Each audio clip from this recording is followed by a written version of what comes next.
I one half also want chaos within the olive branch civilization. The trial didn't last long, and when Hattori disengaged, the altered leader before it was speechless. The altered ones change because they don't think the administrators should exist, or at least shouldn't be OC bound to do so. This is almost unanswerable. And the reason Yenxia still stuck with this plan after knowing that the olive branch civilization is a shared consciousness cluster is on top of this unanswerable. Even if I one half make any thingy one half, the changer will think that change is better. However, the patch used him to say that you were wrong to change in the first place, and that this was flipping the board and putting everything back to its initial state. And, not only that, so you should understand, the civilized commonwealth was ill-intentioned to begin with. Gaius Glory was so easily exploited by a creature from a civilization weaker than ours. Admit it, Gaius Glory is just riddled with flaws, and I am the fixer of this shortcoming. And the reason why it leads to the present situation is all because I, the administrator, am too weak in my own power. If I had more power, then this matter would have been fixed long ago.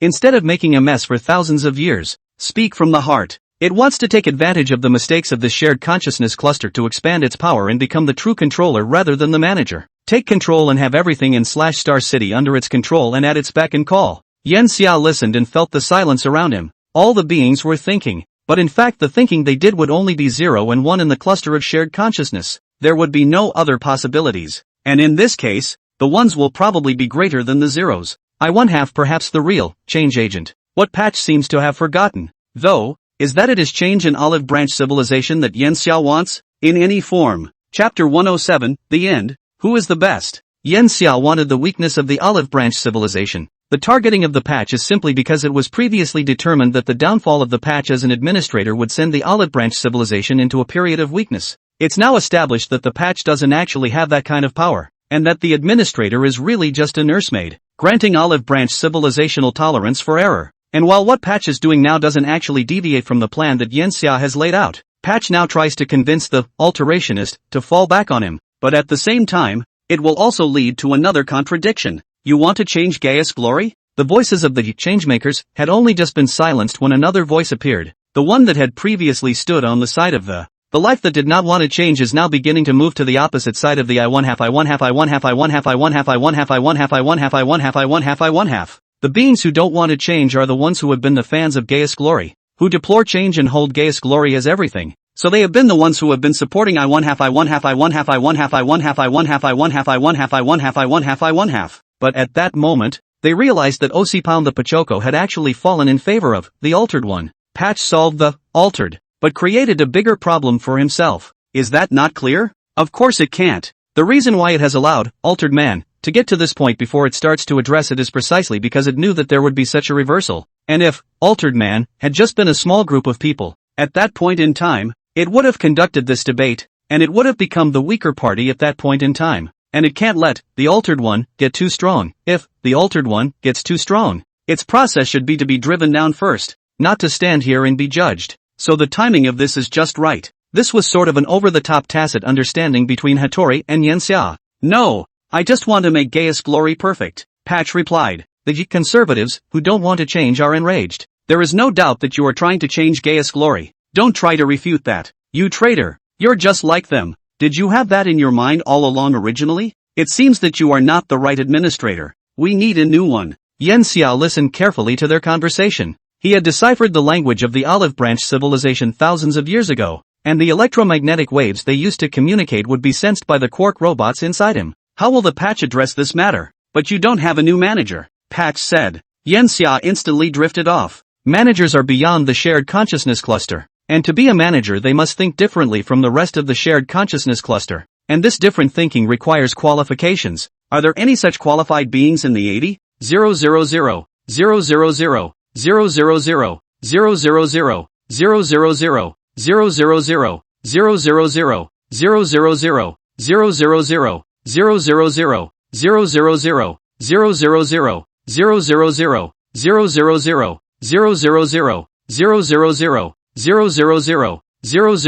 000, 000, 000, 000, 000, 000, 000, 000, 000, 000, olive branch civilization? Of course there is, and very, very much so, but was sifted through thousands of years. Those who thought differently became change agents. Even if there are still some among the conservatives that have such qualifications now, Wouldn't the conservatives be afraid that the other party would become the next if they let it become a manager? It's a no-brainer for conservatives. Once again, a conundrum was solved by a single word from mistletoe. History has proven that I am the best manager and I am just repeating the same job as I used to do. You think something is right, and it's up to me, the administrator, to tell you that it's wrong, downright wrong. Patch's voice went from flat to strong. All the olive branch civilization creatures around them, whether they were changers or conservatives, were exploring in the same shared consciousness cluster at this moment, and they were split by Yanxia, and then reached a unity of opinion once again at this moment. You are indeed the best choice. We were all doing something wrong before, and now that I think about it, we were just plain wrong,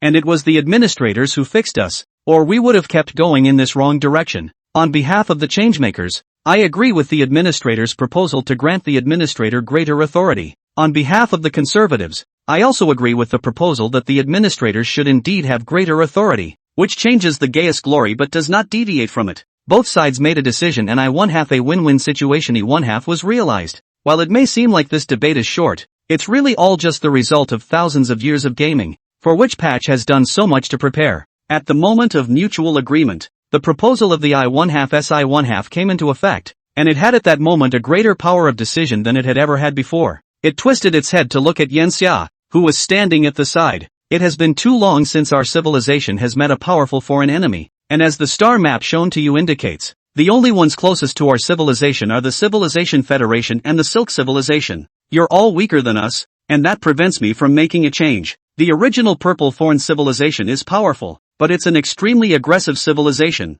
They simply can't communicate. Only you have given me this opportunity. With the courtesy of your civilized federation, I should be grateful. Yanxia stood steadily, his posture erect, not at all disheveled. He even had an easy smile on his face, looking straight at. Indeed, you won this one. The transformed into a humanoid shape and walked towards Yanxia. Its changed humanoid shape actually resembled Yanxia's silhouette, only it didn't have any features. It was just an imaginary figure. Really? /8000. But I didn't. Not because I didn't want to kill you, but because I couldn't yet. You have made a very good decision in choosing to go to war, and it will give me cause for concern. The Grail program, until now I couldn't know if it was true or not, but I couldn't assume it was false. And if I assumed that, then I would inevitably take it lightly, and then I might take /Star City with me to die for my suspicions. That's where your shrewdness comes in. The Civilized Federation's Krypton communication. Some kind of pre-dynastic technology that the Silk Civilization may have. If I kill you now,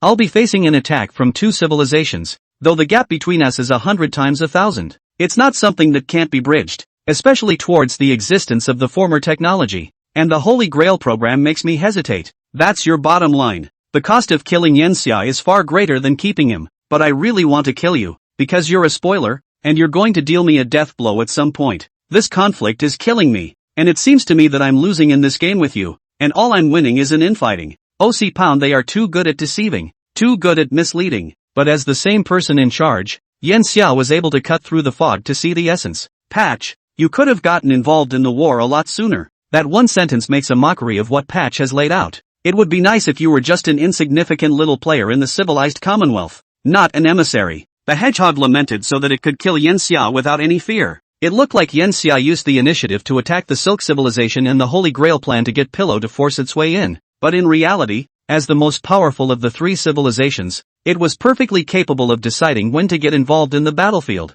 rather than at that previous moment. In fact, Yanxia had previously guessed that the time it took for Patch to give him an answer should be more than 100 years, but Patch had only taken 1 year. I1/2 it comes across as too much of a pusha. Very 1/2 I1/2 I1/2 I1/2 I1/2 I1/2. Is the only thing it really wants elevated administrator privileges and Silk Civilization? OC Pound, without picking up on the topic Yanxia threw out. He spoke. Yanxia, I've prepared a nice place for you. I hope you're happy there. Chapter 108 Initiative. Yanxia's sword. Inside the dark square space, a naked man curled up on his own body, and from within him steel threads spawned to hold up the space around him. The naked man slowly opened his eyes. I should have been taken by now, but Patch will never kill me, but will keep me in one place, because what it really wants is not just /Star City, and not just Silk Civilization. It wants the Civilized Federation. That was the most fundamental reason for it to send emissaries to contact the Civilized Federation. The Olive Branch Civilization is undeniably powerful, but the Olive Branch Civilization is likewise very fragile. As its structure is ridiculously simple, there are only two consciousnesses within the entire /Star City. the administrator and the other. As an individual outside of the shared consciousness cluster, Hattori is well aware of the shortcomings of the shared consciousness cluster, or the shortcomings of Gaius Glory. Gaius Glory did create a civilization that hardly ever infight. Even with the so-called infighting initiated by Yen Xia, in fact not a single olive branch civilized being has died from it all these past few thousand years. Gaius Glory was a success, but it creates a problem, and that problem is why managers exist. It was also one of the messages Yen Xia passed on to Altered One. Curing. Olive branch civilization solidifies too easily. It has no diversity at all. The formation of Star City was almost a process of stacking blocks. The olive branch civilization was strong from the first leaders, and the life forms of today's olive branch civilization were created at that time. Yen Xia didn't know how many years ago it was, but it must have been at least tens of thousands of years ago. In other words, the olive branch civilization has been nibbling away at the old money since tens of thousands of years ago. This nibbling on the old book doesn't mean that they keep stopping. If that were the case, they would have realized the problem and started correcting it long ago. The real problem is that they are too smooth and keep walking. Walking is great, of course, but it will also limit their ability to run. One of the cores of the altered man's desire for change is the desire to rotate different managers to achieve civilizational ambivalence. And such ambivalence undermines the integrity of the shared consciousness cluster. But it does lead the olive branch civilization on a run. This was one of the reasons why the alterationist hadn't ever discovered Yen Xia, because this thing could indeed allow the olive branch civilization to achieve a certain degree of progress, or liberation, so they did not guess that someone was against them. As for the alterationist, who also wanted to change, the only reason it stood out was because he was the first target of the alterationist, and another was that the completion of this change would bring about another problem that only it, as an administrator, could see clearly. The alter leader that goes up there, if he remains in the shared consciousness cluster, then the olive branch civilization will go from 2 to 1,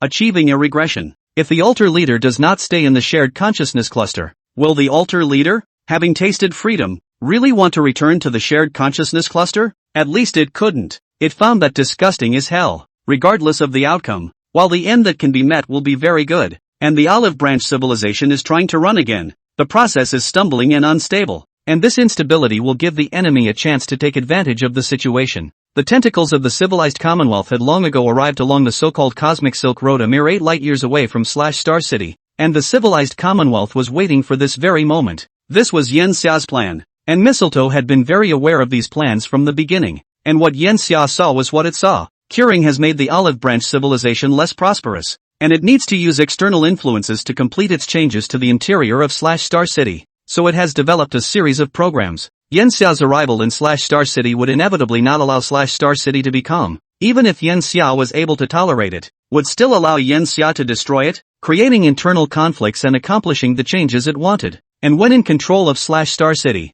I one half is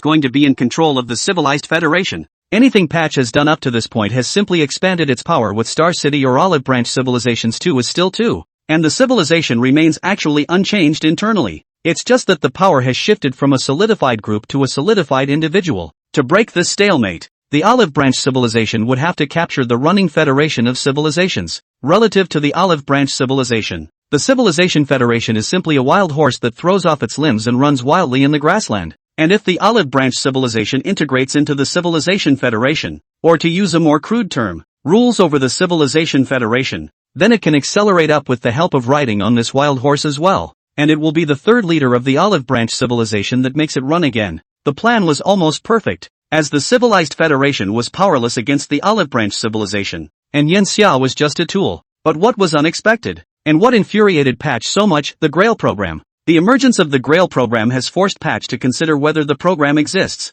which it cannot prove, except on the basis of the available evidence, Krypton communications, that the Grail program may indeed exist. And it's not just the Silk civilization that's at the heart of the Holy Grail program, there's also the powerful civilization of Silverheart involved. That powerful civilization didn't need a follower that was super powerful enough to threaten them, just a weak one, so it picked the Civilization Federation and the Silk civilization, not the Olive Branch civilization. The Grail project, coupled with the fact that the civilized Commonwealth was so desperate to wage war towards the Silk civilization, had left Patch with a choice to make. This choice was naturally not to follow one side and become a follower. After all, the Olive Branch civilization was too strong. As a powerful civilization, they have only one choice, that is, to take the technology of the Federation of Civilizations and the Silk civilization to develop themselves. so that they can at least be able to resist or escape when the Silverheart civilization sweeps the galaxy. This was the reason why Hattori would agree to start a war, and Yensia used it as bait when talking about it. The tripartite relationship formed prevents Patch from targeting the civilized Commonwealth at any time anymore,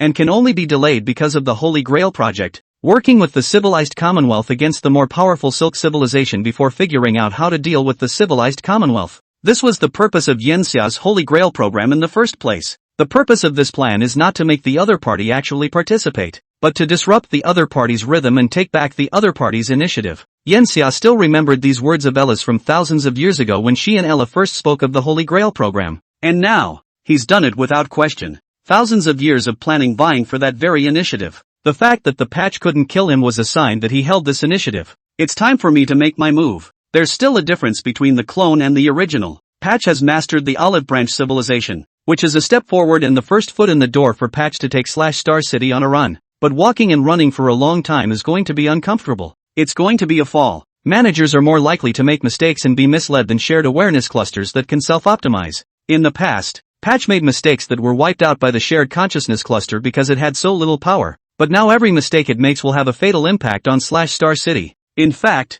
the current situation was not different from Yensia's hypothetical Star City class model from before. But whereas before he was in a passive state so he could only influence the alterationist, now he became the active party. Yensia decided to actually raise his longsword to pierce the fragile body of the Olive Branch civilization. Chapter 109 Incentive System. Control. Yensia was pinned to the floor, the flesh and blood on his body like a puddle of water being pulled against the ground as large an area as possible. This was a pure black room. There was nothing inside the room. The only thing that was different from the other 5 walls was this floor that Yensia was lying on. It was transparent and one could look down from here. Is this what you call a good place? Yensia looked from above through the transparent floor at the standing below. The mistletoe communicated with Yensia keeping its human form. It lifted up to show a smiling face. Of course, isn't it good? You can feel the charm of gravity here. In thousands of years Yensia had not been able to find out where the center of mass of Star City was, but instead had been brought here in such a way. The gravitational force here was so strong that even his body,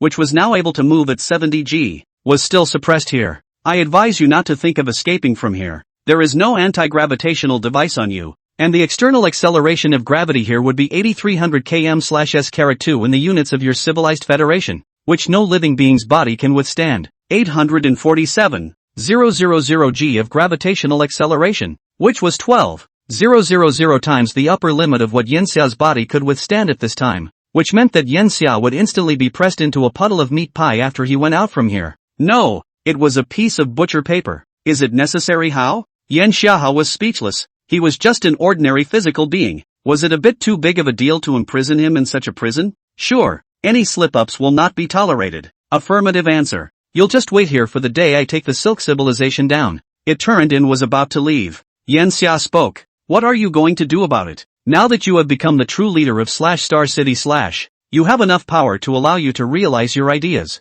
You want Star City or even the whole Olive Branch civilization to go fast, then you have to put an engine in it. And that engine should be supported by contradictions. And you still have to create contradictions within Star City. Patch stopped. No. At this point in time, do you still want to mislead me with your voice? Contradictions do solve the problem of us being too smooth right now, but they also have some side effects, which is what you want in the civilized federation. Star City's instability will cause my control to deteriorate, and then I'm just digging my own grave. And thank you for giving me war, which can provide a great incentive system. Our war with the Silk civilization will not be short-lived, and the individuals who provide the plan to destroy it will be rewarded with a certain level of promotion, and they will be given a certain amount of power, which won't go beyond too much, but at least a share of the difference. Patch is going to create this difference. It's too radical to solve the current problem with a contradiction. It doesn't lack time. The war with the Silk civilization is going to last from at least another thousands to tens of thousands of years. Actually, I shouldn't have said that to you,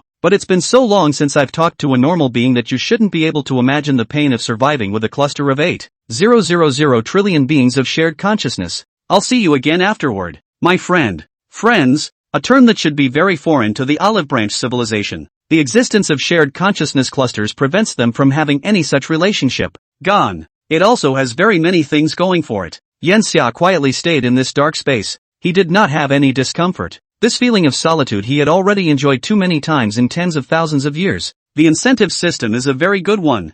I one half it's bad news that it's not being rushed, the other me is out I guess. Let's do everything according to plan. My job is done. Time for a good night's sleep. Yanxia closed his eyes. With the help of the quark robots in his body, his breathing became very weak, and he entered a deep hibernation state similar to that of an animal, waiting for the next time he was woken up. I one half he wouldn't be allowed to die. I one half, and when he opened his eyes he would presumably see food, and that would be perfect. The stinger left the center of massive Star City as it changed into a state of mist flying through the air towards the area that had been divided up for the civilized Commonwealth. Soon it arrives in Ella, or rather the Ella it controls waits there. It flew past the atomized molecules directly into Ella's body, and then it went inside the zone. Wake up all the hibernators, they don't have to hibernate after that. After it made contact with an officer, it opened its mouth to give orders. The officer froze for 2 seconds at Ella's words, then asked gleefully, "Could it be that we're going back?" Patch shook his head. "No, it's just that we've been working more closely with the Olive Branch civilization,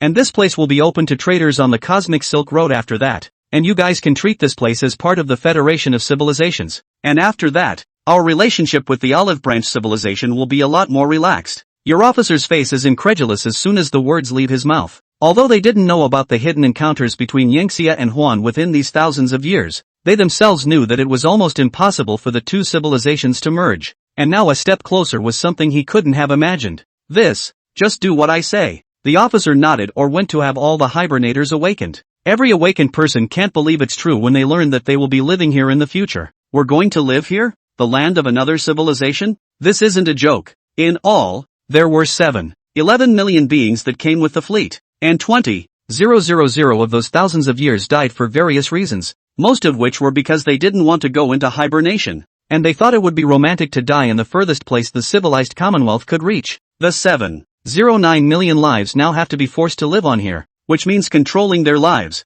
and for them it is unacceptable. But Patch gave extremely strong orders through Ella and shut down all dormant pods. OC after that a large area was divided to give the civilized Federation a 1.4 billion square kilometers of space to move around in, and a ship was sent forward to contact the civilized Federation on the Maritime Silk Road to open up the starfield within the city of Star City. It had planned everything long ago. Thousands of years ago it did not accede to Yanxia's request to allow the Olive Branch civilization and the Civilization Federation to do business. At that time it allowed Yanxia and the Civilization Federation to virtually disconnect from each other. Although there was a Snapdragon communication, that was after all only an ultra-long distance communication. It's open now because controlling Ella, the bionic human body, it can already do so by controlling the 709 million civilized Commonwealth soldiers who are on Star City at this time, and it's going to be observing and learning from the civilized Commonwealth's social model here. Previously, although there were emissaries that it had arranged within the Civilized Federation that were constantly transmitting information about the Civilized Federation towards it,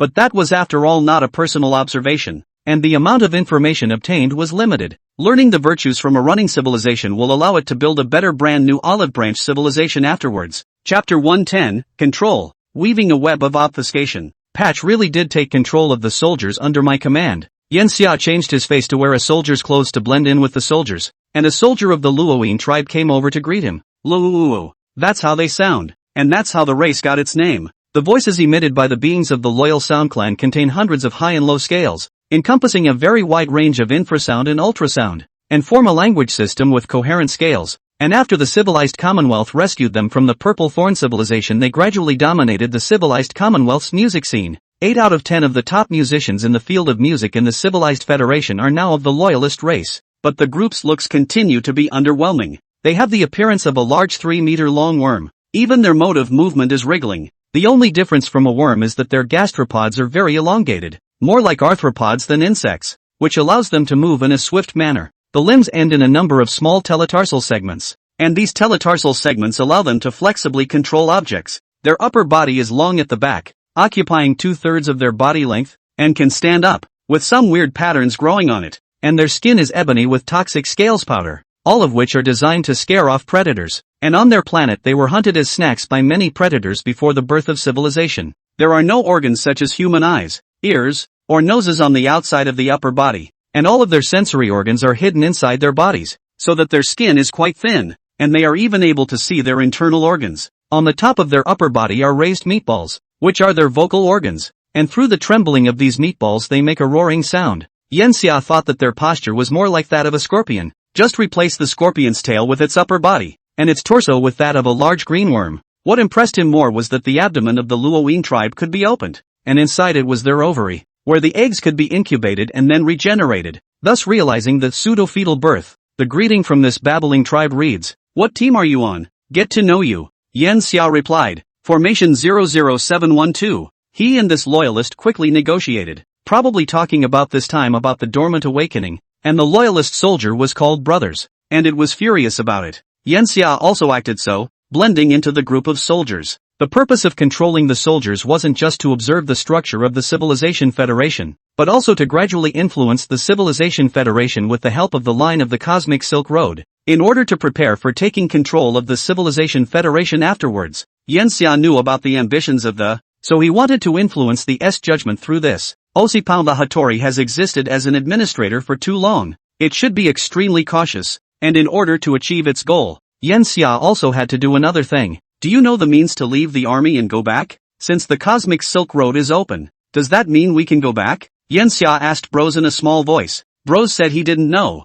There was no way to tell now if he could be discharged normally and then leave again, but he guessed that he couldn't, and if he did he expected the army to disband for the most part. Hey, I'll ask afterward. If we can't leave then won't we die of old age here? Yan Xia went for it afterward. He found Ella and stood in front of her directly utilizing a disguised face and said what he proposed. He knew the Ella in front of him was I 1/2 it wouldn't even be doing this if it weren't for I 1/2 iti 1/2. OC pound of course. I refused. Half a month later, Yan Xia gathered a group of people to fight against Ella's tyranny, and indicated that they would contact civilization to the federal government to sue Ella. Hattori wasn't afraid of any of that. It could intercept all conventional communications except for Krypton communications. Even it was happy to see Yan Xia make a scene. It was clearly a class conflict and part of what it was observing and studying. What made it feel puzzled, though, was why it always felt like it was facing Yan Xia when confronting that little soldier who had caused a conflict. Perhaps life in the civilized Commonwealth, or humans, are similar. It didn't think twice about it, now that it had to manage the incentive program that had been turned on in addition to observing the social structure of the civilized Commonwealth.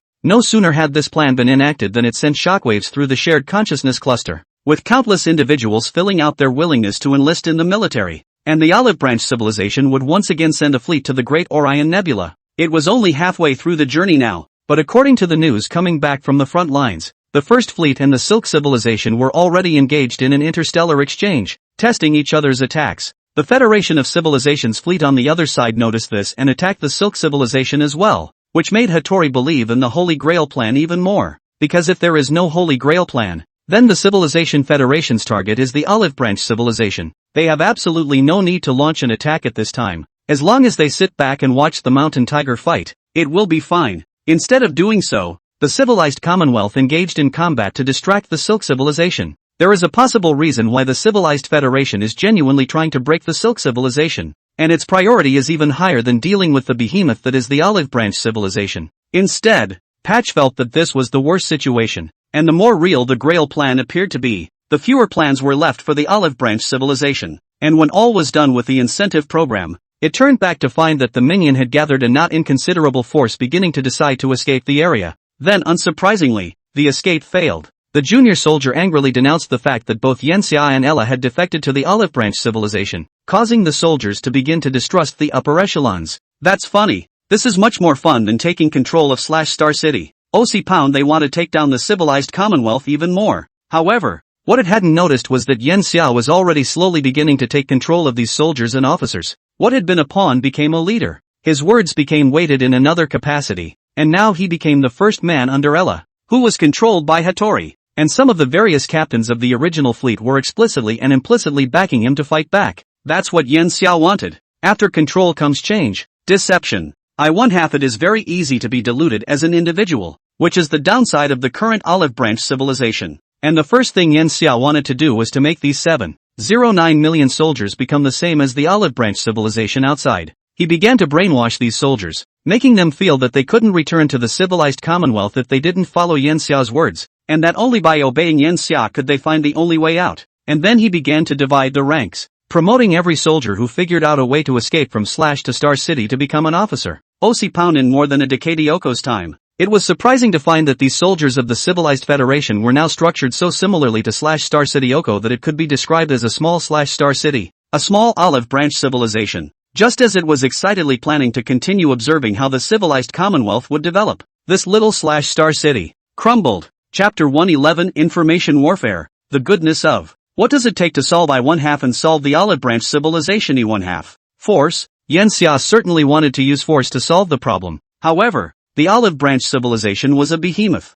and there was no civilization more powerful than the olive branch civilization in the surrounding stars. The olive branch civilization is the master of this starfield. The only thing to rely on to overthrow this juggernaut is information. Yanxia's creation of the Altered Ones within Star City was the message. Using the fake plan of the Holy Grail program to keep Hattori's hands tied was also the message. And now that he's using his other identity to control the soldiers to form a small Star City society, it's also to utilize the message. This time he conveyed the message. OC Pound, your decision is flawed and not perfect. Little Star City accomplished the same decision as Hashimoto. All the soldiers listened to Yanxia's. There was a fine distinction between classes within. However, when the classes were divided, the higher class people and the lower class people would look at things with a different vision, which led to the division of the upper and lower classes. They swing for the fences after the higher class beings realize they have no room for advancement, and as the lower classes of life continue to aspire to the higher classes, and wait for the higher classes to be already overcrowded, the higher classes ponder,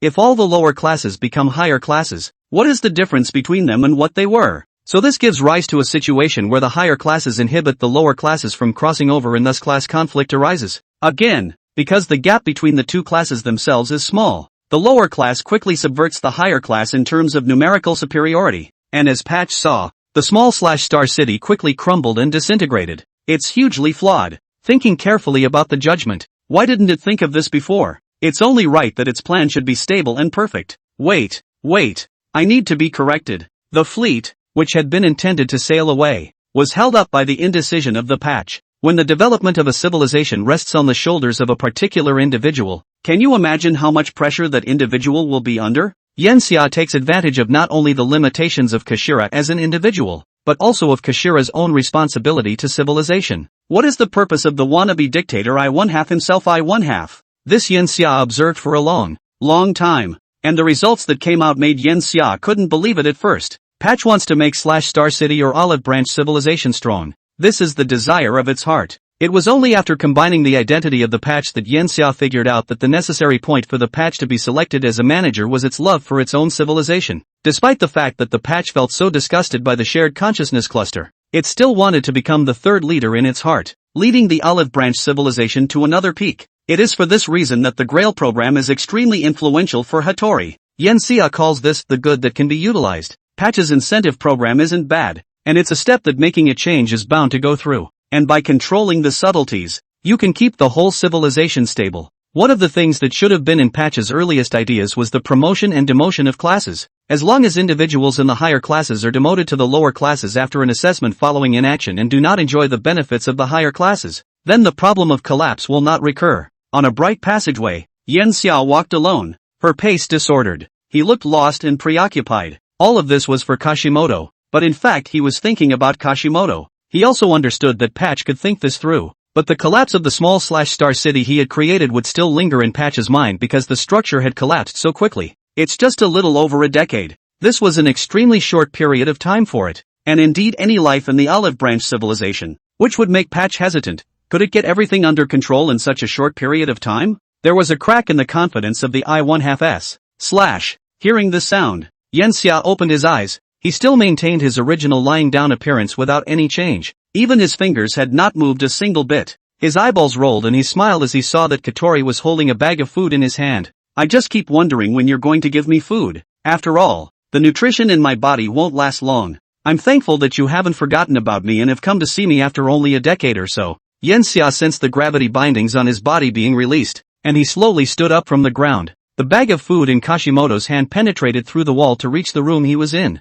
and Yanxia picked it up before opening it and realizing that it was something like a burger. I actually prefer rice ones. Burgers don't quite fit my diet. It's a fast food rather than a staple. OC Pound watched Yanxia eat her burger as she talks. A chair appeared behind it and it sat down, then tilted its head and looked at Yanxia, saying, "You have won once again. There's a lot of you in your plan this time. I can feel it. If I wasn't sure you were right here, I'd even suspect you of sneaking out of here in my absence and making that plan." Feeling that the plan was pre-designed by Yanxia, Yanxia guessed what it wanted to do in advance. It's a bad feeling. and the collapse of Little/Star City is hard on Patch. What? I don't know what you're talking about. Aren't you finishing up your incentive program now? I'm guessing your fleet should be up and running by now. I'd love to stop you, but unfortunately that's no longer my mission. Yan Xia wolfed down his food. How relaxed he seemed at the moment, then how much pain the I1/2s were in. Kashira was racking her brain thinking about a lot of things, while Yanxia could instead not think about it because she was caught and locked up. OC Pound, they had the illusion at this point that they were the ones being held, or else they could not explain the state of affairs between them right now. No, the incentive program has been suspended. I'm actually thinking about whether what I'm doing is a little too aggressive. The war against the Silk civilization is all still a long way off. So long it's perfectly fine for me to take my time and make changes. Even if the civilized federation is a galloping wild horse, it will be difficult to catch up with the gap between us in these times, so I guess I'll choose to wait. Yan Xia listened with a smile on her face. I1/2 it has no face, but the words don't lie I1/2. The hesitancy displayed by the was too obvious. I don't think you will. You'll still act on your own plans afterward. The time is long, but you can't bet on unknown changes, so you can only change as much as you can about what you can control now. After hearing this, Kashimoto left, and Yan Xia was once again crushed to the ground. Yan Xia was in a pleasant but also very heavy mood. He wondered if he was affecting Hattori. Does Patch remain sane in the face of two of his offenses? If it does, then the civilized federation is in danger. But what Patch is showing right now is kind of good news for him.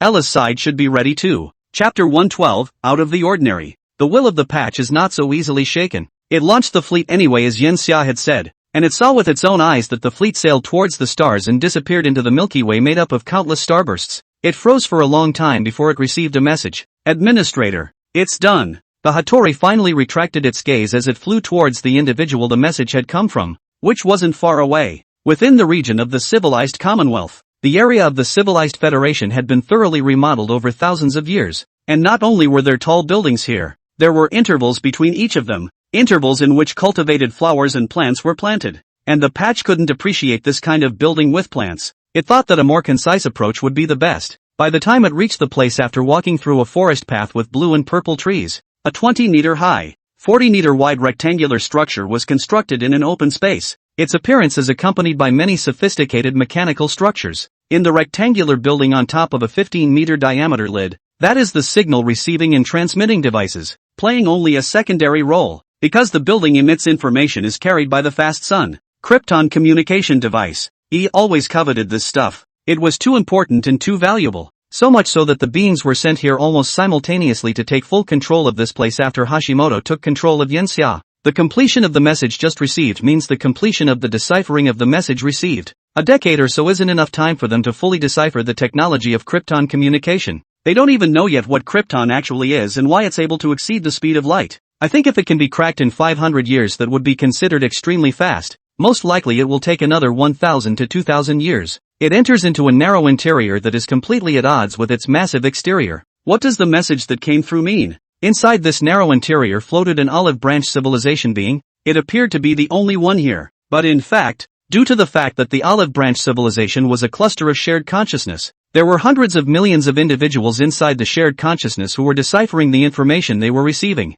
It's very difficult, and you basically have to guess up front. These hundreds of millions of individuals also went through countless pushbacks and do-overs before they were deciphered. The message is content that we have completed the build-up of our army and are rushing down the cosmic Silk Road to /Star City / and that the feint against the Silk civilization should have worked, giving the olive branch civilization the false impression that we are likewise attacking the Silk civilization. But what they didn't expect was that we and the Silk civilization had already made contact long ago, intending to resolve the olive branch civilization. Because we know each other very well that the Olive Branch civilization and the Holy Grail plan must get advanced technology to complete rapid civilization promotion if it wants to survive. And the fastest way to do so is to get the Silverheart civilization technology in our hands. Yan Xia, how are you preparing? Has class conflict been allowed to arise within /Star City? Hearing this, the I1/2 fell into a deep thought. It's pondering the truth of the matter. If Yan Xia had already anticipated that he would be arrested, then this message was most likely a misdirection of it. If it is a misrepresentation of it, what is it that is wanted to be misrepresented?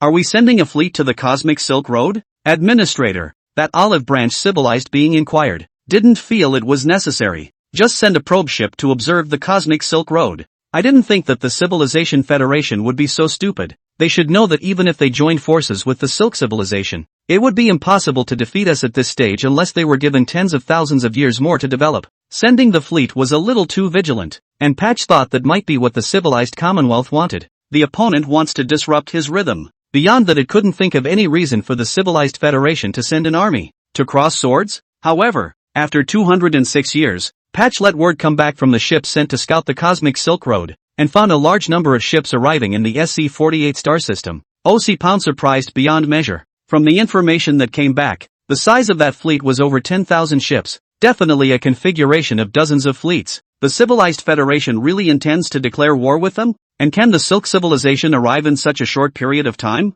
Unless Silk civilizations were sending warships to Star City thousands of years before they accepted the war. Is that even possible? It still believes in the power of Star City. Our scout ship has been shot down. Administrator, the civilized Commonwealth has shown ill will towards us. Do we return fire? A profile was negotiated from the shared consciousness cluster. A profile that indicated how to attack the civilized Federation directly from within via the cosmic Silk Road. I didn't want to read any further after only the first paragraph. If it were that simple, why would it need to make false pretenses with the civilized Commonwealth? It could have directly sent a fleet to exterminate the Civilization Federation thousands of years ago. But he didn't do so because he wanted to control the complete Civilization Federation. An incomplete civilized federation controlled by their olive branch civilization has no value. Only an intact civilized federation is a wildly running wild horse with a wild streak. And can this really wipe out a civilization that spans the stars? At least not for the current Star City. The universe was too big and the civilized federation's warships weren't much slower than them. Which meant that if the core of the civilized federation wanted to leave at any time they could. Especially with the civilized Commonwealth's mastery of Krypton communication technology, they will be at a complete disadvantage in terms of information to the civilized Commonwealth at level 2. 1. Really attacking the civilized Commonwealth would require a much longer term plan, at least 5,000 years or more. And the war scenario given by the shared consciousness cluster was simply aimed at destroying the main body of the civilized federation, barbaric and violent, with no consideration of what kind of benefits they, the olive branch civilization, could gain from it. It's a pointless mode of offense. No, the other side is just conducting a test and provoking. What they're really trying to do is disrupt us. Fleet? If you look closely, these so-called battleships in your mouths are a little too small, aren't they? They can only be called airships, and although there are many of them, they are really just making up the numbers. The patch found a problem. From the video transmitted back, it carefully analyzed the size of those warships. The largest one is only 1,200 meters, almost like a plaything. It was more than sure of its judgment that the civilized federation was hoping to provoke it so as to achieve something. What exactly is the purpose? It can make the civilized federation overrate itself at any cost. Administrator, they've touched our bottom line. We have to retaliate back, or they'll only get more aggressive. The shared consciousness cluster was very annoyed at Patch's judgment, although Patch's authority was greater. It did not fully control the shared consciousness cluster, which was still fundamentally different. You have the wrong idea. A bug can't provoke us for no reason. They must want to fulfill a sinister purpose. All we have to do is ignore them. There's no way they can continue to target us. Patch used his access to temporarily suppress the shared consciousness cluster. After 83 years, however, the unexpected reappeared. A large number of attacks came towards Star City, catching them by surprise. Although those attacks were painless, they still made them very irritated. It estimated that the Civilization Federation already knew that Yen Xia was under control, and felt that the two civilizations were already fish out of water, so it dared to launch an attack. At this point it can no longer tolerate it and must destroy the other side. The mistletoe was very annoyed because all of this was outside of its plan. And it wasn't just that. The civilized Federation beings within Star City also started a riot under Yen Xiao's leadership. Everything is out of order. This made the crocodile even more furious, as if at this time it was clearly planning a game of chess, and had already reached the stage of slowly nibbling away at the end of the game, when suddenly the board was lifted, and all the efforts made in the previous chess game had become empty. However, for Yen Xia, in fact, this is only the middle of the game. The game is not over, but just change a civilized federation more active way to start. Chapter 113, the one that always goes wrong. The fleet of the Olive Branch civilization split off from Star City, each of them massive. Their forms all one rectangular shape with no other features than a giant ink ingot. If hard to say, the ink ingots, which reached speeds of up to 11% of the speed of light, met the fleet of the Federation of Civilizations 47 years later. Both sides fired at each other without any communication. In that area, only the gravitational lensing effect that occurs on large celestial bodies blinds and distorts the light, and from a distance, the lasers shot by the ships are even curved, and the basic composition of the weapons on both sides remains electromagnetic. However, in order to achieve greater power, the battleships of the civilized Federation began to form combinations. Some battleships specialize in providing energy, some battleships specialize in providing binding, some battleships specialize in providing targeting. Each type of warship had its own role to play, working perfectly together in the starry sky to form a vast electromagnetic net across tens and hundreds of astronomical units. Knowing that each astronomical unit is equal to a distance of close to 150 million kilometers, the electromagnetic network formed is already enough to be called a giant structure. With absolute numerical superiority, these battleships surrounded the Olive Branch Civilization's ink-spindled battleships from 6 sides: front, back, left, right, top and bottom, releasing an electromagnetic net. This one caught the Olive Branch Civilization a bit off guard. The terrifying electromagnetic net had actually destroyed a battleship of the Olive Branch Civilization, but it was quickly countered by the Olive Branch Civilization, with gravitational weapons that sent the civilized Commonwealth's warships plummeting towards a single place unannounced. These gravitational weapons supplemented with electromagnetic paralysis devices that disrupted the engine mechanisms within the civilized Commonwealth's warships almost as soon as they were turned on, preventing the civilized Commonwealth's warships from accelerating to gravitational escape velocity. The ships eventually collided at the core of the gravitational force, almost unopposed. Thousands of battleships were destroyed almost within 1 year of the encounter, a unilateral crushing from the Olive Branch Civilization. Yet the battle did not end there. The colliding warships erupted with powerful gravitational forces almost simultaneously, and the gravitational weapons hidden in these ships added to the Olive Branch Civilization's gravitational weapons. In just 0.7 seconds, black holes are born at the core of gravity. These black holes are created by supercharged energy tearing through space and exist for an extremely short period of time. But in that short time they begin to merge with each other into a much larger black hole. And since black holes themselves make it impossible for light to escape, they consume virtually no energy. And larger black holes mean a longer sustained period of time. The largest black hole has a field of view that is surprisingly over 100 meters. No longer considered a miniature black hole, that pitch black place was like the devouring maw of the universe, and it was difficult for all things to defeat it. Under its terrifying gravitational force, the Olive Branch Civilization's closer warships, even with 1000 g acceleration, would inevitably fall towards the black hole. And outside the black hole's field of view, the ship was pulled into long strips, and then entered the field of view and disappeared. Black hole. Level 2 civilizations have been able to create that celestial body as a weapon, but this is like the 21st century when mankind took control of the nuclear and hydrogen bombs. It is an uncontrollable taboo, and no one can wear down this voracious beast, but only wait for it to go away. The good thing is, it's not long. The black hole only lasted 27 minutes. Only the Olive Branch Civilization lost 2 more ships as a result.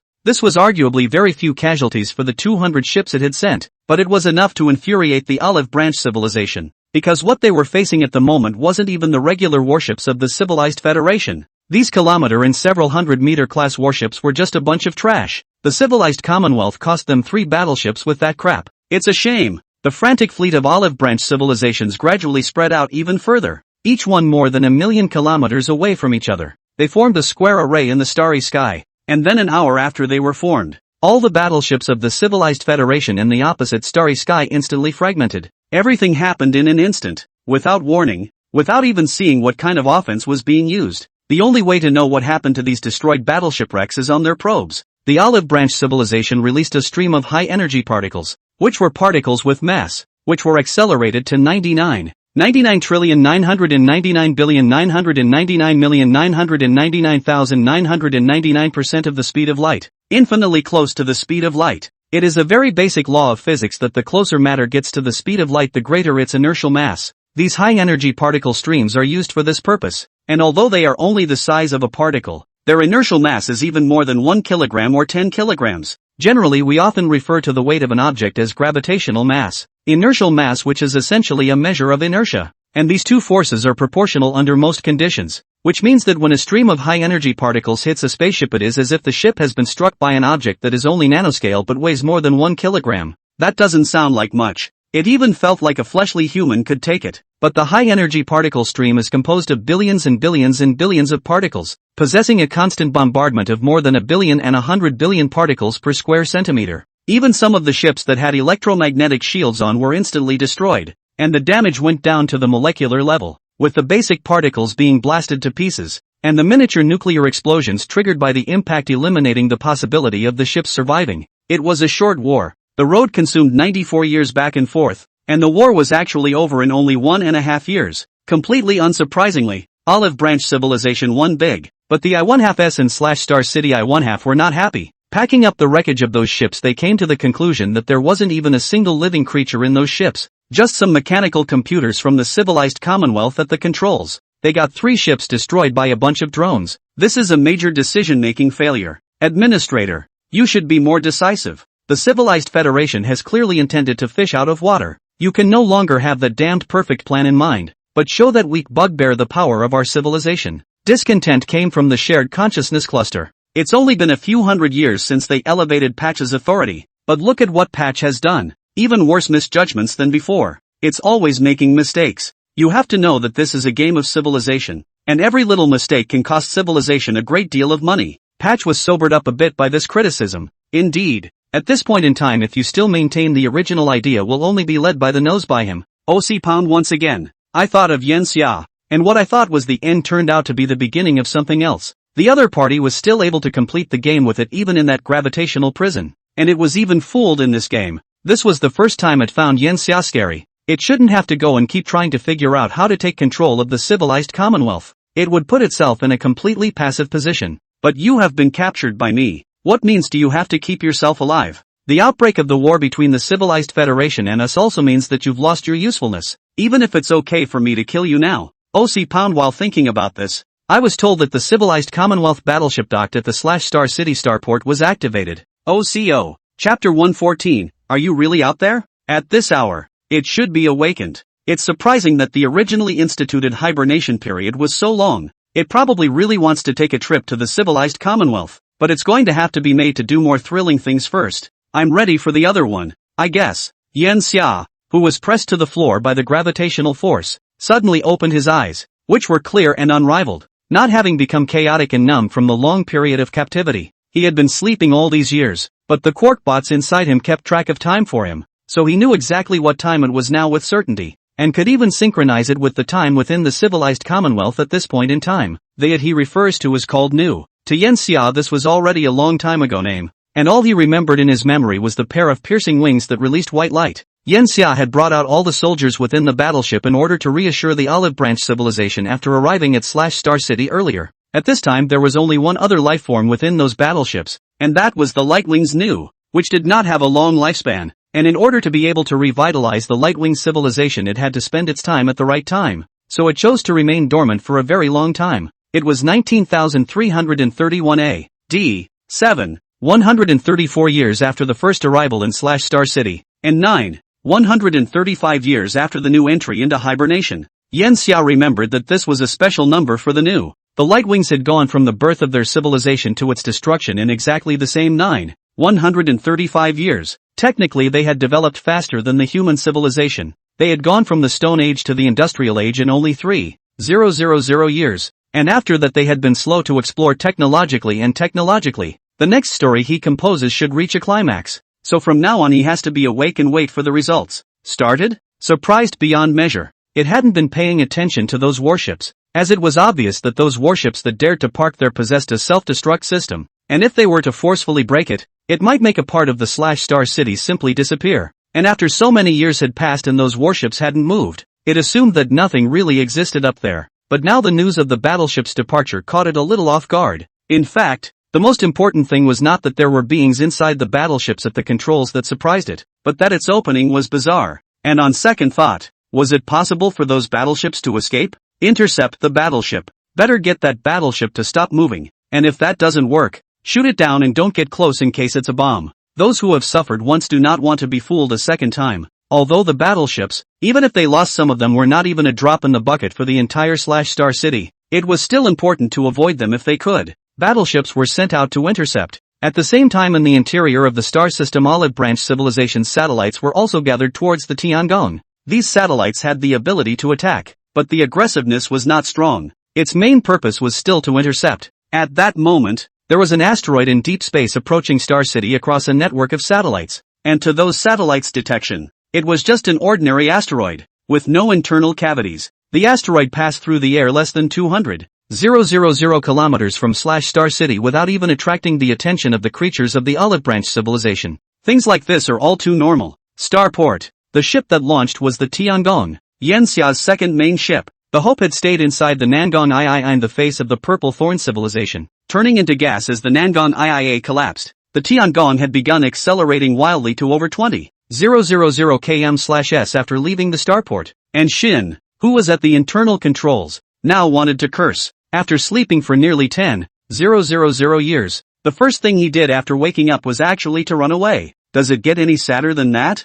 When it received the message, it still didn't believe that the Civilization Federation Yanxia had spoken of had actually ed with a level 2. For civilization, wasn't it looking for death? Forget it, just do what Yanxia said for now. I just hope I don't die. Nu still has a heavy responsibility at this point, and it can be more precious than anyone else. And having received the knowledge of a civilization, it was actually very knowledgeable. And the moment it received the information, it already knew what it had to do. After the Tiangong left Star City for 14 million kilometers, the new probe detected battleships starting to catch up behind it, and picked up the messages released by those ships. It followed the signal and transmitted a previously produced image. The Olive Branch Civilization's battleship received the image and transmitted the image to Hattori at the first time. When Hattori got the image, Misty's body trembled madly. I can't believe you're actually out there. The image was Yanxia, who smiled and said, "Thanks for taking care of me for thousands of years. I should leave too. The Civilized Federation is close to the Olive Branch Civilization, so perhaps we'll have a chance to interact afterwards." The order was given instantly. Get him. An hour later, however, Patch received information again indicating that the Tiangong had reached the limit of its theoretical speed before launching a hollowed-out missile, which reached 56% of the speed of light and flew off quickly. It was obviously impossible to chase after them in this situation, and Patch still wanted those satellites to intercept them. But the missile itself was very defensive, and with that kind of speed, it was almost impossible to intercept it. Then destroy him. Finally it made a decision. Dozens of towers rose up in Star City towards the direction the missiles were flying away from, and after the positioning of the battleships in front of them, Hattori went so far as to unleash a gravitational weapon just to be sure. The gravitational weapon almost instantly destroyed the missiles in front of it across a distance of billions of kilometers, which made them breathe a sigh of relief. Yanxia had almost become a piece of its heart disease over the years. If it let Yanxia escape, it would really go crazy. It did not retract the gravitational weapon after destroying the missile. Let's aim the gravitational weapon at the civilized Commonwealth starfield.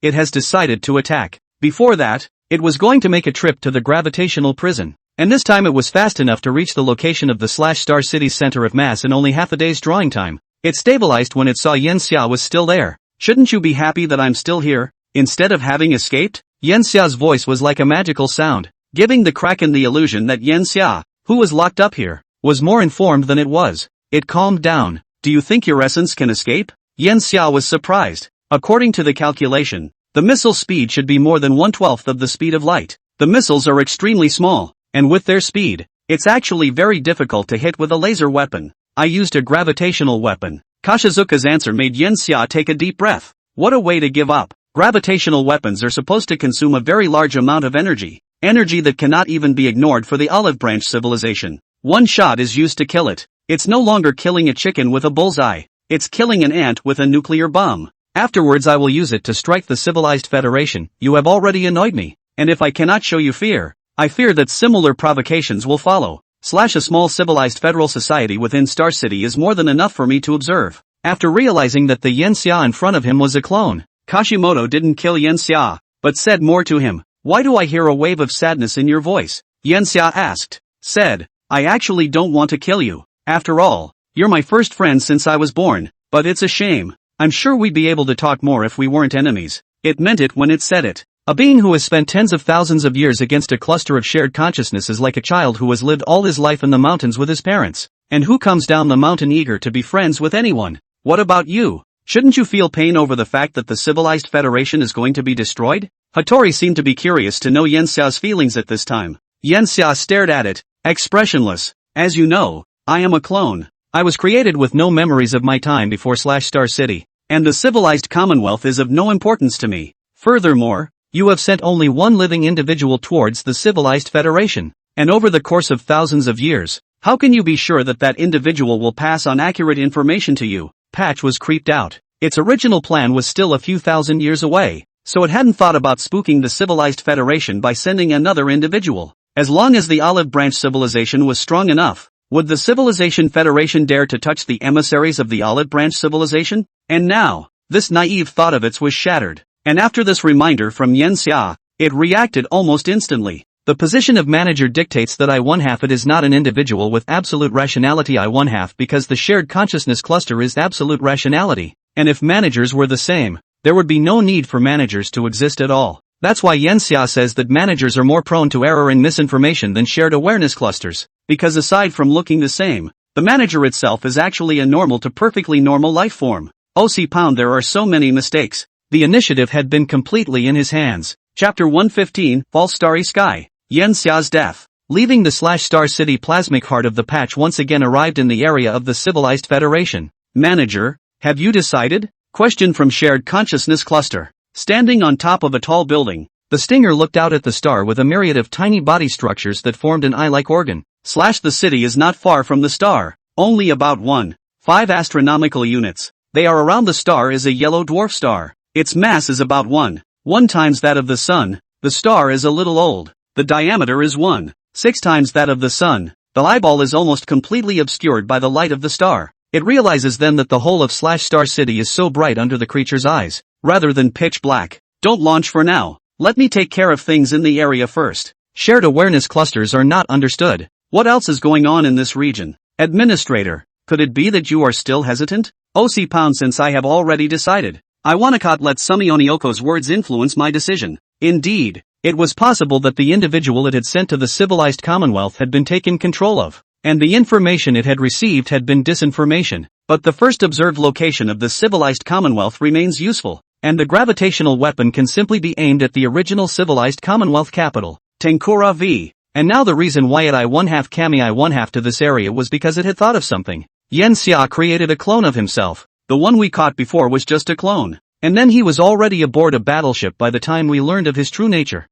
When did the interior of Star City become so lax, allowing a life form to reach the starport's location undetected? This is obviously impossible to achieve. OC the patch found this loophole. So it was now certain that Yen Zioko's main body was still inside /Star City Oko and would find a way to escape /Star City next. They searched a glowing life form from inside the Tiangong after searching it, which reinforced its suspicions. After a week has passed. Sure enough, Patch observed a disturbance in the life of the civilized Commonwealth. Yen Xia waited for a week and then decided to start the program. Now should be the time when Hattori is at its most relaxed. The area they are in is not the very center of /Star City / and to get to a position where they can escape they need to fly over a distance of 20 million kilometers. So the best way is to leave upwards. However, this would be exposed to the civilization of Olive Branch, but it's a good thing Ella was ready to rescue him. The asteroid that leapt overhead the other day, while it looked like it was moving away, there was actually too much of it left behind. Those things are extremely tiny mechanical bodies. These mechanical bodies were floating over one side of /Star City at this point.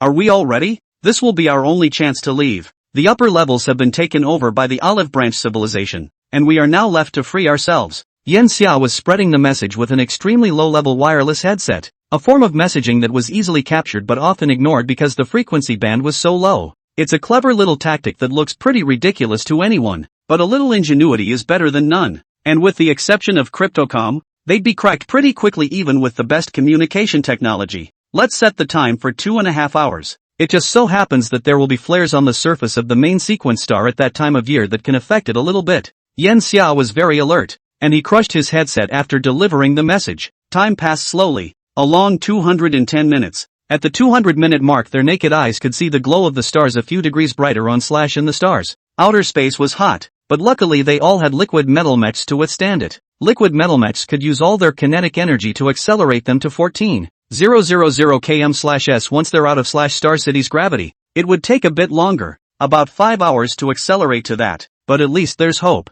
210 minutes passed. The program begins. Since the ones who came to /Star City were soldiers, all the beings adhered to the plan very well. They began to fly towards the sky, and on the ground. Surprisingly, there were still their original figures. These didn't look like anything from a distance, but they were actually electromagnetic projections that themselves would mimic the electromagnetic fields emanating from the creatures themselves, and were simply as normal as life to the Olive Branch civilization's perceptions. And when they left the surface of /Star City, it's amazing how millions of lives just disappeared. The only thing the tiny mechanical device that asteroid carried was a projection, and it simulated the starry sky that /Star City saw. not only in terms of light, but in terms of radiation as well, to make it all look so plausible. The patch watched it all. It had to admit that if it hadn't guessed, it might have been hoodwinked into passing and letting some of these beings escape. These projection techniques were specially prepared for their olive branch civilization, and the techniques used were extremely subtle, seemingly just a projection,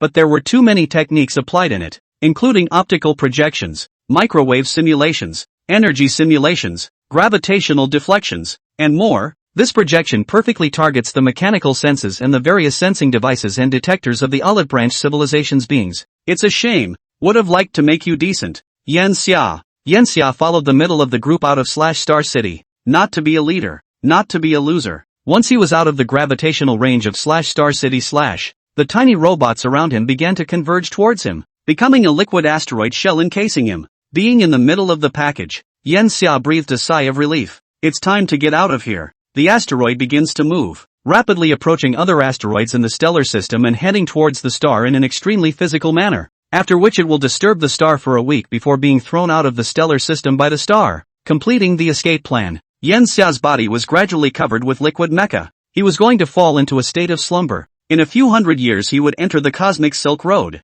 and then in a few thousand years, return to the civilized Federation. Just at that moment, a voice came. Just leave? Yan Xia instantly glared her eyes round. This was the voice of Kashimoto. The shell collapsed instantly, and it saw Hattori less than 100 meters away from him, while countless lives of the civilized Federation were captured and shot down in the rear. The plan failed. I didn't realize you were hiding so well. Yan Xia, Patch sighed. Yan Xia calmed herself. You should have known better. I'll get out of here. I'm just an insignificant little person, a tiny messenger sent so far away. Why are you so obsessed with targeting me? Is it bad to let me go? The kitsune was humanoid in appearance at this point, and it shook its head gently. A little person? Originally I thought so, but don't you think it's a bit naive to say that now when the civilized Commonwealth went to such great lengths to save you, the millions of lives here can leave, but you must stay. Originally I thought so, but then I thought that your presence would always bring some instability, and that made it difficult. Thanks anyway, Yan Xia. Your first fake death had me mentally prepared for your demise, and it didn't seem as bad as I thought it would be. As the true administrator in charge of authority, it's time for me to change, to stop harboring benevolent goodwill and be a little more icy. So Yan Xia, goodbye. The patch turned to leave. A searing laser struck the metal body encasing Yan Xia, its heat instantly rising to 10 million degrees Celsius. No substance could remain solid at that temperature, let alone a fragile being. The determination of the I-1/SI-1/2 also represents the change in it at this moment. It made a choice between its own civilization and Yan Xia, its friend. The original childish ideas have been eradicated from it and it will become a true leader. Chapter 116, A Message from the Great Nebula in Orion. OC they feel so much more relaxed. The fleeing civilized Federation beings were wiped out by 930,000, leaving 16 million to be caught back. These beings will be kept in stricter captivity after the patch, and genes will be extracted from them to form a small civilized federation within Star City.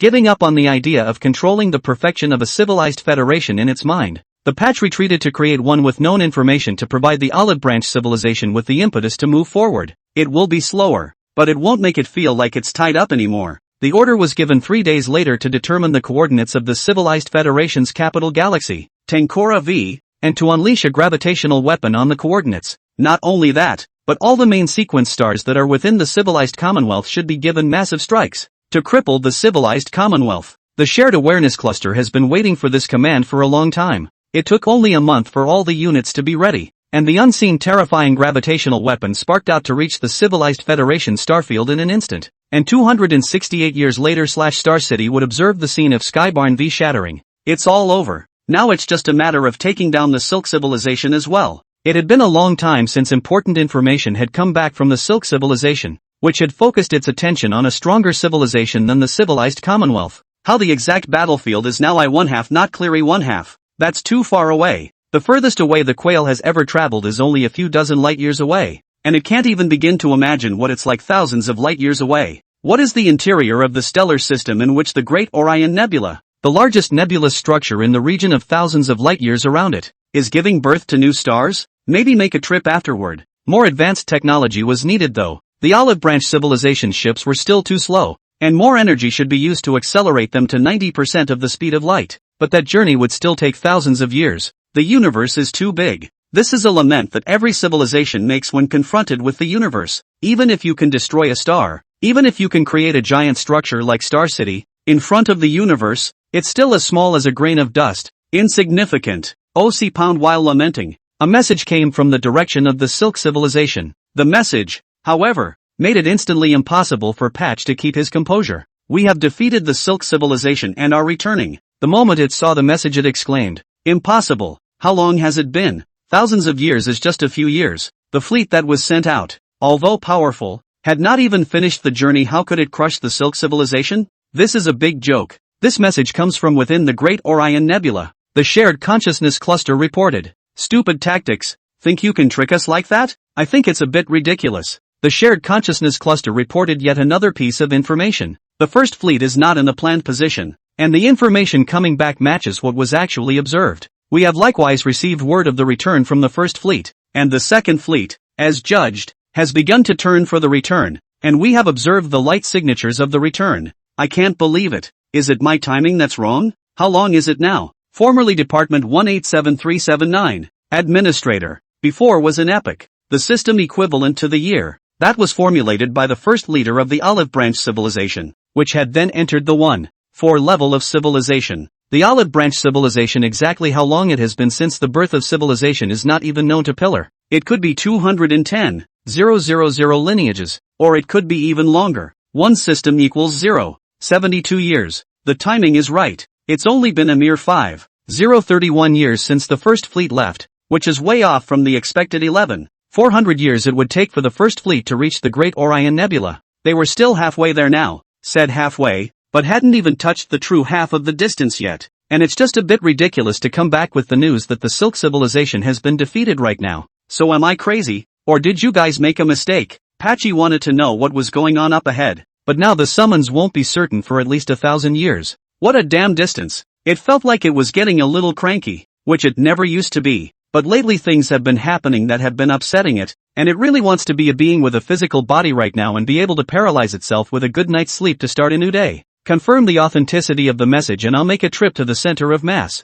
/Star City Center of Mass. OC pound I did not think I could be coming here so often. The last time I was here would have been a couple dozen days ago. You're still awake. You should be waiting for the information that the real you escaped. Yen Xia was indeed awake and had been waiting for that news, but after hearing those words he knew there was no need to wait. You found out, so he should be in a bad way. The plan should have been perfect. At least you guys couldn't find out in the first place. That plan is really good and utilizes extremely high technology, but Yen Xia had revealed too many breaks at the beginning, even daring to directly confront it, and that strong feeling made it hard for not to get suspicious. Patch had simulated Yen Xia's method of escape many times in his own mind as well, and realized that that was the best way for Yen Xia to escape. There was no other way. After all, the civilized federation was too limited, and this was still so far away. A message has come in from the front lines that our fleet has defeated the Silk civilization in the Great Orion Nebula, Patch said. Yen Xia laughed out loud when she heard it. I didn't think you'd joke about it. How many years has it been?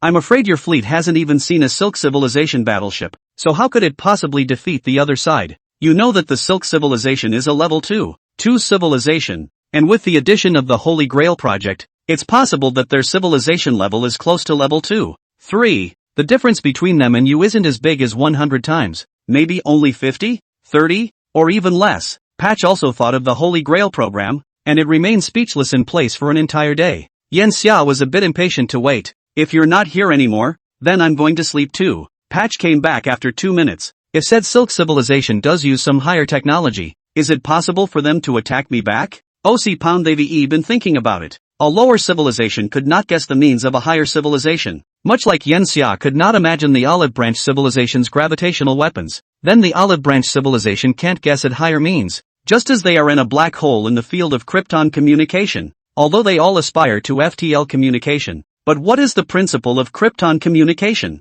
The Shared Consciousness Cluster is now concentrating on this technology. The technology obtained by the Silk civilization must have been an unimaginable technology. Could it be that the message it's getting now is not that the First Fleet has one? Or even the opposite, that Silk civilization, with this unimaginable technology, has eliminated the First Fleet and is simulating the return of the First Fleet, which may be carrying unimaginable technology. This First Fleet may be carrying unimaginable technology. Yen Xia replied, I don't know. Patch only nodded and left. How could a clone from a level 2, 1 civilized life think of something that even it couldn't? It's not a tactical thing. It's technology. Patchouli felt threatened. Chapter 117, Can't Let Them Come Back. A big certified raise for Big Brother, take the kids and run first. Went to see Yen Xia in the hope of getting some kind of information from Yen Xia. It expects an answer. That answer should be, it was all a sham. Nothing more than a hoax. A hoax carefully planned by Yen Xia. But it didn't read anything from Yen Xia's words or expression. After returning to the surface of Star City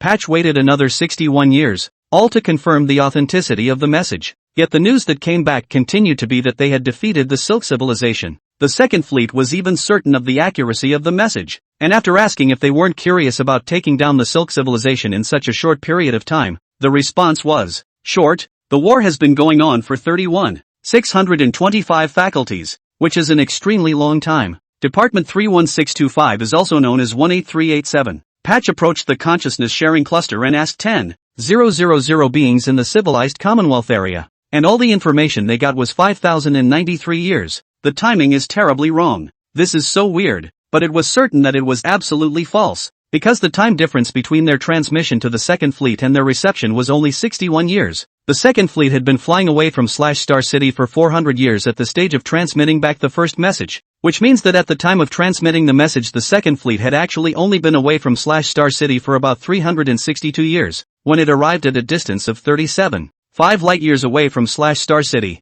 received the message from the First Fleet, and then transmitted it back, adding up to a total of just under 400 years. And when they receive the message, it means that the Second Fleet has traveled back 37.5 years, or 875 light-years, and is only 33.6 light-years away from Star City, and they transmit the message over to confirm it at this moment, and after 31 years or so it arrives at the Second Fleet, which has already traveled for 31 years and is only 33 light-years away from Star City. That means the times match, and the confirmation message they deliver takes almost as long as 61 years a round trip because of the difference. Their timing is not wrong. So who is? Now it seems the only way to find out what went wrong is to wait for the return of the Second Fleet. In fact, Hattori was hoping that the Second Fleet wouldn't come back. Then it would be able to decide that all the previous information was just false, by the same means as the false stars before it. But after 293 years, the Second Fleet did come back. The first time Second Fleet lifeforms accessed into the shared consciousness cluster.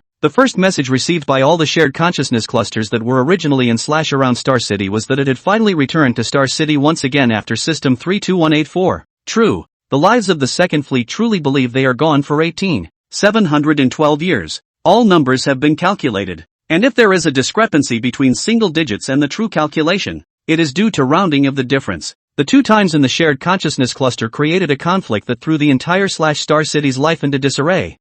Pound and the confusion. Who is actually real? What if the time is real on both sides? Does that mean the Second Fleet or / Star City encountered a time weapon? Patch checked the metal half-lives of the Second Fleet's warships and individual beings, and was even more surprised to find that the Second Fleet was really past 712 years old. But it can't be. They observed just under 38 light-years away from the Second Fleet. Was the Silk Civilization really defeated? But again, the evidence indicates that the coordinates of the First Fleet's incoming message were the Orion sector. Patch is really confused. It can't figure out what the hell is going on at all. And then the shared consciousness cluster observed that the First Fleet's information was even more alarming to it. The First Fleet is coming back at the speed of light. They transcend physics. They transcend the limits of the universe. And even according to calculations, the only reason why the First Fleet is observed to be at the speed of light is because their means of observation is light. And in reality, the First Fleet is most likely traveling at 2 times the speed of light, because some of the observations overlap.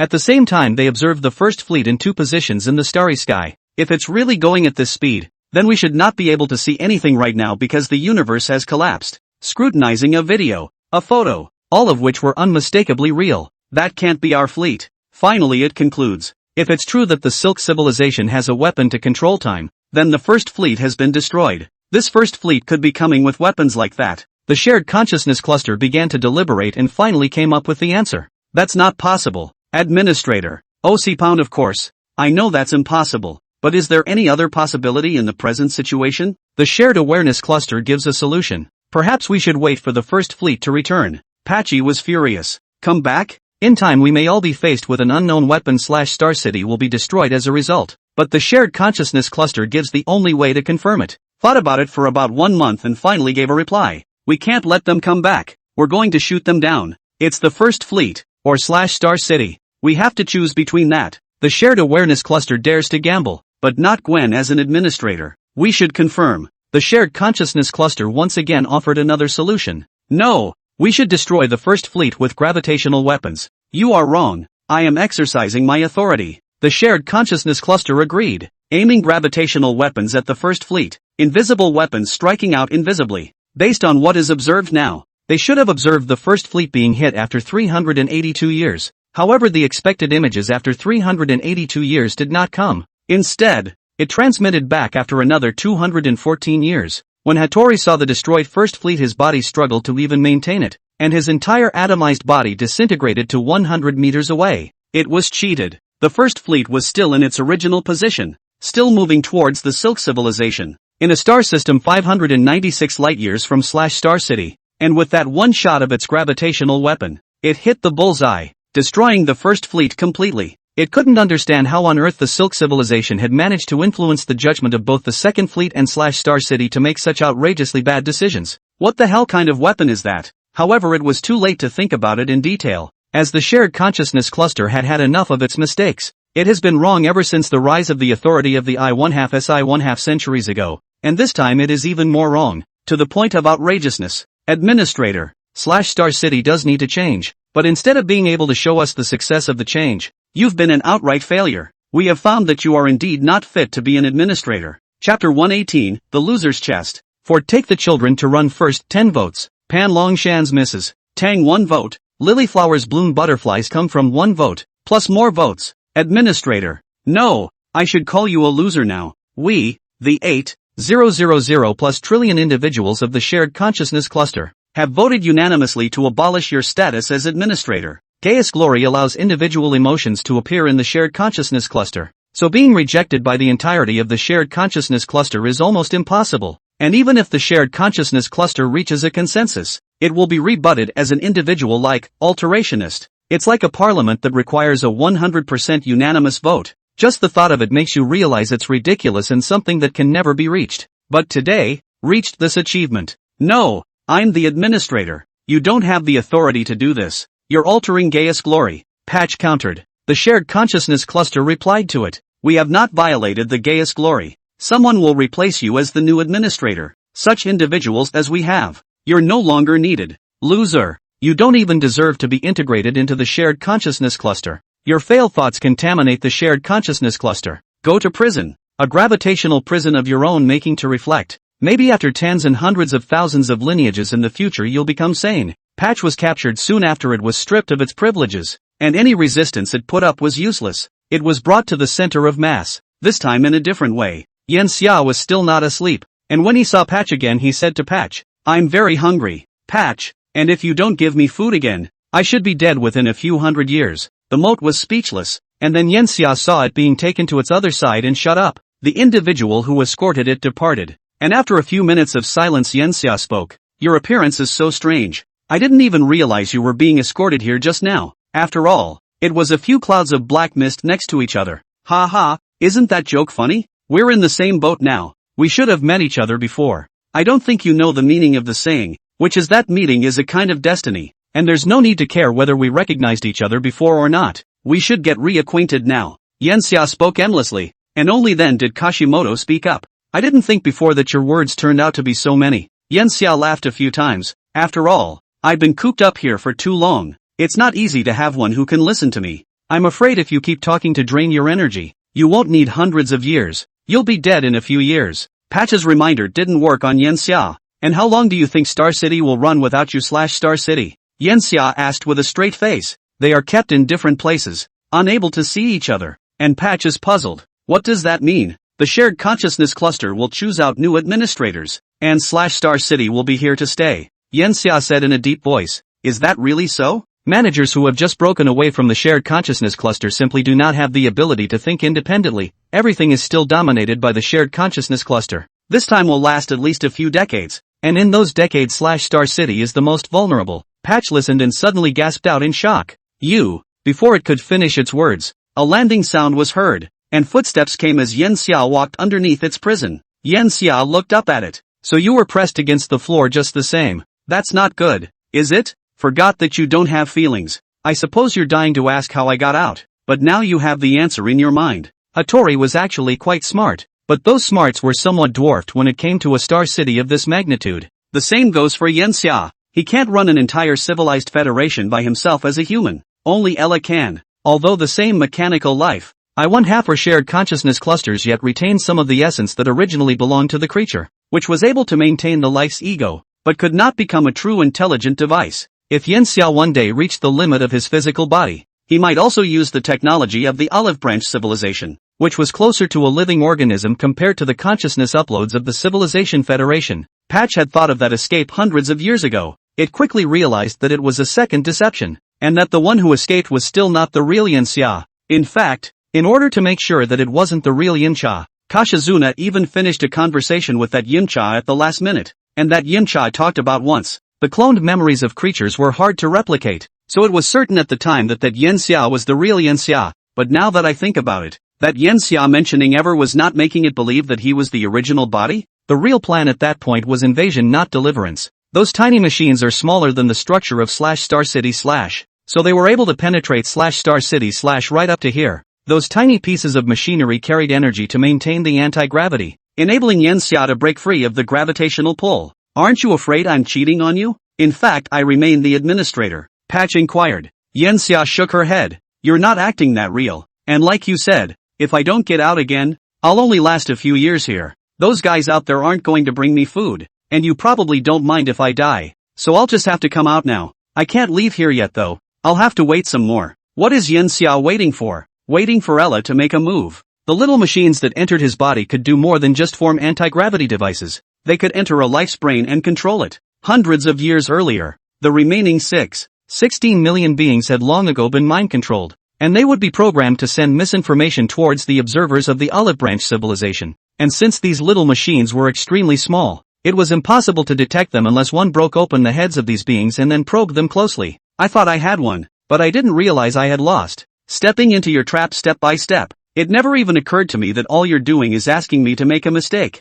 And as soon as I do, /Star City will be changed. The chaos that comes with change is opportunity. Disheveled. It had actually been as careful as it could be, but it still failed. Yes, it's a loser. But, Yan Xia, you might really be able to defeat /Star City/.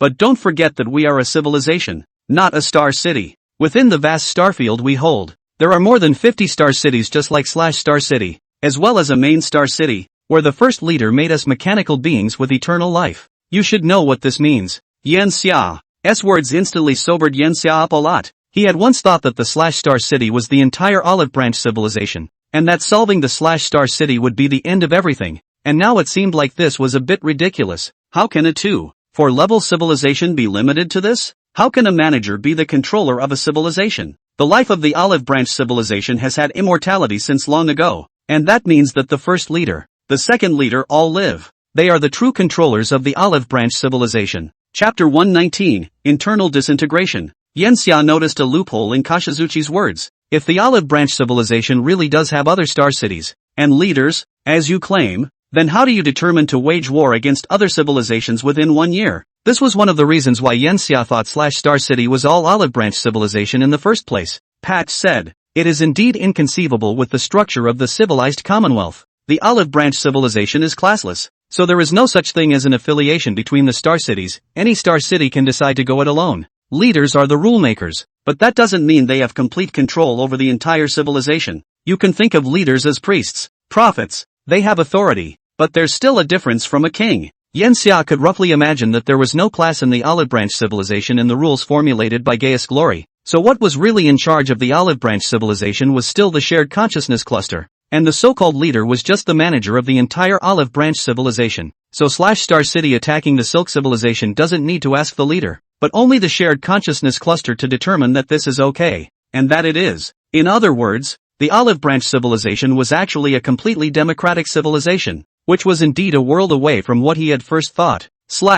Ella should be able to fix it more quickly. Yan Xia hoped so, because he was really hungry already, and now he looked very thin, just under 90 pounds. He had to get away from Prime now for a bit. The pressure within the center of mass was so high, and the place held tens of thousands of degrees of heat, that the little machine inside couldn't maintain its isolation from heat and gravity for long. Well, I have to go too. I don't know if I'll see you next time. Osipound watching Yen Xia walk towards the outside. It spoke. Osipound, you cannot come back if you go out. Theokal kill you. Yen Xia didn't turn around, but the voice came back. I'm not that stupid. I'm just leaving this prison. There's no need to go to the surface of Star City. It's too hot for me to go into cryogenic hibernation here. Starvation would kill me. And by going into hibernation I could live longer. Yen Xia came out of the prison is therefore. He had to find a colder place. Luckily, the universe itself was cold enough that he only had to leave the prison for 20,000 kilometers. And the fact that the interior of Star City was empty made it easier for him to move around.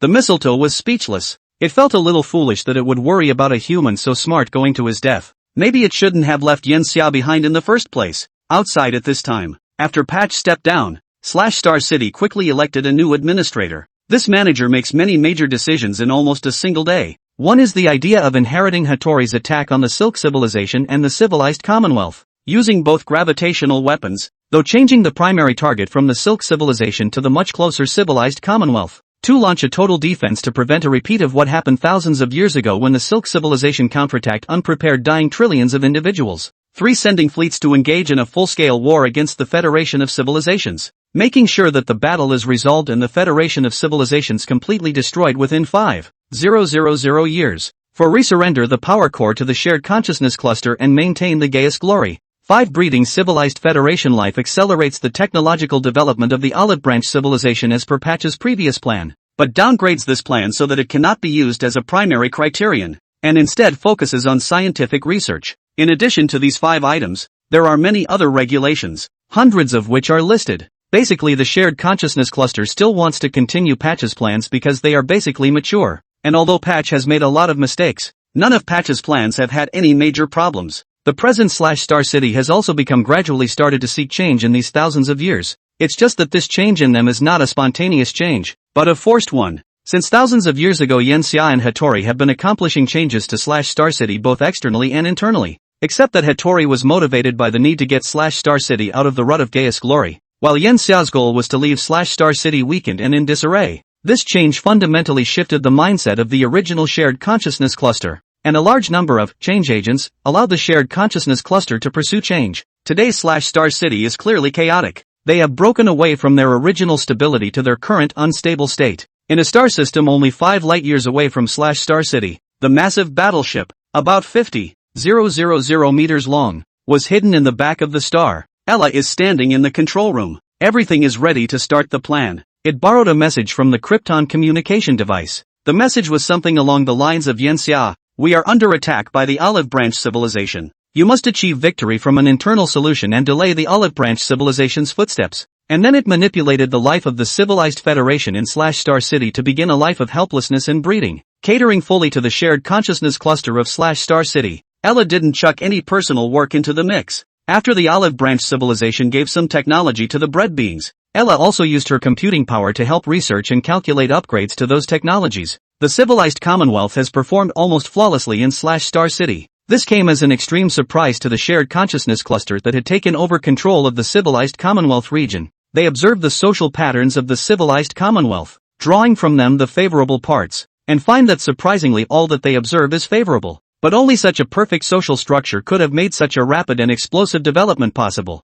I guess. The shared consciousness cluster was constantly doing research and found that this social model was surprisingly perfect and perfect in the extreme, to the point that internally, as long as it was controlled with entertainment, there would be no major internal problems. Star City began to carve out an area for parody. Mimicry results in very productive outcomes, and the presence of shared awareness clusters provides a more perfect inhibition of infighting. It is surprising that this social structure does not exclude shared consciousness clusters, a federation of civilizations. Perhaps it is because they are a collection of multiple civilizations that their social structure possesses extreme inclusiveness. Perfect. Too perfect. This structure is beginning to spread rapidly through Star City due to the tendency of shared consciousness clusters to change these days. However, this is not some perfect structure. A quick glance if it were a symbol would show the problem, for it is too perfect, too false. How can a living being be so harmonious and have such a stable relationship with each individual? However, today's Star Cities are all managed by shared consciousness clusters. The vulnerability of shared consciousness clusters is that they rationalize many errors, which only adds to the perfect structure that Ella has simulated. Shared awareness clusters very easily accommodate new social models. In the midst of constant change, the Olive Branch civilization has not forgotten to target the civilized Commonwealth. The message from the Krypton communication device they finished deciphering. The civilized Commonwealth had been struck in less time than it would have taken them to observe with light themselves. Now that we've determined to hit the target, it's time to start attacking the other main sequence stars in the civilized Commonwealth starfield, and the battleships can begin to be deployed. Within the next 10 years, Star City fired the gravitational weapon 13 times in a row, consuming roughly 1/20th of the entire Star City's energy, and they surmise that the civilized Federation is now close to collapse. Sure enough, after the original administrator went down, we developed more smoothly. It's a loser and a waste. Star City grew immensely for the next 41 years, with a new set of social patterns spreading throughout the city. As the application grew in size, small problems emerged. All of these problems come from one thing: class. The civilized federated society itself compiled by Ella is more like a true absolute cluster of shared consciousness, with over 6 million beings all controlled by its one machine. So even if classes existed, no one would fight because of unequal distribution of benefits. And the shared consciousness clusters of the Olive Branch civilization are actually magically altered. Each individual possesses a wealth of emotions, and they are the endpoints of the shared consciousness clusters, as well as the individuals. They have an ego and can respond to interests. Shared consciousness clusters don't realize this because they instinctively believe that there can be no conflict within themselves. Like two brothers who have always lived together and thought the same way, they would never think that they would meet in arms afterwards. And, most subtly, this contradiction is not a problem in the pre-existing expansion of the social model, which dilutes the contradiction by creating unlimited possibilities for society. But after this pattern spreads throughout the entire Star City, and the social expansion is over, it evolves into a maintenance society, which is the incubator of social conflicts. In the 42nd year, class conflict within Star City finally erupted. Olive Branch civilized beings find out that some individuals have gained more benefits, and they demand that these individuals hand over more benefits. But of course the individual who has gained more benefits will not hand them over, because it has felt the convenience of those benefits during these 41 years. Shared awareness clusters appear to be fragmented. Over the course of another 77 years, Star City's original shared consciousness clusters split into shared consciousness clusters consisting of higher classes and shared consciousness clusters consisting of lower classes. The contradictions have become more pronounced, in contrast to the civilized federal region, where the incredibly stable structure under Ella's control was still being maintained. The shared consciousness cluster seemed to be engaged in an absurd and ridiculous farce. Chapter 120, A Great Victory with Heavy Losses. The culminating part of the internal conflict is hardly radicalized under internal conditions. During the thousands of years that Yen Xia had been stirring up the storm within Star City, Ella naturally wouldn't be dry-eyed within the civilized Commonwealth. Plans can't catch up with change. That's why the Snapdragon communication device became necessary, and several contacts were made to confirm with each other how far they had gotten. After determining that Yen Xia has been noticed and that Ella's attachments are being manipulated, Ella foresees that more conflicts will be highlighted afterwards, even leading to Yen Xia's death. Rescue plan was proposed. However, Yen Xia did not wish to leave Star City just like that. Then everything that had been done before would be lost. In the aftermath, Yen Xia alone made a plan to put himself in danger. His life during his captivity was completely controlled by Kashimoto. If not for Kashimoto's goodness, Yen Xia would have already died. Of course, the clone escape plan itself already included letting Yasha recognize the imprisoned Yen Xia as a clone, which was also a kind of protection. But this kind of protection still depended on Yasha's mood. Yen Xia's plan included the false star plan that followed, which was not actually used for deliverance, but for defense and misdirection. Although at first they couldn't be sure of the Olive Branch civilization's malice, they still had to defend themselves against a possible attack by the Olive Branch civilization. And Ella had built very many machines to simulate the stars in the intervening millennia. A portion of it was used on the Cosmic Silk Road,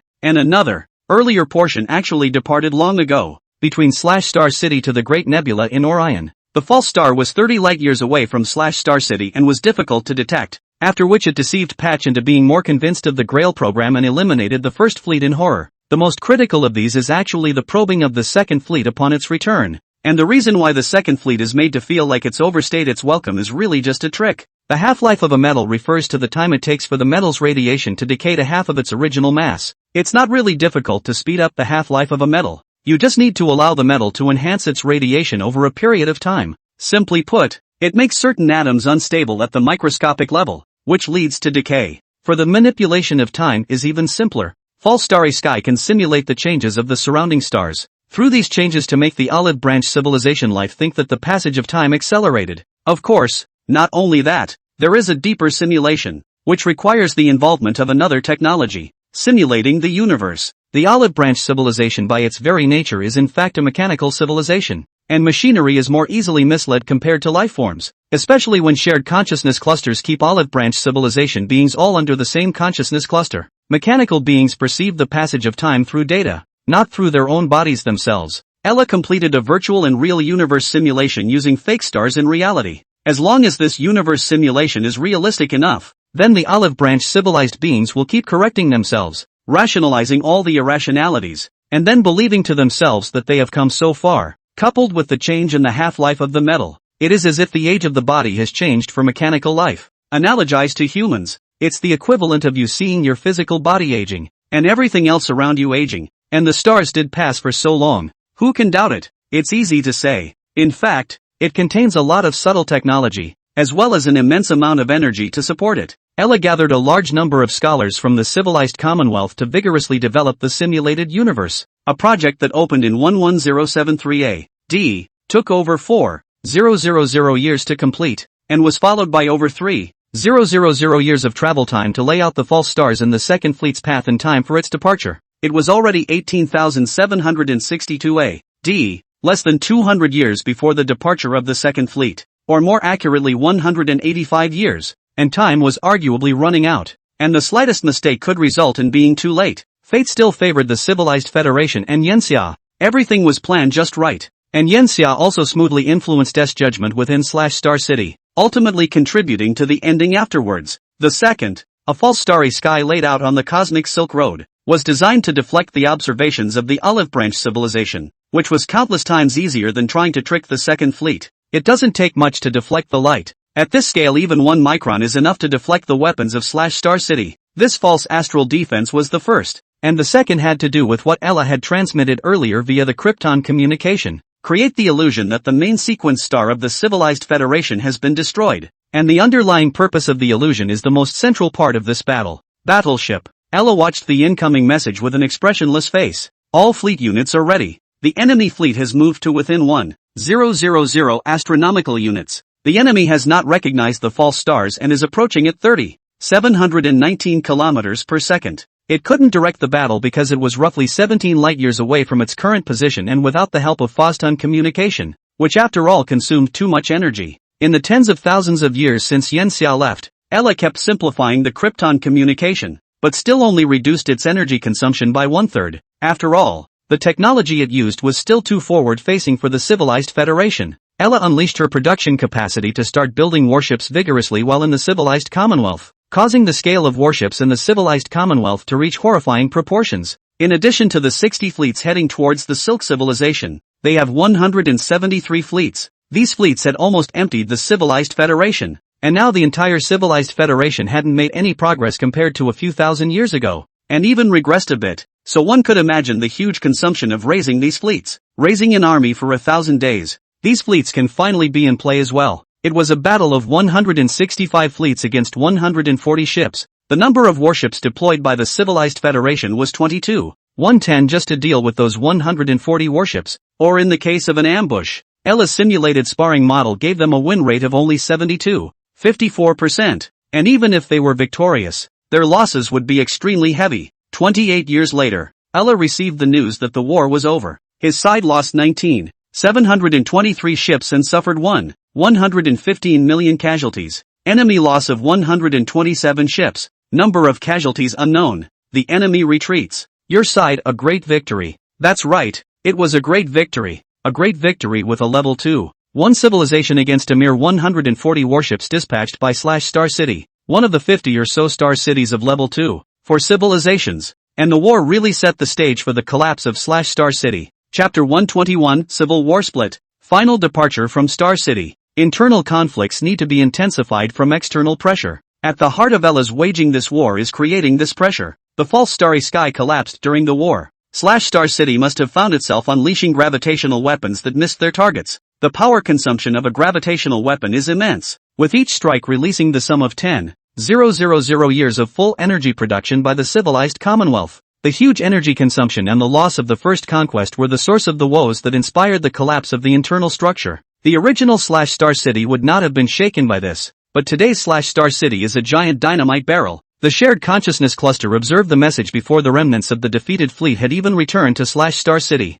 Who made this stupid decision? It didn't even bother to explore the possibility of a civilized federation creating a vision cover on the cosmic Silk Road. Stupid. That should have been addressed when the opinion was filed. Anger passes through clusters of shared consciousness, and there are few individuals who make this decision. They naturally become even angrier when they hear this, immediately and unceremoniously disliked. We come up with programs and have to refine them. So what do? Are you a bunch of idiots who can't think? These things should be done by you, blood-sucking fools under the grace of Gaius Glory. Managers exist to mediate these conflicts. However, the new administrators cannot interfere with the shared consciousness cluster at all. It is still in a power vacuum. And as previously predicted, it is not completely detached from the shared consciousness cluster at this time. When it tries to right a wrong, the clusters of shared consciousness that have developed class formations will have no problem disliking it rather than listening to it. Managers have unprecedentedly low authority. Star City is continuing on a path of deterioration. They certainly try to reconcile the conflict, but the reconciler does not have as much power as the conflicting parties, which leads to the fact that no individual will listen to the reconciliation at all. And as more conflicts arise,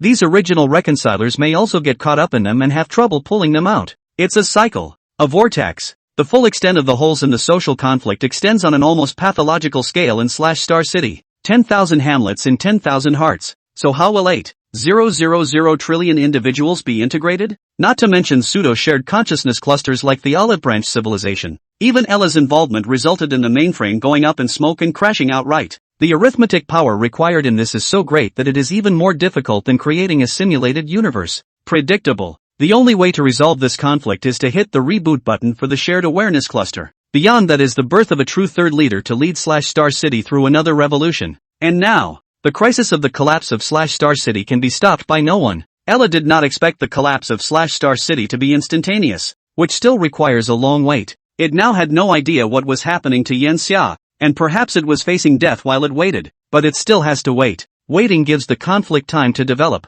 and if it now reaches Star City, then Star City will briefly drop the conflict and resolve it. It was a star city and a battleship. The present civilized federation is incredibly vulnerable in front of it. Just as a grass-covered worm is blocked in front of a meteorite flying at Mach 100, another 300 years have passed. The conflict within Star City grows and a civil war begins. This civil war split Star City into 5 parts, into 5 small star cities moving in different orbits around the star. The war within the Olive Branch civilization had only begun its first 50 years, and the number of warships lost by the 5 parties was as many as 1,600, which could be said to be disastrous. These battleships are all part of Star City. Star City itself is a combination of countless molecular-level machines that can change into any form, but the battleships themselves require energy, and many highly composite structures and high-strength materials that cannot be combined with the machinery that makes up Star City. So Star City has a limited number of battleships. 1,600 is a lot. After another 70 years, another civil war of unprecedented proportions breaks out, and this time Ella sees an opportunity. It personally controlled a battleship into the interior of the star system where Star City was located. A very small battleship, just a kilometer-class battleship, not even as big as the original Hope. However, it was equipped with the most advanced concealment technology, which combined with the Wu wall, using the magnetic field to influence the medium and the medium to refract the light. And all of this energy was constrained within a certain range, blending into the cosmic microwaves, making it less likely to be detected. It's actually easier to use gravity to make light bend. But gravity has no boundaries and can't be bound to a very small area, or the energy to bind gravity is too large for the civilized Commonwealth to do so. So gravity would be more risky to use gravitationally. Ella hid from the Olive Branch civilization's satellites, which were originally intended to serve as a warning and deterrent, and whose primary function was not detection. Things can't be that smooth though. Star City uses gravitational energy as a source of energy, with a large number of sensors installed in it for gravitational aspects.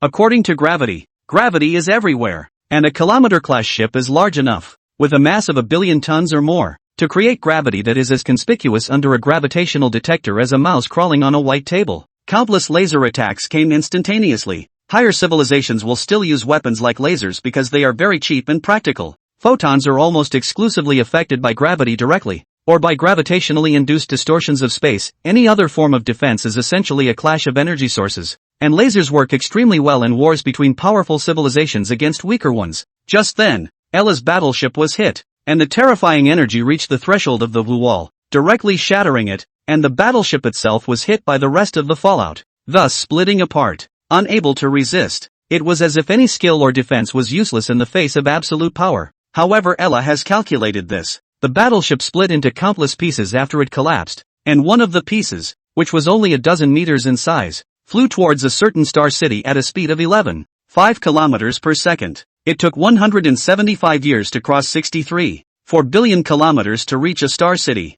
It impacted on Star City's defenses after an orbital deflection so fine that it was measured in millimeters, and then extended out in a puddle of liquid. These liquids coalesced into a fishing line thin small with the speed of the third universe into the interior of the star city. When extended to 4.9 billion kilometers finally touched a stiff and cold body. It wound up and rolled that body back again. It took 19 years before and after to accomplish everything. The shards encasing the torso peeled away from the defensive barriers of the star city and plummeted towards the star, unnoticed by any life. Chapter 122, Return Journey. When Yen Xia woke up again, he opened his eyes and saw a back figure wearing a white coat. Close at hand, curly silver silk has been hanging down to the waist, with the movement of the body swept on the edge of the bed. Gently sniffing can smell a special fragrance. The white coat was almost a little too tight though. It felt like a straitjacket against the body. This may not be the sin of the white coat, but the woman turned around. Her plate-sized face was joyful. She locked eyes with Yen Xia and exclaimed, "Master, you're awake." She even jumped like a maid in a maid store after saying this, and Yen Xia felt the entire battleship vibrate with it. At this moment, Yen Xia thought Ella had gained weight. However, after nearly 10,000 years of training in Star City, he was still unperturbed at this time. "Am I back already?" He averted his gaze. The light from the ceiling was blinding, and staring at it for too long would result in brilliant patches of light. In his slumber he had isolated his senses and was oblivious to anything, but he had been prepared after his slumber to be either found and killed by the Olive Branch civilized beings or rescued by the Civilized Federation. At least now it seems like it should be the latter. "Yen Xia, you've become shrewd. If it was before you would have clammed up." At that moment in front of him appeared a 1-foot-tall miniature Ella in a white floral dress and lacy white stockings on her legs, which had a pair of butterfly wings on its back and looked like a lily fairy. "You still haven't changed, Ella." Seeing Ella's virtual image, Yen Xia's memory was instantly pulled back to the very distant past. Not to mention Ella proper. Even the Ella attachment left him for a long time. During these thousands of years, he had almost no one to turn to, as if he was facing the entire huge Star City alone. Of course, he also understood that it was not without Ella, who had been working hard in the civilized Commonwealth, that he was able to sustain himself until now. Yen Xia got up from the hospital bed, but found a wave of weakness throughout her body. "Yen Xia, you went into hibernation in the cosmic space. The extreme cold and radiation severely damaged your body. It's a good thing that there are Quark robots working hard to repair it. Otherwise I'm afraid that you would have died long ago," Ella said seriously. Yen Xia nodded slightly. The hibernation pods possessed devices to protect the human body, and it was logical that his mech would be able to block out the radiation of cosmic space as well. But he's within Star City, where the radiation is too many times stronger than cosmic space. At the time he had detected an overly high radiation index, but it was better than staying in a plasmatic prison where he couldn't hibernate and wait to starve to death. There is still a fundamental difference between hibernation and dormancy. That was the best decision at the time. "How long in total have I been dormant?" Yen Xia thought it was a not-so-short time, and it does. 1129. Ella's answer caused Yen Xia to take a deep breath. It was surprising that it had been so long again since he'd left the primeval prison. At this time the fat doctor took off her silver-white wig, a bald head with tattoos, and she pushed in a wheelchair, then helped Yen Xia to sit on it. "What's the situation now?" Star City. Yen Xia's greatest concern at the moment was here. There are no more Star Cities. Internal class conflict has divided Star Cities into 5. Worthy of a civilization that once collapsed in civil war, the speed and scale of their civil wars is breathtaking. Ella's words were simple, but Yen Xia could imagine a scene like that. "But we're still no match for Star City, are we? Even if it's weakened to the core at this point, even the oldest lion is not something an ant can scorn." Yen Xia's goal from the beginning was not to conquer, but to seize the initiative in front of the Olive Branch civilization. "Actually, I think there's still a chance," Ella said. Yen Xia shook his head. Star City is just one of dozens of star cities in the Olive Branch civilization,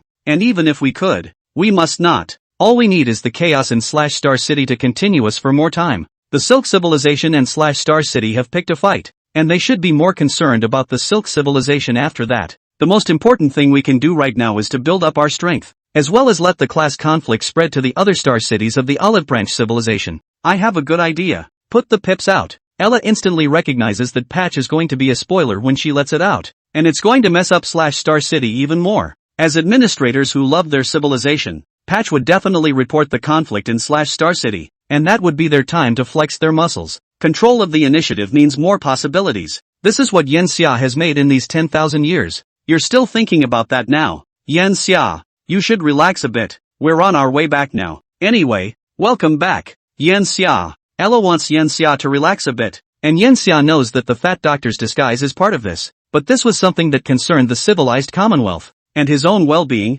and he had to think about it. I just don't know if it will buy us enough time. Yanxia was pushed to the dining area. Seeing the food, he remembered that he had been hungry for too long. He feasted and ate until his mouth was full, then gentlemanly wiped the corners of his mouth with a napkin, after which he went to the restroom and came back to order another steamed ichthyosaur, stir-fried dinosaur county liver, and barbecued gargoyle tail. It was only after the wine and food had been consumed that Yanxia remembered something. How are the Lightwings faring within the civilized Commonwealth? He asked. Ella pulled up the database information. It has crossed the $30 billion scale. A lot. But thinking that 10,000 years had passed now, Yanxia was relieved. Newly captured by Star City. It's pretty interesting, but it's too costly to try and save someone inside Star City. Ella, look for it in passing when you go to destroy the Krypton communication device afterward. And if you can't find it, forget it. As for the more than 6 million soldiers still remaining in Star City, they will have to stay there forever. It wasn't that Yanxia didn't want to save them.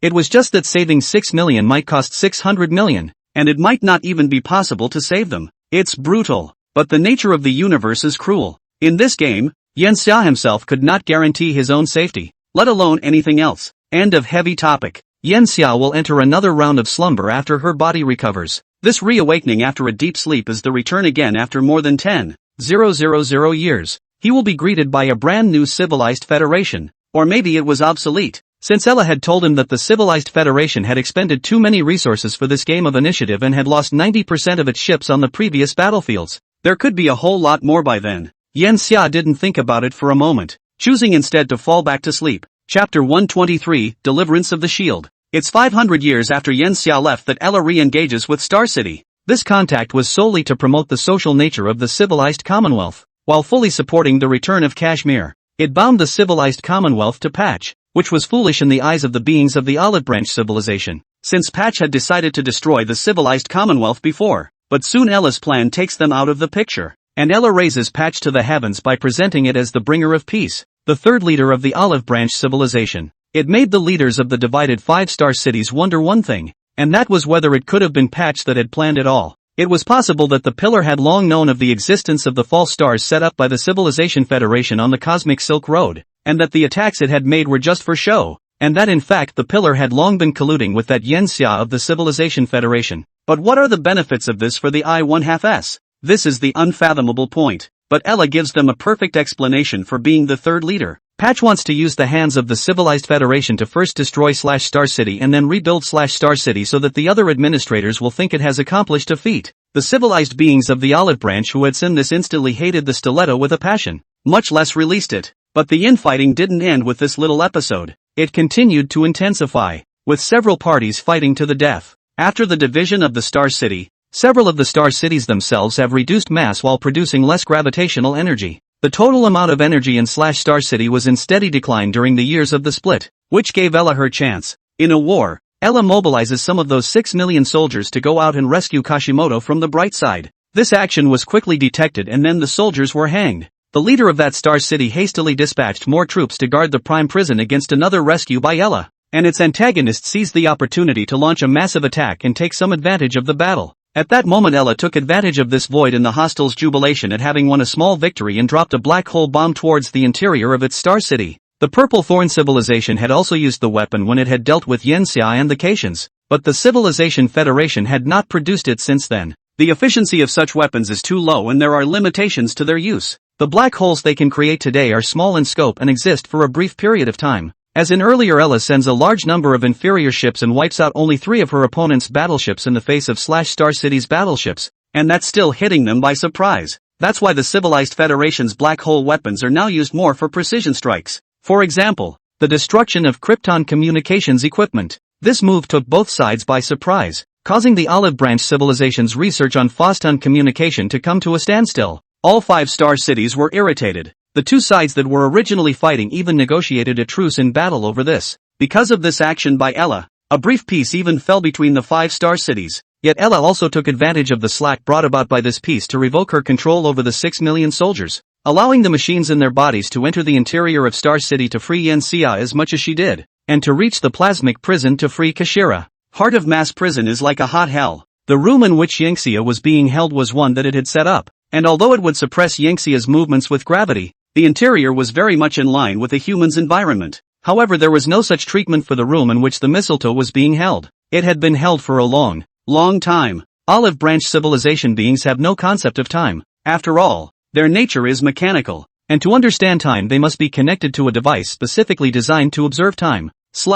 Mechanical life doesn't even have the concept of sleep, so Patch is always awake, and it becomes an opportunist, or a fatalist, waiting for the day to be favored, and then finding the right opportunity to escape from it. The kitsune itself thought this was silly, but it was the only thing it could do. But it didn't expect that this day would actually come. Some of the machinery was being incorporated into its body, providing it with anti-gravitational energy. It was too late to think about it carefully, and with the help of this energy Kashira, who had been trapped for so long, broke through the room and got right out of it. It's tired of staring into the hot darkness every day. It triggered the alarm just as it left though. Originally the patch was unappreciated, and without its powers it didn't even deserve an alarm. But it was only with Ella speaking out about rescuing Mistletoe that additional alarms were added. It certainly wasn't unintentional. Ella wanted the shared consciousness cluster to know that Patch had escaped, which would also put an end to the idea that Patch could still hide within Star City and wait for his chance. It's going to make it so that Hattori can only rely on the Federation of Civilizations. Everything that has been done before has been done for one purpose: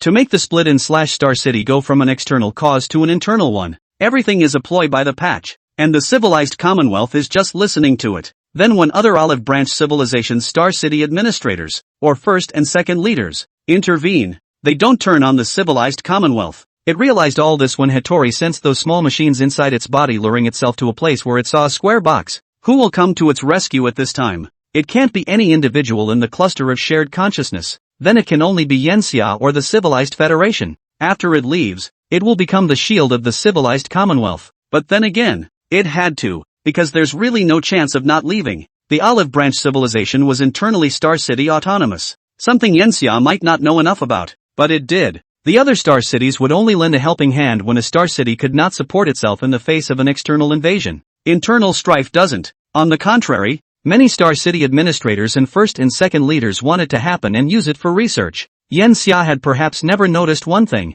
At the time when the Olive Branch civilization shifted from flesh and blood lifeforms to mechanical lifeforms, the size of the individuals was actually not that large, only a few billion. But now, there are close to billions and billions of individuals in a single Star City. These individuals are not naturally mechanical and mechanically born. Rather, they were created. So, the Olive Branch civilization does not grieve the death of any individual. For the loss of one, then the making of one is just that. What is called morality, compassion, and anger in the civilized Commonwealth has a different set of guidelines in the Olive Branch civilization. So this infighting won't have any other Star City administrators coming in to get Patch out. It will just wait for the infighting to end and a new round of fusion to begin, and a new administrator to be born naturally. This administrator may be able to transcend the administrator and become a leader that benefits the entire Olive Branch civilization. OC pound inside the box. Looks like it's just going to have to go one way. Chapter 124, Planetary Star-class Ship, Kunlun. It had been 10,000 years since the last time he left the Civilization Federation,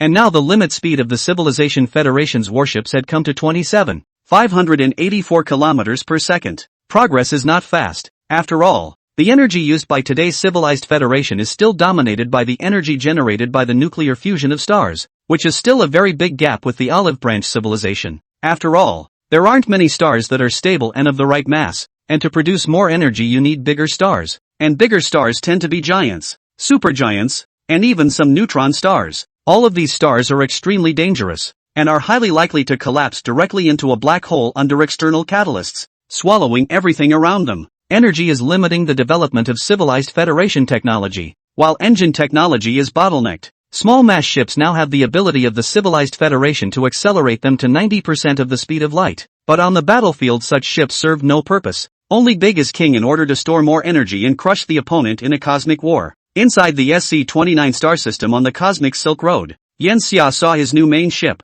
the Kunlun. The original Tiangong wasn't destroyed in that escape Yen Xia had planned, but afterward it had been transported back and had been dismantled and studied by Star City. Since they had already torn their faces apart, there was naturally no need for Star City to leave a few escape routes behind. And even if he hadn't been dismantled in a big way, Yen Xia didn't think he could get the Tiangong back. It has fulfilled its mission. Ella the elf lay on top of Yen Xia's head. The Quinlan was built using the highest technology now available to the civilized Federation. It was first polished in the analog universe for 680 years before it was built in reality. This is a planetary-class battleship, with a total length of 356 meters, a height of 565 meters, a width of 753 meters, and a total mass of 800 trillion tons. It is a milestone in civilized Commonwealth battleship technology. At 800 kilometers, just at the lower limit of the dwarf planet's diameter, it would not be an exaggeration to call the Kunlun a planetary-class battleship. This was a bold level crossing. After all, before the civilized Federation's battleships had broken through the 100,000 meter barrier, they had jumped straight to the 1,000,000 meter class, and even touched the 10,000,000 meter class directly. It's not exactly a waste of resources, though. Rather, it is a hurdle that must be overcome. Planetary-class warships are necessary, especially against behemoths like the Olive Branch civilization. The small warships had limited energy reserves and limited means of attack, and the tens of thousands of them could only be sent to their deaths in a fierce battle against the Olive Branch civilization's 100-odd ships. This is clearly not sustainable, and compared to making leaps and bounds in technology, making battleships bigger is obviously a bit easier, and a bit more practical for a civilized federation at this stage. After all, technological leapfrogging is far too remote to bet the fate of civilization on expectations. In fact, the Olive Branch civilization is the same. Star City is essentially a huge battleship.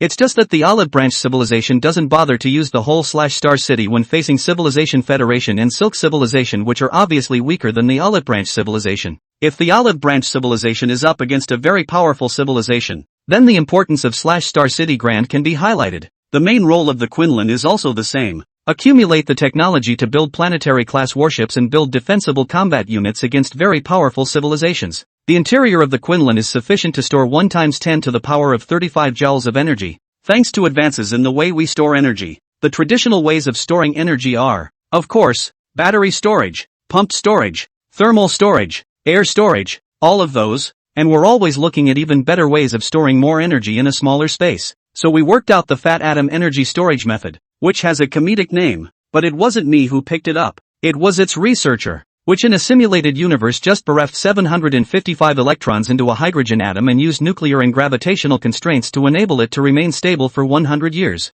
This technology, which has since been supported by me, took 800 years to achieve a positive application, using the smallest nuclear and gravitational forces to bind the most electrons in a system of atoms. And now we have been able to cram 585 electrons into one atom and keep it going for 14,000 years. It was indeed heartless. At least Yen Xia couldn't close her mouth after hearing it. The energy produced by one electron splitting or polymerization between atoms is terrifying. If such unstable fat atoms were to let go of their restraints, Yen Xia could not imagine the level of energy that would erupt. What is the energy storage loss? This is the most important. 59%. That is, 100 of energy stored in and then taken out is only 93.41. That's sick enough. The advances in energy storage also meant that the Quinlan could carry more power-hungry defense devices and attack weapons. That's the importance of being big. Then how much speed can it reach? Yen Xia continued to ask an important question. Ella blushed this time.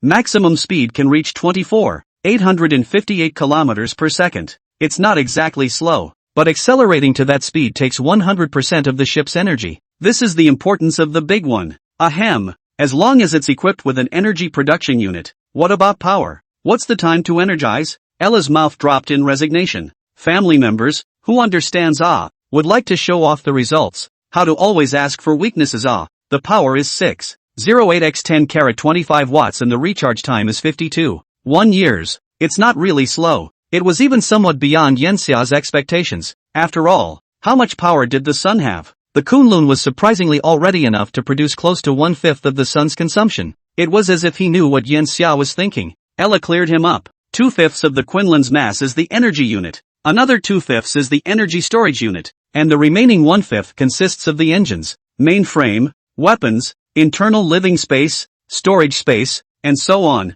The corner of Yen Xia's mouth twitched. So this huge battleship was actually fundamentally a power station and storage station? It's the first generation after all. Hooray for understanding. Yen Xia was still quite satisfied in his heart. Saying that, the battleship he was riding on had already reached the edge of the Kunlun, and looking again at this behemoth of a battleship, its shell was dark gray, and from the front it looked more like a plus, while the side was a narrow, inverted triangle, which was actually an elongated screwdriver head. If it were smaller, it would not be aesthetically pleasing in itself, but with its huge hull, it was the old adage, a big one covers 100 ugly ones, and it was parked outside the gravitational range of a planet, and did not look small in front of that planet either. On top of it was a concave, claw-like area 8 kilometers long and 1.3 kilometers wide, and Yen Xia went down in the battleship's airship and entered the thick, opaque atmosphere of this area. Upon penetrating the clouds, what Yen Xia saw was surprisingly a small city on the surface of a battleship. There are mountains and forests,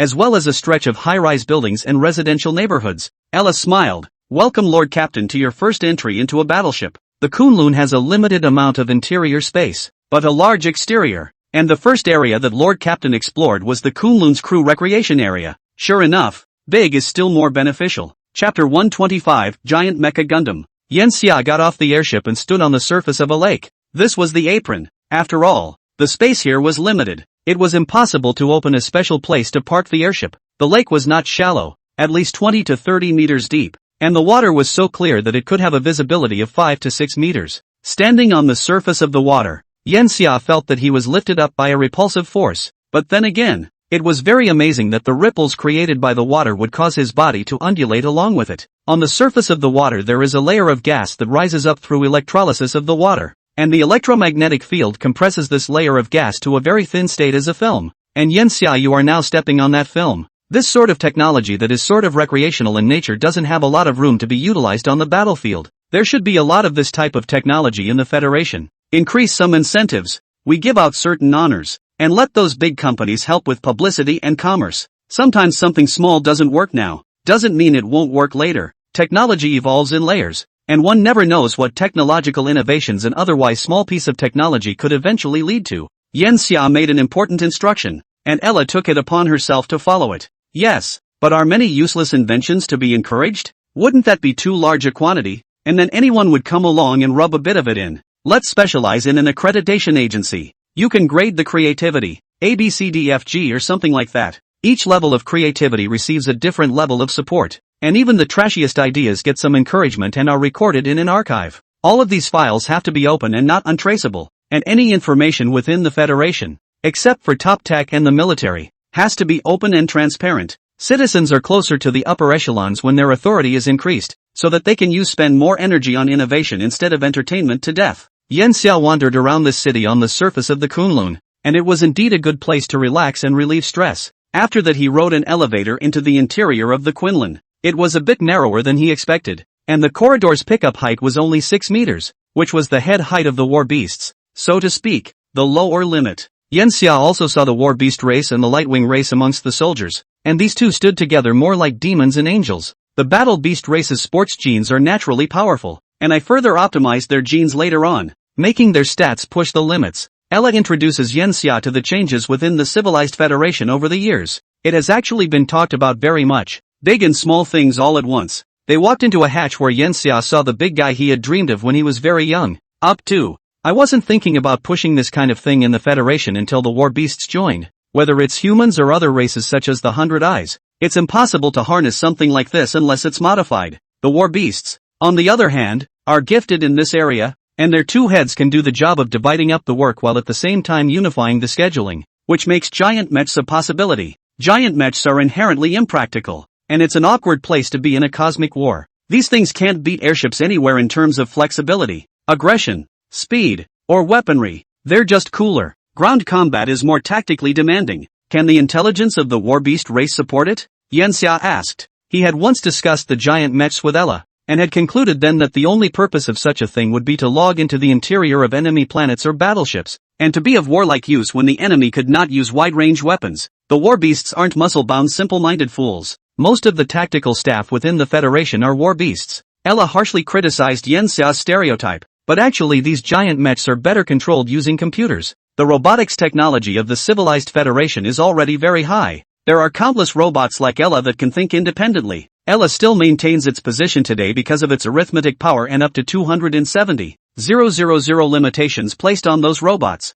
The reason why they still use the war beasts is actually the underlying reason is still cost considerations. A good robot host is too expensive. That's somewhat true. The total number of giant mechs that the Quinlan is hitched to is 15,000, suitable for use within the Quinlan and for dropping on the enemy. All of these mechs are made of the latest type of liquid metal, and most of the other structures inside are also made of special liquid materials. Mechs are also internal defense tools to prevent enemy forces from entering the interior of your ship. Yen Xia looked at these giant mechs, relative to the anime, more ergonomic, and not square, using more streamlined construction, said Gundam, in fact, more like an enlarged version of the Transformers a little. Each of these giants is 284 meters tall. Apart from the novelty of the Gundam, Yen Xia has not seen anything else new, basically upgrading what was once there. Good tech can be classically winged, but that also means that the Quinlan isn't very hacky, and it's still essentially a practical battleship rather than an innovative tech show. It was only after 2 months on the Quinlan that the Quinlan was officially launched to leave the SC-29. As Ella had said, the Quinlan had used 100% of its stored energy to accelerate to its fastest speed, and not only that, but the acceleration had been slowed to a crawl to only 10 g, which could be described as a turtle's pace in a level 2 civilization that had already taken control of gravitationally counteracting gravitational acceleration. It was a full 75 hours before the Quinlan accelerated to its maximum speed and flew off into deep space. The strong gravitational radius of SC-29 is only 0.16 light-years, and it took Quinlan only 1.5 years from SC-29C to leave the star system completely. But it was still far from the starfield of the civilized Federation. Yen Xia's body has long since recovered almost to the point of recovery. The genetic restoration has allowed his body to wake up for the nth time to develop. His head has already sprung up to 191 m and his weight to 122 kilograms, but he's still small in the current civilized Federation. Not to mention other races. The average height of human soldiers in the Kunlun Mountains is 206 m, and the recorded height of natural human beings without genetic modification is 361 m, and it's not giants or other pathologic height increase, but normal height. Yen Xia, who had finished recovering, quickly entered a state of hibernation, and during his hibernation, he intended to experience the virtual universe youth edition that was carried on the Kunlun. Once again, thousands of years in the making, the giant gray battleship swam like fish in the starry sky, slicing through the stars to return home. This first stop was Shaka, the borderland of the civilized Federation nowadays, the ice star that was unfamiliar to Yen Xia. Chapter 126, Magic on the Ice Star. When you come to the planet, you will be struck by its pure whiteness, a veritable star of ice and snow, the princess of snow, the queen of cold and pride, a kingdom worthy of life's admiration. The universe is huge, and there are many ice-covered planets, but most of them are incredibly violent. And Shaka, it is the coldness of civilization and the stillness of virginity. It has pure white skies, pure white land, pure white glaciers, pure white life. As far as the eye can see are pure white, complete without broken large six-sided snowflakes falling from the sky. If you open your mouth to eat it, you will feel a sweet flavor. The water in this world contains a natural mineral saccharin. Different from the saccharin extracted from coal, this saccharin does not have any odor. A silver-white triangular warplane cut through the sky, its fuselage rubbing against the thick atmosphere with terrifying speed, generating terrifying heat that melted the ice and snow in the path of the warplane, producing a large amount of water vapor and forming a long line that ran through the sky connecting heaven and earth. All this happened within 3 seconds. The fighter had instantly finished decelerating and landed smoothly on top of the snow. The name of the warplane is called Snowy Owl. The appearance of the fuselage is like a swallow that half retracts its wings and swoops. 34 meters long, with a wingspan of 37 meters. The height of the fuselage is only 8 meters, and the thinnest part is only 3.6 meters, and in the front of the fuselage there is a 2-person cockpit, which is somewhat like the cockpit of the 21st century warplanes, but instead of the front and the rear, there are left and right side-by-side pilots and co-pilots.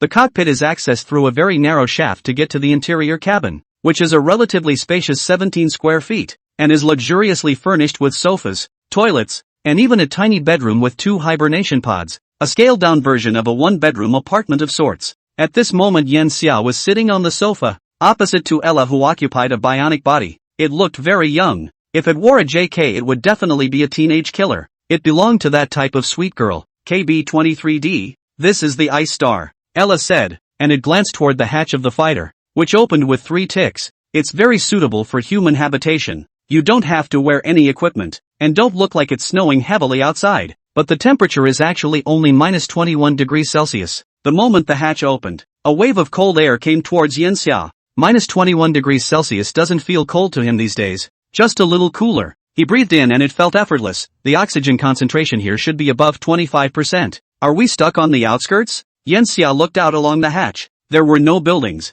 Ella stood up and led Yen Xia out as it spoke. Not really. The ice star is not part of the development. The ecosystem here is extremely fragile, and the entry of industrial technology could irreversibly damage it. Yen Xia froze at the sound of it. He rarely heard the word environmental damage from Ella, and even if it had damaged the place, it would be easy for them to fix it if they wanted to. So there is something special about the creatures here? Yen Xia thought of the possible reasons. His best subject was biology and he was very interested in it. Nice. Ella nodded as it cupped a pile of snow from the ground. The snow of the ice star is rich in a variety of minerals, which almost all life on the planet absorbs to survive. Carbon-based life absorbs oxygen, as do life forms here, and the source of that oxygen is this snow. They use minerals and water as a source of life, and in competition for these resources, life on this planet kills each other, and eventually a community rises up to dominate the planet. This group has not evolved as civilization, nor do they possess any intelligence to speak of. Ella used a holographic projection to show Yen Xia this life. Surprisingly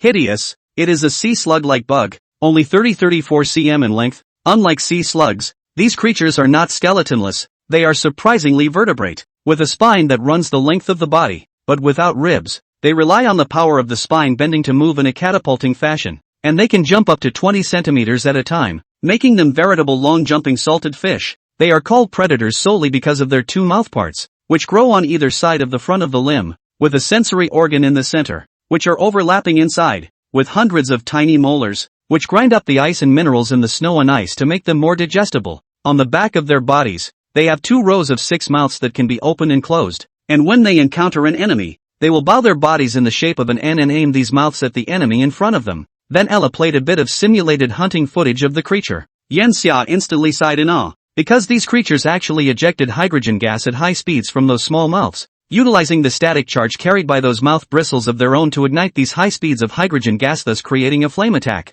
Biomagic? Flesh attacking with flames, and as a result of natural evolution, dared not be imagined. But when you think about it, it's actually not that difficult. Organisms themselves can produce hydrogen, such as some anaerobic bacteria on Earth, and after collecting this hydrogen in their bodies and spewing it out at high speeds, it's actually extremely easy to make the hydrogen combust, because hydrogen itself is extremely unstable in its charge, and it's prone to exchanging its charge with other substances, thus creating static electricity. However, this high speed requires a great deal of pressure, and it's obviously impossible to reach 100%. So the creature adds bristles to attach a static charge and drying as a way to create a flame attack with up to an 87% success rate. Don't underestimate the 87%, because there are 6 holes, so it's almost 100% as well. Yen Xia did not find this difficult to realize. In fact, the most important thing was how the power was guaranteed. What is the point of modifying an organism in this way if it is just to create a flame that can be done with a lighter? This life is kind of enlightening.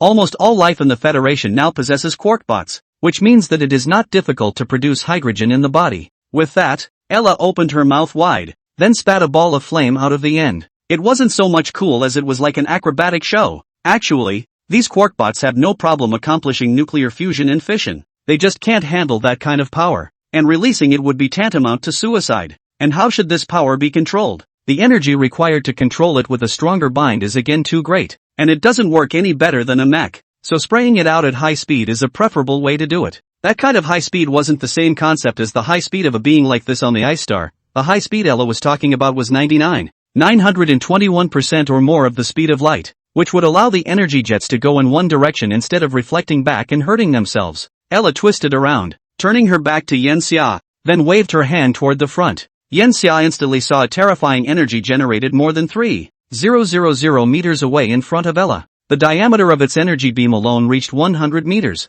flying out of the energy swept 70 kilometers in front of him before the energy was depleted in mid-air, creating a straight 31-kilometer-long canal on the ice star. This energy is also 1 kilogram deuterium produced by fusion only. The realization of the fact that there are actually difficult, not only to accelerate the deuterium, but also with the help of instantaneous ultra-high temperature triggered thermonuclear reaction. I'm now using a laser, which wants to catch up with the particles in front of the need for time, so the release of the distance a little farther on. Technology many times stems from inspiration. This life on the ice star provided the inspiration for Ella to make her first magic. This was for Yen Xia, who had no way of knowing if he was still himself after becoming a mechanical being, so he kept his physical body, but it was very fragile. So Ella had been attacking the lack of defense and attack power of the physical body. This technology, if made a little more controllable, would offer endless possibilities for individual life in the flesh. Yen Xia felt that from now on, the era of physical ascension in the civilized federation might have arrived. Chapter 127, Sightseeing Airships.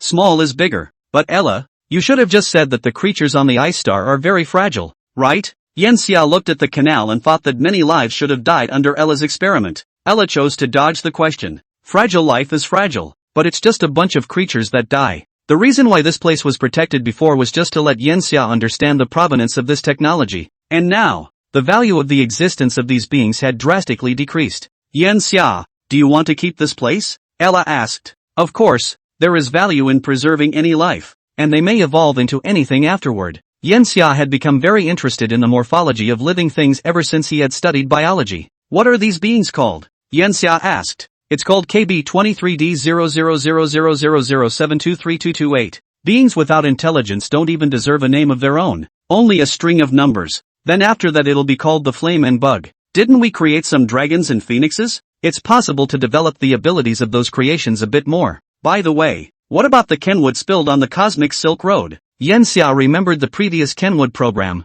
and the Cosmic Creature program. All of these creatures should have each begun to show different habits than they did at first. Upon hearing Yen Xia's inquiry, a look of regret appeared on Ella's face. Those creatures gradually withered away again after the mass dispersal. Originally envisioned to have a very high survival rate, but they still perished for various reasons in the treacherous environment of the universe. We have underestimated the universe and overestimated the power of lifeforms themselves. In the midst of the planets, the effects of the weather are enough to destroy nature, while in the universe, the so-called weather changes of the planets are just a game of housekeeping. Despite having anticipated this possibility, Yen Xia was still very lost when she heard it. After all, it was with very high expectations in the first place. But, although 99% of the experimental subjects have died, a few have survived, and these lifeforms are singular, and even if they are the same kind, they have begun to evolve in different directions because of the different environments in which they live. The good thing is that these beings are both male and female. They can produce their own offspring,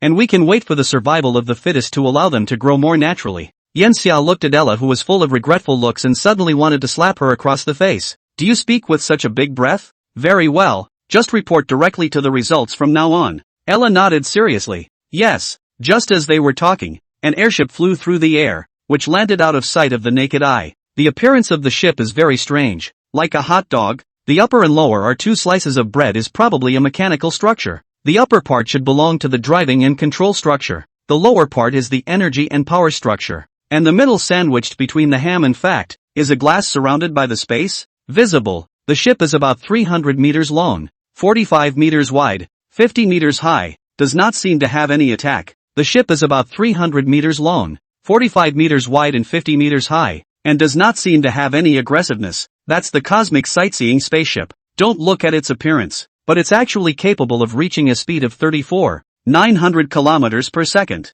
making it one of the fastest ships within the Federation. Smaller ships also use less fuel to accelerate. Like the civilized Federation at this time, it is not really difficult to reach 10% of the speed of light. It is just that the energy consumed by warships to increase their speed is too horrific, and also have to take into account the powerful inertia of the ship, that is even more incapable of heaping speed. A behemoth such as the Quinlan breaks to a horrific distance of 271 astronomical units, or 400 million kilometers. This equates to the fact that if you brake hard all the way to Mars orbit, you can hit the sun directly, and you can also pass through the sun and hit the Earth on the other side before advancing another 40 million kilometers or so. Such a sightseeing ship could travel long distances across several star systems. While it can also be considered entertainment, this entertainment is extremely valuable to some of the lower-class citizens, and it is one of the few ways for the lower-class citizens to see the vastness of the universe. The greater number of citizens of the civilized Commonwealth also means the greater number of citizens at the bottom. These bottom-class citizens can't afford a spaceship.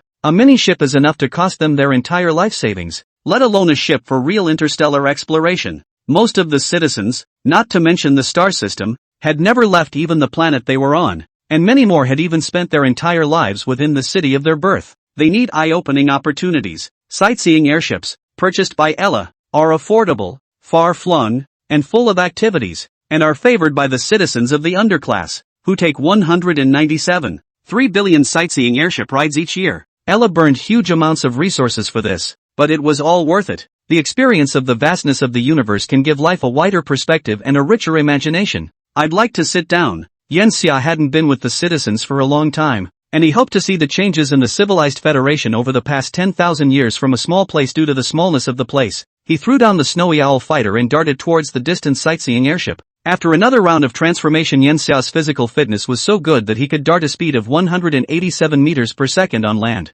This was pure physical strength. If you wore a light mech it would definitely be more than that. At least you could exceed a Mach 20 by the way. And heavy mechs were even more terrifying and could reach the extreme speed of Mach 283. Flesh is still a bit too weak compared to machinery. Since Ella had already started the carnal revolution, Yenxia didn't mind giving it a push afterward. Soon Yenxia arrived at the sightseeing airship. His appearance made those tourists who got off the airship nervous, but when he walked over, the captain of the sightseeing airship scanned his identity and immediately came up to him and saluted him. The other tourists then relaxed, and at the same time were curious about what kind of officer this human was, and how did he stay on the ice star. Don't mind me. I'll be checking out the scenery with the sightseeing ship afterward. Just think of me as a tourist who joined temporarily. The captain standing opposite Yenxia was incredibly surprised in his heart. The sightseeing airship was an infrastructure built directly by the leadership. Even the identity information of the ball captain could be scanned, but it couldn't scan the specific information of the young man in front of him. It only showed this person's identity is too high,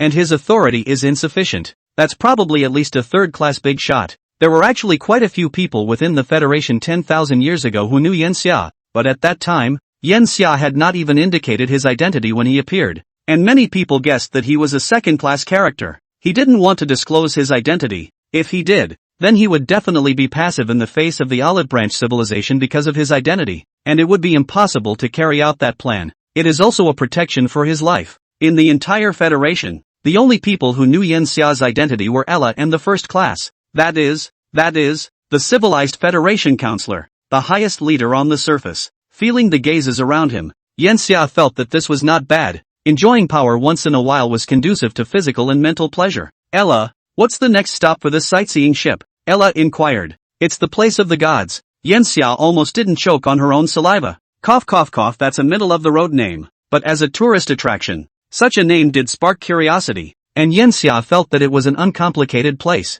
Chapter 128, Leviathan Swarm. Ringworld. The sightseeing ship stayed in the Ice Star for 16 days before departing again. As there were no extra seats on the hot program sightseeing airship, Yenxia could only sit on the sofa in the hall as he paid attention to every life form on the airship. The multitude of beings. It wasn't too conspicuous that some of the stars in the starry sky outside the ship began to trailing off as the ship reached above 10% light speed, and the stars in front of the ship began to shrink inward, as if they were coming together. It is estimated to be noticeable only after reaching 50% light speed or more, and especially noticeable after 90% light speed or more. And after reaching light speed, all the starlight will be seen converging into a single point in front of the ship, while all around and behind it will be darkness. It's well understood that after too much speed it also means that the photons in the back are chasing you and the photons in front are crashing into you. The speed of the photons in the back is the speed of light minus the speed of the ship, and the speed of the photons in the front is the speed of light plus the speed of the ship, which creates a speed difference, and the front will pick up more photons. The current speed was not enough to see that kind of phenomenon,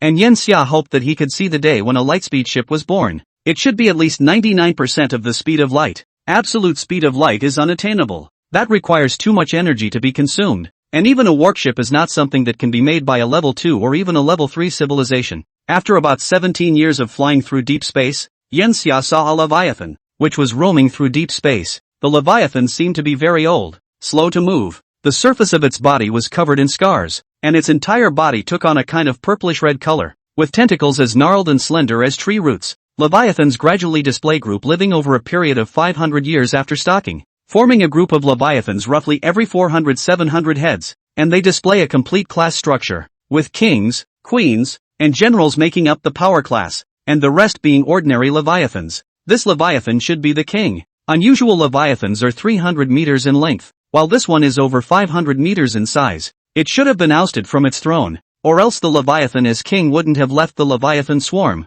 and it should have come to this deep space to find a good place to bury itself. This phenomenon is extremely rare. After all, leviathans don't live very long. The average is 22 years, and the longest lived only 38 years. Most of the time a leviathan swarm will be within a star system. The leviathan swarm this king is in shouldn't be far from here. They're migrating. Ella introduces Yangxia to Leviathan, who was created by Yangxia. It was just too tough after that, and Yangxia gave that task to Ella. At their speed, it would probably take hundreds or thousands of generations to walk from one star system to another. Yangxia felt a little shocked just thinking about this. It's like a group of ants crossing the Pacific Ocean for the continuation of their race. Exactly. There's a certain probability that this will fail. They need a very large amount of food, and to do that they eat their own dead kind, and often only 40 to 60 of the 500 end up being left, which is why it's even more valuable to see the king alone here. Who didn't want to be eaten and escaped? Sure enough, after another 2 days of advancement, word came from the ship's captain that a swarm of leviathans had been encountered.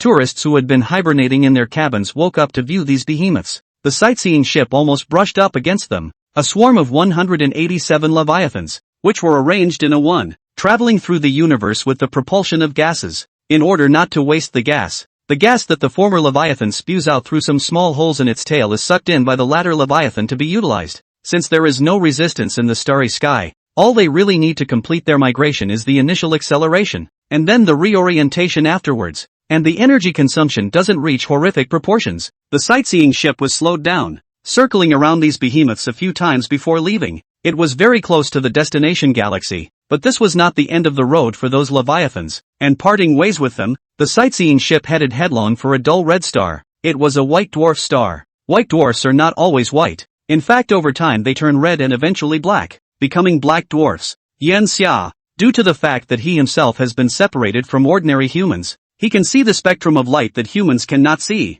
In fact, in the eyes of ordinary people, no matter whether it is a red dwarf star, white dwarf star, yellow dwarf star or blue dwarf star as well as other giants and supergiants, the light of the star is white. This white dwarf star should be about the size of Earth, right? Yangxia asked, observing through his naked eyes. Once you know the distance to an object, you can determine the size of the object. About the size of the Earth, then this white dwarf star is on the large side of the white dwarf family. The mass should be around 1-2 solar masses. From its spectrum and size, it should be a carbon-oxygen structure, and the lifespan is likely to have reached more than 10 billion years. Due to the excess gravity of the white dwarf itself, the star compresses carbon atoms and may form diamonds, becoming what is known as a masonry star. Once close enough, Yangxia saw a Dyson ring structure surrounding the white dwarf. The Dyson ring is like a cross around a white dwarf star, with a perimeter of roughly 0.7 astronomical units, or about 104.7 million kilometers. White dwarfs shine quite a bit less brightly than yellow dwarfs,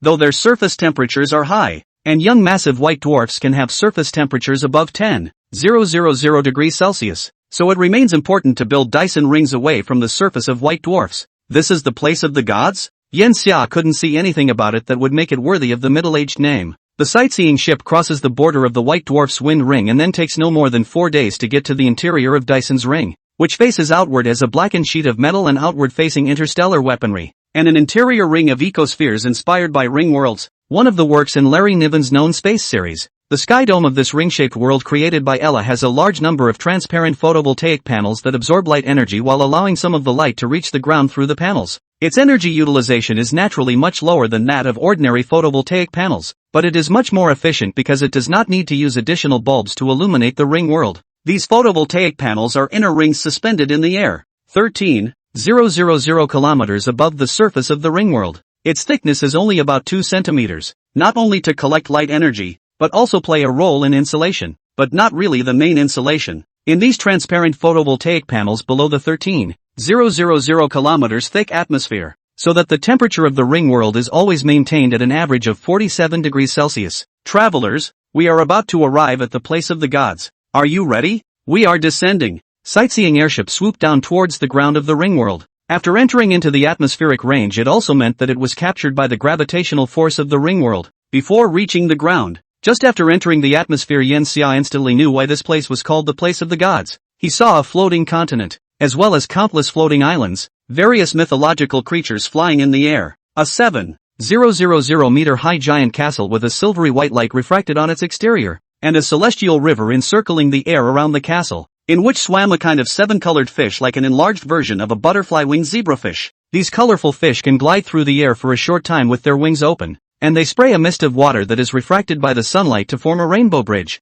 Everything is dreamlike, making it hard to imagine that this is the real world. Chapter 129, Recreating the Myth. The sightseeing ship landed on that floating continent. There were no modern buildings, and the place where it stopped was a grassy field. The entire floating continent was 72,000 kilometers long and 83,300 kilometers wide, almost the size of 10 Earth surface areas. Yet in the whole ring world, this is but a drop in the ocean. Although there are basically no powerful lifeforms here, I would still advise you to be careful. The air in the place of the gods contains a large number of microbots, and connecting to these microbots can provide rescue in times of danger. The tour guide of the sightseeing airship gave a safety talk and distributed a sightseeing brochure. Okay, everyone is now free to go for 3 years. According to Ella, the voyage of a sightseeing ship is usually 60 to 140 years, and the sightseeing ship ensures that the journey is excursionable for more than 5 years, in addition to the distance consumed. It's probably a little outrageous to say that you age a few years once you travel. After all, the civilized Commonwealth didn't really have a long life for the average individual because of Yen Xia's policies.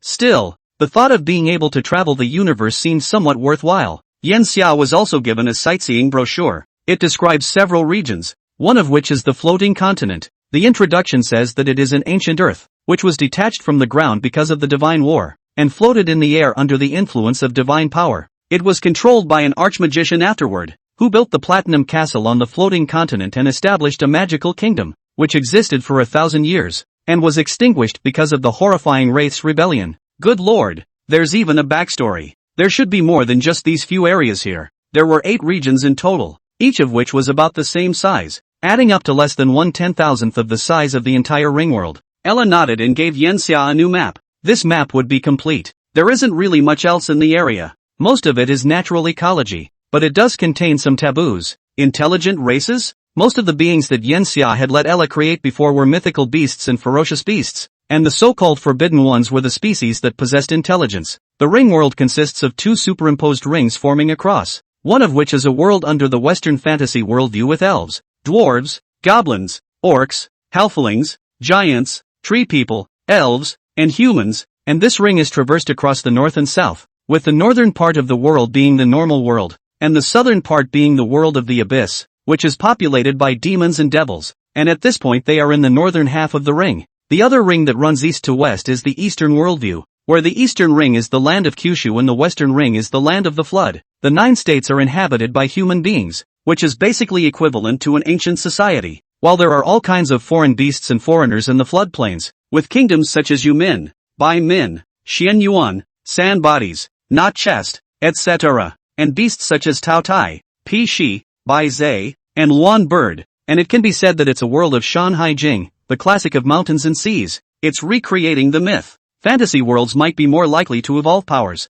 and even if they can't, they'll be able to give us other perspectives on the study of life. Ella explained. This is still part of biological research. Normal life forms evolve according to science, and no matter how puritanical, careful deduction always reveals their evolutionary path. The abnormal life forms, on the other hand, can offer another path. They are not structures that have been jockeyed out of hundreds of millions of years of microbial struggle and then reassembled, but rather created in a laboratory. And these beings will have a different worldview than normal life. Ella is working on these. Since the ring world is full of creations, it can also control these creations to wage wars and see how reality differs from what the computer has worked out, as a way to perfect the computer. Not only that, but Ella studies the reaction to bringing creatures from that world to the civilized Commonwealth. And the collision of technology and myth has the potential to give birth to something wonderful. Crazy plan, but I like it. A level 2 civilization such as the Civilization Federation had already gone through the process of piling up resources at a lower level, and the control of the 4 great powers could allow the Civilization Federation to achieve more possibilities. Possibly, this thing will be something that will be necessary for a level 2 civilization to study. Level 2 civilization creates everything and makes everything possible. Did the ring world produce anything useful? Yen Xia was more concerned about this. Otherwise this input could only be used for sightseeing, which would be meaningless. An alchemical trinket. Ella gave Yen Xia a video. In the video, there is a bare ground, corpses everywhere. On top of these corpses is covered with a layer of dark green moss-like things. They are writhing. Looking at it is disgusting to the extreme. Lore worms, an artifact crafted by an elven alchemist that is capable of contaminating genes. Contaminated genes will regress. A regression that is extremely difficult to form in any of our labs and facilitates the exploration of life's origins. Peculiar nature. Most of the biological genes will have some primitive structures in them, which will also lead to the phenomenon of regression in some lives. But this alteration is hidden in the very depth of the genes, which are made up of tiny fragments of genes. The conditions for the activation of these gene fragments are so harsh that they can almost only be utilized with probability, whether it is 1 in a million or 1 in 100,000, which is unacceptable in experiments. And the fact that these Lorax worms are able to return genes with a very high probability of 1/4800 is definitely considered good news for biologists. In fact, the Lorax itself is not very technical, but what it brings to the table can revolutionize a technology. Just probably, there is no limit to the creativity that science can bring, whether it is real or imagined. Isn't Ella working on the myth now? These myths are the very products of science, the derivatives of science, like a forked branch in the vast tree of science and technology. Yen Xia felt that just watching videos and presentations was not intuitive. Ella, let's go shopping. He walks towards the huge castle and wonders what is hidden inside. Probably some treasure. It's more like a theme park. Ella followed Yen Xia and fell half a body length. The place was full of forest-covered debris. Suddenly a face-sized black and gold spider hammered down from the air, lighting up its pitch-black fangs and biting towards Yen Xia. Yen Xia was taken aback. A punch went over and directly smashed the spider out. The spider smashed into the wall and shattered apart, then reassembled itself again. Surprisingly, it was a mechanical spider made of liquid metal. Ella beside her covered her mouth and laughed softly. It seemed to have met this result. As an adventure-type sightseeing attraction, there are some scary mechanisms set up here. Yen Xia had a dark face. Why didn't you say so? It was outrageous that he, who had not changed his face in the face of the 8,000 trillion lives of the olive branch civilization, was surprised by a small organ. This Ella skinned up some more after a million years. Still, it was the same flavor, which made him feel incredibly close. Could it be that I'm a jitterbug? Yen Xia was shocked, and inwardly he immediately denied such a boring speculation. He's just been away for too long. Yes, that must be it. Chapter 130, The Land of the Nine. Yen Xia traveled all the way and it was kind of relaxing. I don't know if it's been too long since he's felt this way, but he still cares about a lot of things. How's it going? Kashira wasn't technically considered a rival from his time in Star City. They had been using each other for thousands of years. The reason why he ended up failing was because it underestimated Yen Xia too much and didn't feel out what Yen Xia was going to do. This kind of underestimation does not mean arrogance or anything else. It can only be said that the original Olive Branch Civilization and Civilization Federation gap is terribly large. Even if it is now divided into 5 has been messed up Star City. The entire Civilization Federation also do not dare to provoke. Ella was dressed in a tight leather jacket and pants. Not the fine kind, but with a patina of adventurer's garb that gave it some wild beauty. Messages are being sent toward the Quinlan, and the ones I'm getting are 200 years old. 200 years ago, Patch began planning to consolidate Star City, and it did so without the help of the other Star City administrators. Individuals' abilities are limited. It decided to start small first, and chose the weakest side of the 5-star cities to receive some of the individuals who fled the war in the 5-star cities, and roughly it has gathered around 2 billion individuals, which is considered to be the largest force outside of the 5-star cities, right? It has to wait for an opportunity to take down the smallest one and enter into the fight, or else it will completely lose the possibility of getting its identity back after the 5-star city fights end and a new administrator is born. It got some help from us. It didn't reject it. It treated it as a trade. It knew what we wanted. What do you want? Peace. No alien race will be allowed to invade the civilized Commonwealth. The Olive Branch Civilization.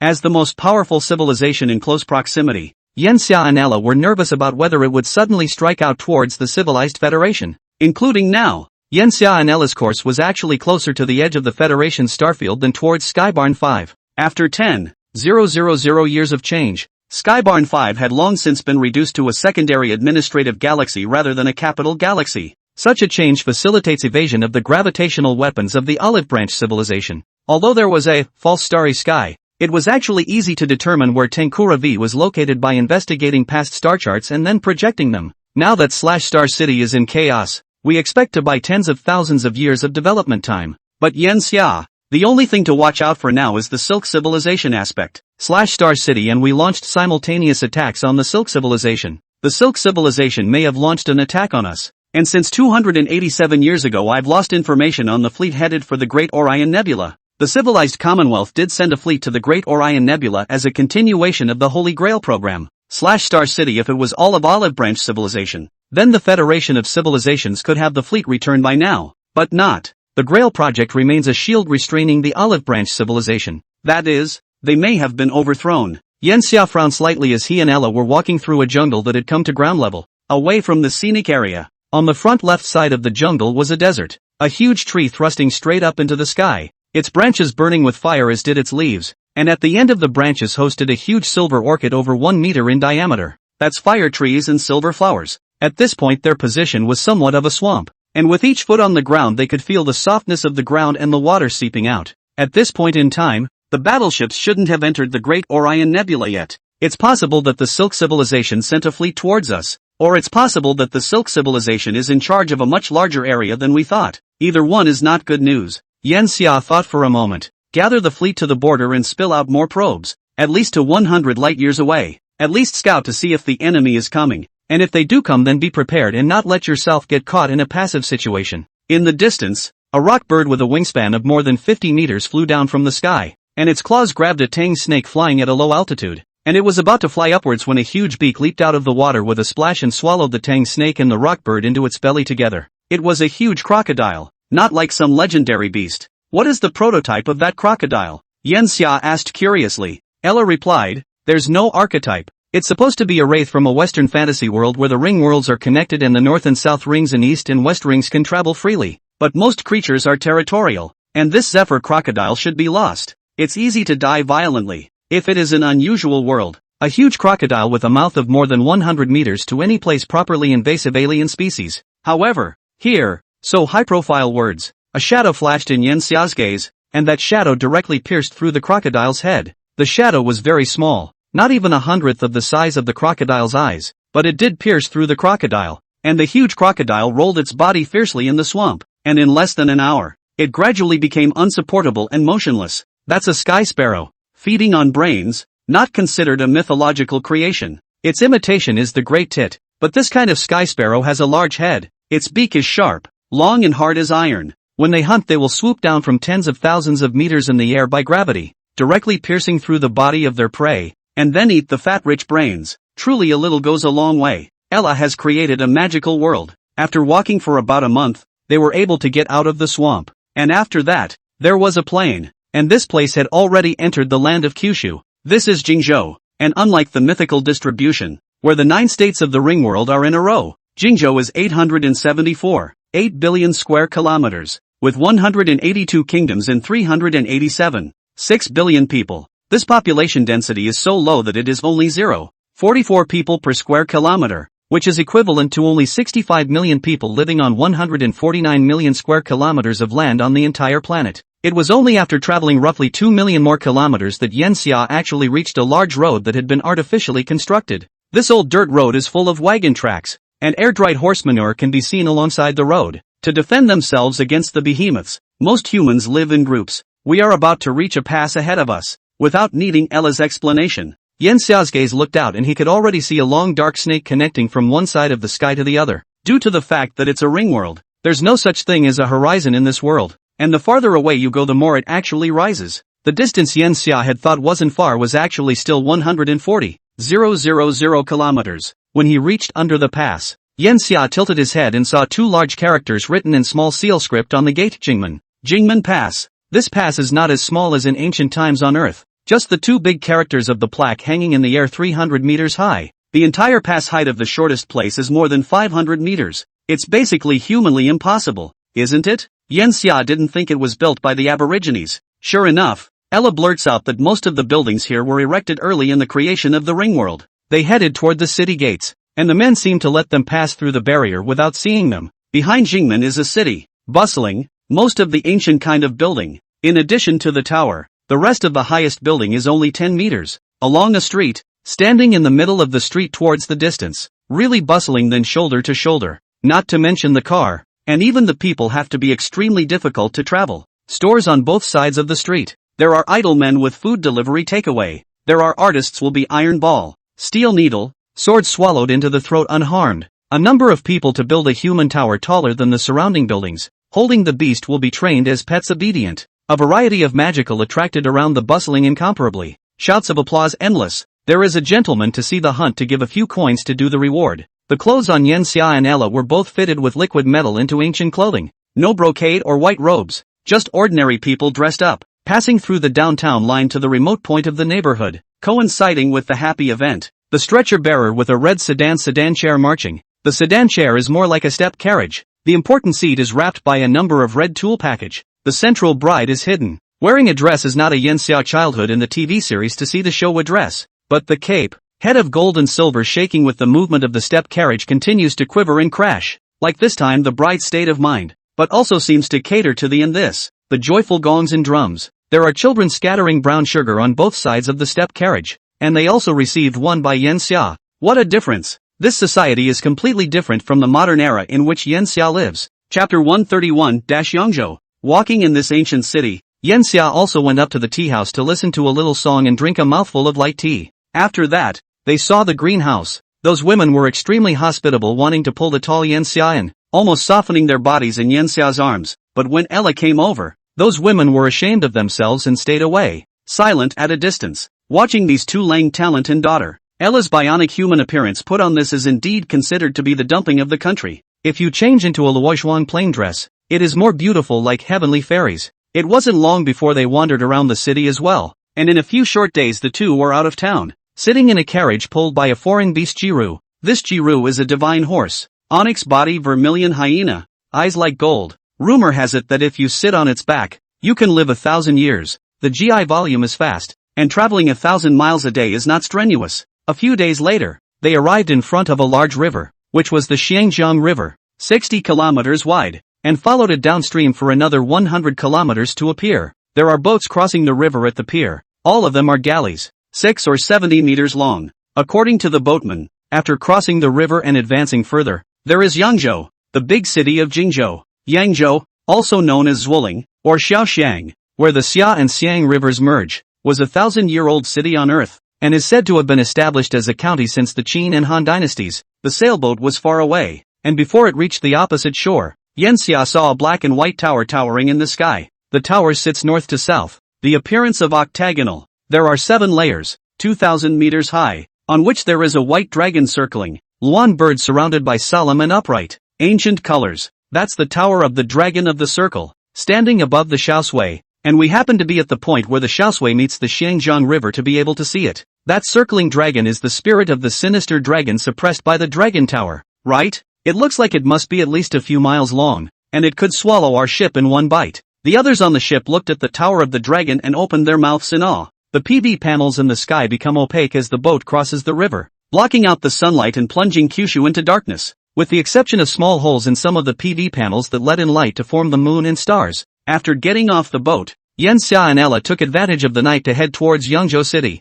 Just halfway through the walk, the clouds in the sky dispersed and the moon shone onto a rock wall not far in front of Yen Xia, which had an artificially carved hole in it. The two headed that way and entered a grotto, only to see that the moonlight irradiated the hole straight through the grotto, exactly in the middle of a spring, and then reflected on the white walls of the grotto, casting a clear half-moon crescent. Pale rock autumn moon is one of the 8 scenic spots of Yangzhou in the records, Ella said. It has so much information in its knowledge base that even this view has been restored by it here. In fact, if there weren't so many strange creatures in the Federation, this place could be opened as an attraction, Yen Xia said. Although technology can make a lot of things, but the creatures may not be able to feel nature in technology. Yen Xia himself, with the advancement of technology, he became more and more deviated from nature. When arrived here, surprisingly rare to feel the physical and mental pleasure. There may be some conflict between modern people and these ancient people, that's why it's not open. Ella has done the math and feels that there is a high probability of conflict, and that some people may be curious enough to approach these ancient people and pass on some modern knowledge to these people,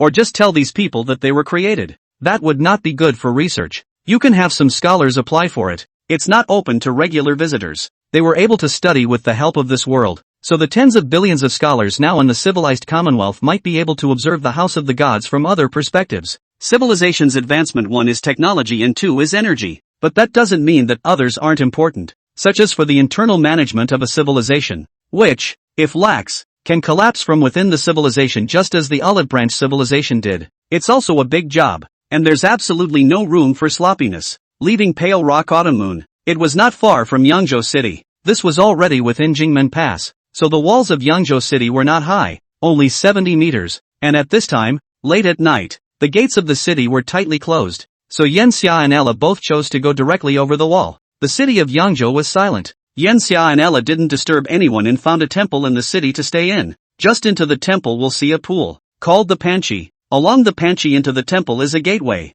relief plaque written on the latticework door, wooden falcon structure. The door in front of the standing carved stone lions left and right each one. The gateway on the hollow carved dragon and phoenix patterns, fine and dynamic, as if leaping out. Entering the latticework gate, you can see another gate in the distance, the Dashang Gate, which connects the two ancestral halls of the township sages and famous eunuchs on the left and right sides. The gate tower is even higher than the latticework gate, and even the pillars are carved with coiled dragons and dancing phoenixes, and the main body of the temple is the Dashang Hall. When you enter the inner part of the temple, I saw that the temple built in front of the platform, 3 sides of the protection, the front of the center of the steps with the carved flowers, birds and beasts patterns of the Dian Dian, steps on both sides of the round carving of a pair of stone lions. No one in the temple. Yanxia and Ella went in. There is nothing in the hall, but you can walk to the back, only to see that there is another Chongsheng shrine behind the Dashang Hall, whose exterior walls are covered with fine and subtle murals of colorful characters and stories, and the whole temple is classical and thick, and the carvings are all in one piece. Ningyuan Literary Temple? Yanxia and Ella stayed here all night, and when they went out after dawn, they found that there were many literati and scholars on the streets, and it turned out that not far away was the Pingzhou Academy in Yangzhou City, which is a big academy that can be ranked in the whole of Jingzhou, and has produced countless great scholars. They went along with the flow of people and passed a theater, from which came the sounds of key opera, sung to the tune of 2 Degrees of Plum. Yanxia spent a long time in the city, lingering a bit. It was amazing that 2.5 years had passed since this journey, and they had to get back or they wouldn't be able to catch the sightseeing train. It's so unfulfilling. This ancient sense of natural simplicity puts people in a peaceful mood, not thinking about external things. Back to the floating continent once again. The look on all the tourists' faces was the same as Yanxia's. Traveling is about experiencing the humanities, and the ancient humanities can deepen the viewer's cultural heritage. Yanxia approached the cabin and sat on the couch, seeing a lightwing being beside him fiddling gravely with a virtual panel that was hidden so that only it could see it. It's a lightwing scholar. Ella looked it up. Yanxia was a little curious. This scholar was still so nervous when he came to travel. Was he studying something? He gained access to the other side through Ella and saw their virtual panel, only to see that the panel had an incomparably complex formula. The more Yanxia looked at it, the more he gazed at it. The formula was actually Fermat's Great Theorem. This theorem is literally a piece of human mathematical history and is also closely related to string theory. Chapter 132, Fermat's Theorem Game. Armed God. Fermat's Grand Theorem, like so many mathematical theorems, is essentially a mathematical puzzle and a puzzler for mathematicians. It is impossible to divide a cubic number into the sum of 2 cubic numbers, or a quadratic power into the sum of 2 quadratic powers, or generally to divide a power higher than the second into the sum of 2 powers of the same order. This is a theorem formulated by French mathematician Pierre de Fermat in 1637. Written as a simple equation, it is x to the power of n plus y to the power of n equals z to the power of n, has no positive integer solutions. Fermat's Grand Theorem was solved by Andrew Wiles back in 1993, and then continued to be argued due to problems with the Euler system that was proposed to be invoked, until on October 25, 1994, at 11:4:11, Wiles gave the answer that convinced all mathematicians that Fermat's Grand Theorem holds at n2. It was a numbers game that had been going on for more than 300 years, and Yanxia had been exposed to some math when he was studying string theory and knew something about Fermat's Great Theorem. The fact that the scholar before us studied Fermat's Great Theorem suggests that his own attainments in mathematics were not too high, or that it was itself just playing a puzzle game. Fermat's Grand Theorem was born too far back in time for this theorem to seem to have any direction of application. Mathematics is usually tied to philosophy, and what matters in many mathematical problems is not the result of the argument, but the process. It's like playing a game where starting the game and exploring in the middle is always the most fun part, and when the final boss is fought, it feels infinitely more empty. Ella transmitted her voice to Yanxia's ears through the microbots. According to the information, there is indeed no relevant technology. Yanxia then stopped paying attention. After all, it was just a mathematical practice. In the civilized Federation nowadays, A lot of mathematical arguments don't need to be done manually at all. You can search for the answer on the internet. There are also companies that have developed big math formula models in the virtual universe, where any kind of arithmetic work can be done, like a supercalculator. The large mathematical formula model is not only helpful for these known mathematical formulas, but also for some mathematical puzzles with auxiliary arithmetic, greatly reducing the arithmetic time of the mathematicians themselves. Some operations that might otherwise take hours of mental effort to complete take less than a minute in the midst of a large mathematical formula model. Many of these academic virtual spaces are entirely overseen by Ella, who connects network ports to these virtual worlds and collects information about the operations within these virtual spaces. Damn it, it didn't get past the main council again. Surprisingly, there is an error in this aspect. The math mechagod deserves to be called a math mechagod, and I actually didn't notice it at all in my previous arithmetic. The light-winged scholar next to him cursed and marveled again. Yanxia saw the screen in front of it spread out steeply into the size of a blackboard, and on this screen was arguing a formula in dense fly-sized words. Just the information of those formulas throughout the text made Yanxia shiver. The math thing was too complicated. His primary study was biology, his secondary was astrophysics, and the physics aspect required the application of math. But before that he had done all the arithmetic with the help of Ella, and the math was definitely at the top of the list of difficulty in many academics. The ability to think logically has reached a terrifying point. And what era is this? More mathematical problems have been raised. Many of the problems are no longer Fermat's theorem such as integer problems. More calculus, more geometric diagrams. Yanxia has even heard of a scholar arithmetic brain overload and died. Many mathematical puzzles the closer to the truth tends to be more difficult. Ella as the core of the Civilization Federation, will also participate in many directions of research, with its arithmetic power.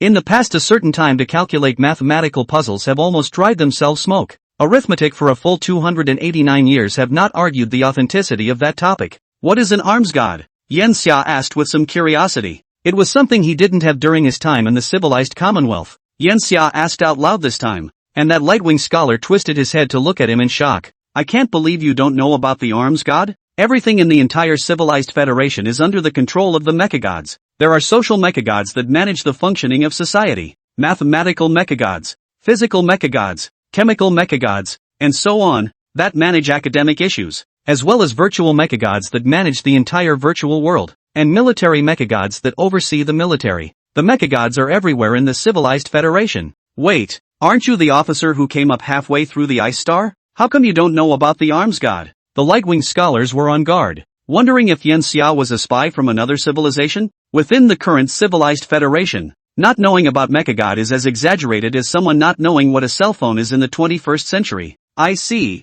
I spent a long time on the Cosmic Silk Road and only recently returned. I didn't expect the Federation to develop so quickly. Yanxia was a bit emotional and dispelled the other party's doubts. At the same time, Ella was also transmitting her voice from the side to explain for Yanxia. The information that Ella itself processes is determined by computing power, and the universe is so large that it means it's limited to a single star system. And if it's multi-galactic along with it, there's the dreaded years-long latency problem. Latency can be unacceptable in computers at 1 millisecond, let alone years or even decades. So Ella made the armored god. Each mechagod has its own separate star system host, dealing with different things separately. Mechagods are divided into primary mechagods with very high arithmetic power and secondary mechagods with lesser arithmetic power, which rely on massive stars, usually yellow or blue dwarfs, to supply their arithmetic power with powerful energy. A paramecium is dependent on a red or white dwarf star, and there is a paramecium in the ring world that coordinates the ring world's operation, the Cosmic Silk Road. That is very far away indeed, a distance of over 200 light years. If only my research could be completed, then it might raise the speed of the Federation's warships to a new class, at least 15% of the speed of light. The light-winged scholar shook his head regretfully. Unfortunately, my research still has a long way to go. As a light wing, my lifespan is too short. If I can have a few hundred years of life, then I might be able to complete this research myself one day. Yanxia listened with great curiosity. What kind of research is it that can increase the speed of a battleship by that much? The light-winged scholar turned the access to the virtual screen on, and those formulas on the blackboard in front of him instantly disappeared, replaced by a number. 137. Chapter 133 Constant 137. 137 is an integer, but it does not point to an integer. More accurately it would be 137. 0.035999976, a dimensionless number or called a dimensionless quantity. This number is also known as the precision structural constant, or God's constant, and is often represented by the Greek letter alpha. God's constant, now more broadly also called the Mechagodian constant, as a number representing the strength of electromagnetic interactions, it holds the mysteries of the universe. Whether it's the human civilization or our Lightwing civilization, or the Kettle civilization, the Hundred Eye civilization, or the Purple Thorn civilization, every civilization that has explored the physical realm has discovered this constant and been shocked by it. If there really is a most fundamental constant of the universe, was it formulated by some being, like the god of instrumentality, which created the entire universe with that constant? Now we have not only discovered the strength of the electromagnetic interaction, but we have also calculated the strength of the weak interaction, the strength of the strong interaction, and the strength of the gravitational interaction. The subjects that extend from each constant are fascinating, and I started combining the precision structure constant with Hodge's conjecture 13 years ago, wanting to create a unique geometric structure. This geometric mechanism can be amplified by combining basic geometries into a complex geometry that utilizes that structure to export energy, allowing it to be amplified. It's been something I've been exploring for a long time. The field of mathematics is mysteriously desirable. Though unable to affect the Federation more intuitively, most citizens only care about the tangible things. I turned to that area of study a long time ago, but it seems that I've taken a little too big of a step now. Physics and math can be two very close disciplines, but trying to move from physics to math, or from math to physics, and still achieve great things from it, can be a bit difficult. Especially these days, the end point of each discipline is actually infinitely stretched. For example, tens of thousands of years ago the various disciplines are like forks in the road, each extending out 100 meters, and now it is 1,000 meters. Want to walk 100 meters on a certain road are extremely difficult to walk 1,000 meters. That is a genius, and the genius also have to luck in order to achieve. And to want to choose to restart on another path from one path and still want to walk 100 meters, or even want to reach 1,000 meters, is just a bit arrogant to the point of not knowing what's going on. The Lightwing natives studied in the same direction as Hodge's conjecture, and were extremely skilled in math. At the same time,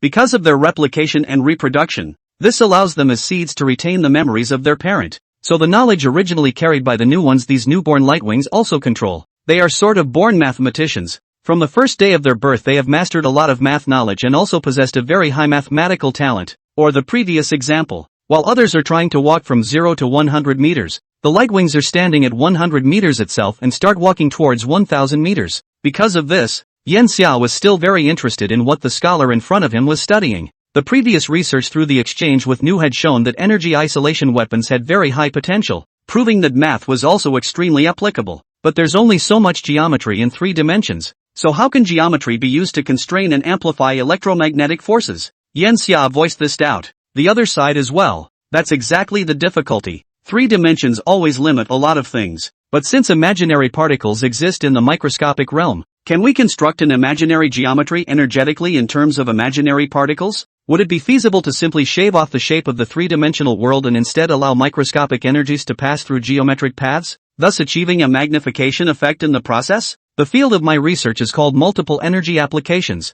which, as the name implies, is whether or not it is possible to amplify energy by fissioning or decaying or utilizing antimatter to obliterate the fused particles once again for a brief period of time after completing the nuclear fusion of energy. The other party recounted some more of its theories, and Yen Xiao listened with fascination. It also gradually became clear why the other side was studying precision structure constants. It studies not only precision structure constants but also quantum electrodynamics. 2 electrons interact by exchanging photons. So is it possible to geometrically path constrain photons, as in optical fibers, and thus constrain and control the energy conversion of atoms? After an atom undergoes a fission reaction, 2 atoms are produced, which are controlled for energy by geometric paths, and after passing through a pipeline come back to a fusion with other elements, where the fission and fusion energies are superimposed, resulting in an increase in the amount of energy produced. This secondary utilization of the initial idea somewhat violates the theorem of conservation of energy, but in this Lightwing's calculations, it turned out to be incredibly consistent with the conservation of energy, with the secondary utilization itself only serving to stack more energy, not create more. Just as it takes 10 seconds to release 10 joules of energy from an object that originally had a power of 1 watt. With its application it is possible to increase the power to 2 watts and output 10 joules of energy in as little as 5 seconds. This would allow for shorter acceleration times for battleships, an exponential increase in the instantaneous burst energy of bombs as well, and other applications. If you think about it that way, it doesn't seem much stronger. Is there a difference between slowly accelerating to terminal velocity and rapidly accelerating to terminal velocity if the battleship's energy is 100 joules? Simply thinking about it doesn't seem to make a difference, but it actually does. The universe is not an absolute vacuum, which means there is friction, and having friction means that if you want to maintain the same acceleration, the longer you accelerate, the more energy you consume per second. Then there's the other consumption. Faster acceleration means energy savings in other areas, such as the energy used to cool the engines, which is also a very large overhead in a battleship. This technology seemed to Yen Xia to have elements that were exaggerated by the scholars in front of him, and it wasn't likely to increase the speed of the battleship by that much. Perhaps the other party was unfamiliar with the speed of the current civilized Commonwealth battleships. After all, there were specialties in the art. Yen Xia let Ella do some calculations. The other party's technology Ella could directly use her authority to find out and analyze it, and the final result obtained was that it could increase the speed of the existing ship by 42%. This is in the case of the success of the technology. In fact, this technology can be said to still exist in the theoretical stage. The argument can simply be described as full of loopholes. It is no wonder that this light-winged race of scholars cannot pass the audit of the mathematical mechanical god. Can be said to send a paper? The paper platform's management took a look at the direct return of the kind of paper. Compared to this scholar's research, Ella and some of the top scholars of the Civilized Federation were actually already attacking the problems in battleship speed. After all, it's a top priority, and many top companies, including many of the top companies,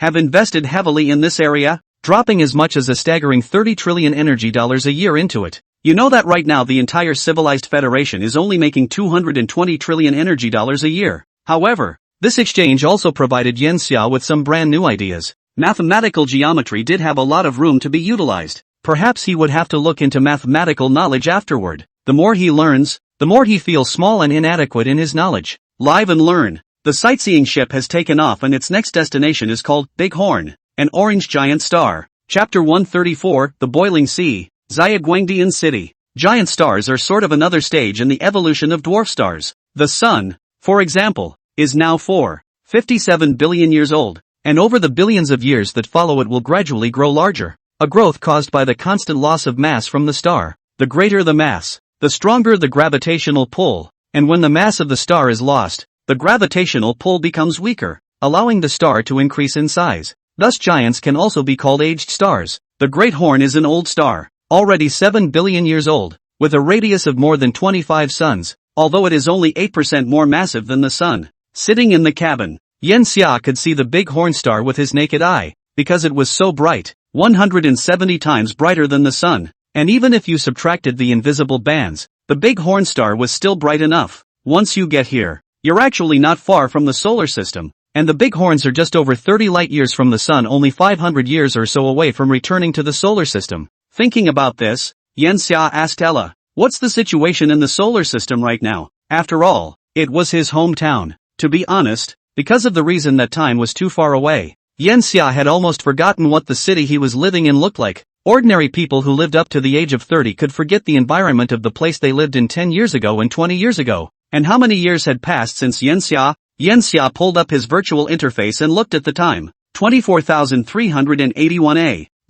It's amazing that more than 15,000 years have passed since this came and went. How long has human civilization been around? The solar system is still in an unstable state, and of the 7 planets Mercury has disappeared as has Earth, leaving only 6 planets, all of which have some deflection in their orbits. Mars is a little closer to the Sun and is more habitable than it was over 20,000 years ago, and Venus's orbit has become elliptical and extremely unstable, although the atmosphere on the planet's surface has been blown off quite a bit, and is open to immigration. The best point in time to return to the solar system is 70,000 years from now, when the solar system will be a little more stable than it is now, and even if it's no longer as good as it was before, it can be reconstructed at minimal cost with our current technological means. Yen Xia mused, let's set the program for 70,000 years from now. Then, he wasn't in a hurry. After all, it was really only Earth that he missed, only there did the imprint of mankind remain. The rest of the world was too small, less than 1 part in a trillion, and the Earth has been destroyed, crashed within the Sun. The heat has vaporized the planet and nothing remains. 14 years later, the sightseeing ship reached the Great Horn, also known as Alpha Mako, a rare single star system around which humanity had not discovered any planets in the 21st century. Although Yen Xia's data indicated that the Great Horn had a planet, Shepherd's Alpha B, with a radius only 2/3 that of the Earth and a mass only slightly larger than that of Mars. The planet also orbits so close to the Big Horns that it barely rotates, and is expected to be tidally locked to the Big Horns in 600 million years. And it was on this planet that they were headed this time. The sightseeing ship rushed through the horrible heat into Shepherd's Alpha b, a planet with a very thick atmosphere that was not naturally occurring, but had been modified after being contracted by a company within the Federation, because Shepherd's Alpha b is close enough to Shepherd's Alpha. Originally the surface temperature of Shepherd's Alpha b could reach over 1,300 degrees Celsius, and after having an atmosphere, the temperature of Shepherd's Alpha b skyrocketed to 1,600 degrees Celsius.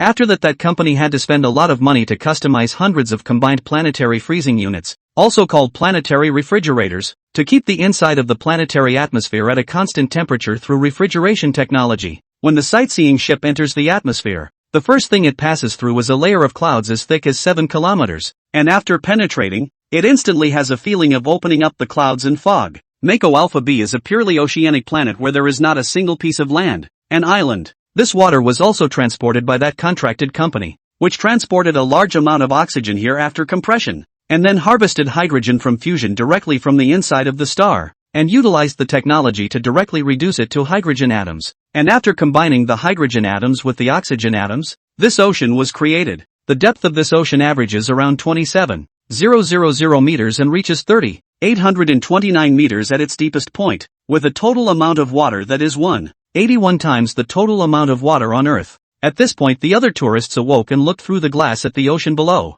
The boiling sea really lives up to its name. The ocean does boil. While Shepherd's Alpha b does have a planetary refrigerator helping to cool it down, the temperature is still very high, averaging around 115 degrees Celsius and not reaching room temperature. This causes the water on the planet to be in a constant state of boiling, and because of this, it is possible for such thick clouds to form to block out the intense infrared and ultraviolet rays and other highly radiated invisible light of the Great Horn. The sightseeing ship flew for some distance within the atmosphere and found a huge vortex on the surface of the sea, in the center of which there was a bottomless pit with a diameter of more than 300 meters, into which the sightseeing ship flew directly. After going down, he saw the endless turbulence around the airship wrapping it up, and it was so thrilling to watch that it felt like the airship would be smashed if it touched the turbulence. At this time the ship has been slowed down to 100 kilometers per hour. Only 1 minute, the ship will reach the bottom of the turbulence, and then into the underwater. At this time, the surrounding can be seen very clearly. They are in a huge transparent pipe. The surrounding ocean should be dark. After all, here is already 1,700 meters underwater. However, the surrounding ocean is exceptionally bright. There are tons of glowing plants, oars, animals, and schools of fish swimming over the pipes, which emit a soft blue-white glow, overlapping and crowding each other in a spectacularly magnificent way. A giant fish over 50 meters long suddenly bursts out and opens its mouth to swallow hundreds of fish directly, making for a heart-stopping experience. In the distance, a 500-meter diameter mottled mass of light suddenly moved, originally thought to be a reef full of various luminous plants, but it turned out to be a jellyfish. Gentlemen, we are now at the last sightseeing point of this journey, the boiling sea. Here, there are a total of 908 species, more than 80% of which are luminous and contribute to the colorful underwater wonders under the boiling sea. Right now we're heading to Xiaoguang Bottom City in the boiling sea. It's the only city in the boiling sea. It covers an area of 64,000 square kilometers. You'll be able to move around freely after entering Xiaoguang Bottom City. Not only was Kasumi Bottom City the last attraction of the sightseeing airship, but it was also Yanxia and Ella's destination at the same time, because it also houses the largest biological research center in the civilized Federation. Chapter 135 Research Institute 0, Biological Battleships. Yanxia was shocked by the beauty of the city after arriving at the bottom of Xiaoguang. He tilted his head up to be able to see the huge semicircular dome of Kasumi Bottom City, and beyond the dome was the pitch-black deep sea as well as countless glowing creatures that made up a moving starry sky. Colorful rays of light were cast down from the sky, shining on the low buildings in Kasumi Bottom City. The tallest building here was only about 100 meters, and the entire city was not a flat surface laid on the bottom of the sea, but rather a huge bowl shape, as if countless buildings had been densely constructed in the interior of the bowl. In the center of the bowl, there is a huge central root pillar. This pillar has a diameter of 3.4 kilometers, countless channels derived from the root pillar, so that the bottom of the city of Xiaoguang looks like a round flower bud. Its stamens grow directly out of the bud toward the surrounding spread. It feels like a handful of grass stuck in the middle of a bun.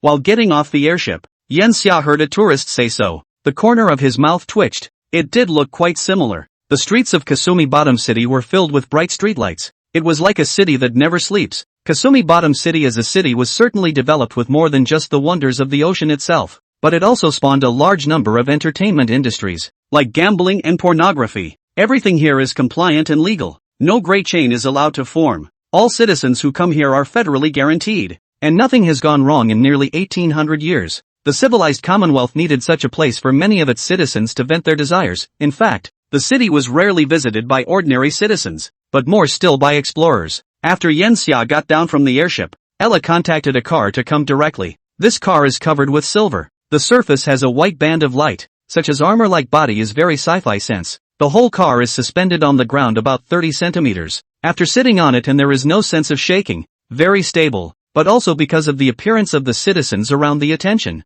Yen Xia realized that many people around him would look this way. Isn't this car expensive? He asked Ella. Ella blinked and denied. It's not that expensive. It's only about 30,000 energy coins. You call that inexpensive? The purchasing power of 30,000 energy coins is already enough to be comparable to over 1 billion soft coins in the 21st century, and the price of a typical hover car usually ranges from around 10-100 energy coins. Is this car made of gold? So expensive? No, even 1 ton of gold is only about 10,000 energy coins. Ella seemed to be waiting for this doubt from Yen Xia. The shell of this vehicle uses high-strength creation metal. It shows the pinnacle of metal fabrication in the Federation at this time. We've brought the atoms closer together, lining them up very tightly and maintaining a stable state. The stronger the metal, the more energy it takes to make it, and the higher the price. Naturally, while not having mass production to share the cost, the price of a car is horrendously high. Like this vehicle, its outer shell is already strong enough to withstand a nuclear weapon explosion of 2 million tons of TNT equivalent.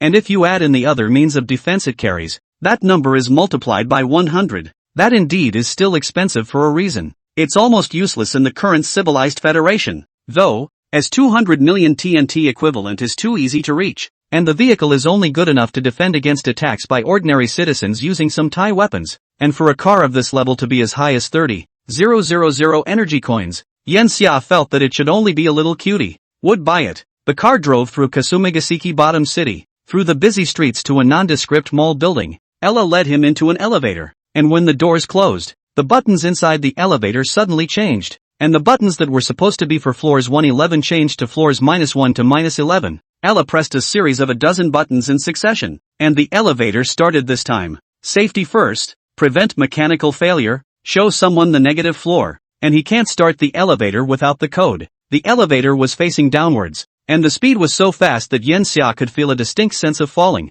and at first this feeling even exceeded 2g of acceleration. The elevator slowed down only after 15 minutes had elapsed, by which time it was 100 kilometers underground. Stepping out of the elevator, Yen Xia looked around. This place was not quiet. On the contrary, there were many creatures. None of them are robots either, but real beings, researchers. This is Institute Zero, built just for you, Yen Xia. All of the advanced biological devices in the Federation can be found here, and it is also home to a very large number of well-known and forward-ranking biologists in the Federation. The so-called ranked bioscholars is a ranking system for scholars developed by Ella. In this system, all scholars in the Federation who have contributed to a field are passively involved in the ranking. There are different ranking lists for biology, mathematics, philosophy, physics, chemistry, dynamics, architecture, and dozens of others, and even a list of nihilism, with 1 million rankings for each, and even the most bottom-ranked scholars receive annual funding from the Federation.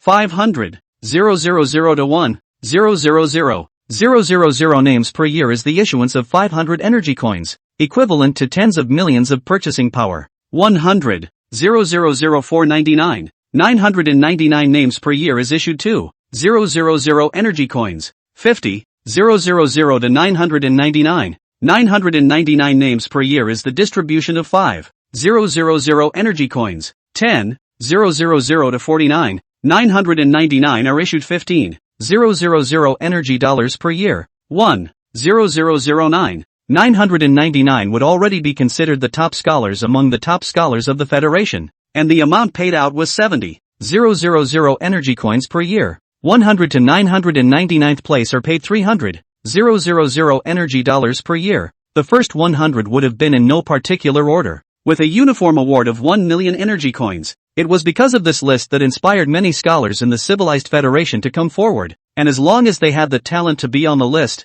they would have untold wealth. 500 energy coins may seem like a small amount, but the average annual income of a citizen within the Civilized Federation is actually around 14 energy coins, which means that just by making the list, you can get the amount of money per year that the average citizen can only earn in 60 years. Upon hearing these rewards, Yanxia thought of the car he had just ridden in, and could imagine how expensive it was. The fight for the rankings is still very intense, and it's not too much of a stretch to say it's a bloodbath. The number of scholars registered in the Scholars Association within the Civilized Federation had now surpassed 843.7 billion, meaning that those who made it onto the list were 1 in a million. At the same time, Yanxia also learned that the number of all citizens within the Civilization Federation had also come to 58 trillion. Most of these citizens were contributed by a few races with superb reproduction abilities, among which the Lara race numbered 15.2 trillion. Compared to these races that have a dozen or so children at a birth, human fertility is simply blown out of the water. Yanxia's own achievements in the field of biology could not even make it into this ranking,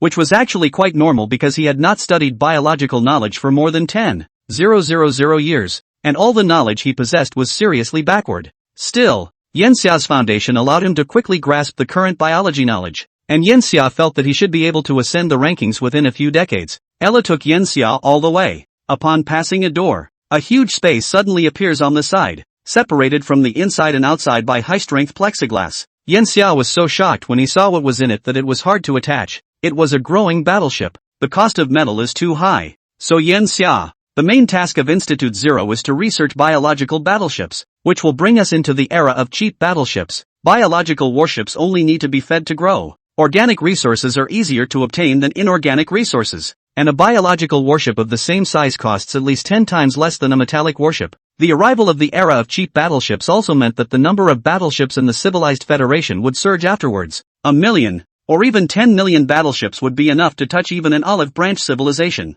Yanxia was fascinated by it. Chapter 136, Creature Bug Race, Pandora's Box. What Yanxia saw was only the embryo of the biowarship. It was still small. Is there already a completed biowarship? He desperately wanted to see what the battleship had grown into. However, Ella replied no. In fact, the program was in place for a long time, but due to genetic issues the bioships were never able to come to life. This is normal. Even creating a mouse-sized creature requires extremely detailed means of genetic programming, and this programming is in no way simpler than writing a computer program. And while a normal computer program itself can run even if it has bugs, a biogenetic gene can only crash if it has bugs. After all, life isn't like a computer where you blue screen and reboot to fix everything. How can life be restarted if it is dead? Various factors have been added together, making it difficult to break through the technology of biological warships. The biggest biowarship we have now is only 812 meters long. Ella felt very sorry. In fact, by this stage, as an AI, Ella was in a bottleneck.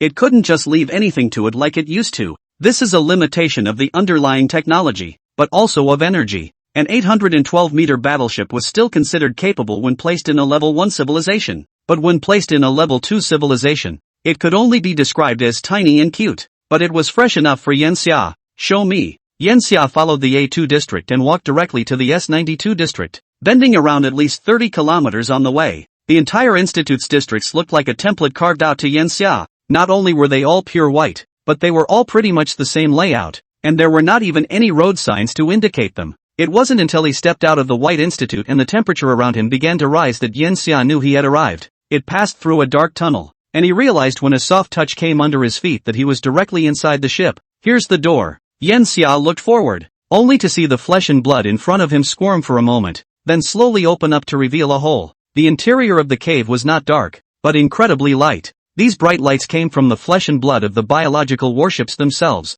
and Yanxia suddenly understood where those glowing creatures in the boiling sea came from. But really, Yanxia preferred not to have these bright lights. The interior of this bioship was really not very nice to look at. Entering was like walking inside the intestines of an unknown creature, and there was a foul odor emanating from it. It's impossible for a bioship to grow its own internal equipment, so a lot of things need to be post-secured. This tunnel, for example, will be insulated afterward with milky translucent glass, capable of letting light through while blocking out the stench and appearance of flesh and blood. The size of the entire interior space of a biological battleship is no different from that of a mechanical battleship, and the creature itself replaces the shell. The reason why it was so difficult to develop was also because we wanted the bio battleships to be tougher. Yen Xia entered the interior. There was actually some equipment installed here, but it was very rudimentary, and it was clear that this battleship was only a half-finished product. He had the quarkbots turn off their sense of smell straight away so that he could get inside the battleship without any problems. It led straight to the control room, which was filled with surveillance equipment and where the scene outside the ship could be seen.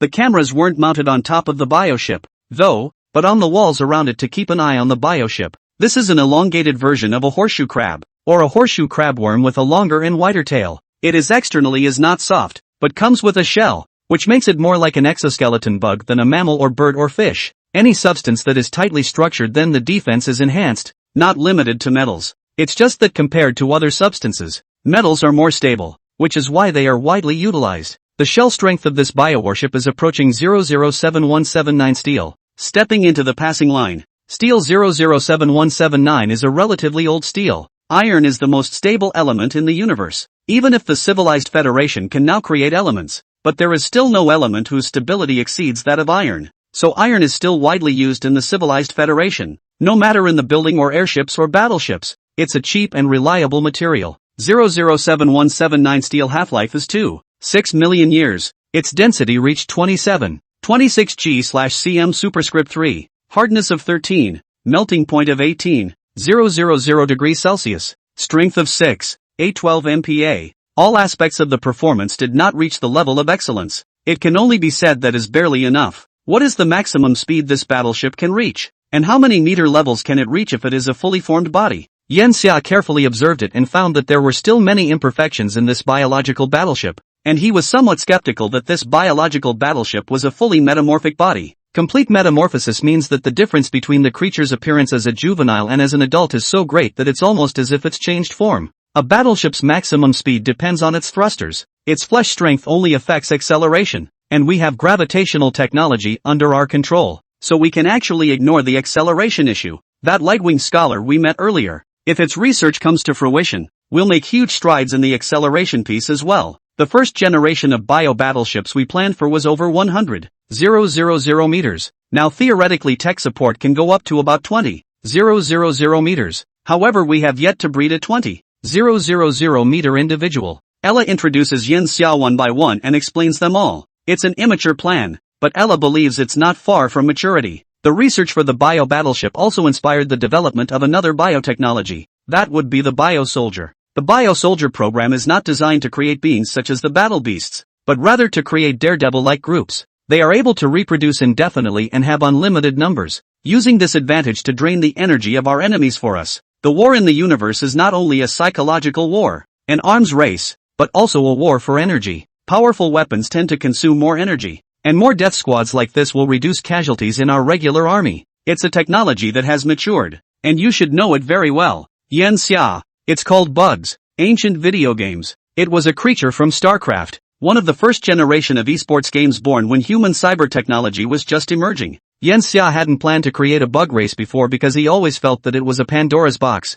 and he wasn't sure if he would become Sarnagar and be revolted by the bug race. But now that it had actually been produced, he instead felt that it was exactly what they needed. The universe is too dangerous. How can we deal with the olive branch civilization if we are looking ahead? Maybe this won't be the first Pandora's box we open. Science itself is the process of exploring taboos. Chapter 137, Bug Sequence, Corrosive Blade. Ella handed Yen Xia a glass test tube that was only 10 centimeters long. It contained a very small worm. It feels like the iron chrysalis from Pokemon, and it feels like it can just evolve into a Barda butterfly with a full reservoir of experience. It's a seed, and it's not an iron nymph. It's a brainworm. Ella had been with Yen Xia for so many years that when Yen Xia pouted, it knew what it would pull. Yen Xia almost threw the test tube in her hand right out of her hand when she heard this. The horrors of the brainworm, of which he still had residual memories to this day, were on the same level as the alien's larval facehugger. It's not just brainworms, it's a collection of nests. After the brainworm awakens,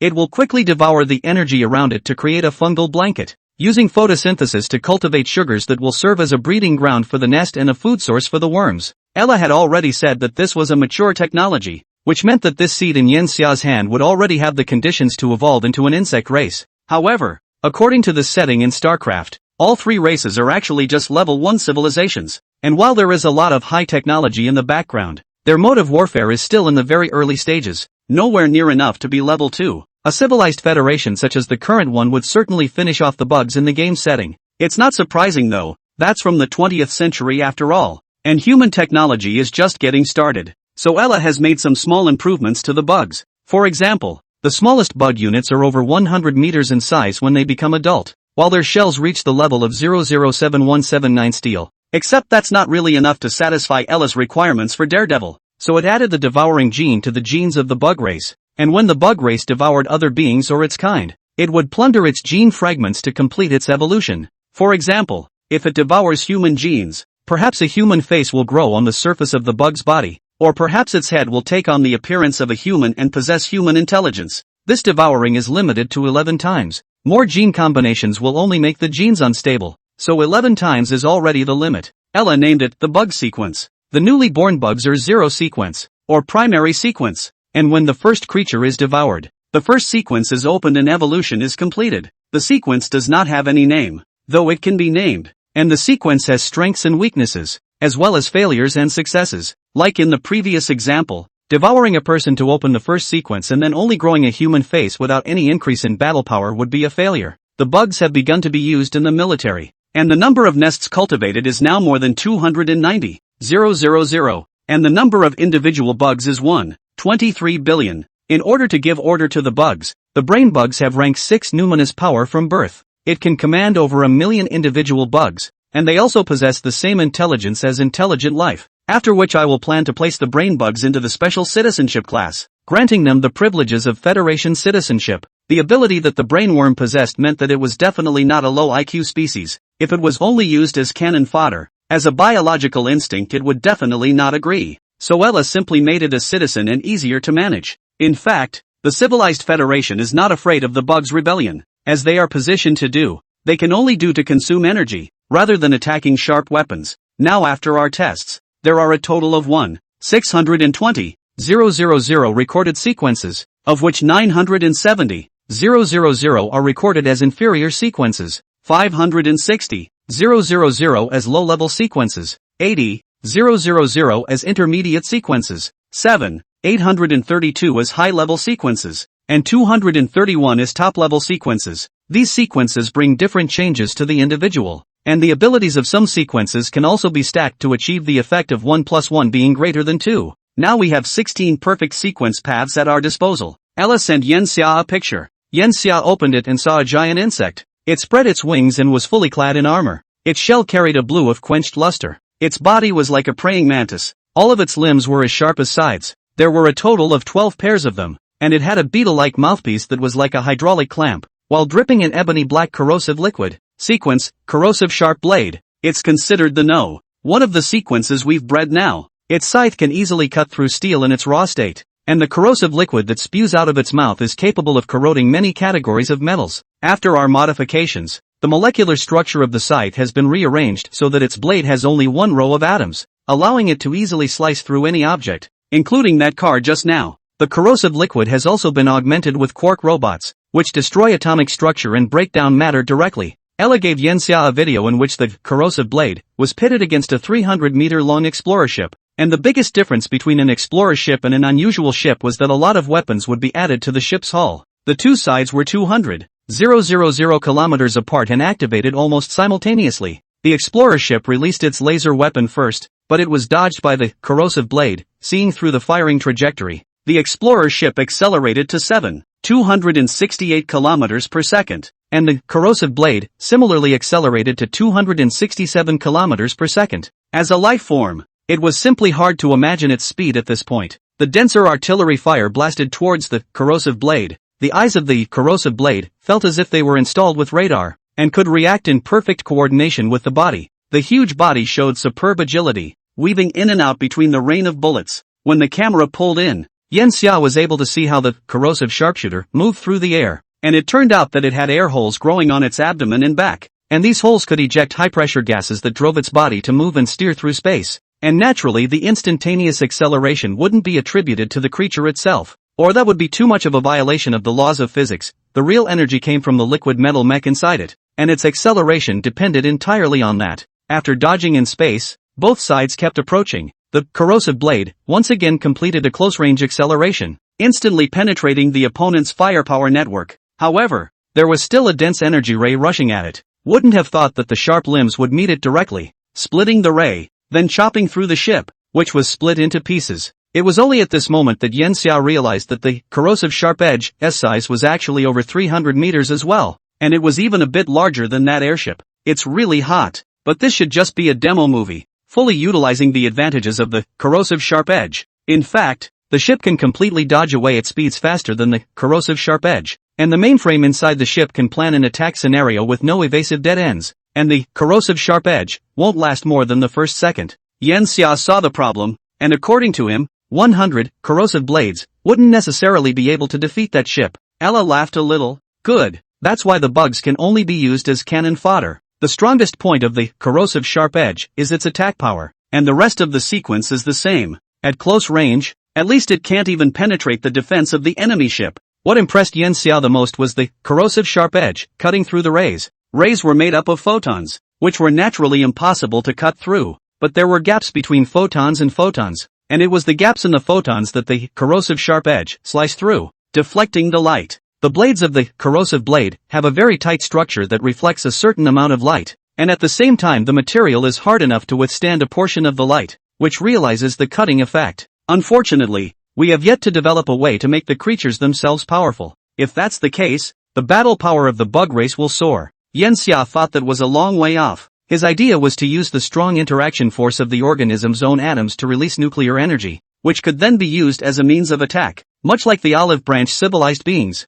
Although the olive branch civilized beings were also only in the early stages of single-armed force, and they were unable to control the direction and magnitude of their own nuclear fission energy. But it would be nice to incorporate Ella's ability to show him what she can do on ice stars, but that still needs to be developed. Time. Everything took time, and Yan Xia hoped that it would all come to fruition within those hours he had bought. Chapter 138 on the gene of universal customization. There is more than one meaning to the creation of anything. Ella's fundamental reason for investing in the bugs and sequence remains the desire to expand on genetics. Compared to the theories of 10,000 years ago, Ella has apparently now officially embarked on this path with some success, and the bug plan is an extension on top of Yan Xiao's previous plan for cosmic creatures. At the time, Yan Xia and Ella discussed the concept of a universal customized genetic program. As the name suggests, all citizens are free to purchase specific genes to optimize themselves. The reason it wasn't done at the time was solely because of the lack of a gene pool, and the fact that the civilized Commonwealth itself didn't have enough breeding stock. And universal customized genetics meant that all genetically engineered citizens would become reproductively segregated. And in the intervening years, as technology has expanded, a sperm and egg bank program has been opened within the Federation, where any individual citizen can store their sperm and eggs in preparation for later access for reproduction. This program is mandatory for any adult individual. Advances in technology have brought with them proximity to taboos, which are more accessible to unusual citizens. And there are already many drugs within the civilized Commonwealth that can genetically alter genes from the bottom up. Yan Xia, who is connected to the Federation's main network system in Xiaguang Bottom City, even saw the existence of giants in a large amount of news. A giant that was more than 10 meters tall. That was the result of using genetic drugs. After all, the tallest human nowadays was only more than 3 meters. Any individual after the use of genetic drugs is no longer considered to be of the original race. This is also an article in the federal law. They will be categorized as a hobo. This hobo is not an unemployed hobo, but a citizen who wanders outside of the natural individual, and is also a type of special class in the Federation. According to Ella's statistics, the number of travelers is growing by leaps and bounds every year and never shows signs of slowing down. One of the more important reasons for this is that after the genetic modifications are removed from the original race, it is no longer difficult for the Federation to control their lifespan. That means that when you were a human, according to the federal rules, if you didn't make progress in your chanting, then your life expectancy was only 130 years. But when you were genetically engineered, you weren't considered a human anymore. And then that law was lost on you, and you could have a much longer life expectancy. The attraction is fatal for the individual. So we have no way to regulate this phenomenon now? What is the life expectancy of the longest-lived traveler in the Federation now? Yan Xia knew that some opposition had now risen within the Civilization Federation, asking him to open up the lifespan limit. But the result of opening it up would be the collapse of the Civilization Federation. It was true that the individuals had more freedom, but without the Civilization Federation, even with a lifespan of 100,000 years, Would these individuals have the ability to survive for 100,000 years? Limiting life expectancy is not depriving citizens of their freedom, on the contrary, it is a necessary condition for granting it. When Yen Xia first formulated the lifespan limit, it was to allow the Federation to realize the cycle of succession, constantly giving birth to fresh blood, rather than letting some tens of thousands of years of lifespan, hundreds of thousands of years of lifespan of individuals holding the main position, so that those who came after them could not see the hope, which for the younger generation has an absolute unfairness. That would create class conflict, and the solution is to distribute it evenly. But where in the world is there absolute uniformity and fairness? The upper echelons must exist within a system in order to unify opinions, or else it will only become a scattered mass. Security and stability, longevity, freedom and equality, these things cannot be made to coexist. If the lifespan was open, then Yen Xia could only go the way of the olive branch civilization and create shared consciousness clusters. That way it was true that the lifespan could be so long that one didn't want to live anymore. But the citizens had already lost any and all other things other than the lifespan. Even if the Civilization Federation became the strongest civilization in the universe, the result of unlimited lifespan would ultimately be internal collapse. So when Yen Xia heard this, he thought he should regulate hobos. Ella replied, "Of course you can. Even small workshop genetic modification solutions on the market nowadays can do the job of doubling a life's physical qualities, lifespan, and so on without any side effects. After all, we are a level 2 civilization. But these genetically modified citizens still have the quarkbots that every Federation citizen is injected with in their bodies. And the quarkbots can limit the lifespan of these citizens. But it's immoral to do so. And I can't judge whether or not it's reasonable to do so. And it's up to you, Yen Xia, to make the judgment." This issue came to the forefront very early on. And the reason Ella never managed it is that it involves a lot of aspects, including the nature of the creature. And it's hard for Ella, who isn't a creature, to make a choice. Limiting the threshold is necessary. But not in this way. Quarkbots are clearly preying on the lifespan of individuals. It's no different than killing them. All we have to do is limit it. The civilized Commonwealth is very unstable right now. We have more powerful enemies and many internal wars. Biological rebellion is everywhere. And all is not at peace within the civilized Commonwealth. Lots of interstellar pirates. Lots of rebels. All of these add up to tens and tens of billions. Yen Xia and Ella sat down in a conference room inside the institute. We could reduce benefits for travelers and introduce compulsory military service for travelers, who have been given more than the average citizen, then have to contribute more than the average citizen. It would also be possible to keep travelers out of the system by not allowing travelers to take the public exams, and the more restrictive it is, the fewer citizens will want to become traveler-minded. But it's not a permanent solution to be so repressive. And while we're repressing restraint, we also need to encourage rangers who have a sense of responsibility. Open up restrictions for travelers who have made outstanding contributions to the civilized Commonwealth, so as to give the travelers a way out while not allowing ordinary citizens to develop an unfair mentality.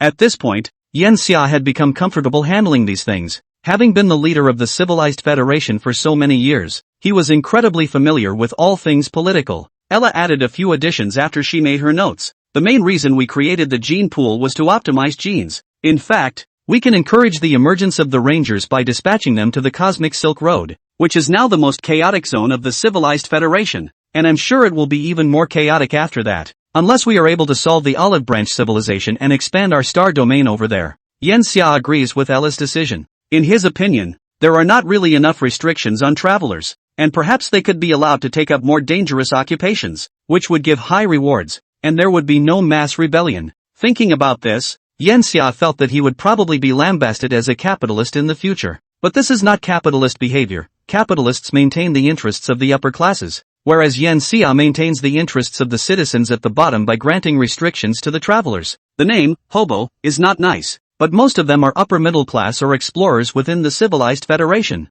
And the true bottom class citizens need to work for decades to come up with the money for the side effect-free genetic modification, and to regulate the customized genetics market. Ella has also developed genetic modification technology through the gene bank. The name of this technology is called Parasitic Reproductive Suit. Chapter 139, Version Answer, Reproductive Fitting. Parasitic reproductive suits are tied to the bug sequence. For example, corrosive sharp edge. We also have the corresponding parasite suit. After injecting the parasite suit inside the creature, the suit will quickly invade and transform the creature, presenting the advantages of the sequence perfectly to the injected organism. Ella snapped her fingers and the conference room began to fan out, a laboratory appearing in front of Yen Xia. Inside, the researchers called a human to the lab table and had him lie down on it. That's our soldier. He volunteered for a parasitic reproductive suit implant. Ella said, "It still makes a difference whether the subject is a sterile lab-grown subject, mouse, or a naturally grown individual." The technology of the parasitic reproductive suit was a mature technology,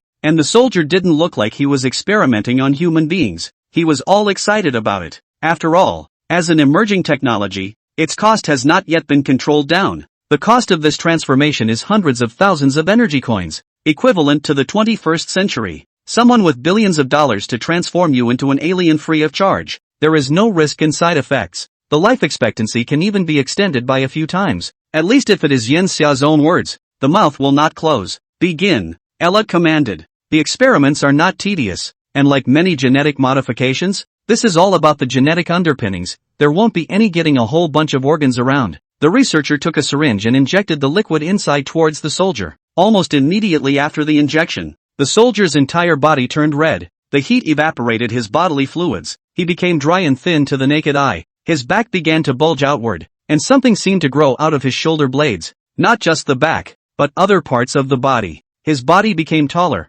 growing from the original 17 meters to 47 meters, and his originally soft skin became hard, with a thick cuticle that was dark gray in color, like an elephant's skin. The flesh and blood all over his body was tearing. The bones began to grow outwards, protruding out of his body, covering some of the vital spots, becoming bone armor. The sides of his little arms turning into sharp bone blades. At this time, the bulge on his back also finally broke through the flesh, bringing blood with it. It was a pair of fleshy wings with 4 tentacles attached. These 4 tentacles began to start expanding, gradually evolving into another him. Soon there were 5 individuals in the lab. Yen Xia was very surprised to see those individuals that looked exactly like his own body. This sequence is called colonial split. Not only can it split into 5, but it can continue to split when those tentacles grow out, and exactly how much he can control depends on his own level of nimbus. This sequence can be put on the bugs to do top 10. The original body of colonial split can split 500 of them, and the speed of splitting is very fast. It can split one in 5 minutes with enough energy. Each bilocation can not only act as a bilocation, but after the death of the main body, the consciousness can also move to other bilocations completely. After all, they are a whole in themselves, only that this whole does not use a physical connection, but instead uses the power of the mind to connect. Colonial split has also given us new biotechnology that is perfect for transferring the consciousness of one lifeform to another without the question of whether or not that me is me. It's a brand new technology, though it doesn't yet support the transfer of consciousness to machinery. The changes to colonial state split had been completed, and most of him actually still looked very similar to a human. It gave that soldier a brand new physical body. This physical body was certainly not strong. It could only be described as ordinary. The 3 major items were only about 35 tons. After all, it was still flesh and blood. But in itself, the parasitic suit is not one that allows the physical body to overtake the mechanical, but rather makes it possible to manipulate the mecha while the physical body is empowered. If the original human physical combat level was 1, wearing a mech could grow to 100, a growth factor of 100 times. So now the combat level of the parasitic suit is 10, which can grow to 1,000 with the mech on, which is a 10-fold increase. This was still just an analogy. The real situation, such as the top sequence of colonial split, the growth must be not only 10 times, but 5,100 times. The colonial bilocation itself could already fight with other creatures wearing mechs, and when the colonial bilocation wore a mech,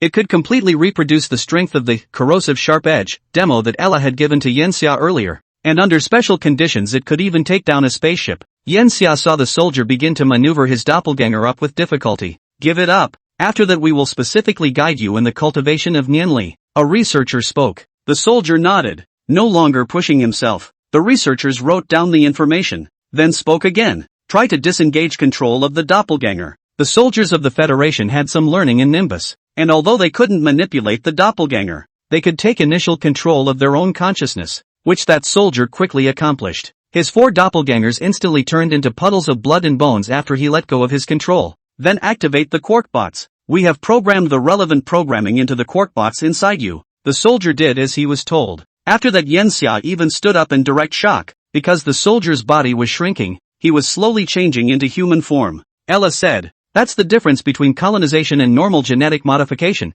Colonization is able to hide serial gene epitopes, and with a quarkbot you can seal in the genes of the colonization. And general genetic modification has caused irreparable damage to the genes that cannot be restored to their original form. Colonization is adding sequenced genes to the original genes, like building a house on a foundation. And normal genetic modification is to directly destroy the original foundation and create a new one to build a house. These two technologies are completely different. How about it, Yanxia? Is your heart moved? Ella looked over at Yanxia and smiled, her eyes curving into the shape of a crescent moon. It would be a lie to say that he wasn't impressed. The colonization suit could be said to have hidden every last side effect of genetic modification, and could simply be said to be the answer to the current version. Only Yanxia still shook her head. There's no rush. The time of true flesh and blood ascension has not yet come. Since you've laid so much groundwork, I'm going to have to develop some good technology after that in order to really sit in my current position. Yanxia actually had some ideas about the direction of his own R&D afterward. He was a biologist, and before he had repaired the battleship just to rest, and now, he was going back to his job. Of course, this understanding isn't over yet. This is just biological progress, and the Federation has other, more technological innovations, large and small, that are adding to it. The civilized Commonwealth is building up a thick wave of force. Chapter 140, Specific Radiation Rods. Departure. Yanxia stayed in the Zero Institute for a long time, during which he did not become the director of the institute, but as an ordinary researcher began to research, during which he was also reprimanded many times, if not backdoor into the, it is expected to have been tea out of the institute. After consuming 38 years roughly keeping up with the pace of biological technology within the current Federation, Yanxia left the Zero Institute. Yanxia, are you really transferring? A Lara researcher and Yanxia had been friends for over 20 years. It was called Ducasus Lily, a very long name. Yanxia had never known its last name because it was completely uninteresting. It was too long, too long. The Lara in general have more than 20 surnames plus a first name for formal occasions, a nickname, a secondary name, adding up to not much more than 200 words. Sometimes even they don't know what their full name is. Good thing technology is now advanced. A stroke of the finger can pull up the identity card. Well, Institute Zero still isn't quite right for me. There are too many geniuses here. There's still a big gap between me and a real genius. This time I will head to the Ink Academy in the capital galaxy as a professor to train the pillars of our civilized federation. Professors are kind of Yanxia's old job. What you learn here is all about practice. While in school Yanxia can enrich his theory. Duchess Lily was a bit lost. It was usually a bit quiet and Yanxia was its best friend. It didn't realize that it would have to part so soon, and this trip was expected to be goodbye forever. The capital galaxy is 131 light-years from the Big Horn, and at the speed of the current Federation ships, the earliest it could take would be more than 200 years. Where would it have that long of a life to wait? Sometimes I hate it. Why is my life so short? I have so much left to achieve, and one long trip to endure the pain of a loved one passing away. Duchess Lily is a citizen who hates the current system. The civilized Federation now has several ethnic groups, the shortest of which has a lifespan of only 76 years, which is still the limit of lifespan. What can 76 years do for the universe? Indeed, it is true that the lifespan of the average citizen is now a bit too short with the expansion of the starfield. I've gotten some news that after that, the Federation will gradually open up some of the citizen lifespan limits, so that the average citizen's lifespan will increase by about 1x. Yanxia opened his mouth. He was packing his clothes. Soon he would leave. He was talking about his decision that the average lifespan of all races in the civilized Commonwealth was 182 years, a figure that was indeed far too low. After all, a sightseeing trip would consume decades. Really? Duchess Lily didn't doubt it. He knew that Yanxia had a background and might actually be able to get some accurate information. It's just a signal put out like that. Not only that, but all technicians will also be qualified to be injected with the parasitic reproductive suit, sort of a disguised boost to the technicians' lifespans. And the scholars on the top rankings will be treated even more handsomely. That's what he said. But how did Duchess Lily feel as if Yanxia was very certain of this information? After saying that, Yanxia had already packed up her things. He looked up to Duchess Lily. It was another parting, and there was certainly sadness in his heart, but he'd been through too much to show that. Well, I'm going too. Maybe we'll see each other again someday. Work hard, Duchess Lily. Duchess Lily took out a test tube and gave it to Yanxia. This is one of my creations. And although it's just a perfectly ordinary creation, it means a lot to me. I hope you remember me. Yanxia took the test tube. Inside is a creature called KLS827ZZ+. Its characteristics are mainly at the genetic level. This is a boron-based life, which can be understood as an exam question. Only by making this creature alone is considered to be a real step into the threshold of genetics. Of course, I rarely forget my friends. Yanxia also took out an object and handed it to Duchess Lily. A small metal rod the size of a toothpick. Let's hope you don't have to use it. Duchess Lily looked at the metal rod and froze. This is too expensive. The name of the metal rod is specific radiation rod. The outer shell of the rod is a protective device. Only a few dozen atoms really react. When the metal rod shell is damaged, it will release a special radiation, which is programmed to be ultra-powerful radiation, enough to destroy everything within 200 kilometers. The specific radiation rod is not a military weapon, but is released in small quantities to explorers, and is marketed at 5,000 energy coins, which is basically a price to be paid for it, and you'd have to double that to actually buy it. The main reason why it is so expensive is the word specific. The radiation rod would be accompanied by a set of codes which, when installed on a quarkbot, would allow the quarkbot inside the body to eliminate the programmed special radiation directly. That is, this radiant energy is strong, but incredibly safe for the user, and the code is shared and can be used in teams. Just as a microwave oven cannot heat metal, this code can only be recognized by quarkbots, which means that only Federation life can resist it by virtue of the code. The rest of the alien life cannot. The value of the gift is not the point is the thought, Yen Xia said. Duchess Lily thought to himself, doesn't that phrase mean the same thing as the gift is light, but you are the gift is also heavy? Well, I'll be off then. Without more pleasantries, Yen Xia really left. His target this time was Water Commission 1, a star 140 light-years from our solar system, which was located far from the starfield of the civilized Federation. Ella's original target was actually the hub of heaven, only 70 light-years away from the solar system and half the size of Water Commission I. But in the end, she chose Water Commission I, also because it was far enough away from the civilized Federation. Now that the enemies of the civilized Commonwealth are the Olive Branch and Silk civilizations, Ella is doing this as a precautionary measure, in order to avoid getting caught in the crossfire. While this is a lot of inconvenience is a lot better than destruction. As Duchess Lily thought, the journey was another long one. However, this time Yen Xia was not riding on the Kunlun ship, which was still stuck in the Federation star field. Yen Xia was about to ride on a ship that was customized especially for him. The ship has been modified and utilizes the latest technology, plus the fact that this ship doesn't think about slowing down at all, utilizing the destination's devices to slow down, so it can fly faster than a tourist ship, reaching 250 kilometers per second, with an estimated time of arrival of 1,001 years, which is far faster than a battleship's speed. Yen Xia boarded the airship. Departure. Chapter 141, Star Stowaway. Mobius Ringworld. One of the more important factors for choosing WSCI is that WSCI is a big one. A very large number of stars in the universe are red dwarfs, which are very small and provide very weak energy. Yellow dwarfs like the Sun are now no longer enough for the Federation either, so they're looking for a bigger blue dwarf to use as a capital star. Although blue dwarf stars are called dwarf stars, but the general mass is more than 2 times that of the Sun. A more typical one is actually Sirius, which Yen Xia had thought about before. With a mass just about twice that of the Sun and a close proximity to the Sun,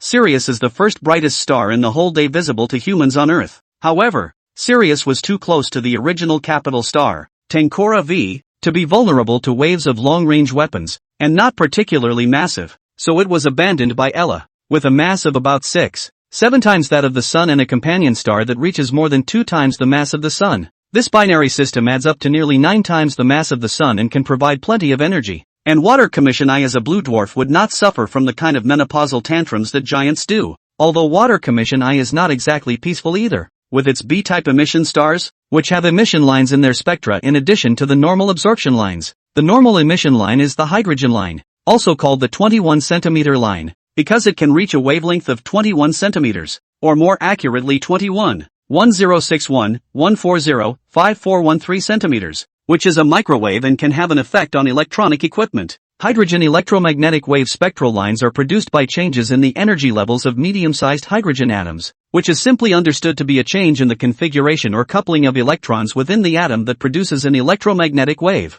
The hydrogen lines emitted by WSCI generally belong to the H-alpha and H-beta lines in the first 3 spectral lines of the Barman system of hydrogen atom spectroscopy, and both of these emission lines belong to the visible light category. Of course, it doesn't mean that B-emitter stars only emit these 2 electromagnetic spectral lines. B-emitter stars may change in a very short period of time to emit other emission lines, such as helium and primary ionized iron, magnesium, and so on are possible. This kind of instability was not too good for any civilized federation that had first entered a level 2 civilization, but now that they had been in a level 2 civilization for almost 20,000 years, the instability of the Water Commission I could be completely suppressed or exploited. Whether it's matter or energy like electromagnetic waves that can be converted to electromagnetic energy, This instability of the Water Commission I is better for the civilized Commonwealth, as long as the instability isn't going to collapse at any time. Yan Xia did not stop on the road this time, but instead flew all the way to Water Committee 1. After sleeping for exactly 1,000 years, Yan Xia woke.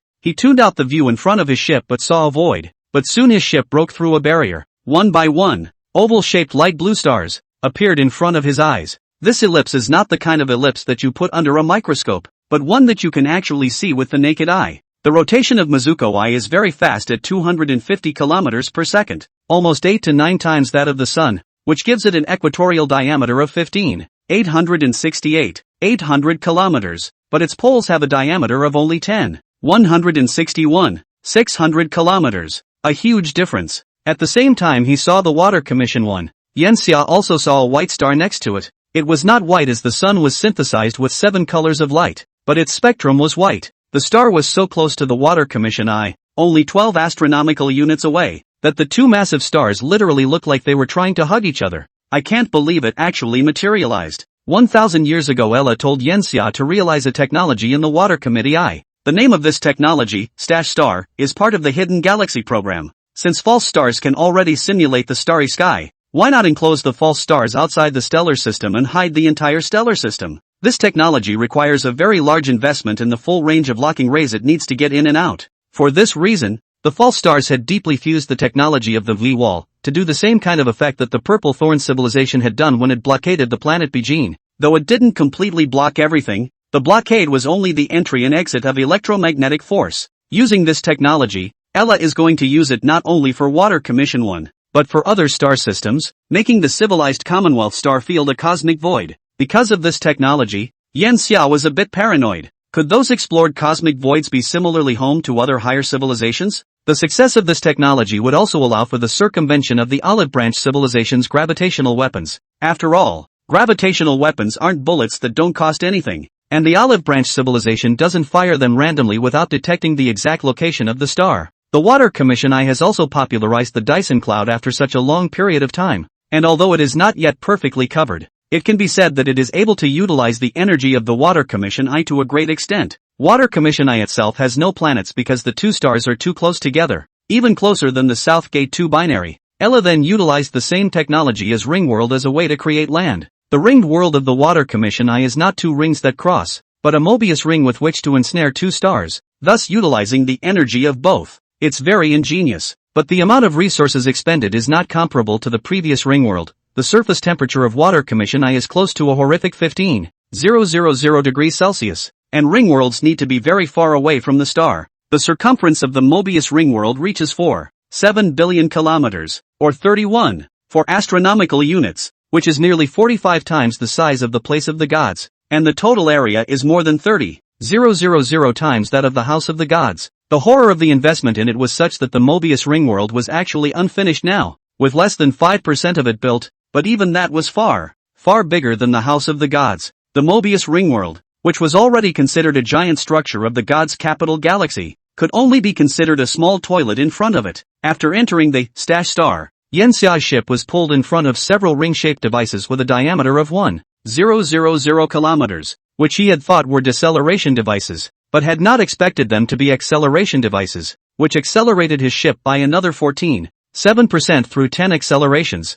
reaching 41,578.75 kilometers per second. And then the flight to the Mobius ring world distance of less than 100 million kilometers into another 10-ring device. These ring device is the deceleration device, used over the gravitational constraints to allow the ship to achieve deceleration. The 10 installations were 80 million kilometers apart, and eventually Yan Xia's ship was slowed down to about 500 kilometers per second, and less than a million kilometers ahead was an interstellar port, pulling his ship through. Everything about the experience was so comfortable that it made Yan Xia lament the advancement of technology. After arriving here, his life will once again return to peace. Chapter 142, Level 2. 2. Absolute Defense, Wind. Ella's exploitation of Water Commission I began 800 years ago. Gathering the resources of over 42 star systems within 20 light years of each other gave this the backbone to create the Mobius ring world. Here, the civilized Commonwealth is not alone, and the 42 star system's mind have been gradually developed and utilized to form the civilized Commonwealth's core circle of galaxies. And the other area was abandoned? Of course not. the Galactic Circle centered on Tangkora V, the Cosmic Silk Road, and the Capital Galactic Circle centered on Water Commission I. These three places formed a triangle. It is the sides and center of this triangle that the Civilized Federation will mainly develop afterwards, thus giving the Civilized Federation a huge starfield spanning 200 light-years. And the tip of this triangle is the Olive Branch Civilization. Today's Civilized Federation is stronger than it was before. It was important to know that about 4,000 years had passed since Yenxia had returned from Star City, and in that time the civilized Commonwealth had gradually recovered and begun to develop in the midst of the chaos in Star City. The civilized Commonwealth today controls 193 star systems and has completed over 80% of the development of 115 of them, and has reached level 2 in energy, which, if broken down further, would now be around level 23, with most of the focus on Krypton communication technology. The only hard part is that the Krypton communication technology is a secondary class of technology,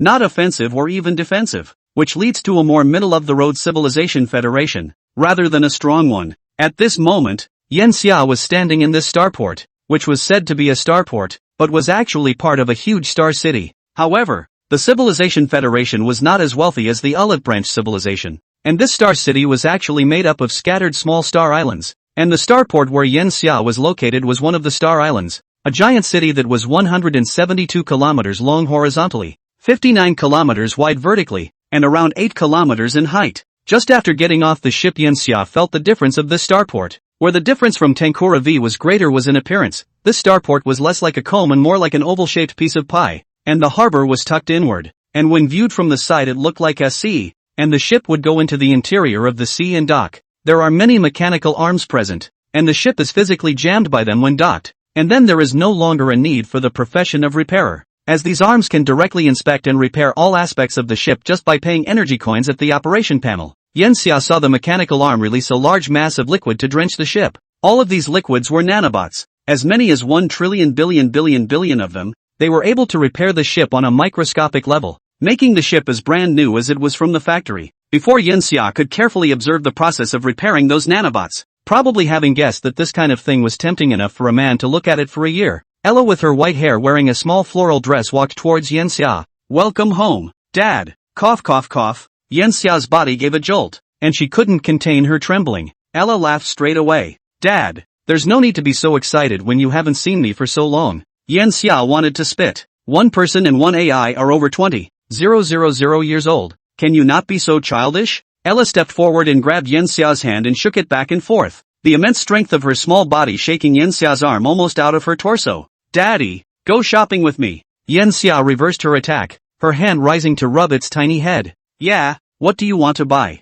Daddy will buy it for you." Yenxia was part of the team that developed Ella, and it's actually perfectly fine to say that he's Ella's father. He took Ella's small hand and walked towards the starport. Starport was different from a normal mall in that most of what was sold here was equipment. Due to the distance between universes, online stores, which began to become transcendent in the 21st century, waned again in the interstellar age, and brick-and-mortar stores rose. After all, here even intragalactic packages take a very long time, not to mention transstellar transportation. So all the brick-and-mortar stores here are very hot, and the just-built Water Commission I doesn't look like it has a good number of citizens. Most of the people here are descendants of the workers who built Water Commission I. The Water Commission I project was so huge that the number of workers transported in at the beginning exceeded 3 billion, and then another 11 billion were transported in, for a total of more than 14 billion. And with the people transferred over from the various corporations after it was developed, those who immigrated on their own, and the explorers, the total number of citizens of Water Commission I exceeded 130 billion. Add to that the births that have taken place over the past few thousand years, and the number has multiplied even more, to 451 trillion. As the saying goes, when a man reaches 10,000, there are no boundaries. When a man reaches 100,000, he reaches all the way to the sky, and the trillions are simply unimaginable. With over 1 billion daily flows through this starport alone, it's no wonder it seems so much. The starport was divided into many floors, with commercial areas, accommodation areas, entertainment areas and so on, and the house price here was almost 285 energy coins per square foot, which was considered relatively high. After all, it was an interstellar port, just as geographically advantageous as a seaport on Earth. As the capital galaxy, because it was large enough on its own and had a population of just under 5 trillion people. In fact, apart from Star City, the house prices in the Mobius ring world were much lower, averaging around 0.3 energy coins per square foot, which was almost 10,000 out of 10,000 when converted to purchasing power. That's still the average price. In fact, it's only 0.1 energy coins or even less if the location is a bit on the higher side. Moreover, the environment of the Mobius ring world was far better than Star City. It was now the early stage of development. The green plant coverage reached 99.12%. Looking down from space, the Mobius ring world couldn't even see any of the cities. It was all plants. Ella led Yenxia to buy many things, but the final destination was at the very core of Star City. Here is a giant spherical device, more than 1 kilometer in diameter. What is this? Yenxia had never seen it before, and Ella hadn't revealed the spherical device to him. Each star island is a basic unit, and on the outskirts of the Mobius ring world we have a chain of star cities in the shape of an octagram, also called the 8 star cities, each of which has 128 star islands. The main purpose of the existence of these star islands is this. The device is called wind, and it is a repulsive force. Any matter has antimatter, any energy has negative energy, and we have searched for negative energy and applied it to form a wind of negative energy blowing toward the outside, which will cancel out the 4 fundamental forces, which also includes gravity. Negative energy device, wind. A defensive device developed by Ella to ward off Olive Branch's gravitational weapons. It can be described as a weapon of absolute defense against matter or energy. Chapter 143, Negative Energy. Inc. Academy. Positive and negative energies were created at the beginning of the universe. Positive energy forms positive and negative particles, while negative energy is the energy of the gravitational field. Everything about it is negative, which is hard to understand, but as with the introduction of the Big Bang theory is much better understood. The Big Bang began at the singularity, which means there is no time or space, no matter, everything is zero, and the Big Bang began, the birth of energy and matter, but if there is only positive energy, then there will not exist only zero. So the introduction of negative energy, everything makes sense. Otherwise it would not be zero before the Big Bang.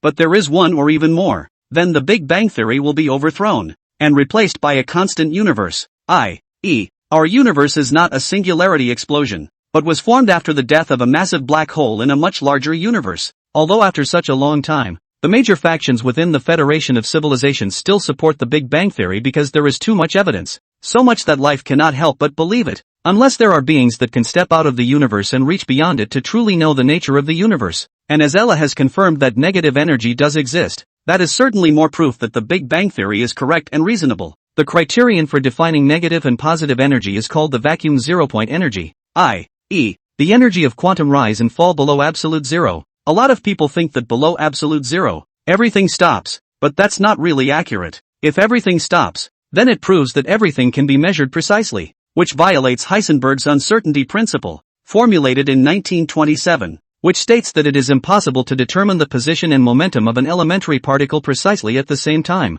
Why is it impossible to determine? Because when you observe the particle you're measuring, your observation affects that particle, so the result you measure will always be the particle you're affecting, not the particle as it originally was. And breaking the uncertainty principle, or creating certainty, is also a prerequisite for creating a causal law weapon. Based on the uncertainty principle of vacuum zero-point energy, if the energy of a substance is lower than the quantum rise and fall energy of the surrounding space at absolute zero in the vacuum, it is negative energy, and vice versa, higher than it is positive energy. Vacuum zero-point energy has been proven to exist because it has been detected as early as in the age of Earth that electromagnetism under vacuum zero-point creates a force when it rises and falls. And after mastering the 4 basic forces, Ella has been trying to control negative energy, but it's too hard. Negative energy can be observed, but controlling negative energy also means controlling the gravitational field. This control is again on a different level than the previous control. Mastering the 4 basic forces means, in the final analysis,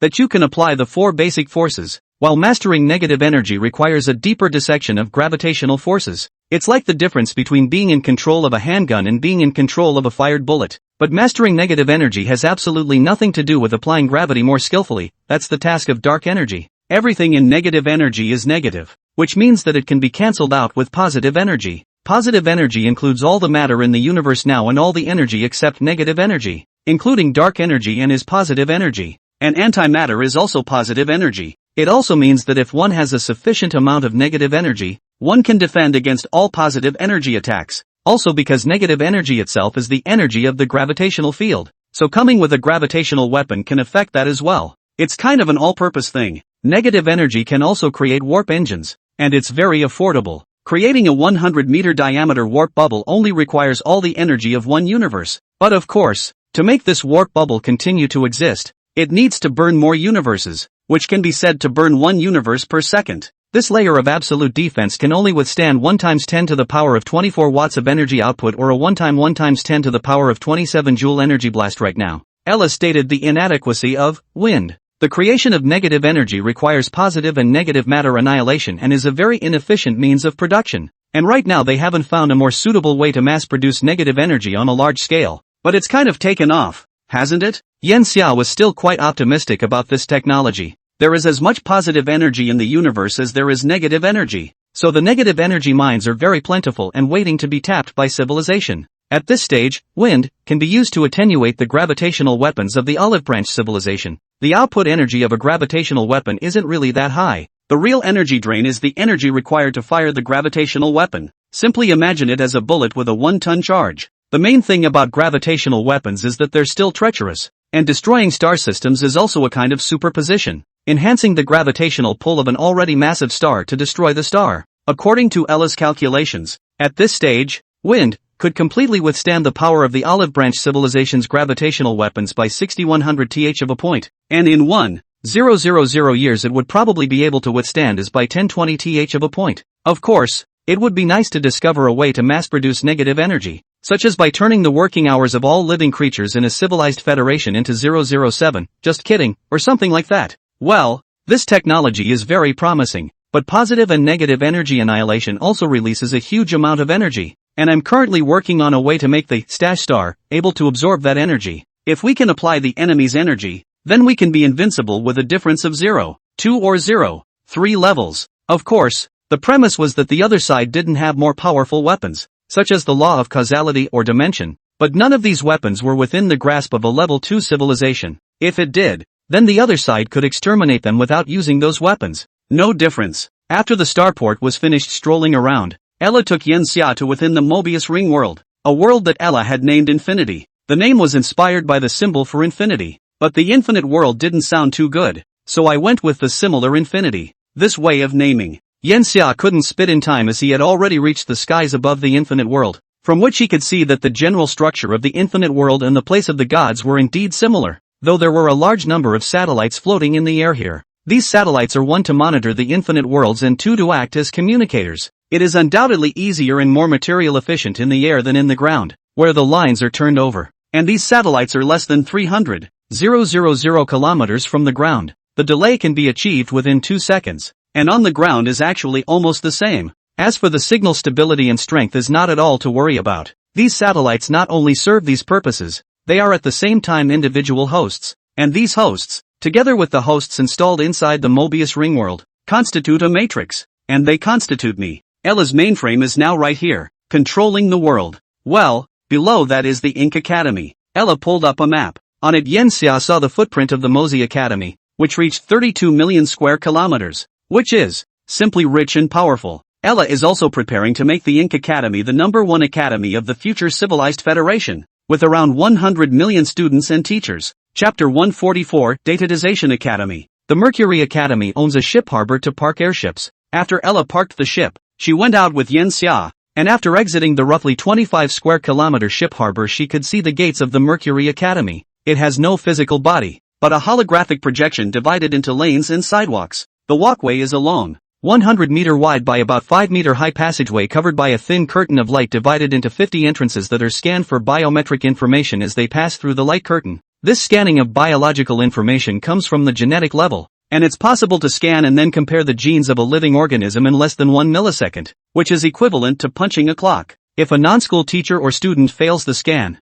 then he will be covered by an electromagnetic shield, and the robot guards will arrive quickly. While the lane was 50 meters in the air, Yen Xia saw that there were citizens riding hover cars, as well as hover motorcycles and near-Earth shuttles. Hover cars and hover motorcycles were more common interplanetary transportation, and near-Earth shuttles were the equivalent of intraplanetary airships, which usually ranged in size from 20 to 40 meters, and were a large transportation device that could reach a speed of Mach 200 while flying in the atmosphere. Yen Xia also followed Ella towards that side. After he passes through the light screen will display a confirmation message in green and a voice will come to his ears. Welcome to the Ink Academy, Professor Yen Xia. The sound is transmitted directly into his ears and will not be heard by other citizens. Moments after passing through the membrane, the quarkbots inside Yen Xia's body were fitted with something, and the quarkbot shifted towards his eyes and brain and began imaging. A panel quickly appeared in front of his eyes. This panel was different from the previous panel of the quark robot. That one was more like a 21st century computer desktop, while this one was a pure panel with all his information on it. Name Yen Xia. Race, human. Sex, male. Age, 23. 397. Position Professor of Genetics. Office, 13-2. Unit 4, Building. C, 8782. Jisue-gu. Students under supervision, 0. Graduated students, 0. Personal achievements, none. Team achievements, no. Contribution to the college, none. Organizational items, no. Number of published papers, 0. Teaching experience, taught at Bibliotheca C. Yenuan Academy. Teaching points, 0. This is. Yen Xia saw this panel. How it looked so much like a game. Ella explained for Yen Xia. This is the teacher panel for you. Students have the student panel, which is basically your resume. The most important one is actually the teaching points at the end. Any teaching content and research content you do in the academy is rated, and the corresponding ratings will give the corresponding teaching points reward. Ratings are not retained permanently. The Ink Academy has no intention of allowing students and teachers to compare themselves. However, teaching points are very useful. If a teacher wants to take a leave of absence, then they need to spend teaching points. The same goes for the students. And every 1 point of teaching points within the academy is worth the same as 1 energy coin. There's other stuff below your panel, and there's also a store where you can buy whatever you want. Most of them are teaching and research materials. The teaching materials include various presentation type papers, analysis of some difficult topics, and a lot of statistics, while the research materials are very extensive. For example, for your genetics, you can redeem mice of various genes, or you can redeem some of the samples that would have been made for research. Outside of these there is also food, daily necessities, etc. And you can even buy hovercrafts, spaceships, etc. directly on it, and there are discounts for such high-value things purchased with points. At the same time, I have also completed the construction of the Simulation Universe in Water Committee 1, where you can also redeem teaching points or academic points for permission to use the Simulation Universe. But of course, the cost is not low as all. Here I have poured all the resources that the civilized Commonwealth can give right now, and this is where the scholars of the civilized Commonwealth will be incubated in the future.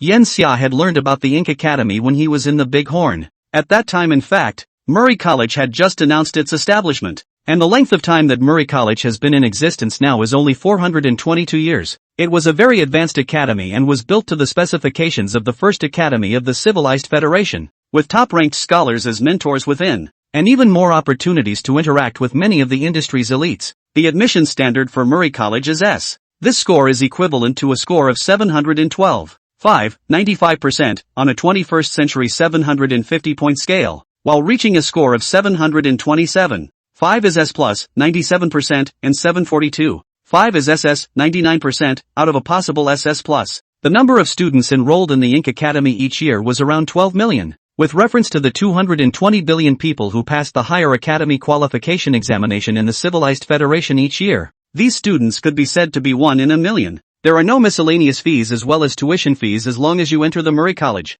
though there are no subsidies either, and the college will provide free dormitories with free utilities. Speaking of dormitories, all dormitories here are 10 people to a room, but this one is not a big bunk, but all 10 bedrooms in a big flat, and each building is not allowed to be more than 200 meters high. Considering the size differences of the races, each race would be placed in different dormitories. However, these dormitories were not divided into areas. For example, this area was all human dormitories, and that area was all Lara dormitories, which didn't exist. And next to the human dormitories might be Lara dormitories, or Warbeast dormitories. Teaching at Murray College is usually a 5-year program, after which you can choose to graduate as well as continue studying abroad for a degree. Those who go out in the 5-year system are called graduates of higher colleges, while 10 years are bachelor's degrees and 15 years are bachelor's degrees. Having a bachelor's degree is very hot in today's civilized Commonwealth, because ordinary higher colleges can't pursue bachelor's degrees, and only the top higher colleges can give out bachelor's degrees,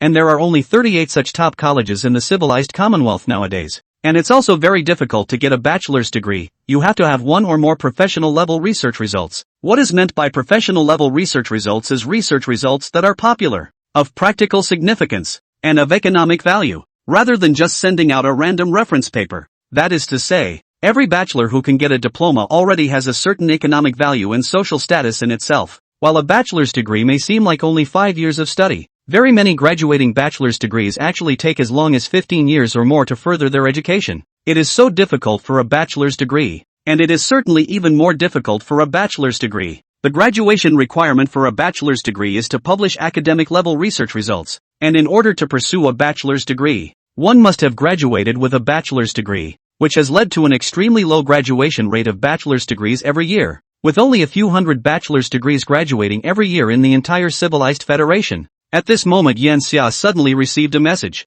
You have not scheduled a teaching for 7 days, and according to the rules, you need to schedule a teaching within 12 hours or you will be deducted 10 teaching points. What? Yan Xia's head was full of question marks. He had clearly just arrived. Ella, however, spat out her tongue in front of her. I forgot to tell you, I gave you the registration information 7 days ago. This is based on the time of registration, not the number of days you entered the academy. Otherwise wouldn't it be true that the other teachers can avoid teaching by leaving the academy? Yan Xia, you seem to be making a lot of sense, but why am I upset? Chapter 145 Involuted Teacher, Teaching Alien Genes. Yan Xia saw the countdown on the panel and ran straight into it. Even though there are 12 hours of time, this school is so big that it would probably take hours to find a classroom. Wait, Ella shouted from behind. Yan Xia wasn't listening. Do you know where the classroom is? This time Yan Xia had to stop. What place? Ella pointed her finger in the air. Yan Xia looked up and saw that there was a huge orb there. It seemed to be quite far away from the ground. It looked like it was only as big as a moon. But Yan Xia was sure that the size of that thing was comparable to a dwarf planet. Virtual blockchain world. It can be described as an encryption system. Of course, I'm not saying that the blockchain is an encryption system, but this virtual world uses encryption in the form of a blockchain, and also possesses a form of logging similar to that of a blockchain. Each virtual world is unique. It will store information about the user, and it's an extremely complex system. Every blockchain-style virtual world is a classroom. You can create a virtual classroom and the virtual classroom will give you a virtual key, and this is the time when you need to give out the virtual key to go out and get the students to come and listen to your class. If there are no students, then it means the teaching is not valid. Yan Xia, percent and at percent. Am I teaching or making a sale? Ella shrugged. It can't be helped. There are many scholars in the Mercurial Academy vying to become teachers. After all, the monthly pay is very substantial, and teaching points are still considered performance. That's why I'll make the Ink Academy a market-oriented academy, where teachers who don't have students attending classes for 6 consecutive months will be fired.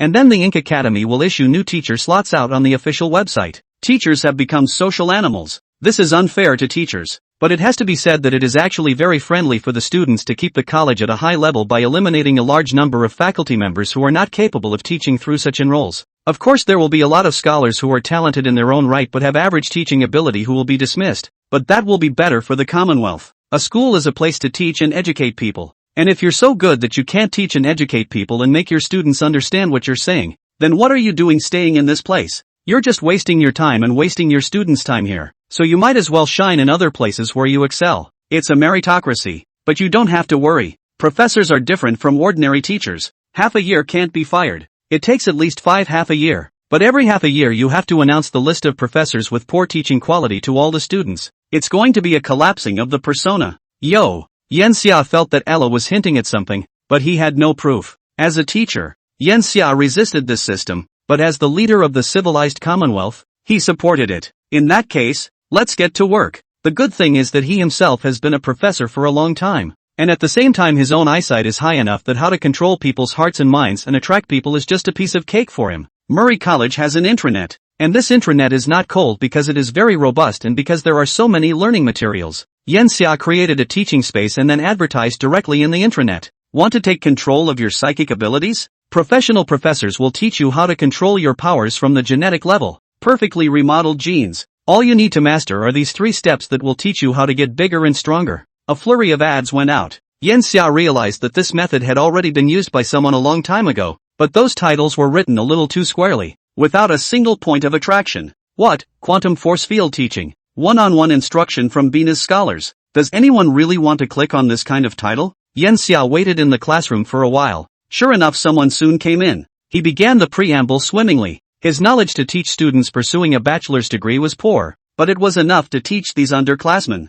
And the ads he's running aren't gimmicks. During his 30 years in the Big Horn, His main research was also in the direction of physical ascension. Does biology rival machinery? It's a timeless topic. Even now the civilized federation is divided into two factions. There is always a part that gives up the physical body for higher pursuits, but there is also a part that feels that replacing a physical body is a bit too weird. There was no upper limit to the number of students that could be accommodated in the virtual classroom, and he didn't know if it was because Yen Xia's advertisement was too effective, but the number of students quickly exceeded 1,000. Of course, a big reason for this is the professor gimmick. The professors in the Mozi Academy were all great scholars, and there were only 100 or so of them, and Yen Xia was now considered to be at the bottom of the professors. Right? The flesh, a shackle that limits the progress of life, regardless of the race. There is a limit to the amount of information that the physical body can store and the amount of energy it can release. So our civilization developed machinery and used it to help us dominate everything. In the past history of the civilized federation as well, we relied on quarkbots, on mechs, on airships,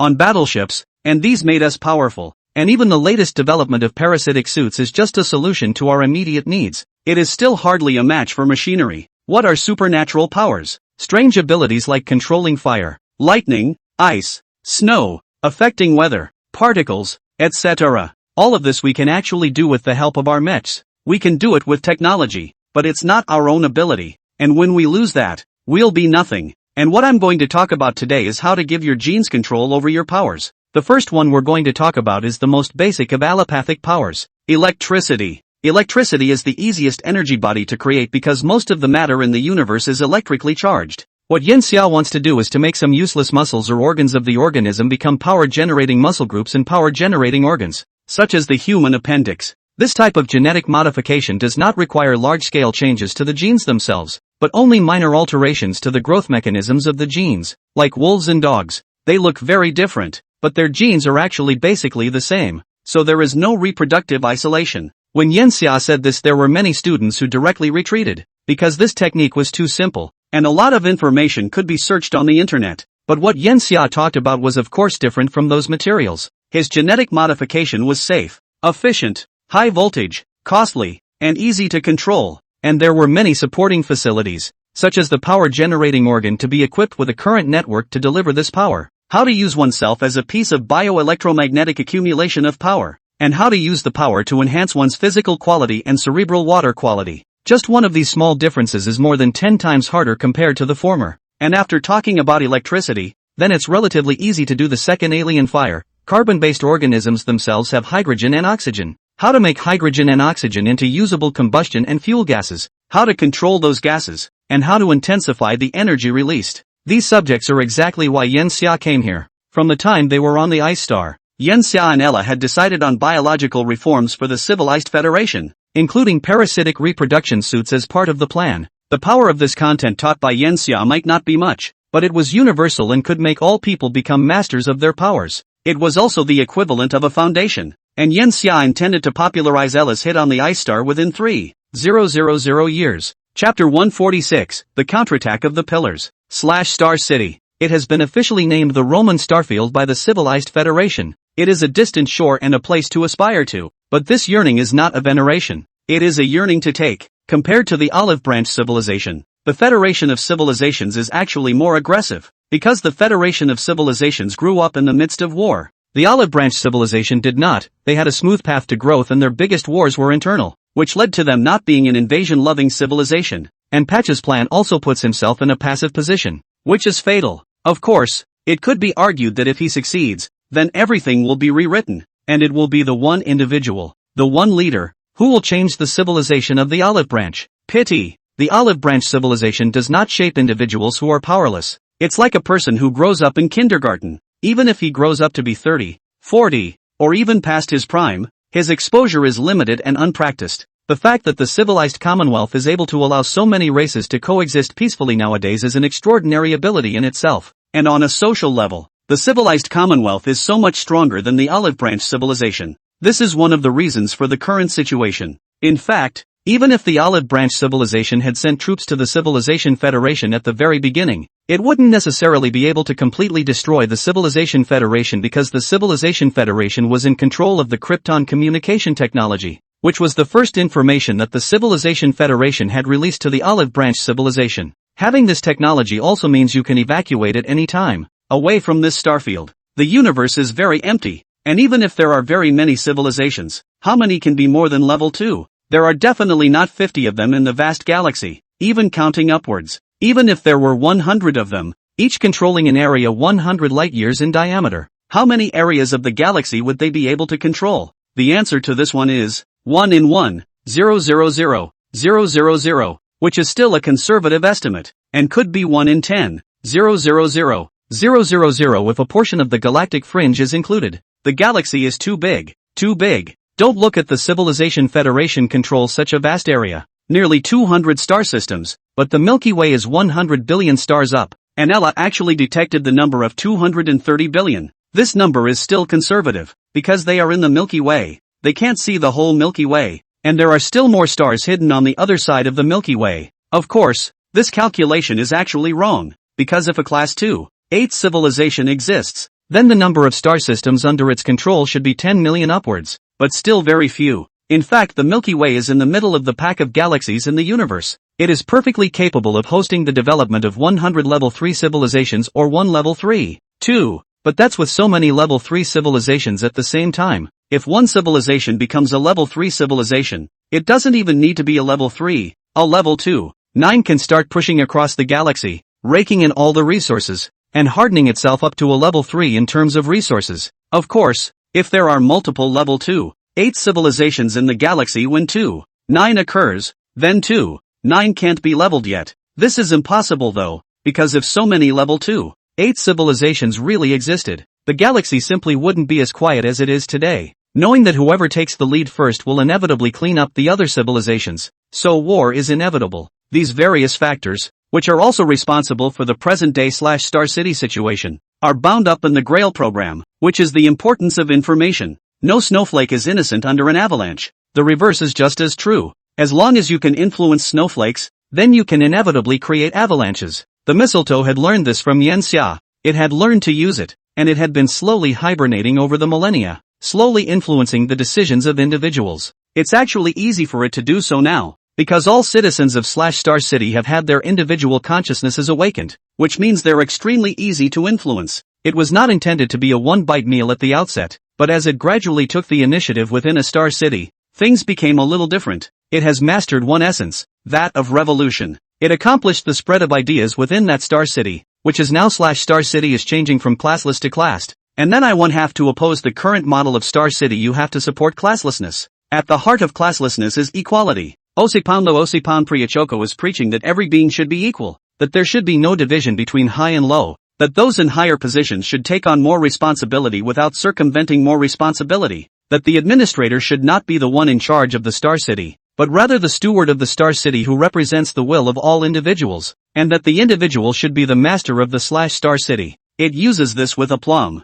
because the original Star City was similar to such a model, only the pseudo-shared awareness clusters were a bit paranoid. So what I'm going to do now is destroy the Gaius Glory, and then everything will return to normal for the Olive Branch civilization, with forward momentum. Was my enemy in the beginning Gaius Glory? Standing amidst the stars, the foggy massive mote like I1/2S was a bit finicky. It was bound to become an enemy of the second leader at this rate, and while the star cities within the Olive Branch civilization all stayed out of each other's way, this time it made a fundamental change, a devastating one. If what it is doing now is taken as a success, what is the second leader? Losers, fraudsters who led Olive Branch civilization astray. Was this all part of your plan? Yanxia, OC Pound at this point. It really wanted to come face to face with Yanxia again. It had to ask for clarification. It sees all of this, but is there any turning back for it at this point? It's already been recognized as a loser, and at this rate, Star City is bound to go in a bad direction. Might as well let it correct it then.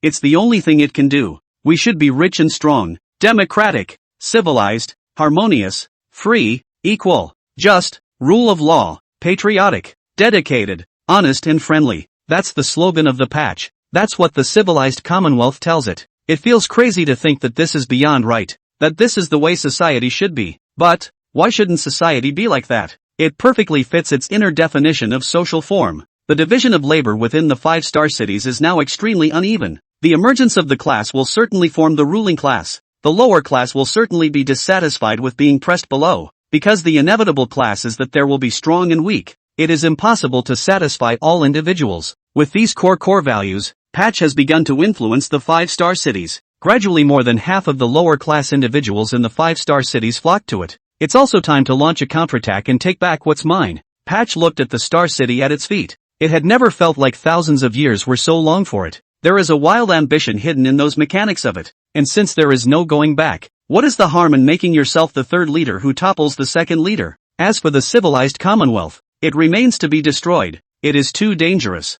Chapter 147, Attack of the Silk Civilization. Water Commission I. Murray College. According to the news coming from the Krypton communication device on the Cosmic Silk Road, Hashimoto had already begun a counterattack, and the banner it was flying was none other than the Marxism that Yen Xia was very familiar with. This is a very sound social program, and even now, Yen Xia believes that it is the most successful social model in human history, but the Federation of Civilizations does not use it now, and one of the reasons for this is that the Federation of Civilizations has practiced the integration of multiple races, not just one. Race and ethnicity are very different concepts. Ethnicity can be integrated and completely indistinguishable. But how can race be indistinguishable? But this model is just perfect when placed in a civilization such as the Olive Branch civilization, which has only one species. It's a temptation that I can't resist. When a backward social model sees an advanced social model, how can it not learn from it, borrow from it and accept it? Unless it is a cutie. Of course that doesn't mean that this model would be useful to give to other star cities as well.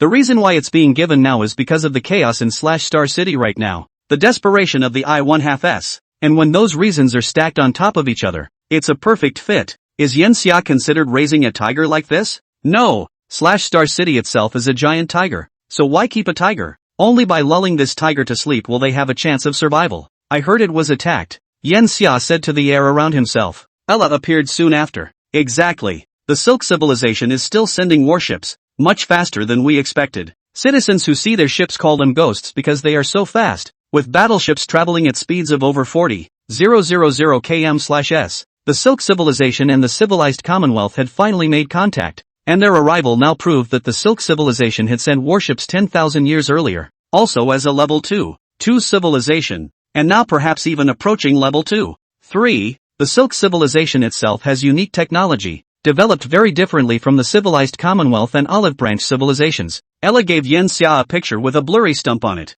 It was a remnant that was completely integrated into the starry sky. It was impossible to even make out its appearance, but it was possible to surmise the size. Almost a 10,000 meter class warship. Not big, but as long as it was fast enough that would do. The opponent's attacks were also very strong. With an energy level of 28, they must have advanced energy storage technology beyond our imagination. The energy levels are delineated by Ella. 1 times 10 to the power of 1 joule is level 1. 1 times 10 squared joule is level 2. And so on. 28 levels is 28 times 28, which takes a level 2 civilization 100 seconds of full production. And that energy is hidden inside a 10,000 meter battleship. And that's apparently not all it has. Its stored energy is expected to be between magnitude 29 and 29. 3. The number after the decimal point represents the multiplier, which is 3 levels of 29, not 1, 3 levels of 29. How many battleships have been detected? Yen Xia continued to ask. 9. That's certainly not all of them. These are the 9 that launched the attack. The rest we can't detect, and their hiding ability is outstanding. There are 2 possible scenarios for using the technology of one civilization to explore the technology of another equivalent civilization. One is to find it directly, the other person has similar technology to you, even if it's at a higher level than yours, and you can hunt for it. The other is the current situation, where you have no idea what technique the other side is using, which leaves you with 2 eyes. Going to track down these battleships? Having locked on to these battleships, it was unlikely that these battleships would escape their sight. 9 battleships flying in different directions. They are trying to disrupt our probing systems. I suspect that their hidden warships have reached the interior of our starfield and are preparing to launch an attack on a star system. They don't realize that we have a Krypton communication device, so they're pretty confident that it would take years, if not decades, for an attack like this to become known to us. It's our information advantage, and I've already issued a message for the major star systems to prepare for the enemy. There are now 23 Krypton communication devices within the Civilized Federation, and except for one on the Cosmic Silk Road, the remaining 22 are installed within 22 star systems, and except for this one on the Water Commission one, there are 21 more actually all installed in the starfield on the side of Skybarn 5. If the Silk Civilization's fleet tried to launch an attack on any of the 21 star systems, they would be met with a head-on attack, but neither Yen Xia nor Ella were careless. but carefully analyzed the strategy. They are mainly found in this star field, around 18 light-years in length, and we can expand it to 25 light-years to include all of this in the surveillance area. Quantum anchor points are very useful in scouting, but instead of widely distributing them across the starfield, we've only distributed them around star systems before. It's impossible for the other side to have information about the quantum anchor points, and that's our advantage. Right now, our general direction is passive defense, waiting for the enemy to show up, and also sending warships forward to gradually compress the space of the enemy warships, controlling them within the range we can control. As she was talking, Ella received another message. Plans were lost. The Silk civilization unleashed a super-range stellar-class weapon. We didn't set up false stars in the direction of them, and the other side destroyed one of our major stars. The Silk civilization's stellar-level weapon Yenxia had seen it, directly wiping out billions of individuals from the Olive Branch civilization. If the other side just hit the star though, it wouldn't really have much of an effect on the civilized federation. Life within the star system would have time to escape, and maybe the final escape numbers wouldn't be ideal, but at least most of it would survive. Because their weapons are laser weapons, not the gravitational weapons of the Olive Branch civilization, which is fundamentally different. Gravitational weapons can instantly cause gravitational collapse, and for massive stars can even cause them to collapse into black holes in 0.1 seconds, whereas laser weapons only destabilize the star, like a gamma-ray burst. Of course there is still a difference between such laser weapons attacked by civilizations and real gamma-ray bursts, whose energy can be made more condensed, retaining 80% to 90% of the energy at ultra-long distances instead of scattering and escaping on the way. But that's not what's really scary. Pull up the starfield map. Yenxia and Ella looked at the starfield maps together, and the destroyed star was within the area they had delineated. It looks like their main forces are here. Star-wide alert. Send some of the fleet there, and surround the other star systems with defenses so that the other side doesn't turn away. It was a long-distance remote control, and there was still a time lag, even though there was a Snapdragon communication. But Ella was ready for it. Over there is the God of Arms, which can do unified dispatching, and the arithmetic power of the God of Arms itself is not too many times worse than mine, equivalent to that of me 5,000 years ago. Yenxia had performed a decentralization during the 20,000 year period, and Ella had begun to gradually decentralize as well. Unless they could master true FTL, Ella would have lapses in judgment due to distance as the civilized Federation's starfield grew larger and larger. This is a necessary process to go through. The arrival of the Silk civilization also meant the beginning of the war between the Civilization Federation and the Silk civilization. Chapter 148, Welcoming the Battle. The meeting of civilizations in arms is of course to the death. Yenxia did not have any of the so-called methods of gathering information, and directly put the civilized federation into a state of war readiness for any enemy that must be annihilated at the first opportunity. Within the civilized Commonwealth, it's not just the military that's mobilized, of course, but also the explorers. The Seekers themselves were intended to be used as reserves in the early days, and while they were undisciplined, they were still capable of combat. Yenxia, this defense can also be used as an exercise. The maneuver Ella proposes is not an army maneuver or a Seeker maneuver, but rather a bug maneuver in the middle of a war. It's very important. The Civilization Federation was now vigorously developing biotechnology, and if the products of biotechnology could already be used as the main fighting force at this stage, then the Civilization Federation would be able to cut back on some of its expenses, and at the same time pass the bugs bill to allow the bugs to be used on a large scale in one fell swoop. Are all the C1 C10 superstar bug nests ready? They should all be within the 5-star domain of the Heavenly Silo. If that's okay, I approve it. Yenxia's expression was somewhat serious. He also wanted to know how well the bugs worked in real life. Superstar wormhouses are another new type of wormhouses. Normal wormhouses are constructed on the surface of a planet or control an asteroid, but superstar wormhouses are giant wormhouses that use a dwarf planet directly as a source of energy. Dwarf planets hosted by C1 superstar nests are around 100 kilometers in diameter, and with the nests themselves, they can be up to 500 kilometers in diameter. Yenxia had never seen the entity, but had seen the video. It was literally a planet paved with flesh and blood. Think of it as a sea urchin. The center of the urchin was the dwarf planet itself, and the outer spikes were mountains of flesh, connected to each other by an extremely complex network. Its appearance was more like a ball tied with tens of thousands of rubber bands, though a bit more sparsely, with skeletonized structures for the bugs to get in and out of. Each superstar bug nest had 1,000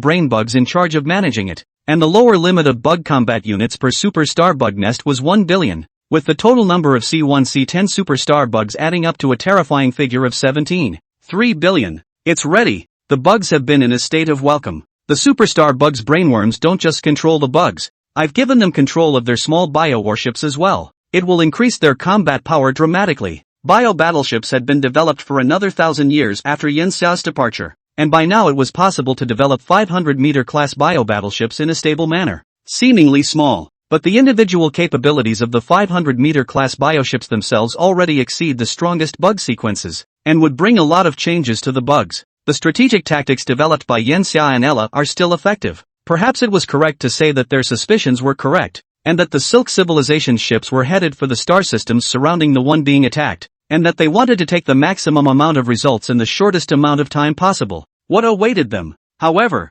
was a well-prepared head-on attack. Even at 40,000 km/s it was still 7.5 times slower than the speed of light, and star systems with Krypton communication devices were perfectly capable of transmitting the information as soon as they received Ella's command. And since the 5-star domains of the Tenkura were themselves densely populated with Krypton communication devices, these star systems had already begun to prepare for it 10 years before the Silk Civilization's warships launched their attack. Sky Garden 4. We are the closest to the hit star system. The enemy will most likely attack us. Don't slack off. Grata spoke gravely. Grata was a Kate, and the ball leader of the Sky Garden 4. If the first major race in the Civilization Federation was the human race, then the Kate were the second major race deservedly. This stemmed from their own heritage. Now none of the civilizations fused by the Civilization Federation were stronger than the Kate. After all, in the first place, they had already been a level 1-9 civilization. The sphere leader controls more than just a planet, but also the stars in the planet's neighborhood. And if there is only one planet in that planetary system that is habitable, then the sphere leader himself is the supreme leader of that star system. At the same time, some star systems may not have planets present within them, but have created a large number of Dyson clouds as habitats, and the highest leader of this star system is also the ball leader. There would be no habitable planets for life within Sky Garden 4, whose B star is a 1.45 times more massive gas planet that can only serve as a resource supply point. There is a giant star city on the outside of the atmosphere of Sky Garden IVB, which is around 10 million kilometers in diameter, and this is also the main city of Sky Garden 4. The Mecha God has planned the battle for us. We just need to do as planned. Can't believe we can't even do that? What is the current position of the TY-27 core? I can't believe they're already out of range of the star system. What do they want to do? Send them to their deaths? Call them back. Who is their army chief? I want him escorted directly to a court-martial. Grata almost roared out in anger. Such undisciplined guys shouldn't be in the military. He was in a virtual conference room,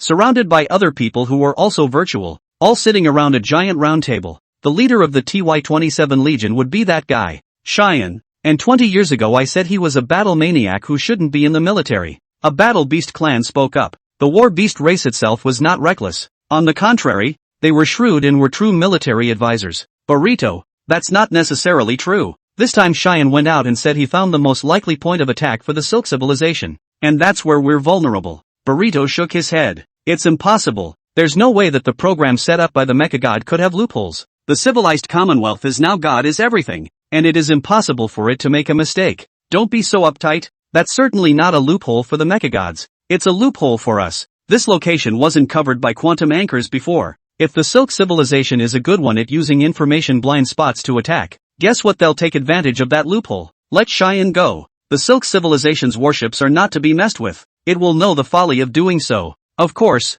it turned out well for us because he could help us probe the Silk Civilization attack. The other powers that be around the room burst out laughing. Burrito, however, couldn't laugh. Every soldier deserved to be treated with respect, and as a military commander he had to do what he could to correct his men's mistakes and prevent them from being killed or injured. That's what made him say Sheen shouldn't stay in the military. That guy is characteristically more suited to being an explorer. It was true that the place Cheyenne had found was a loophole, but Cheyenne hadn't reached his level yet and didn't know that the loophole itself had been left on purpose. And if the Silk Civilization's battleships dared to come through that loophole, then they would face the strongest possible firepower attack. In other words, Sheen just did nothing. Let's hope it survives. His face was expressionless, and his huge body was quite oppressive even for a virtual image. Chapter 149, Total Annihilation. On the southwest side of the 4-star map of the Heavenly Garden, this is part of a star area behind the face. Even some military experts would never expect an attack here, and it's easy to ignore the vulnerability of the information network by only analyzing military dispatches.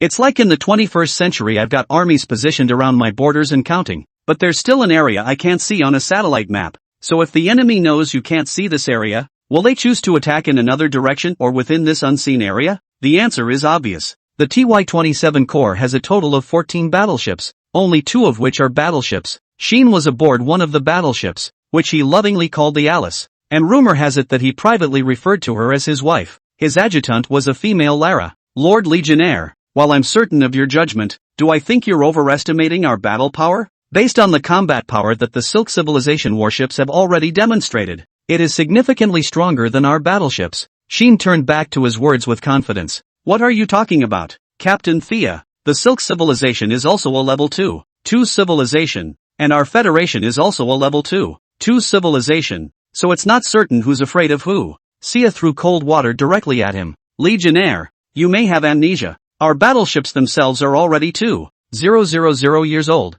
and with the recent intense research and development of bio-battleships within the Federation, we've almost forgotten to bring ours up to date. Sheen shook his head. 40000 km/s, a full 1,300 light-years. It took them 9,750 years to get here at the earliest, and with all the refurbishment and such, they may have been away from their civilization for 9,800 years? Or even 900 years. Their ships are nearly 10,000 years old. Sia felt that this Cheyenne army chief was truly unbelievable. Legion chief, the Silk Civilization was already a level 2 civilization 20,000 years ago, and their technology at that time already surpassed ours now. She was still trying to dissuade her, but Cheyenne wouldn't listen at all. He turned toward the other officers and said, this time it's time for us to perform. If this war is won, we will be honored together. I will be the head of the main army, and you will have outstanding military service. The other officers around the room cheered. Sia looked around and thought that there wasn't a single normal guy in this battleship. All of them were complete idiots. If it is usually only solve some small pirates is okay, facing this kind of war between civilizations, this is bound to die, and it is still a serious violation of the law. Unfortunately, as a member of the Legion, she had to stay here. Just as she was thinking about how to continue her persuasion, a beam of light in deep space instantly pierced a starcruiser next to them, and it was destroyed, with countless soldiers escaping from it. The good thing is that mechs have been popularized in the military, and with mechs they can survive in the universe for a few days. Prepare to meet the battle. Open the defense shield and retreat the entire army. Sia quickly yelled out, and off to the side. Cheyenne exclaimed happily. Sure enough, I got the bet right. Hurry up. Capture the opposite battleship's trail. The main cannons are starting to recharge. The other battleships are spreading out to surround the enemy battleships. We're taking the other side. Naturally, everyone wouldn't listen to Sia, and instead began to launch an attack according to Cheyenne's words. The remaining 12 ships spread out in a fan around towards the source of the attack.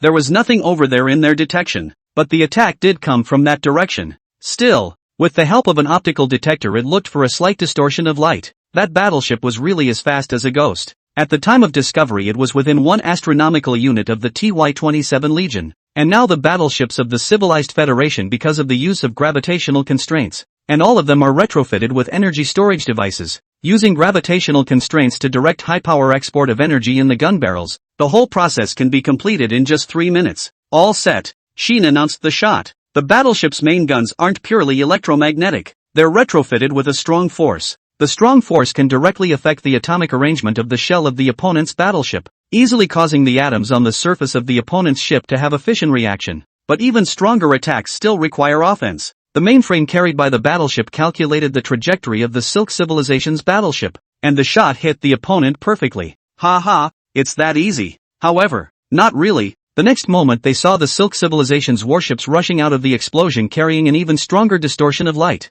Sia connects to the host to let the host analyze the opponent's defenses. The host computer gives the result within 10 seconds. Presumed 48% use gravitational vacuum means of defense. 31% use electromagnetic shield type means. Gravitational vacuum is the use of gravity to form a vacuum environment in a surrounding area, which is an absolute vacuum, and an absolute vacuum is the absence of any matter. Photons can penetrate an absolute vacuum, but it's an absolute vacuum created by gravity, and the photon is also affected by gravity and thus can't get into that area. It's not reflected or absorbed. It's twisted by gravity and can't hit the battleship itself. This kind of means Civilization Federation also will, but most of them are in the main ship was applied. Battleships such as battleships is not unworthy of use, but the gravitational vacuum device is very energy consuming. Battleships cannot afford to consume. Sia's first thought was that she couldn't beat it, yet Sheen was even more excited. This kind of defense is very energy consuming. As long as the attack continues, they won't last long. Sia really wanted to kick Sheen in the ass,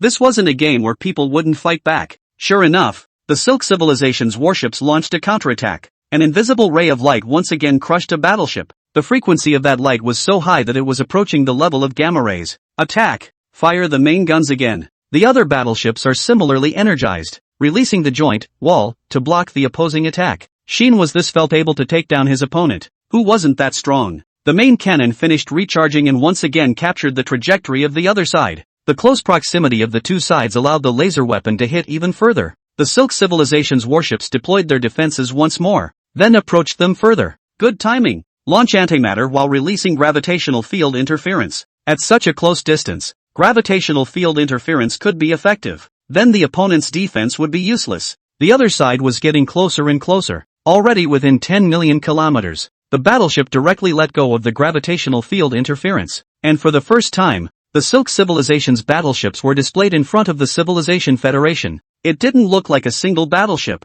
but an amalgamation of 6 battleships, which appeared to be a hexagonal shape on the front, joined together in the center by hundreds of filaments. The antimatter cannon was ready and released directly. The opponent's defenses were disturbed, the gravity could not be maintained, and the antimatter quickly impacted on the surface of the opponent's warship, covering it with terrifying energy. I don't think I'll be able to escape this time. Sia had seen the wreckage of the Silk Civilization ship, and she sent a sigh of relief that the Legionnaire was sometimes reliable. In the next instant, however, dozens of rays of light shot towards them from deep space, each with uncanny precision, and the electromagnetic shields were forcibly torn apart by the energy as the probes detected 67 Silk Civilization warships coming towards them. At this moment, the faces of all the officers and soldiers on the battleship changed, but it was too late. The other side's attack was so violent that the light struck through all the battleships of the TY-27th Legion, and also this battleship at the feet of Sia and Cheyenne. They didn't even pause for a second before they flew towards the interior of the Skygarden 4.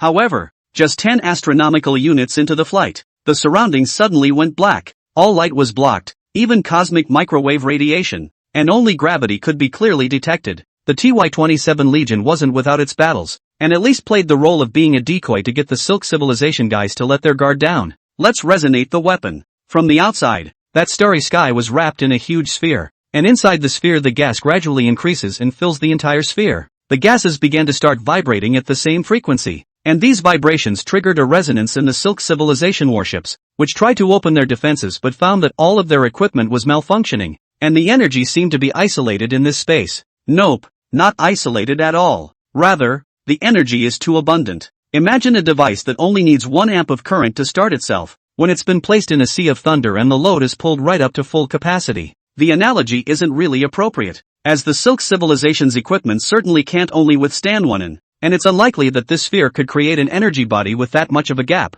but it would be enough to release only a slight impact. The equipment of a high-tech civilization is at the same time high precision, and this environment is capable of rendering some sensitive equipment outright obsolete, with only a 1-minute delay being sufficient. The resonance has begun and is gradually becoming stronger. The whole space was buzzing. In the midst of these sounds, the Silk Civilization's battleships crumbled, countless cracks appearing on the surface of the battleships, and these lightning cracks were as dense as the shattering of tempered glass. No warship and no life could survive a sustained resonance of such intensity. This resonance lasted 58 hours before it ended. When the orb dissipated, all that was left in the center was a pile of battleship scraps. Total annihilation. This is a premeditated invitation to enter the jar. The Silk Civilization's warships also did not reach thousands of that scale, simply cannot produce too much threat to today's Civilization Federation. Everyone's strength is about the same, at most 10 times the difference. So who's afraid of who? This was just one of many battlefields, though, as other star systems were similarly subjected to the same attack. The Silk Civilization had sent a few more ships than Ella had calculated this time. Chapter 150, Sea of Bugs. Tianjin adds 29. Also Cygnus 61. This is the second target identified. Tianjin Zenith 6 is a binary star system. The difference in size between these two stars is not large and their masses are about the same. 0.7 solar and 0.63 solar masses respectively. They are all orange dwarfs, which are closer in spectrum to red dwarfs than yellow dwarfs. And the smaller the star the longer it sometimes lives instead. Orange dwarfs are all extremely long-lived, usually 15 to 30 billion years, and red dwarfs are much longer, at least tens of billions of years, with some 2 small red dwarfs living up to hundreds of billions of years. So there won't be any naturally destructive red dwarfs in the universe now. There are no planets inside the Tianjin Zenith 6 star system. and the star city here relies on a number of asteroids for its existence. The technology of the civilized Federation can certainly make a star city, but Tianjin Zenith 29 is actually considered to be a relatively early construction of the star system, so all the equipment here existed as early as 20,000 years ago, and has not been updated. This is sort of a problem within the civilized Federation. The Civilization Federation is developing too fast. Most of the resources are used for the construction of new areas. Instead, many of the equipment in the old areas have not been updated for a long time, just doing simple maintenance. This has also led to the Tianjin Zen 29 star system itself is very poor. This is considered a poverty zone within the civilized Federation. The average individual can only eat organic crops, such as vegetables and fruits, and the source of protein can only eat the average animal, such as the good brother of mankind, the meat pig, which is now captive raised within the civilized Federation. This kind of meat pig is a little different from the pigs of the Earth Age, and the meat pigs of the civilized Federation can generally grow to more than 5 tons, with large individuals exceeding 10 tons. Eating these things seems incredibly healthy in the 21st century, but these foods will redundancy many impurities in the body, which will affect the basic life expectancy. So nowadays the civilized Federation's food is all kinds of artifacts, and even the meats are imitation meats, not real ones. These imitation meats don't taste different from real meat per se, except that they are more homogeneous in their basic composition and more favorable for absorption. If the human lifespan is 260 years, the average person in the richer regions can live to 260 years, while in such poorer regions, the average lifespan is usually around 240 years because of this natural resource that they eat. At this time, the ball length of Tianjin Zen 29 is not as easy as Tianyuan 4 ball length. What to do about it? We don't have much of a fleet of our own, and the defense network inside the star system is not sound, so we are no match for the Silk Civilization's warships. He was anxious and desperate, although already no, but the information is the speed of light, and the speed of the ship cannot reach the speed of light. Now the rescue ship is still on the way. Wait for them to arrive. The yellow flowers are cold. The orders from the top are for us to resist as long as we can, and it looks like they're already planning to give up on us. Through the glass, one of the wardens looked out at the streets,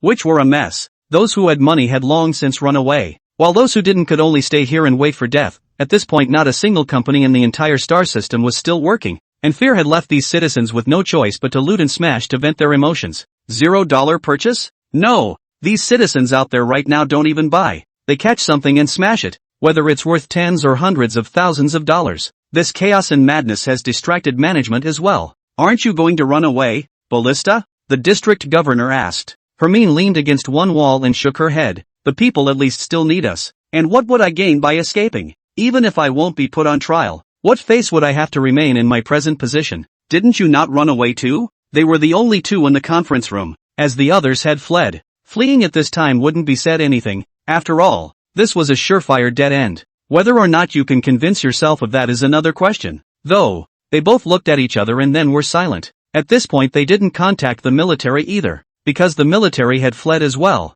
and maybe there were still some left, but it wouldn't do much good at all. Whoa! The long flute resounded throughout the entire star city, or all the star cities of Tianjin Zen 29. The original chaos of the people at this time even miraculously stopped moving. They looked toward the starry sky, but could not see anything, but still as time stops like this looking away, waiting for death to come. From inside the stellar system, countless meteor-like beams of light shot out of the stellar system. The battlefield is open. Of course, they couldn't see it, because all those beams were bound to escape, and no photons escaped from the energy beams, so naturally they wouldn't be captured. Some citizens felt the star city under their feet moving, and could see the other star cities around them moving as well, not just in one direction, but closer to each other. Bang! The sound of a crash came. Countless explosions appeared. The gas restraints in the star city failed, and all creatures felt a wave of suffocation. The next moment the thermostat equipment was also damaged in the impact, and the absolute coldness of space hit the citizens with mechs that instantly covered the surface of their bodies. Yet they were too late to rejoice and fall back into sadness. Since most of the citizens don't have mechs, their time is literally frozen at this point. They were not spared in the next second. An invisible attack swept through the star city, which was all but disintegrated into particles in the next moment, with not a single fragment larger than 1 micron. Star City and everything is gone. Ming received information that several star cities had been destroyed, but he could only grieve. Wait, he said. Waiting for what? Waiting to die. They kill us and they will bury us. The civilized Federation is inviolable. How many interstellar wars have we experienced along the way? Civilization wars? Not once have we gone down. and we'll do the same this time. He pulled out a piece of chocolate from his pocket, which was not made from cocoa beans, but was synthesized from chemical elements with no side effects at all, though the flavor was no different from that of the chocolates on Earth, which had gone through Yenxia's strict control. It's one of the most popular snacks in the civilized Commonwealth right now because of the added retro label. A new attack arrived and another star city was destroyed. On their floors, some citizens can't stand such pressure and simply commit suicide. I'd rather kill myself than be killed by those damn guys. A slice of life fell, a feeling that could even see despair with the naked eye. At this time, a shadow suddenly appeared on the back of the star. It looked very small, but that was because of the distance. According to the probe, the diameter of the thing was at least more than 1,000 kilometers. What's that? Before all the citizens could react, they saw a cloudy mass leave the massive sphere towards deep space. Then, countless explosions appeared in that cloud. It's a rescue. Citizens in the Star City have renewed hope. Hermine stepped away from the wall and pulled up her virtual panel to stare at it dead on. Rescue indeed. But how did it come so quickly? It would be at least a year and 3 months before the nearest star system to them would send a fleet. And this time it was coming too soon. At the same time he breathed a sigh of relief. Looks like we're saved. Both he and the district governor showed a faint relief. As long as help came, then they would surely be able to take down the other side. But that relief was an eternity in the next moment. He Ming and everything around him crumbled into atoms and was erased in a flash. The Silk Civilization's battleships would of course turn to defend against the incoming attack first when the enemy came. So He Ming was right when he said he was saved. But there was a delay in information in the universe, which meant that the Silk Civilization warships might have launched an attack before discovering the superstar bug nests, which was not at the speed of FTL, but rather slower, which led to He Ming seeing the rescue first, and being hit by the Silk Civilization's attack later. Despair, hope, and then death without even despair. This is not uncommon in cosmic warfare. The reason why the superstar bug nest was able to arrive so quickly was also because the superstar bug nest itself was in the nearby deep space. If there were astronomy enthusiasts using telescopes to observe the deep space, it could be found relatively easily, but the telescopes of professional organizations avoided scanning towards that side, so it wasn't well known. Even He Ming, the ball leader, didn't know about it. These nests rely on planetary thrusters to move, which can increase their speed to around 500 kilometers per second, and when close enough, they release all of their bug units. These bug units flew towards the Silk Civilization's battleships, looking so ridiculous that they couldn't even see the tail of the Silk Civilization's battleships. Silk Civilization relentlessly unleashes attacks to destroy these bugs. 100,000, millions, 10 million pieces of bugs die, almost like grass under a reaper. 1 billion bugs were gone in the blink of an eye. And under the battleship, these bugs were simply no better than ants. However, soon the Silk Civilization's warships noticed something was wrong up. Because of the increase in the time they spent exterminating the bugs after they thinned out, the bugs surprisingly added back in. Only a steady stream of bugs were flying out of the superstar bug nest, as many as hundreds of thousands every second. It's true that brainworms can only control 1 million worms, but they themselves can cut off control with those worms as soon as the order is given and move on to new ones. These are not worms that were originally adult, but eggs. The time it takes for a worm to go from egg to adult is very short, only 30 to 60 minutes. And as long as a cycle is formed, then the brainworm can create a constant stream of worms. Theoretically, superstar worm nests in perfect condition can create over 1 trillion worms, unless the opposite side just destroys the nest in one wave.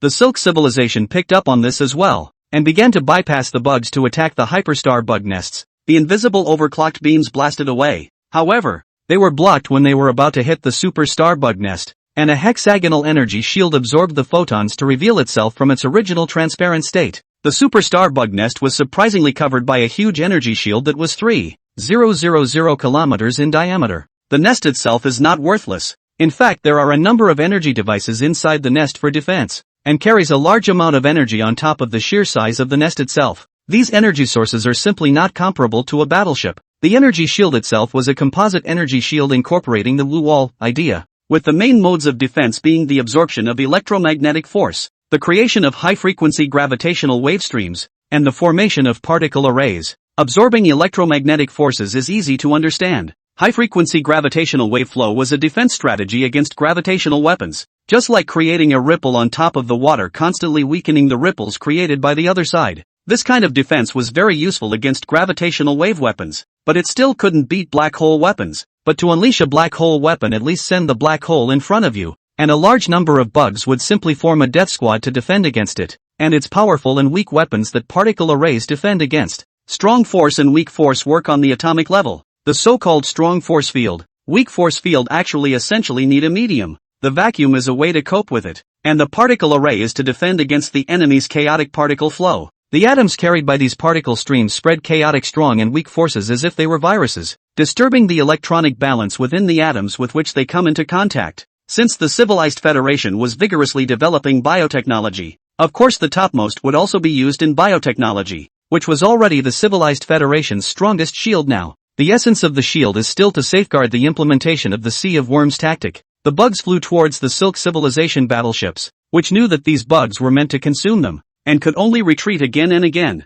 away from the swarm, without being disturbed by the swarm. But there is a limit to this retreat. They are the attacking side. If they retreat farther, is it different from just withdrawing from the battlefield? So after backing off about 3 astronomical units, they began to use their speed advantage to bypass the bugs towards the superstar bug nest. The energy beams set fire to it. The brain bug in the superstar bug nest grinned. It's no use. We're using top-of-the-line technology and plenty of energy. What are you going to break the shield with? However, the next instant reality slapped it in the face. The energy shield was passed right through, and a large swath of the superstar bug nest was destroyed. What's going on? The brainworm hastily activated the mainframe to analyze the Silk Civilization's means of attack, and came to the conclusion that it was unknown. Unknown indicates that the other side is using means undetectable by the host, or means unimaginable to the civilized Federation. Keep making bugs. Don't panic. We have 200 billion bug eggs left and the mother bugs are accelerating their production. We have the resources to support our reproduction of at least 1.6 trillion. The brain bugs were desperate, frantically giving production orders to be consumed and held back with the lives of the bug units. At the same time they recalled those bugs that had flown out and had them surround the superstar bug nest. We'll just have to be passive and defensive in this case. Release the bioships. The superstar bug nest was equipped with 100,000 biological battleships, which were also making their debut on the real interstellar battlefield. And after they took off, the superstar bug's combat power was raised to another level. The Vanguard 10,000 bioships flew out and headed towards the Silk Civilization warships at 30,000 km/s. The Silk Civilization warships obviously didn't expect the superstar bug nest to have other combat units, and their first choice was to scatter. The biological warships themselves were not fitted with strong offensive weapons, but they were all newly developed negative energy weapons by the civilized Federation. Negative energy can cancel each other out with positive energy and then release so much energy that it's actually somewhat wasteful as a defensive tool, because detecting negative energy is extremely difficult. If the Silk Civilization doesn't have a negative energy detection device, then they won't be able to see the attack of the bioships at all. This is actually the same as antimatter and dark energy weapons, but after this level, the mysteries of the universe have gradually been controlled. Level 2 civilizations began to have no shortcomings in this area. Antimatter and dark energy weapons gradually withdrew from the stage of mainstream weapons, but negative energy was still a very difficult energy to harness. And on Ella's speculation, the average level 2 civilization would rarely try to master it because the payoff was too great and the reward was too small. This was correct. A biological warship was the first to unleash a negative energy weapon, and the distant Silk Civilization ship didn't react at all before being hit half an hour later, where it instantly erupted in a horrific light, literally as bright as the 2 stars flanking it. The Silk Civilization's warships were completely confused as to what was happening. The brain bugs of the superstar nest realized this and then committed all 90,000 of their remaining bioships. However, the Silk Civilization's warships were no slouches, and began to launch counterattacks, basically hitting their targets with every strike, and any random attack could destroy the biological warships, causing them to suffer heavy losses. These bioships were unassembled for defense, all their energy piled into their attacks, and were no different from the bug units. As for why not replace all bugs with these bioships, because bioships get their main offensive and kinetic energy from machinery, ruining the impossibility of infinite reproduction like bugs, and thus the use of Sea of Bugs tactics. In the midst of the stalemate, the shadows of new superstar insect nests appeared on the other 2 sides, that of C4 and C7, equally massive in size. Silk Civilization has been surrounded. Negative energy weapons hit those Silk Civilization warships like real ghosts in the universe. A total of 83 Silk Civilization warships didn't even have a chance to escape. This battle could be used as a template for the subsequent Superstar Bug Nest battles. Yenxia and Ella, who had been waiting for the Superstar Bug Nest's performance, had been satisfied after receiving the news that the main function of the Superstar Bug Nest was to eliminate the enemy in order to reduce the cost, and this time, it had done it successfully. Elsewhere, with the Civilization Federation having prepared for this, the Silk Civilization's battleships were wiped out one by one, without sparing a single one. Of course, this was only a warship of the Silk Civilization 10,000 years ago. and it was only a scout soldier, coming to gather information, and the battle could only be described as a warm-up first. However, in Water Committee 1, Yanxia's eyes were drawn to another piece of news. Chapter 151: The Technological Revolution Triggered by Digestive Patterns. There are very many phenomena in the universe itself, some of which are very visible and some of which are hidden and need to be stimulated. In Yanxia's view, life is the complex technology made by the universe, which is then used to energize the phenomena that are hidden. For example, photosynthesis, or the utilization of gases to energy substances in living organisms. Not only consumption, but also the organisms themselves can integrate some material elements to create chemical substances. All these kinds of things are not to illustrate the wonders of the organisms.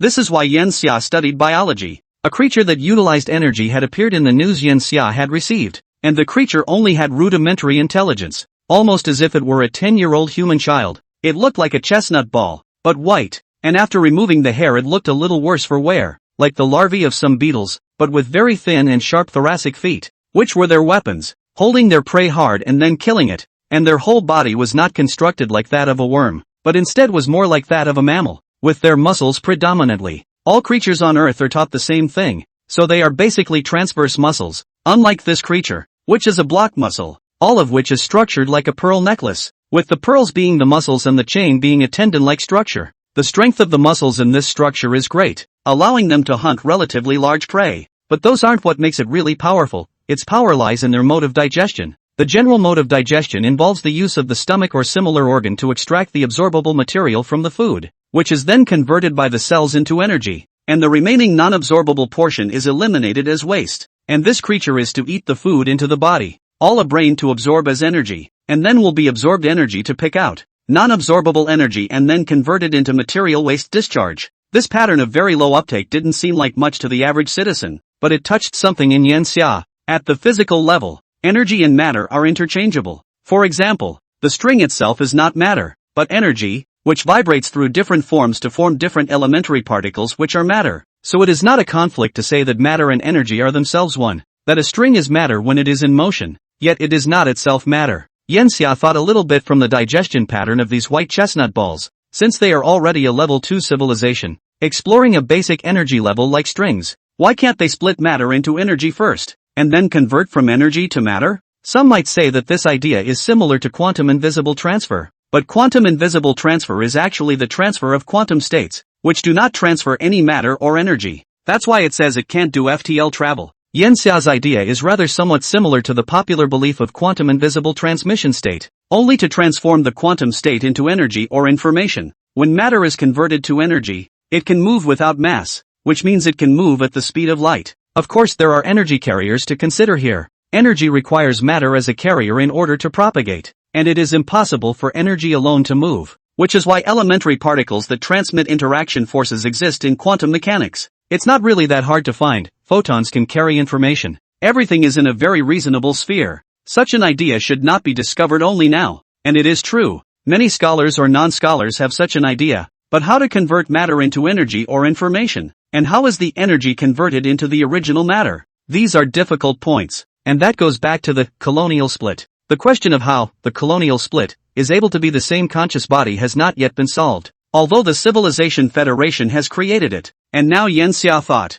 could it be that what existed between the main body and the doppelganger was not a material exchange, but an exchange in terms of energy, and energy was information, which allowed them to be controlled by the same brain? This was different from control like a brainworm, where the brainworm was simply transmitting information to the insect basic unit, just like a phone call, whereas after the insect basic unit received the command they were actually manipulating their own bodies. The colonial state split only provided one aspect of inspiration. It was still very different from the matter-energy conversion that Yanxia had come up with. It was a pure exchange of energy without involving matter. Still, through 22 years of research, Yanxia had indirectly solved a problem that had plagued him for tens of thousands of years, and that was consciousness uploading. Consciousness uploading itself is a transfer of information, but the original consciousness uploading could almost be considered an information simulation. So the original person after the original consciousness uploading is not the same person as the original person. And Yanxia has created a new consciousness uploading machine, which can condense the original creature's consciousness information in a transistor. And as long as this transistor is installed,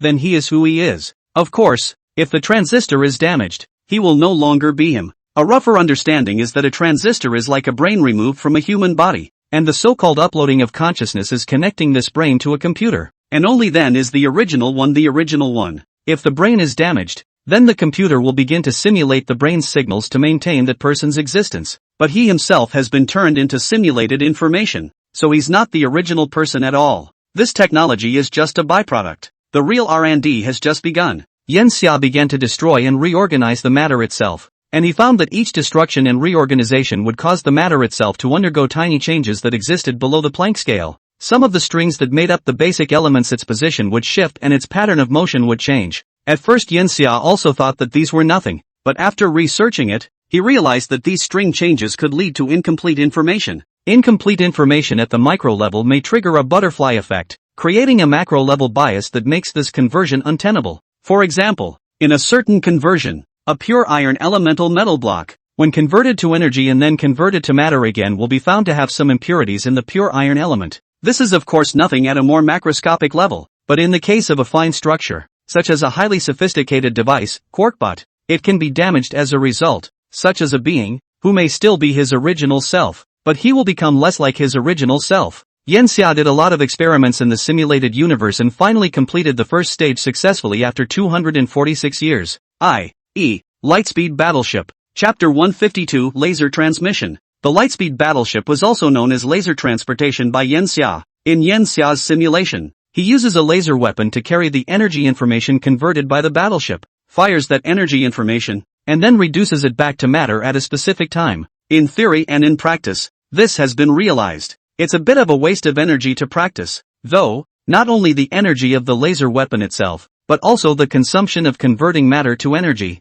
and the consumption of converting energy back to matter. So the Lightspeed Battleship doesn't use to land at an unknown location, but has to go inside a specific device in order to be reduced from energy form to matter form. And as mentioned earlier, attrition and impurities are inevitable. It would take too much energy to try to affect the string level, so the device can't be used to transport living things. At the same time, in order to ensure that the precision instruments would not be damaged, Yanxia also entrained a second layer of information in the laser transportation, which would help the receiving device to correct the transmissions, thus increasing the integrity of the laser transportation from the original 72% to 98%, after which the remaining 2% would be repaired locally by the nanobots. And this transmission method also has specific distance limitations, as in the case of ultra-long-range laser weapons. Although it is now common for level 2 civilizations to be able to beam photons to keep them in a relatively straight line, a relatively straight line is not an absolute straight line, and there will still be some scattering at ultra-long range. For every additional 100 light-years of distance,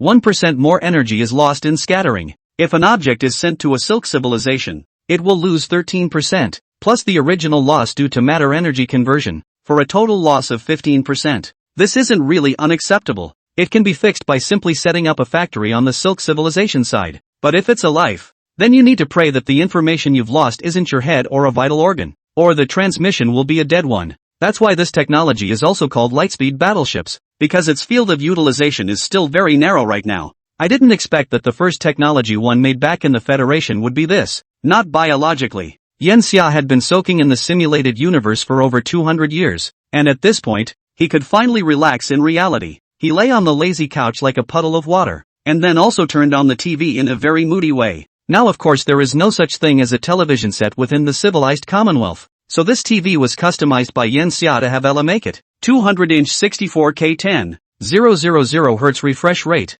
The contrast ratio is 1:infinity. The zoning is micron, 3200-bit, and the brightness can reach 20,000 nits. In short, with the current technology to do the screen is very strong. In fact, this kind of screen is not what top, such as customizing this TV. Yanxia also spent 0.04 energy coins, equivalent to less than 2,000 purchasing power. If this TV is mass-produced, it is estimated that the selling price has to be compressed to 0.005 federal coins. After all, this kind of physical screen is too untechnical as of now, and you can pile up material into space if you want to. The news was playing on the TV at the moment. This was joined by Yanxia, who set up a television station in the Water Commission's first high school, specializing in delivering some news-type information. And this kind of television station was a big hit when it was launched, not because of the freshness, but because of the forward-looking nature of the information. In the 21st century, information has been received much faster from the internet than on news programs.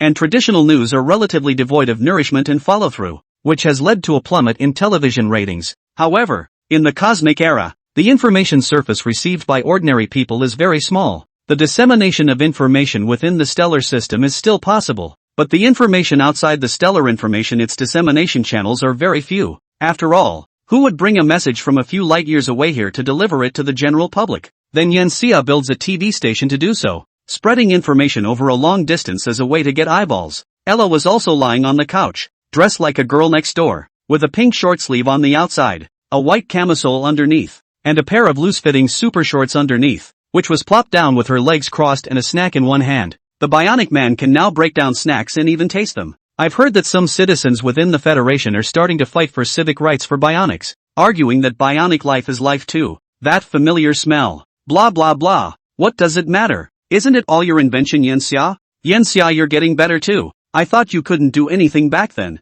The changes this technology has brought to the Federation are more than just a few. Our warships can already move at the speed of light, which is extremely strategic. And the future of this technology is also very bright. In the first 2,000 years of the Earth's destruction, Yensia was indeed like a waste of space, but he was also making progress. Even if he was a stupid bird, living for more than 20,000 years was still more knowledgeable than a phoenix, right? Regarding the laser transmission technology, Yensia still released it within the Mosey Academy, and when he did it directly sensationalized all the students and teachers throughout the Mosey Academy. Everyone didn't believe it at first, but when the model was made they had to believe it. Nowadays, the Murray College has even added a related major, specializing in laser transmission, to carry it forward. Some students are attacking laser transmission loss reduction, others are attacking laser transmission distance increase, and still others are directly attacking live object transmission techniques. In short, this technology is so hot right now that it can be likened to the thermodynamics and aerodynamics of the 20th century. Feeling unpopular seems to rely on the wrong side. The popular here is actually the popular in the professional field, and what the general public employment space has brought: economics, computers and so on. Of course, no comparison. There are majors where 100,000 people aren't considered popular, and there are majors where 100 people are considered popular. It's not the same. Well, but this technology is not technically difficult at this time period. The secrecy content has to be done a bit better, so that no other civilization can learn it, at least not at this stage. The two closest level 2 civilizations around them were now their enemies. Laser transmission will still be mainly used in the military field, so that it can be used to surprise and attack the enemy. After that they intend to do some military setup around laser transmission, but this setup takes quite a bit of time, at least tens of thousands of years to calculate. After the completion of this wave of tentative attack by the Silk civilization, knowing that the Federation is a level 2 civilization, it should not make any large-scale movements in a short time. OC pounded advancement on its side is very smithico, but after that, it will have a period of consolidation and a period of facing the dangers of the second leader, which will also take a very long time. The time left for them is actually quite ample. Ella, let's take Silk civilization first, at all costs. Yensia looked at the news and spoke flatly. Ella just mumbled and continued to eat her snack. Chapter 153 L28309 Clearing the Yard. The civilized Commonwealth begins to prepare to meet the Silk civilization. The very first thing was not to send a fleet there, but, Mecha God. The Mecha God itself is extremely capable of manufacturing. It will take a 200-meter class ship to reach a location closer to the Silk civilization, then take route and start manufacturing lines. Build a laser transmission device from scratch over there. As Yensia said, the technical content of the laser transmission device was actually not too high, and the difficulty of its production was low, especially because of the split into transmitter and receiver. The difficulty to build is further reduced, making this operation possible. To avoid surprises, there was also more than one placement of mechagods, and instead of being spread out on a single path from the Great Orion Nebula to their part of the starfield, they were off by at least 20 light-years, which prevented them from being explored by the forces of the Silk civilization. It's just a pre-setup. It was a long time before the war started. The civilized Commonwealth needs to continue to develop new technologies while accelerating the pace of expansion. L28309 Cleanup Site. The vast civilized Federation produces vast amounts of garbage on a daily basis. Instead of being thrown out in a wave of material decomposition into basic elements, the waste would be sorted into categories, and a portion of the finished product would be cleaned up and put back into service. The purpose of this is to save energy, and the total amount of energy saved by the entire civilized Federation over time is still significant. The clearing ground was born as a result, and has become dependent on the survival of many of the Federation's lower-class citizens. By all rights, the civilized federation should be able to have resources evenly distributed to the bottom citizens so that the bottom citizens also have a relatively comfortable life. Even if the total number of citizens in the civilized federation now exceeds 60 trillion. But Ella didn't do that. One is the question of distribution and why the bottom should be provided for, which is a more difficult question. If it were on a moral level, this certainly wouldn't be a problem. But Ella's mode of thinking is much more profit-oriented, and it will think first about what it can get out of helping the bottom line. There is certainly no answer to that question. Of course, Yenxia also noticed the problems on this, but his policy is just to let these people maintain a minimum standard of living, and not to say that he will directly let you live more comfortably. It's actually quite understandable. Some of the usual people would want to if the civilized federation itself had more comfortable benefits. My current monthly income is 3,000, but I get 2,000 per month as an allowance for not working, so why should I work? It's extremely balance destroying. And that would result in a cyberpunk-like society. An insurmountable gulf will be created between the ordinary people, who are all on low income, and the upper class, who monopolize all. Yenxia also asked Ella if a society where all people are treated extremely well doesn't exist. Of course it exists, but that form of society is unsustainable, unstable and bound to collapse. All people lead stable lives, and it can be seen as all people are enjoying themselves. So who is paying for it? And will those who are enjoying really be satisfied? Everyone in the community only has 10,000 and you have 10 million. You might be satisfied, but everyone in society has $10 million. And there are other people who have $100 million, $1 billion.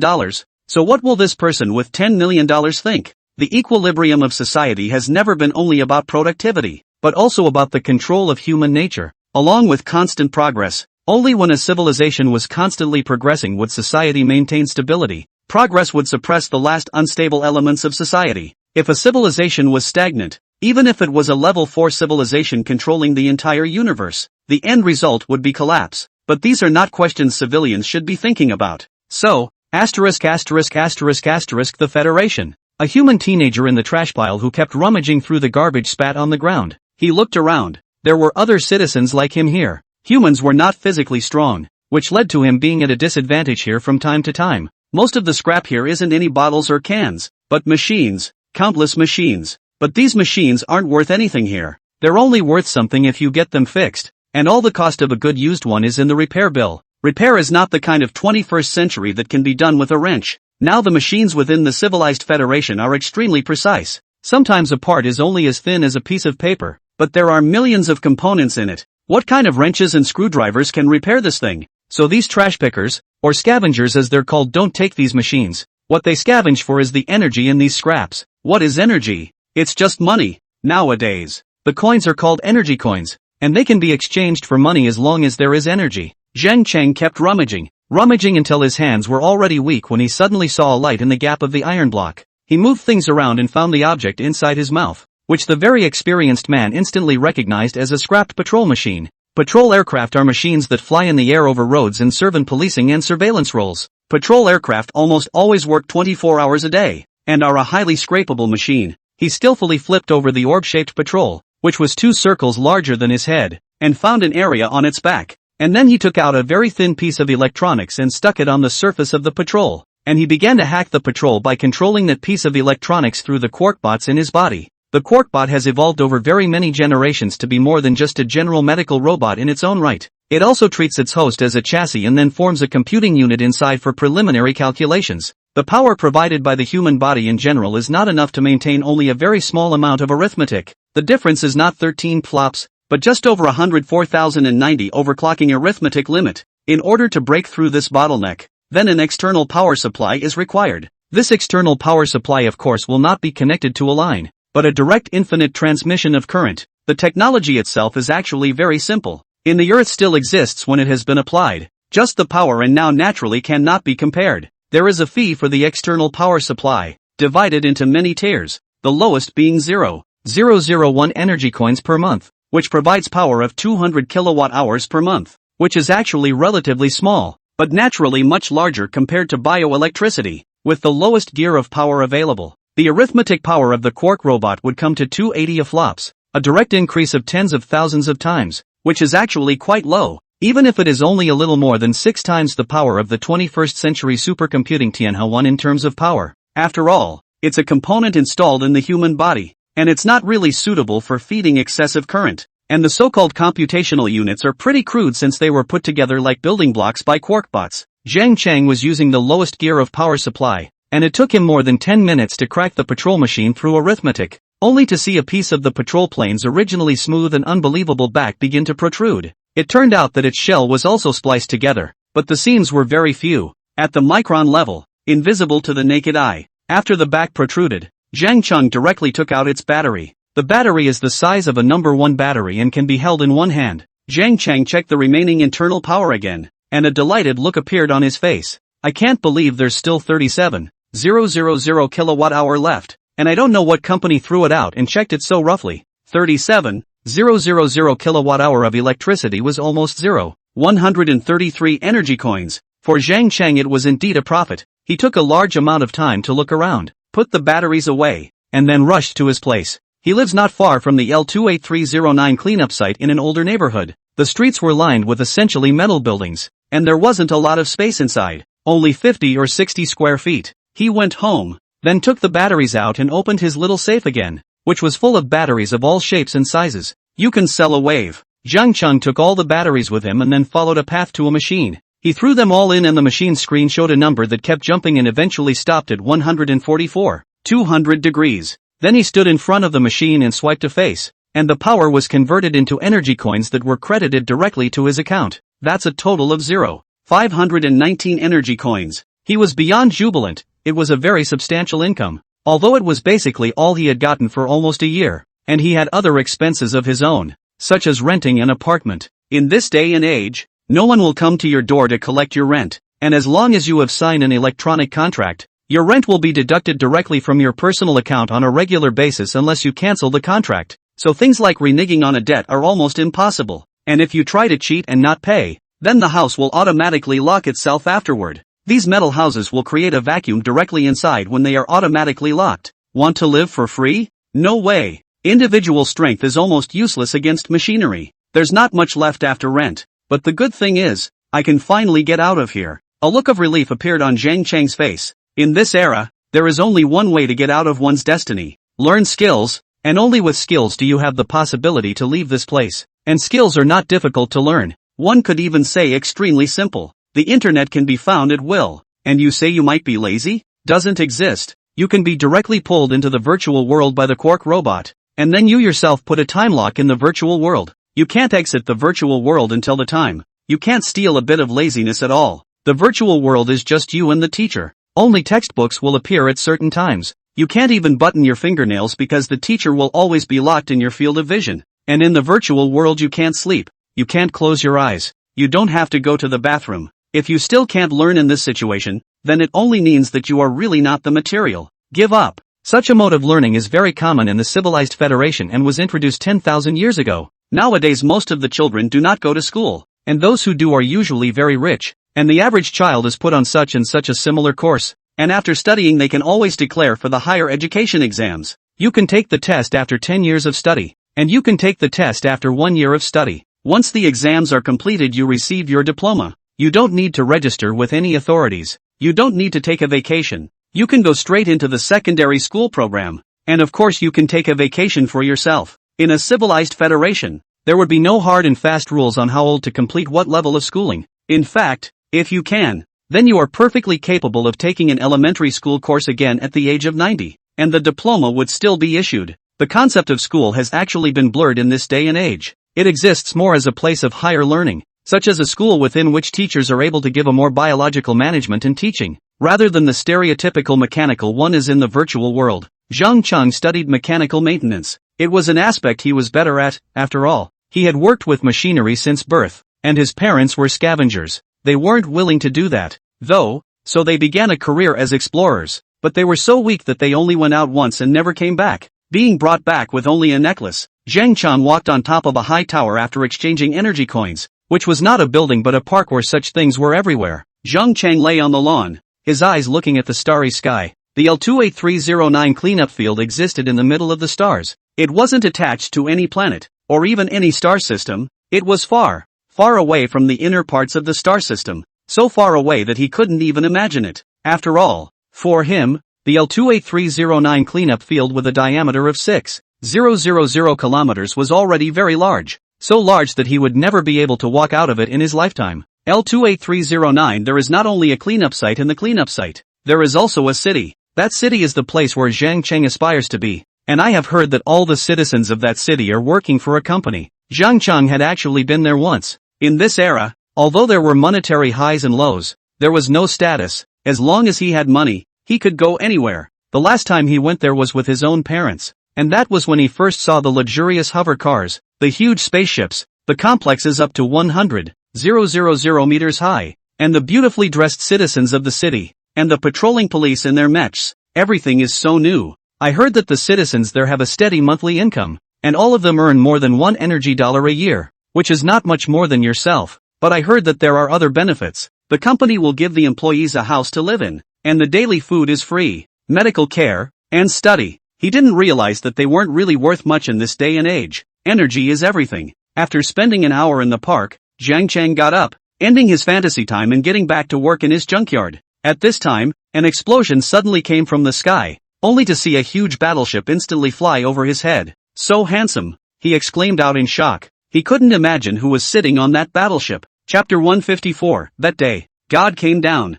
funding 283 years. History has recorded many passages that are traces of our civilization. From weak to strong, gradually controlling the hegemony of the entire world. Any life is no longer our opponent. Even the mighty snow can only be defeated at our feet in the end. Every time he looked at these historical materials in the library, Ink Drag 4's heart was pounding, because their race is too weak. In front of the behemoths of this world, casually passing by has the risk. The grass on the street is taller than them. A small stone is heavier than them. The turning point for everything was the ancestor of the historical record, Dada Jiten, which historically gained access to the divine realm and mastered the crafting of tools, which had used to defeat beings 10 and 100 times larger than their size. They called Dada Chitin as you, and the god is called Yuri. Ink Drag 4 stretched out his hand. It was a flexible part made up of several thread-like tentacles. Each one seemed to be slender, but in reality it was incredibly tough. Its body is likewise like a long strip, like a scalloped fish, but instead of being built like a fish,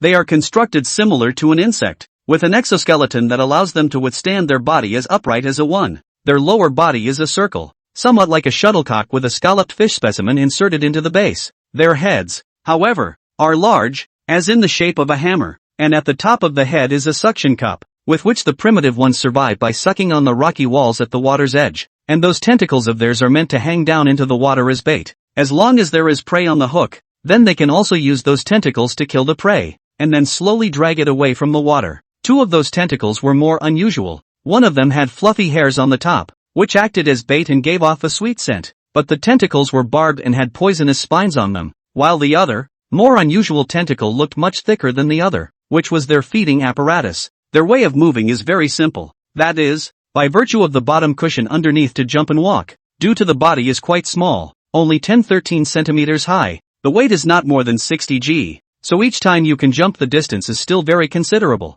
There are 30-40 centimeters. At that moment a creature like it came alongside, the color of the creature's body appearing to glow white. Good boy. I don't see many kids your age in this library. Ink Drag 4 raised his head and asked, Elder Siri Zishi, does the Yuri mentioned in the book really exist? Siri Zishi whimpered and laughed. Of course, it was Yuri who made us go from weak to strong. Without Yuri's guidance we would still be one of the weakest creatures in this world. Most of the creatures use us as food. We survive in darkness and fear. And what does Yuri look like?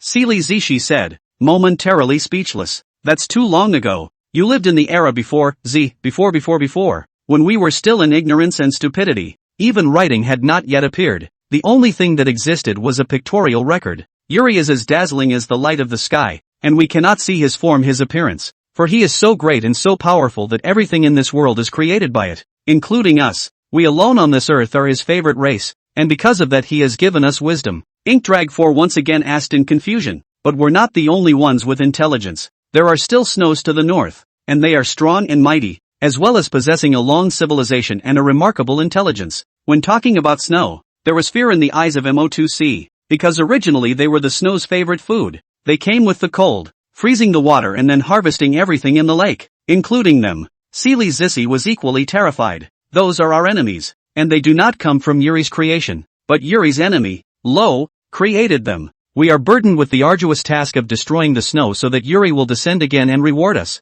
A conversation that benefited Ink Drag 4. It dreams of being as erudite as Seely Zitzi, with a head full of wisdom. As the sky was going dark, it said goodbye to Siri Zishi. The darkness brought with it the cold. That time of year was when the snow was active and they couldn't stay out when it was dark. It exited the library and hopped back down a path. However, at this time, the sky that should be gradually darkening became gradually brightening, and the ink dragged 4 strange. It deflected its body so that one of the eyes that were on both sides of its body was facing the sky. Then it saw it, and a new light appeared, so dazzling, brighter than the original. It's gradually getting bigger. Mo2C felt his whole body trembling. Not only it, but also the ground was trembling. Everything in this world was trembling with the approach of that light. Yuri. It couldn't imagine who other than Yuri possessed such great power. It lays its body down on the ground, with any part of its body immensely relaxed, without using the least bit of strength, with this intention to show devotion, and it just happened to have one eye facing upward, watching the glow grow brighter and brighter,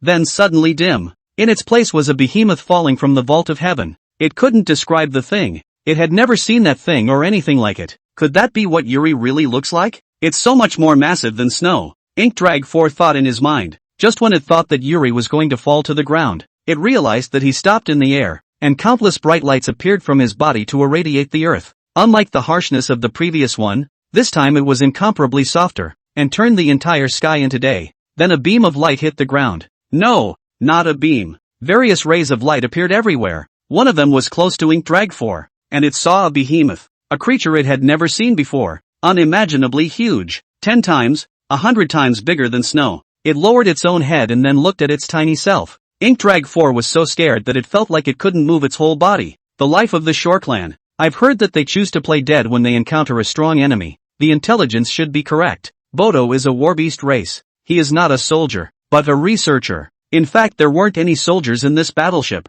This was the edge of the Federation's new starfield, and beyond that was still an endless sea of stars with hundreds of millions of explorers exploring it, and for the time being no higher civilizations had been found. The only civilization found is on this planet inside this star system. The very first discoverer was the explorer, which discovered the existence of a long-haired beast on the planet that looked somewhat similar to a close human relative, the monkey, and walked on 2 legs, as well as possessing stouter hand parts. Of course their bodies are not quite the same. The creatures are only about 1 meter tall with a thick, bulbous body. Their hands actually grow closer to their chests, and their empty backs are covered in thick white fur and spikes. And underneath the fur is a thick layer of flesh to shield them from the cold. They are actually more like an inverted water droplet as a whole. The tail of the water droplet makes up their tail. From both sides of the tail 2 stout legs appear. The head of the water droplet is their head and a collection of all the organs of their body. Their hands are not as flexible as a human's as they do not have fingers but only 2 hard structures that can be opened and closed like a bird's beak. Because these creatures like to freeze lakes with large amounts of saltpeter, and since the weather on this planet is already cold,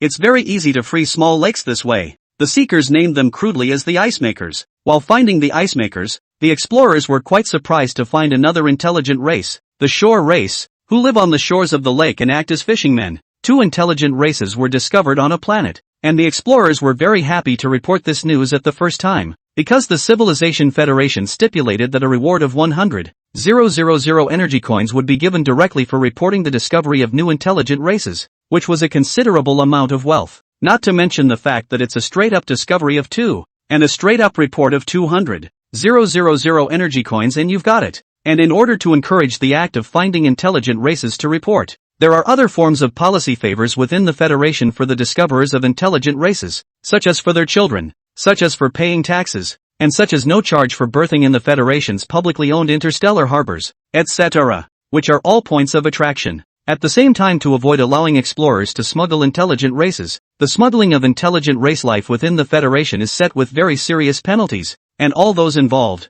who knowingly fail to report, will be stripped of their Federation citizenship, and then issued to labor on the planet where the smuggled intelligent race is located. Of course, everyone understands that this is a different kind of death. There's nothing like that going on right now because there are still relatively few civilizations in the universe, and the Federation does not prohibit the trade of unintelligent life, and encourages the discovery of new life, rewarding each valuable new species with 1 to 10 Federation coins and awarding badges. It may seem like a small number, but in fact, if a living planet is found, the number of races found is usually counted in the tens of thousands, including those explorers who discovered the planet. who applied for racial identification after they reported it, and 15,000 robots that scanned the planet for all species roughly 200 years ago. The final number of species determined to be valuable was 1,870,000, and those explorers were thus rewarded with 3,560,000 energy coins, which, when added to the previous 200,000, totaled 3,760,000, which was a huge amount of wealth, and at the same time, there was no tax on anything officially gifted by the Federation, and the person who had been given the gift got the full amount of the prize money. And after obtaining this information, the Civilization Federation began to send scholars to study the planet, inquiring what was so special about the planet that it could give birth to two kinds of intelligent life, as well as probing to find out if there was a third kind in existence. Bodo studied the little guy, who wasn't nearly as heavy as a piece of horny skin on his body, carefully. Inkdrag 4 under Bodo's gaze, the organs of the whole body are almost going to fail directly. After all, one is 60 g, the other is 17 tons. The difference in size between the two can reach 280,000 times. If converted into human beings, then it is equivalent to the average person standing in front of a 50-meter tall primordial Godzilla. Yuri! Inkdrag 4 felt it couldn't go on like this any longer. It shouted out. Bodo first froze. Then the quark robot inside his body formed a computer and borrowed the power transmitted down from the battleship Part 10,000 meters in the air, and together with the language of the Kishi clan included in the robot that was launched earlier, it instantly knew what was meant in the U of the Inkdrag 4. It felt a little funny. It's amazing that he himself will be called a god one day, if it was to be said that it was a god. The one who was most recently highly sought after and the closest thing to a so-called god was on the same battleship as him. After all, to be able to invent a technology like laser transmission was simply to raise the civilization level of the entire Civilization Federation by one's own strength by a fraction of a point. What was this if not a god? And after receiving the Supreme Award and reaping a prize of 10 million energy coins, it was unbelievable that he was able to donate all of that prize money. It seemed unbelievable to Bodo. That was a large amount of money. At least it couldn't think about it in its lifetime. 10 million the entire civilized federation now 10 million market value of the company is estimated to be not 100,000 it, at most 780,000, and what he got is but the cash. With such a cash flow of the company, generally is the market value of hundreds of millions of super plutocrats.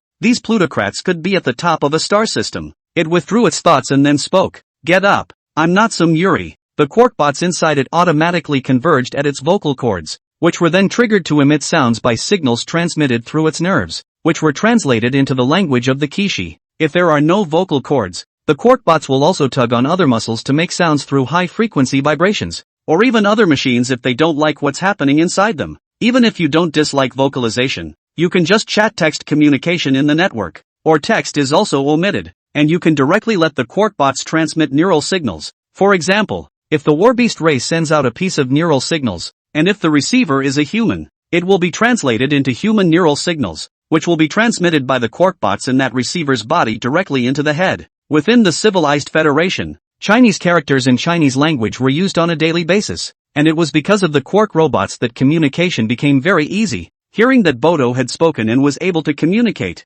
Inkdrag 4 suddenly became less afraid. Curious, it asked, "And who are you?" Bodo said, "You can think of me as a guest of, help to your civilization. I come from the Federation of Civilizations, a collection of countless civilizations that are strong, stable, peaceful, and wealthy with both technology and endless of knowledge. We have come to invite you to join us." Inkdrag 4 only heard one thing. Endless knowledge? How much must that be? More than a lake? Bodo laughed. The lake? No, it is more than the sky you see. Any individual in his or her life can only glimpse a corner of it, but just this corner, have made every individual obsessed with it, cannot be extricated. It is so beautiful, like a cup of sweet wine. Not only when you drink it is mellow, the aftertaste also carries a wonderful. Inkdrag 4 listened, and it fell. Is there anything more wonderful than knowledge in its world? Bodo also could not have imagined that this little tiny fellow he met today would later become one of the ranking scholars in the Federation. Chapter 155, Dream of the Stars. What are the stars anyway?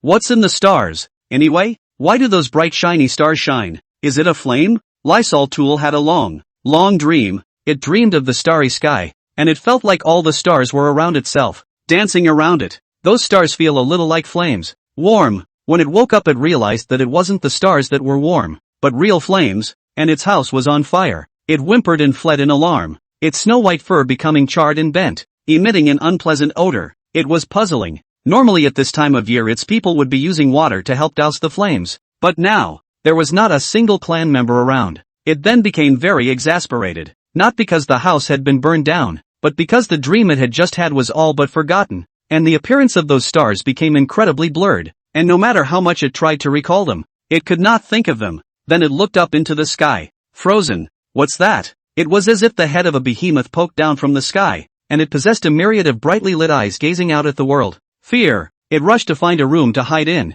and then looked through the gap at the behemoth in the air. After waiting a long time for nothing to happen, he slowly walked out again. It made a "oh" sound, which was so long and ethereal that it could travel up to 10 kilometers. Soon there was a response from far away. Oh, it was busy heading that way. About half an hour later, it finally found its vanished companion. The companions were gathered in a clearing, and in the center of the clearing, there stood some monstrous, massive creature it had never seen before, looking very powerful and full of intelligence at the same time. Lysol gear. Lysol heard the voice of a kinsman calling for him. The voice was the matriarch, and it walked over to him somewhat confused, only to hear the matriarch pull it then say towards the strange beings, "Mighty Tuonin, Lysu is the smartest child of my clan. If you want to take one, then just take it." Lysol was somewhat unintelligible. Usually the matriarch clearly said it was the stupidest one. Why would it praise itself so much today? And are these guys in front of you the legendary Tuonin? It was said that Tuonin was the most powerful warrior of all time. And while the creatures before them were indeed massive, were they really Tuonin? It has a lot of questions. A clever boy indeed. So take it with you. Perhaps it could make an excellent scholar in the future. Yen Xia looked carefully at Lai Su, and he realized that the eyes of the Icemaker clan were really good looking. They were a light green with crystal shards. The intelligence level of this race has yet to be tested, though from conversation it does not appear to be low. In fact, Yen Xia in the current Civilization Federation of 14 races, there is not an intelligent race's intelligence is obviously too low. Through the study found that in fact, the intelligence level of human beings is probably considered to be the general level of intelligent life. This is very understandable. If one carefully studies the history of biology on Earth, one will find that the intelligence of many creatures can actually reach the level of human beings at the age of 3 or 4, and the higher ones are even 6 or 7, 8 or 9 years old, which indicates that the intelligence of human beings is in fact at the baseline where creatures cross over from uncivilized to civilized. What is significantly less intelligent than a human being cannot be called intelligent life at all. Now of the 14 races, excluding the Icemakers and the Shore race,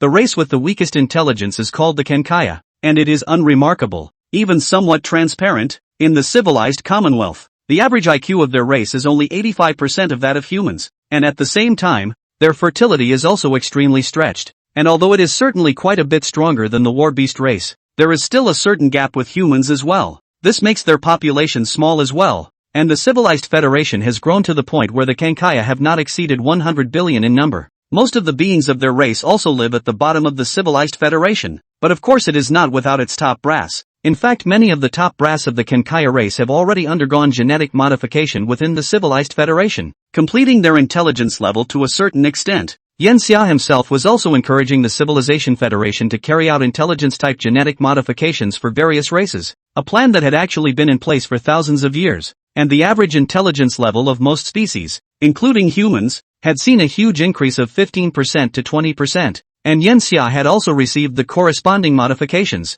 Just as Yen Xia was communicating with these ice-making clans, Ella's voice was heard in her ears. It's been checked. The population of ice-making races on the entire planet is 110,000, and the population of shore races amounts to 580,000. Ice-makers are slightly more fertile than humans, but due to the low ecological niche they find themselves in, the number of deaths sometimes exceeds the fertility rate, which has kept the ice-makers' numbers from changing significantly for centuries. Individuals of the ice-makers are small, around 1 meter, and weighing in at around 20 kilograms. Such creatures would only be considered medium-sized on Earth, and small at best on the planet they are on, called Bias 2383c. This is because the planet is currently in the age of giants, similar to the age of dinosaurs on Earth. There are 17 species of predators over 10 tons in size alone, 78 species of predators over 1 ton, and many more over 100 kilograms, 215 species, and 303 species of predators over 50 kilograms.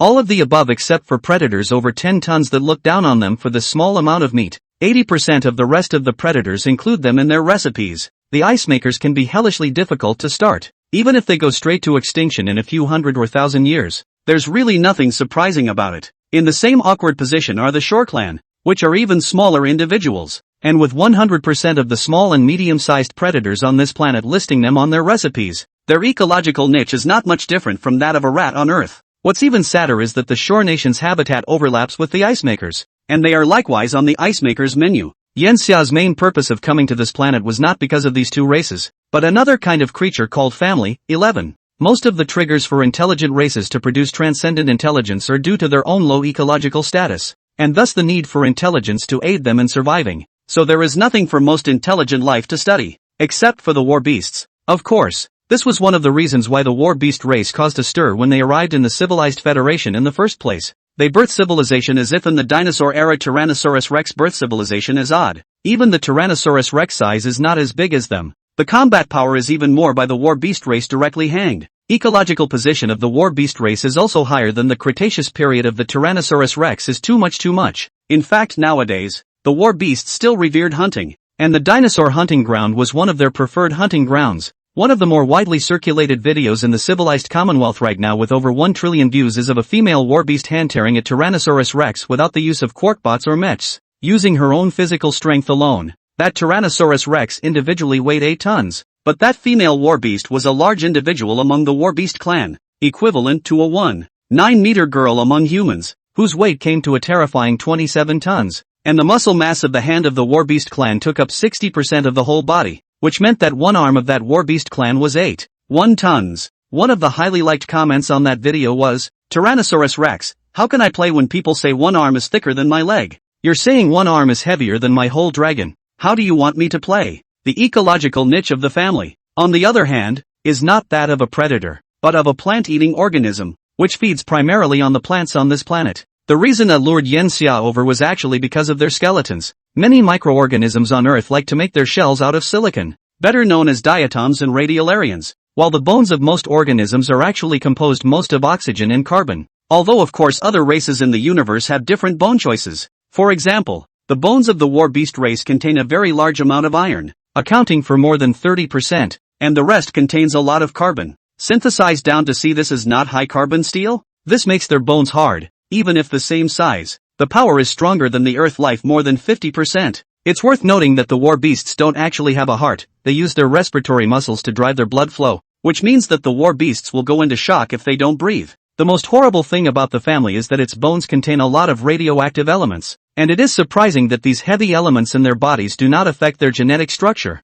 and most of the predators that hunt them will be killed by these radioactive elements. Yanxia was already a little impatient to check out the radioactive creature, but the secondary things here are obviously still to be dealt with. He asked Lysol Gear, "Do you want to leave now or get ready before you go?" Lysol gears up thinking that its house has burned down and it doesn't seem to have anything left to prepare. It asked with some uncertainty, "To what?" Yanxia said, "Up there. You can understand it as among the stars." Starry night. Lysol Gear shuddered. It had fantasized about reaching the stars above countless times, but now it was in a bit of disbelief. "Are you still in a dream now?" Lysol feels incredible. "Really?" "Of course." Lysol Tool once again heard the reply. Its breathing became rapid. In fact, it is no human concept of respiratory organs. They're breathing holes in the skin. The whole body has 91 million. Such drastic changes in breathing made its body look smaller and larger at the same time, like a leather ball deflating and inflating back and forth. "I want to go up now," Lysol stated with immense anticipation. Yes, the ice-making race did not have such a concept as affection,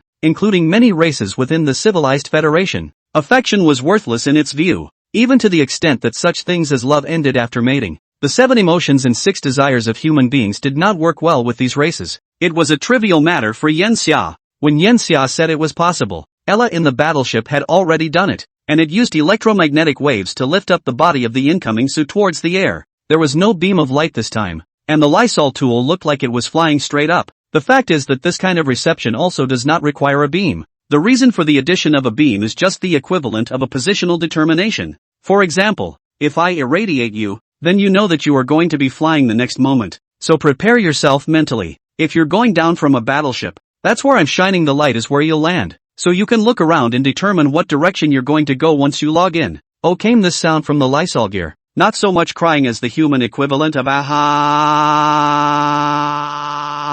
It felt incredible. It flew. It had never felt like that before. The sky felt so windy, the ground was shrinking, and its people gradually became countless times smaller than their food.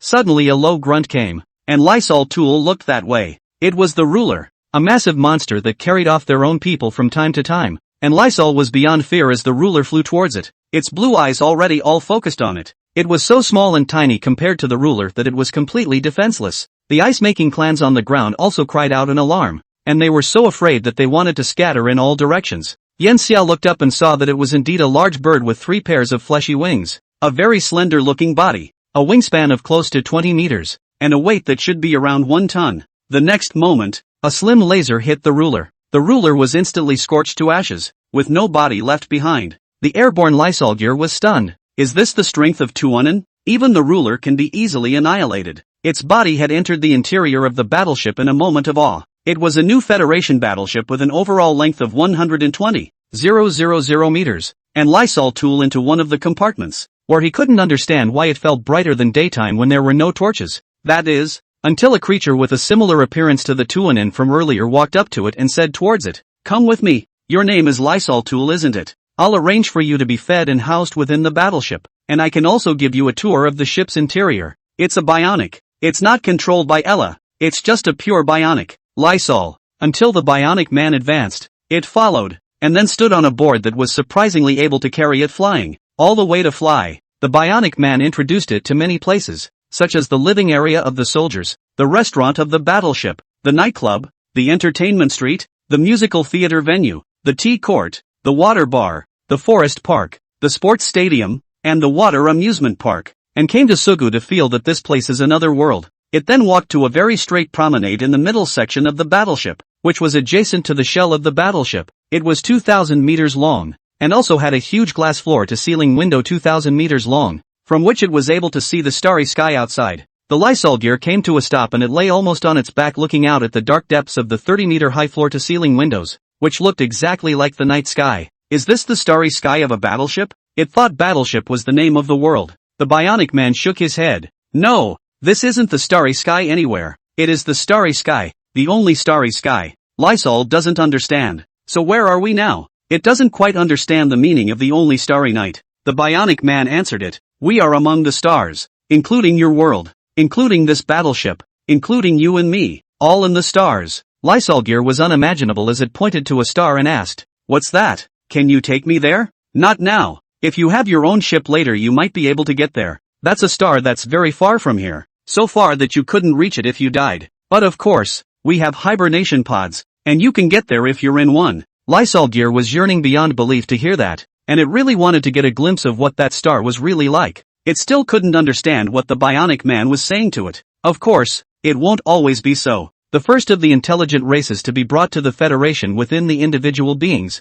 the Federation will generally pay attention to it, and after coming to the Sioux will get a very good inclination of resources to read the best schools. It did not become a scholar in its future, nor did it ever go to the star to which it now points. It returned after it had finished its studies to show all the children of the ice-making tribe what the stars looked like. Yan Xia wouldn't notice this one tiny being. He was on his way to find Courtyard at the moment. Courtyard would bring some changes to the civilized Federation. What does radioactivity mean? Energy. A being that is able to control the radioactive elements is able to control energy and thus become a truly magical creature. Therefore, Yan Xia was looking forward to this trip. Chapter 156 Family. Death by Nature. Courthouse was not a giant beast, and it was only on the large side of the planet in terms of size, with no natural predators at all. The family will just seclude itself and eat all the time, spending basically 16 hours of the day eating. But they are not obese. The radioactive elements in their bodies are constantly draining them of energy, allowing them to maintain a very slender physique at all times. What's not known at the moment is that it's because it's making radioactive elements so it's using up a lot of energy. Or maybe the radioactive elements are constantly killing its cells so that it has to keep eating to maintain its size. We'll only know when we see the thing. Yan Xia did not go to the family during the day. According to intel from the first explorers, families are usually out at night and are not hard to find, because they are glowing all over. The explorers didn't leave behind photos, but in their description, they said the creature possessed incredible beauty. This was one of the factors that Yan Xia was looking forward to. Does it really exist? Creatures with radioactive elements in their bodies? How did it keep its genes from being affected by the radioactive elements? Yan Xia was not alone on this trip. There were also a few of his students. 2 are of the Lara tribe, 1 of their water tribe, and the last is of the 100 Eyes. The one of their aquatic race was surrounded by a bunch of water wrapped around its body, and thanks to advances in technology, it used a miniature anti-gravity device to keep itself floating in mid-air. Billy, don't speculate on the creatures of the universe with your own narrow perceptions. The universe is too big, and our Federation still hasn't explored it to the limit, let alone the universe, or even the galaxy. We've only explored at best 1/1000th of it now. There are only 14, oh no, 16 races in the Federation by now. We are so small. The Lara named Billy, who had just spoken, shook his head. Rothbear, that's not what I meant, but I find it hard to imagine. It's unbelievable that nature exists when as a level 2 civilization we can't even create large lifeforms that last long under radiation. It is indeed unimaginable. However, in Yanxia's opinion this did not violate any theorem. In the lab, it was actually possible to create creatures that could survive under radiation, and some could even devour nuclear radiation. This is not an earth-shattering study. There are organisms on Earth that can survive in radioactive water, such as the famous leak at the Chernobyl nuclear power plant, where a new type of Cryptococcus survived in the radioactive water that was left over in the first place. The name Cryptococcus neoformans may be too out of the way, but they are in fact a type of yeast. These things survive in nuclear irradiated water by their superb ability to reproduce. There's a light over there. It should be family. Brinkson, a student of the 100 Eyes, shouted.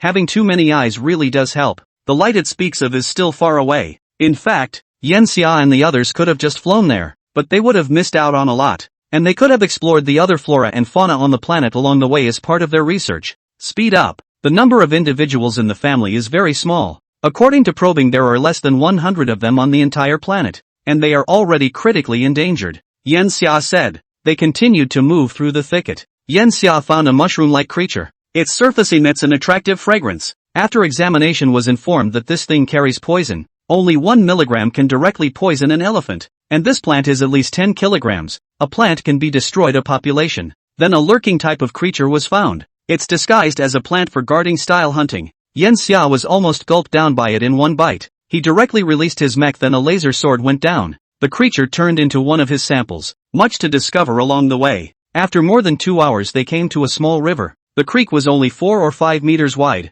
and by the looks of it the depth was definitely no more than half a meter. The light was getting closer and closer, and the light seemed to be coming towards them. Just wait here. That family is probably here for a drink. It's getting closer and closer. Even Yanxia held her breath. He took an even deeper breath until the family actually appeared in front of him. It was a transparent body with slender white fur. However, it was more like a kind of mollusk, a sea slug, with an incredibly soft abdomen, and around its gastropods were wing-like claws, which also looked quite soft and huge, feeling like the front claws of the Baru beasts in the digital treasure. However, they were not offensive and were only used as supporting legs. At the same time, it possessed a cool human-like face, compact breathing and feeding organs, as well as giant ears that rushed forward like 6-eared macaques, and many long soft whiskers that extended from around its face, which waved uncontrollably behind it, and at the end of the whiskers it carried luminous organs, where the brightness was more than 10 times stronger than the brightness of its body. Words cannot describe its beauty, because everything about it is grown just right, and its beauty is not in wild beauty or that of lines, but a soft beauty, like a glowing jellyfish. If Yanxia were to describe it, it would be more like the mountain beast god from Miyazaki Hayao animation. But of course, that was just a feeling, not how similar the two were in appearance. And the very big difference is that the mountain beast god is the guardian of the forest, while the family is the destroyer of the forest. Plants wither in the direction it comes from. Animals die where it drinks. It's the death of nature. A presence that cannot be touched. Looks like it wasn't a wasted trip. Yanxia saw that many of the creatures in that river died outright, their bodies floating above the surface of the water down the river. The radiation carried in their bodies would probably trigger a mass death if they were eaten by other creatures. It was also good that the number of such creatures was very small. If there were more of them, it was estimated that this entire planet would become a Death Star. Yanxia, in order to avoid injuries from it moving around when capturing the family, it directly let Ella cast confinement on the battleship. That head of the family was instantly fixed in place. Imprisonment is the use of electromagnetic force to seal every cell in its entire body, preventing it from generating excess movement. It was only at this time that Yanxia and his 4 students approached. The family is small, almost 2.4 meters, and weighs between 500 and 600 kilograms. Yanxia touched its skin, and unlike a sea slug, because of the long fine white hair, its body felt more like a cat or a dog. In Yanxia's opinion, it looked more like a cat, because a dog's hair was actually a bit harder than a cat's, while a family's hair was very soft and delicate. Plucking one off, Yanxia studied it and realized that its fur was not pure white, but transparent, more like polar bear fur, with hollows in the middle, and these hollows allowed light to pass through, giving the fur itself a white texture. The polar bear's fur looked a bit on the yellowish side, while the family's fur was close to milky white, and its body wasn't the only color. For example, those tentacles on its head, each one was almost as thick as an adult's wrist, and there weren't a few dozen of them in total, emitting a faint greenish glow. From the surface of the body you can see the organs inside it. It's almost boneless, which would be similar to a sea slug, but in terms of support, their musculature would be more like an octopus, with a greater amount of strength. And why is it said to be slender? Because its entire body tends to be nearly flat, and it's still too skinny compared to other land creatures of the same size. Of course, appearance and all that is only secondary. It's really the inside that you have to look at. Take it back and dissect it. The original beautiful feeling seemed to be broken by Yanxia's words. Chapter 157, Radiation Symbiosis. Yanxia wasn't joking, he really dissected the family. It doesn't have a very complex structure inside its body, rather primitive instead. Yanxia studied its hair, blood, flesh, internal organs, nerves, and so on, and in the end, he determined that the radioactive material wasn't being kept by the family in a special organ, but rather that the radioactive material was spread throughout the family's entire body. In fact, every living thing is more or less radioactive, though the radioactivity is so faint that it can hardly be counted. These radioactive elements usually come from nature, and at the beginning of the birth of a planet or star, a large number of radioactive elements from the universe are involved, combining together to form a celestial body. There should be a natural vein of exposed radioactive elements on this planet, and the families would return there like base in heat and then procreate. They are ovoviviparous, and when the eggs are born in a place with radioactive elements, they exercise to withstand the radioactive elements from the time they are hatchlings. Yanxia pointed at the sexual organs of the family and said, "Here, if you study carefully you will find that their ovaries are actually very large, and from experience, the number of eggs they lay at one time is definitely not small either, but that conflicts with their population size, which means that under radiation, there's a very high probability that their eggs will die and only a very small percentage will survive." Yanxia is explaining to his students, after birth the family actively feeds on minerals. We can find large quantities of stones in their abdomens, and their bodies require large quantities of trace elements that serve to stimulate cell division. In a completely vacuumed lab cabinet, Yanxia let the robot arm operate to give the family's cells some nutrients. Only the nutrients were rapidly absorbed, and the 2,000 cells that were originally separated were separated into 64,000 in just 1 minute. Incredible! Several of the students had seen more exaggerated rates of division than this, but it was important to realize that those were the cells of creation, and the cells in front of them came from a natural being. Can we modify our cells to resemble it? A student asked the crucial question. Yanxia flashed a smile. That would be a subject. Families are very simple in their construction, and their intelligence is very rudimentary, and it is not only the physical body, but also the brain, that must be considered in order to have radiation spread throughout the body of our intelligent beings. How do brain cells resist radiation? If it splits and dies as quickly as this, then we would almost all suffer from amnesia, with maybe a 10-second memory, or even 1 second. That would be very bad. It means that intelligence does not exist, and perhaps even the ego does not exist. How did the family work out? Even the most rudimentary intelligence was intelligence. And how did the family ensure that they were not affected? After all, according to Yanxia, they would return to their birthplace to spawn, which meant that they possessed memories. No, they don't have memories. They act from the pheromones they leave behind. You can understand these pheromones as simple words that will tell it what to do where. It's a very tricky way to do it, and for that they have to make changes in their genes as well, and it's the genes that they recognize these pheromones, not their own thoughts. Billy thought of a story. The Devil's Pact. To gain extraordinary power, you must pay an extraordinary price, and such is the case with family. The students were a little disappointed. So the family's powers can't be used on us? Yanxia smiled, then gave each student a genetic sample. These genes are enough for you to make clones of it. We have achieved our goal this time. Some scholars will stay here to continue their research, and after that a company will come to develop this star system, and we will make the journey home. I hope you guys can work on something that will benefit for a lifetime. Rothbear heard something in Yanxia's words. Teacher, do you already have a direction?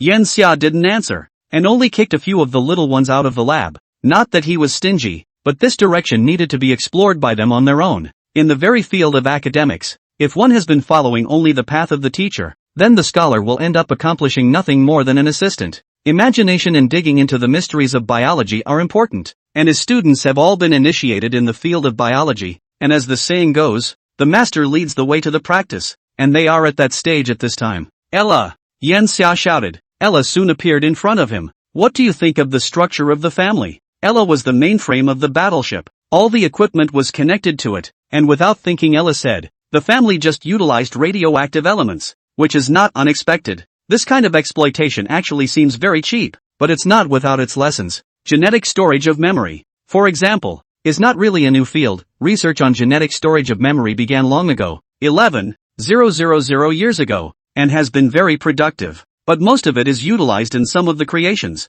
not us per se. If genes can store complete memories and cell division doesn't make those memories disappear, then individuals can easily master radioactive elements. This means that the individual creature then possesses energy and can release it without the aid of external objects. But in fact, this is not much different from a mech. Yan Xia, magic mechs have already begun to be used experimentally. As long as one wears a mech, one can unleash high-intensity attacks, and one can also affect the change of atoms through a strong force, and one can use electromagnetism to change the arrangement of atoms. Flame, water, light, soil, these mechs are also able to be created out of thin air, and I can't think of any use for that. It was very difficult for the physical body to surpass the mech, knowing that the mech itself had been developed for over 20,000 years and had long since been perfected beyond perfection, and transcendental creatures are just beginning to conduct research, not even half a foot in the door. Mechs can certainly accomplish a lot of things, but a mech is just an external object, an aid. It can never take the place of the physical body. It seems that Ella did not pass on this information to you.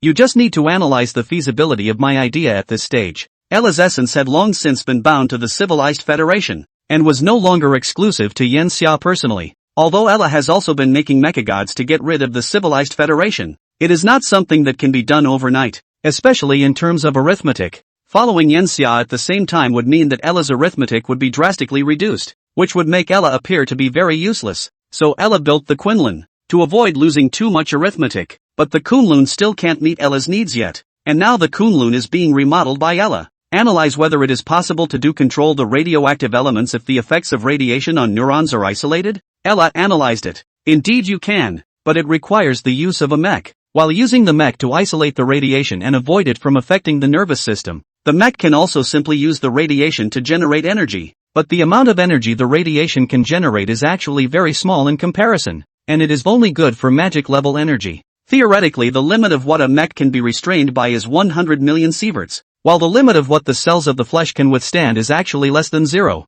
sieverts, which means that a 100 kilogram human can only release 50 joules of energy per second, which is basically the same as a match, which isn't even as much as a nuclear organ would be. SV, also called sievert or sievert, refers to the absorption of 1 joule of radiation energy per kilogram of human tissue, a unit most commonly found in hospitals, some chemotherapy, X-ray, and other equipment, or possibly another unit, the Gori GY, which usually indicates the absorbed dose. Usually it's MSV or MGY in hospitals, because don't look at 1 sievert as just 1 joule, but in reality that 1 joule is enough to say goodbye to the world straight away. Yan Xia naturally knows that even if this thing to the human body energy is not strong, the family actually radiates out of the 400 MSV or so, but not strong to not strong, from nothing to something that is a huge breakthrough. Nuclear organs are too dangerous after all, without mech protection straight GG, and this thing is actually capable of finger lighting abilities without a mech, as long as it's properly controlled.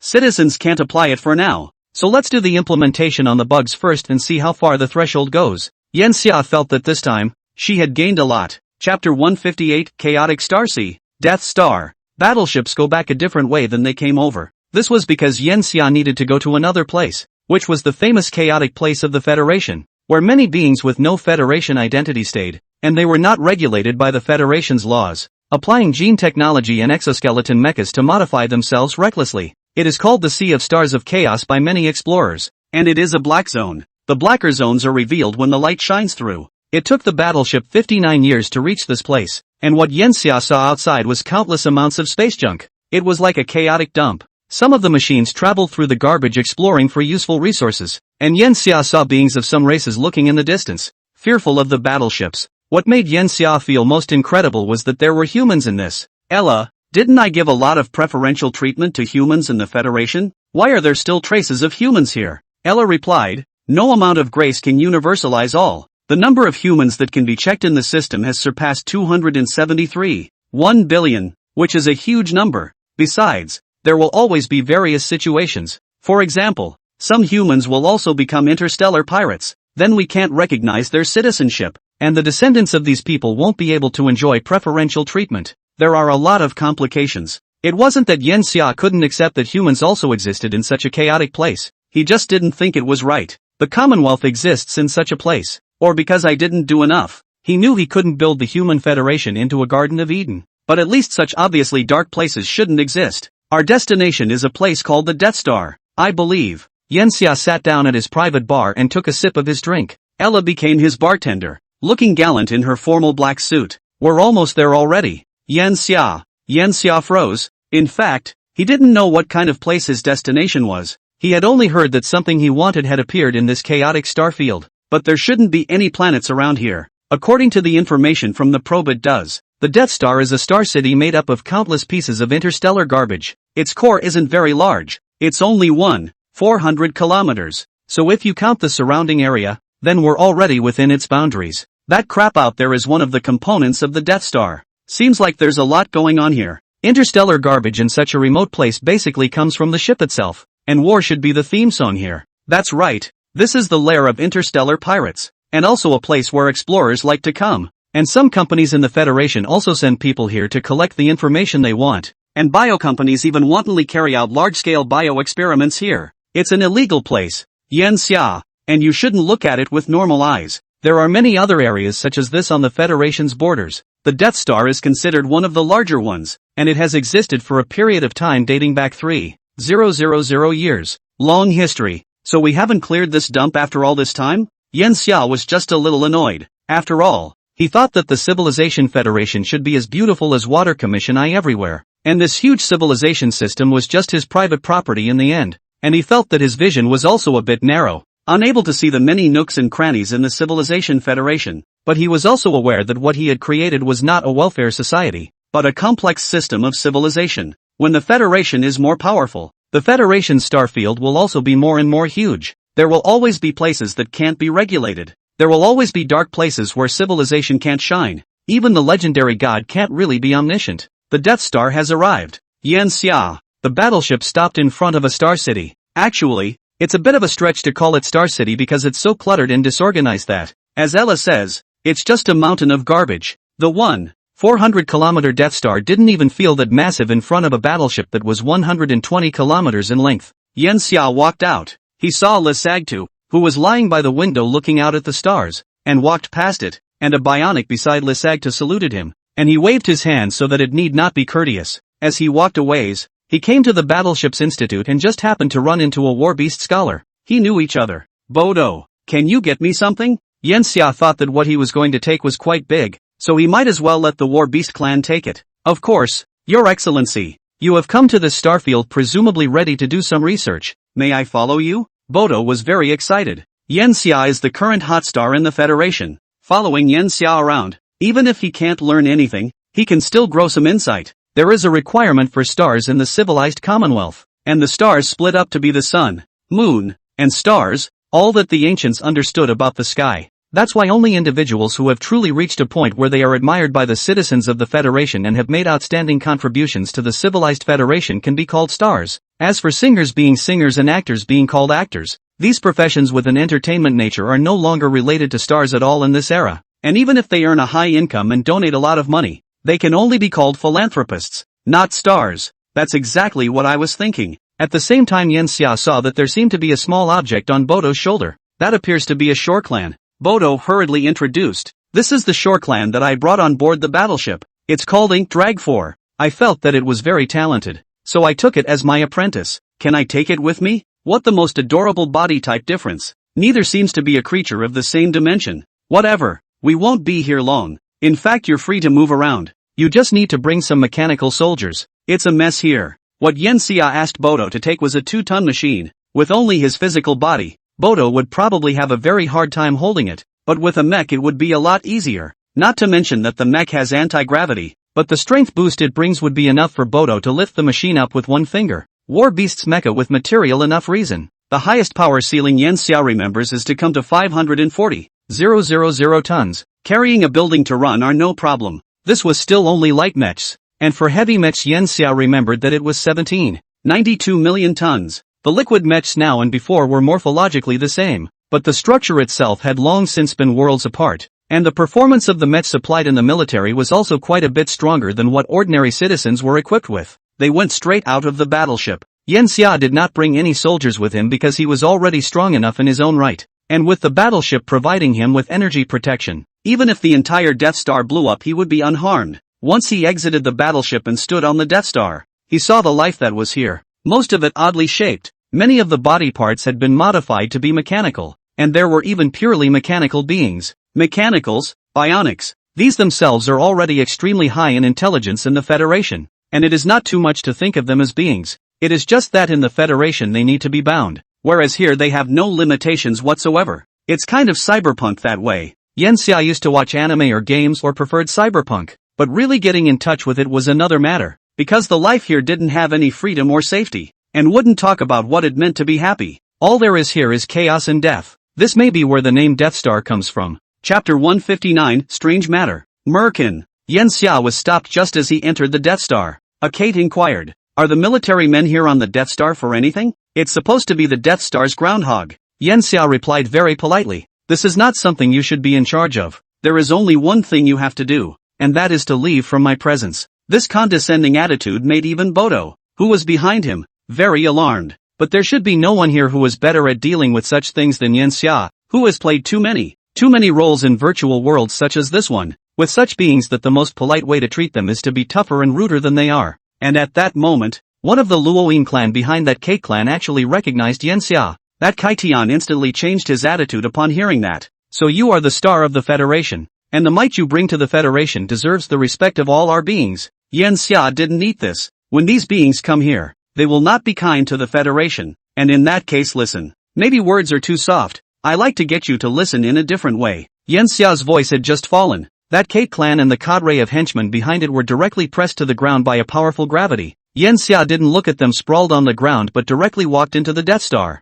His itinerary didn't need this kind of conflict to be touched up. Besides, what he wanted was now in the bidding. The rest of the beings around him looked at him with incomparable fear and made way for him. He might leave a brash and unreasonable impression in the eyes of these Death Star residents, but that didn't matter to Yan Xia. He traveled to the core of the Death Star. There's a huge exchange there, which is one of the reasons the Death Star has been able to exist for 3,000 years. Yan Xia entered into the exchange, and the guards at the entrance were directly pressed to the ground before they could reach out to stop them. Bodo said heartily, "Yan Xia, it shouldn't be too good to rampage like this." Yan Xia thought for a moment and paused. "Indeed, Bodo, you're a war beast clan. It's only right that you should be allowed to do such a thing." Bodo shuddered at the words and shook both his heads. No, that's not what I meant." Yan Xia was amused by Bodo's performance as he said, "There's nothing wrong with that. Here it's all about whoever has the biggest fist is the reason and whoever is the law. And right now, I'm the one with the biggest fist here."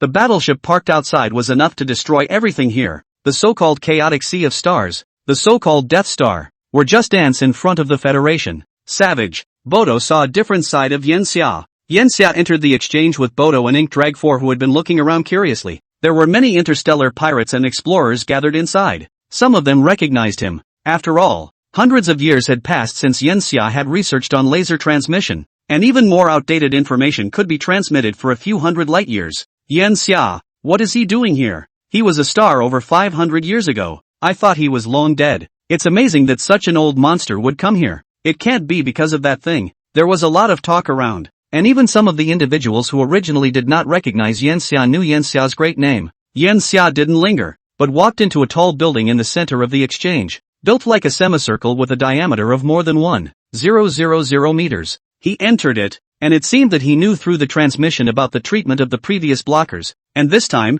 the two Lara standing at the entrance did not block Yan Xia. Yan Xia stepped inside the sphere and instantly heard a voice. 67 energy coins. Any higher? Yes, this is a large auction house. Yan Xia walked through a corridor to reach the edge of the auction house, which was very huge, surrounded by a stadium-like grandstand-like setup, and the number of individuals participating in the auction exceeded 1 million, according to Ella. The explorers, star pirates, etc. around the Death Star should add up to over a billion. Of that billion, probably only 200 million are average people. The remaining 800 million all have the spending power that created the Death Star exchange. According to Yen Xia's opinion, it was possible to accommodate another 1 million individuals here. And Yen Xia also discovered that direct network bidding was possible here. And there should be a large host that built a virtual world around the scope of the Death Star. The auction here is synchronized with reality virtual. The number of individuals in the virtual world should also be in the millions. It's bigger than an auction in the Federation. Yen Xia and Bodo found a seat and sat down.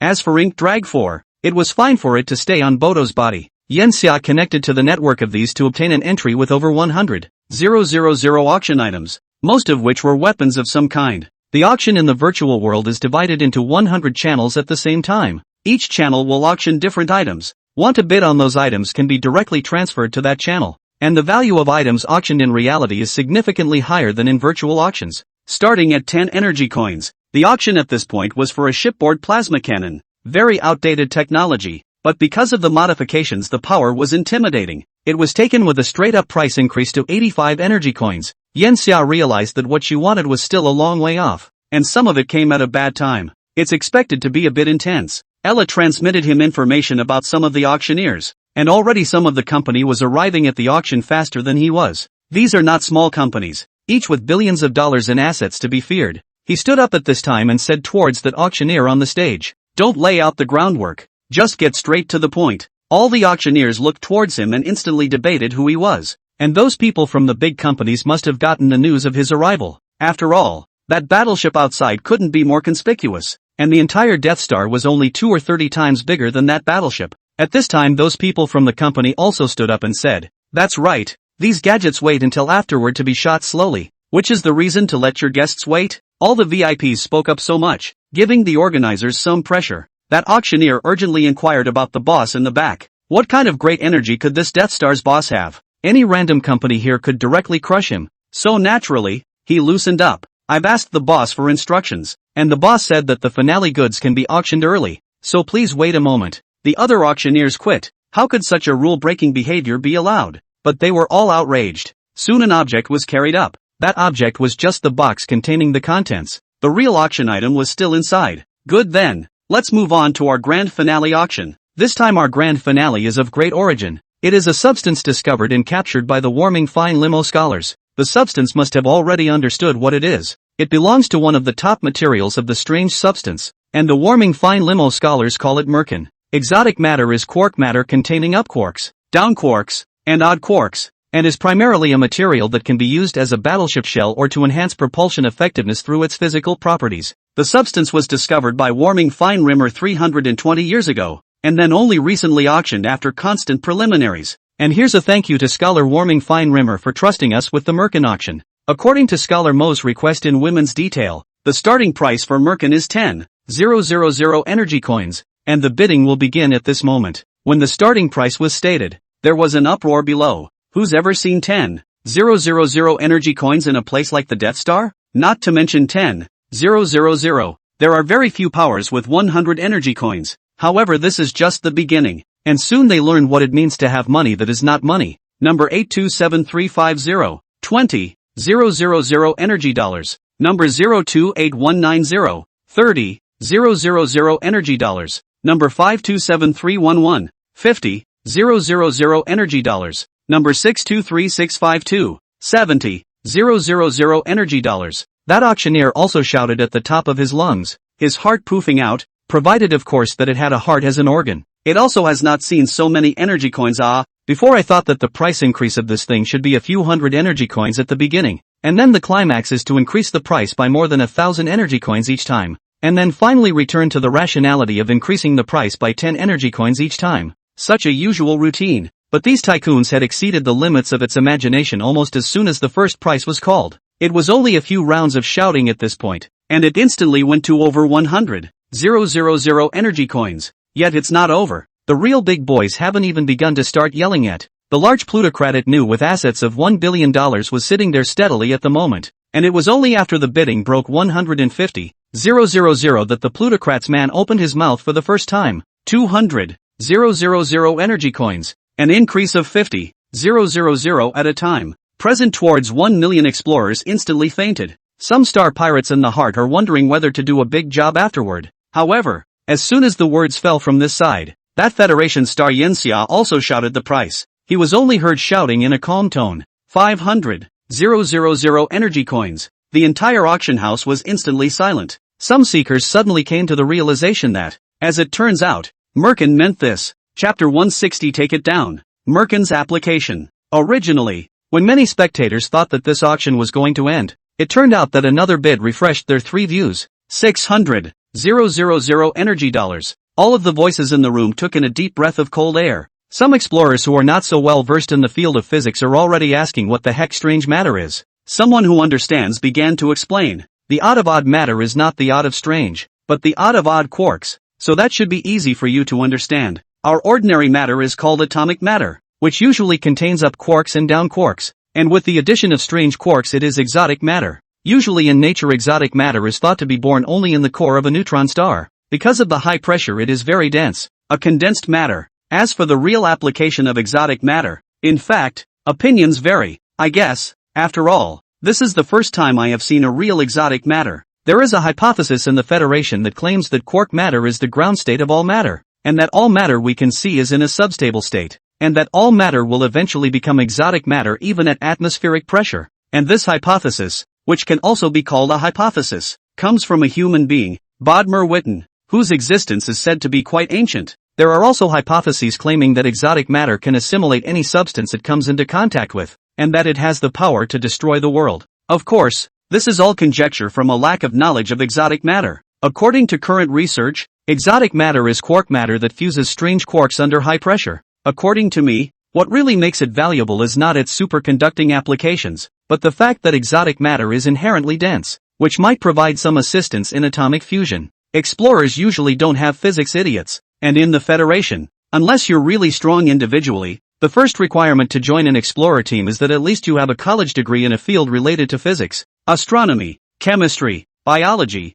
and so on, followed by others. The importance of atomic fusion is certainly known. Usually there are theories that the strong force can align the atoms more closely together, because the strong force is the strongest of the four basic forces, but the strong force only works inside the nucleus of the atom. The range of its action is 10 to the power of negative 15 m. The size of the atom can be 10 to the power of negative 10 m. It is the action of the force distance from out of the atom are hundreds of times the difference, not to mention is to make the atoms closely aligned. It is not able to create a normal dense structure. It can only create a giant atom or only the nucleus without electrons. It can only create a giant atom or only the nucleus with no electrons. It can only make a giant atom or a dense structure without electrons that only has a nucleus. There is only one thing that can create a dense structure, a strong pressure that squeezes all the atoms together, and it is at strong pressures that exotic matter is born, and it is only at high pressures where the density of matter is higher than the critical density that the strange quarks and the other three classes of quarks in the 6 flavors that are heavier than the strange quarks, charm quarks,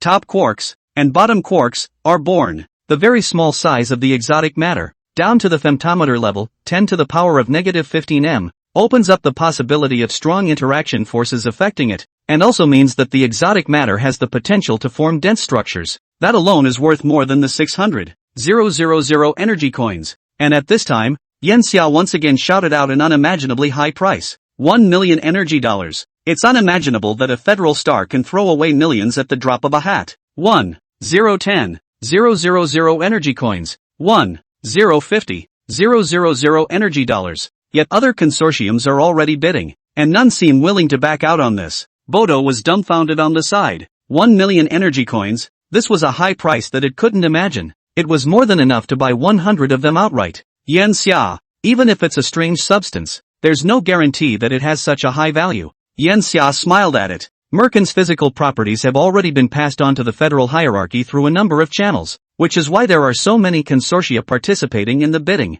Bodo, you don't understand the value of exotic substances. Its research value is much higher than its application value. Don't forget, we are a level 2 civilization that controls the 4 basic forces. As long as we have the template, we may create. Now the matter we can create actually remains essentially atomic in nature, rather than elementary particles, which gives us material limitations. And this is a key to connecting to the material science of elementary particles. Singular matter has certainly not yet been able to explore the realm of true elementary particle manufacturing, but it's so much more advanced than the current atomic materials. Before Bodo could react, he heard Yenxia call out a one-shot number, 2 million energy dollars. A sense of suffocation filled the auction house. The consortiums have also kept their mouths shut. Even they can't afford to drop such large numbers in one breath. It is important to realize that exotic substances are not just brought to the table, and that subsequent research costs need to be invested 10 or even tens of hundreds of times in them, and that what is obtained is really only a first-hand application.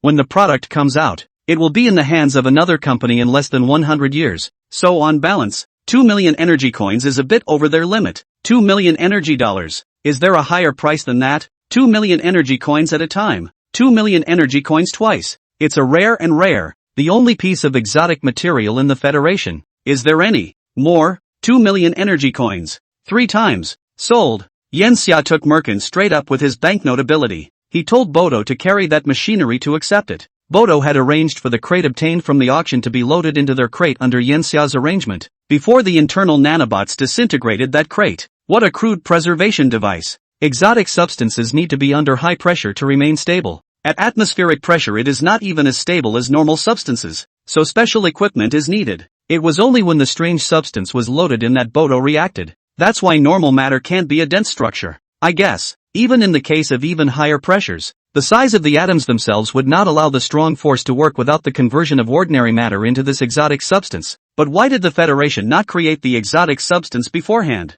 and instead was preempted by an unnamed scholar? Bodo was curious about that. Yenxia replied, the Federation has actually been trying to find a way to create a strange substance, but the high pressure required to create a strange substance is too strong, and even if it is created, it will only be a very small piece. So what's the use of a cluster of strange substances that are not even the size of an atom? The only thing that's good is something that can actually be mass-produced. As for why it was preempted by a scholar who wasn't even a ranked scholar, it wasn't a matter of luck. It was because he was crazy enough to place his research site in the interior of a white dwarf star, which allowed it to get more pressure with less energy. What's really crazy isn't this, but the audacity of Warming Fine Rimmer. To create research inside a white dwarf star, you have to have equipment that can withstand the pressure inside the white dwarf star, which is expensive, and Warming Fine Rimmer didn't have it. He was betting his life on it, and each trial lasted at most 1 minute, and then again and again and again. That's why Warming Fine Rimmer would secede from the Federation, because his pathetic lifespan would not support him at all in completing his research if he were within the Federation. The entire study spanned 729 years, and only a true scholar could have lasted that long. And although the Federation researches exotic substances, it generally conducts its explorations under the safety of its researchers, and does not take extreme methods, which slows down the Federation's progress. And there are many directions for the Federation to explore, and exotic matter is just one of tens of thousands of studies that won't be given special preferential treatment, especially until it has the potential for mass production. And Merkin is a mass-producible exotic substance, which is one of the major factors why it's so expensive. Merkin's auction ended, so naturally the many plutocrats wouldn't be interested in something with dozens of energy coins, and some of the plutocrats gathered to organize a banquet, and naturally Yenxia, the winner, was invited. Yenxia did not refuse. He wasn't missing this day under the time span of the universe. It would still take over 300 years to get back to Water Committee 1 from here. At the banquet, Yenxia was undoubtedly the protagonist, not only in terms of status, but also age. It could be said that of all the beings on the entire Death Star, there was none older than Yenxia, not to mention his real age, but the age he was ostensibly known to the public. It's also known as virtue. There were also some women at the banquet who were very favorable to Yenxia and wanted to take the initiative to throw themselves at him, but they were all rejected by Yenxia. As for what Dog Blood Bridge did not happen, everyone is very shrewd. The warships parked outside are not for show. Only the military in the Federation has warships. The power that Yenxia represents is self-evident. In fact, some of the guys who blocked Yenxia after he got off the battleship earlier were not idiots. Those guys as henchmen had to stop Yenxia as an uninvited guest. Meeting powerful people and just letting them go is not a problem in itself in an individual, but in an organization, the boss doesn't need such henchmen. After eating and drinking, Yenxia also returned to the battleship. Ella reported back, "We've got a trace of Warming Fine Rimmer on the Death Star. Should we capture it?" Technically, all of these guys on the Death Star are enemies of the Federation,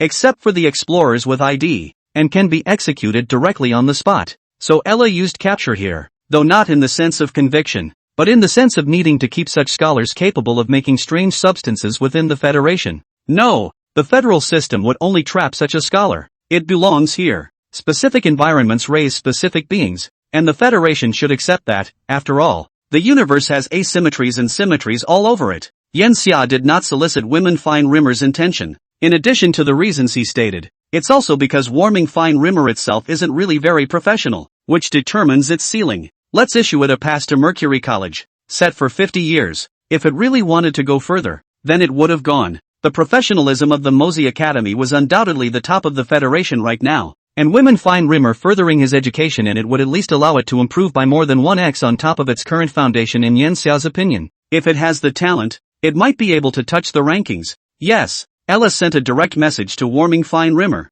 who was in the Death Star, originally feeling that he had hidden himself very secretly. Women fine Rimmer was shocked and then overwhelmed when he saw that message. 50 years of further study at the Mercury Institute. This was not something that money could come from, and for it, it might even be more valuable than the 2 million energy coins. And Yen Xia quickly forgot about the existence of warming Remo. He became obsessed with studying merkin. Merkin is not a solid metal in the traditional sense, but a fluid-like substance, like mercury and so on. The difference is that merkin in the ultra-low temperature, ultra-high pressure environment is still able to maintain the fluid state. Yen Xia does not have the relevant professional to carry out in-depth research on merkin. He is actually doing just an experiment. The smallest of the strange matter was only flying meters. The largest could reach more than kilometer level. This kind of group must have high pressure and strong force involved at the same time. Yen Xia wanted to analyze whether it was possible to create a ship with strong defense with merkin. This defensiveness doesn't mean defense in the face of an attack, but defense against a high-pressure environment.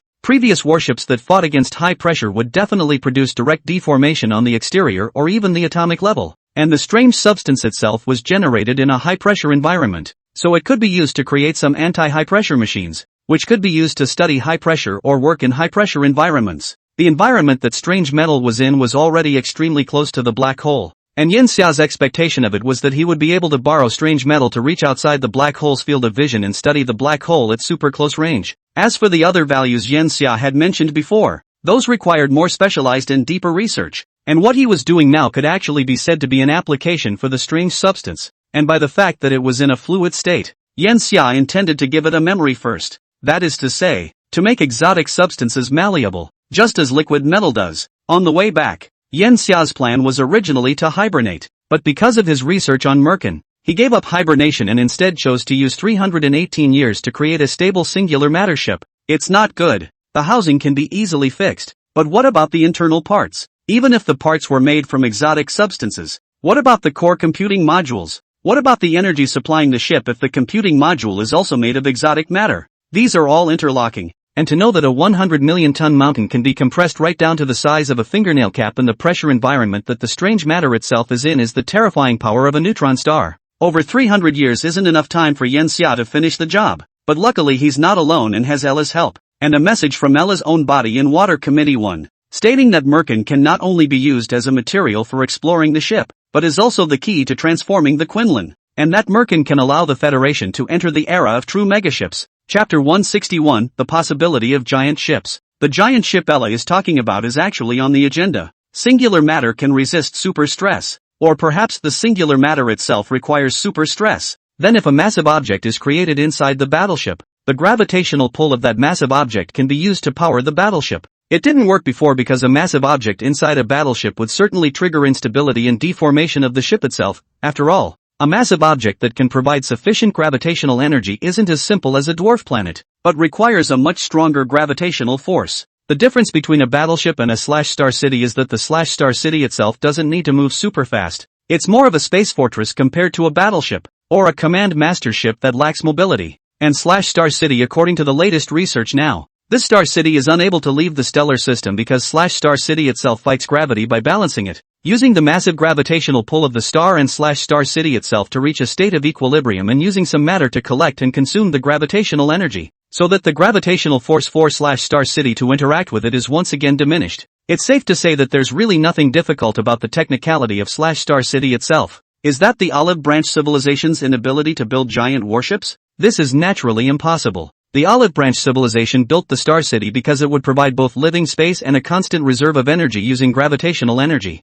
a feature that battleships do not have. And the main reason is also the technological form of the Olive Branch civilization itself. Star City can be broken down into huge fleets, so there's even less reason for them to make giant battleships, which would be redundant for them. especially since reality is different from some interstellar type game where you put your battleships there and leave them there. In reality, the battleships themselves represent huge expenses, the same way that the average person would have all sorts of expenses even after buying a car. Take the Earth era of medium-sized aircraft carriers to take an example. The general medium-sized aircraft carrier annual expenses are in the 1 billion to up.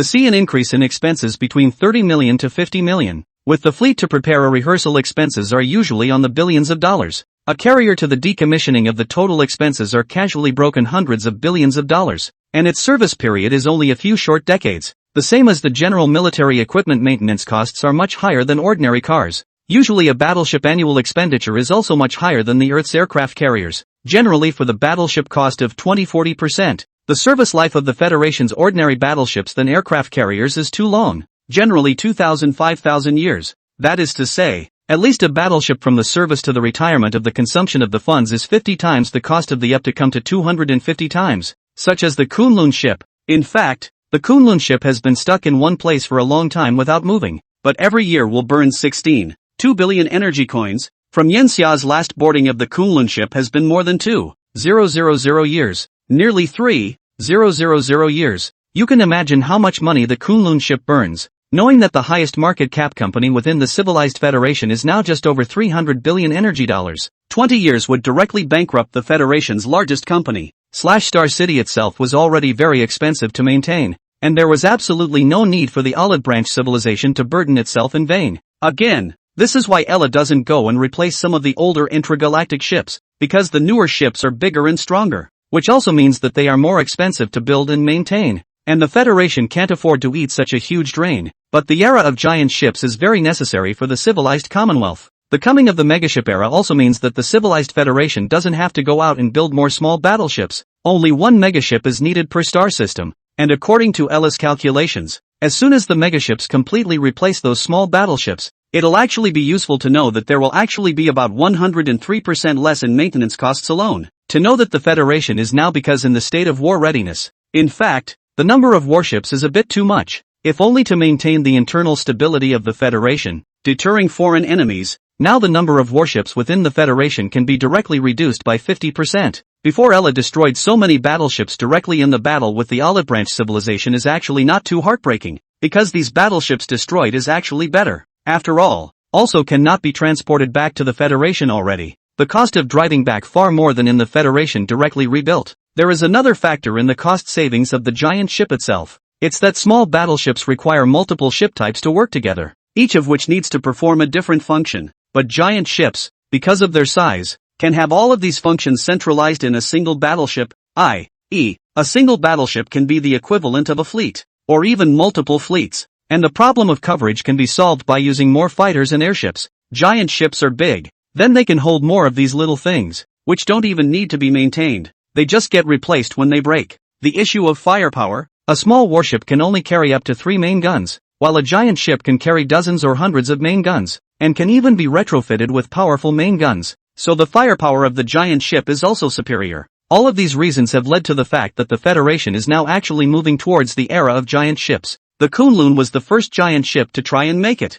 and the megaship in Ella's plan was not actually a dwarf planetary class megaship like the Kunlun, but an actual planetary class megaship or giant planetary class megaship. These two types of giant ships make room for something else. That's a white dwarf. The massive megaship could hold a white dwarf star, utilizing the white dwarf's terrifying gravity to drive the megaship, providing it with energy that would not be used up for billions of years. This is insane, but with this strange substance like merkin, white dwarf megaships became possible, and even Ella had even crazier ideas. Yenxia looked through the records of the simulated universe and found that Ella had experimented with neutron star megaships in it in the last 200 years. If it wasn't for the fact that the specific characteristics of black holes were still unknown, and that the simulated universe couldn't simulate black holes, Yenxia thought that Ella would test a black hole giant ship, or a mega black hole giant ship, the kind with tens of millions of times the mass of the sun. Of course, all of this is still in the fantasy stage. As far as Yenxia knew, Ella's current goal was still pragmatic. It would first create a high-density celestial body with a small black hole inside the Kunlun,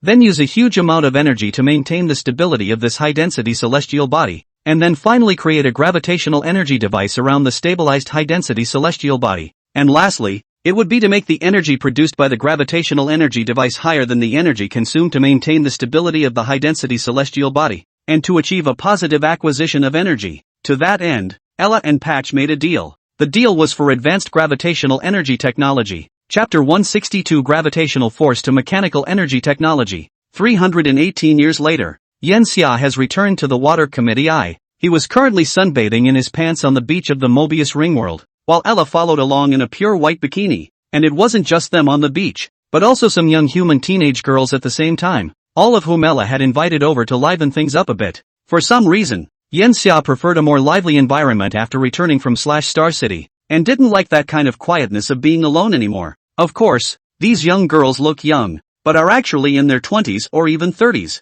Civilization Federation and the previous human beings have 130 years of life expectancy has been to 22 years of age to reach sexual maturity as a sign of adulthood. 35 years of age will begin cellular senescence. 50 years of age to start the body aging. 70 years of age to enter the stage of middle-aged and old age. 100 years of age for the old age. And now due to the new life expectancy law change, the citizens' limit life expectancy is increased by 1 times, plus the optimization of genes. Although 22 years old is still an adult, the juvenile stage has been extended from the original pre-adulthood to the age of 40 years old. From 40 years old to 130 years old is regarded as a youthful stage. From 130 years old to 200 years old is a middle-aged stage. And from 200 years old to 240 years old is a middle-aged stage. And then a sharp decline in physical function into the old age stage of only 20 years, ending at 260 years of age. Patch is loyal to the Olive Branch civilization. So how did you convince Patch to take out the gravitational energy technology? Yen Xia's eyes under his sunglasses did not look at the beautiful women,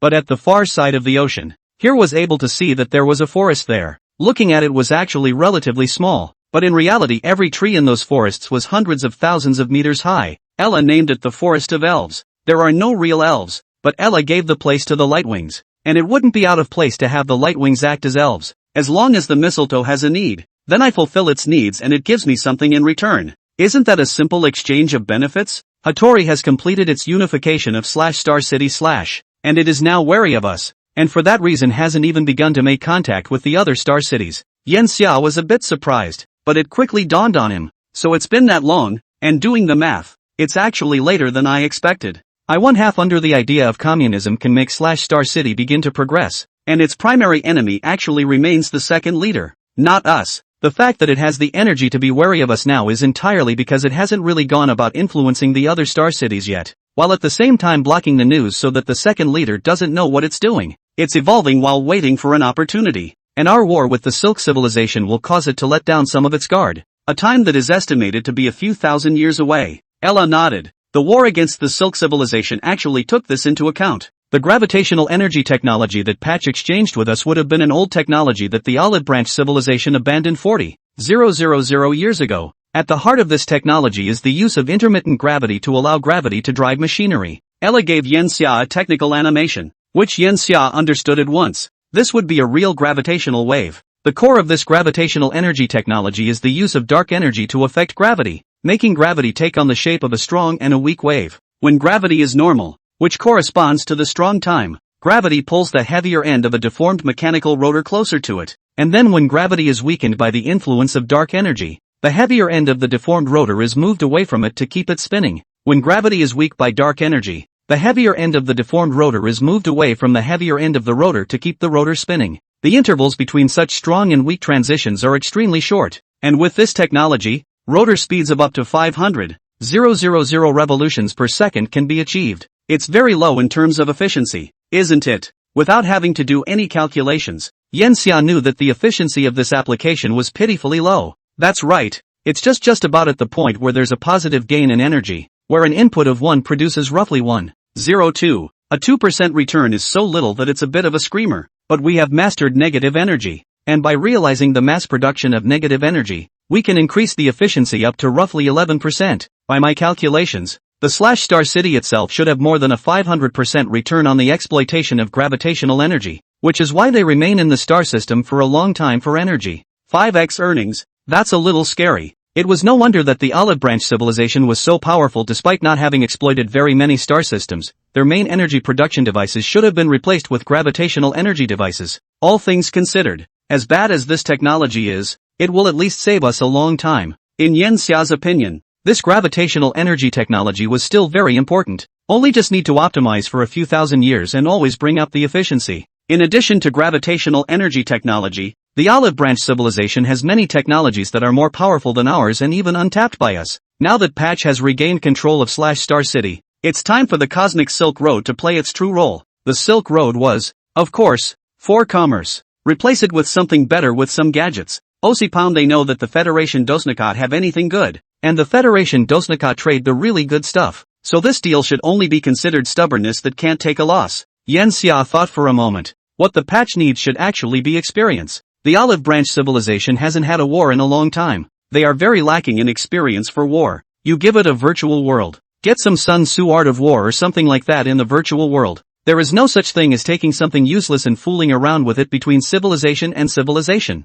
So when Yen Xia really wants to give something, it's natural to give something useful. Tactics and the like would make Hobgoblin stronger, and then counter-use those tactics against the civilized Commonwealth. But Yen Xia didn't worry about that, because the first enemy of the Patch was always the second leader. This tactical knowledge is also given so that they will be victorious. Yen Xia had actually been trying to train Hattori to become the leader of the Olive Branch civilization. And the fact that the Patch understood the Civilization Federation also meant that Yen Xia understood it better. And in the case of a weak civilization versus a strong civilization, the chances of victory that Yen Xia could see were always in the Patch's favor. By giving a friend a helping hand, you're helping yourself, aren't you? Yen Xia laughed easily as he twisted his body slightly to lie more comfortably, immersing himself in the sea breeze that carried a faintly salty smell. Chapter 163, Genius Arena Program. Just as Yen Xia was enjoying his sunbathing, another matter fermented within the Civilized Federation. It was an orgy for all the geniuses of the entire Civilized Federation. It's called the Genius Arena Program.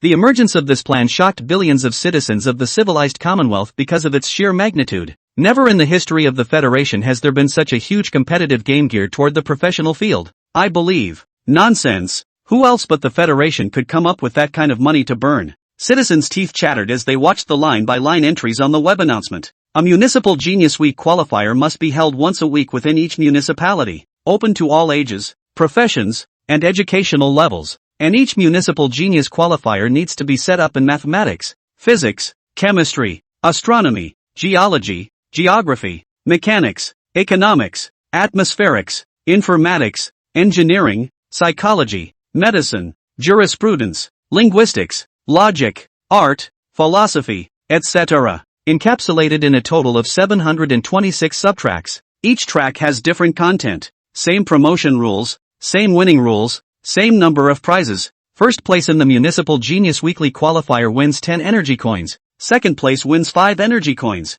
Third place wins 3 energy coins. Fourth to 10th place wins 1 energy coin. 11th to 100th place wins 1 energy coin participation prize. Top 10 can be promoted to monthly contests from weekly contests. For Municipal Genius Weekly qualifiers are held every month. Each city has 40 promoters for each of the 4 Municipal Genius Weekly qualifiers. 726 tracks totaling 40 promoters. Promoted to the monthly competition. For Municipal Genius Weekly qualifiers are held every month. Each city has 40 promoters per track for each of the 4 Municipal Genius Weekly qualifiers, and a total of 40 promoters from 726 tracks participate into the District Genius Monthly qualifiers. The Sector-Level Genius Monthly qualifier likewise selects the top 10 from within the many tracks, with first place receiving 500 energy coins, second place receiving 300 energy coins, third place receiving 100 energy coins, 4th through 10th place receiving 30 energy coins, and 11th through 100th place receiving a participation prize of 5 energy coins, with the top 10 each month advancing to the yearly qualifier, and each track advancing a yearly number of 120, with a total of 87. 120 promotions from 726 tracks participating in the Stellar System Level Genius Annual Qualifier. The Stellar System Level Genius Year Qualifier continues to promote the top 10, with first place receiving 10,000 energy coins, second place receiving 5,000 energy coins, third place receiving 2,000 energy coins, 4th through 10th place receiving 500 energy coins, and 11th through 100th place receiving a participation prize of 50 energy coins, with the top 10 each year receiving qualification to enter the Genius Arena. The geniuses of each track who obtain this qualification will receive an additional 1,000 energy coins of financial aid in addition to the qualification awards, as well as 50 years of training in each prestigious school. and will be awarded the Medal of Genius. The Genius Arena absorbs all promotions from the 100 years before and after the 726 tracks of the Federation, and is held every 101 years. Geniuses promoted from the Stellar System level Genius Year qualifiers receive a longevity grant for the period from the time they receive a promotion slot until the start of the tournament. Example, if A is a Genius Arena first year qualifier, and there are still 99 years until the Genius Arena starts, then the Federation will add 99 years to his longevity. For example, if A is a qualifier in the first year of the Arena of Genius and has 99 years until the start of the Arena of Genius, the Federation will add 99 years to his lifespan. If B is a qualifier in the first 100 years of the Arena of Genius and has 1 year until the start of the Arena of Genius, the Federation will add 1 year to his lifespan. First place wins 1,000,000 energy coins. Second place wins 700,000 energy coins. Third place wins 500,000 energy coins. And 4th through 10th place wins 300,000 energy coins. Some citizens have calculated that every 101 years the Federation puts out over $6 billion energy dollars out for rewarding genius. That's still the surface reward. The hidden stuff is much more. Geniuses who have been awarded the Genius Medal alone will receive preferential treatment in every aspect, not to mention the recipients of the Century Genius Medal. And these century geniuses will surely be recruited by various companies, research laboratories, prestigious schools, and other organizations with high salaries. By then the so-called prize money will be just a drop in the bucket for these geniuses of the century. The Federation is starting a comprehensive talent development program, not to mention the geniuses who won the top 10 in the Stellar System Genius Year qualifier. In fact, the unusual citizens who won the top 100 in the Municipal Genius Week qualifier itself will also be noticed by some small companies to get better jobs. This is an all-inclusive talent screening program from top to bottom, so that every talented person in the Federation will not be buried high, really high. The qualifiers have no barriers, regardless of age, occupation or education, and are simply a carnival for the disillusioned, especially since there is a ranking of scholars above the genius of the century, which is a complete chain of promotions. In fact, Yen Xia and Ella had begun to prepare for the Genius Arena several thousand years ago. It was just that the environment within the civilized Commonwealth hadn't been too suitable for the arena to appear. One of the main reasons for this is actually also the fact that the Federation has not yet been fully stabilized internally, and the size of the market within the Federation is not as large as it should be. The Federation can also be seen as a huge corporation. Departments within the company are still in a state of instability, certainly cannot mention what incentive programs indiscriminately, and even the company's operating income will be ranked at the back of the line. The company itself within the coordination of the company is the most important solution to the problem of the large companies. There is no one. When everything is done, only then can various plans be proposed, like the Genius Arena. When the geniuses of the century come out, if there is no market capable of welcoming these geniuses, what is the justification for their receiving the honor of genius? The Genius Arena seems to be a step-by-step selection from the grassroots, but in fact, the real geniuses will never be buried. They have already stood at the tip of the pyramid of the federal citizens, so the Genius Arena should never consider the original nothing civilians even if the prize money is enough for them to go to the competition,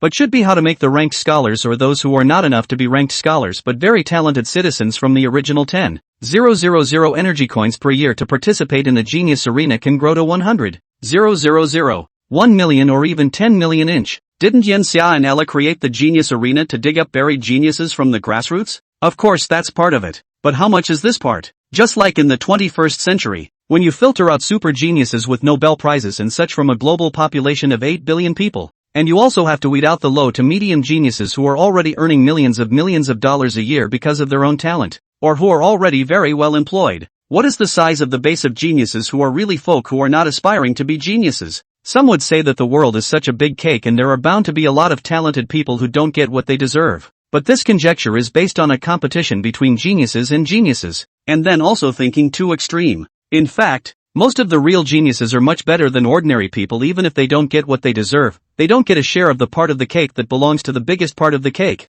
and then they don't become losers in the smaller part of the cake if they are relegated to the smaller part of the cake. Most of the disillusioned geniuses are not imagining that they can only earn $3,000 a month without $1 million a year, but most of them are hey, there are too few jobs with $1 million a year, and they can't compete with them, so they will settle for the next best thing, and put up with the hardship of having a job that pays $200,000 to $300,000 a year. The percentage of geniuses who actually earn $3,000 a month is probably only 1% of the geniuses. and more are actually ordinary people who are too confident and claim to be geniuses. Therefore, the genius arena did have the purpose of digging out this 1% of geniuses, but more than that, it remained to allow the geniuses who were originally in the middle tier to return to their original positions, and the geniuses who originally stood at the top tier to push them to a higher position. What use is this to the average person? Of course there is. A collective itself is made up of taller ones expanding the space. And making the taller ones taller means that those taller ones are able to turn what was a 10-inch cake into a 20-inch cake.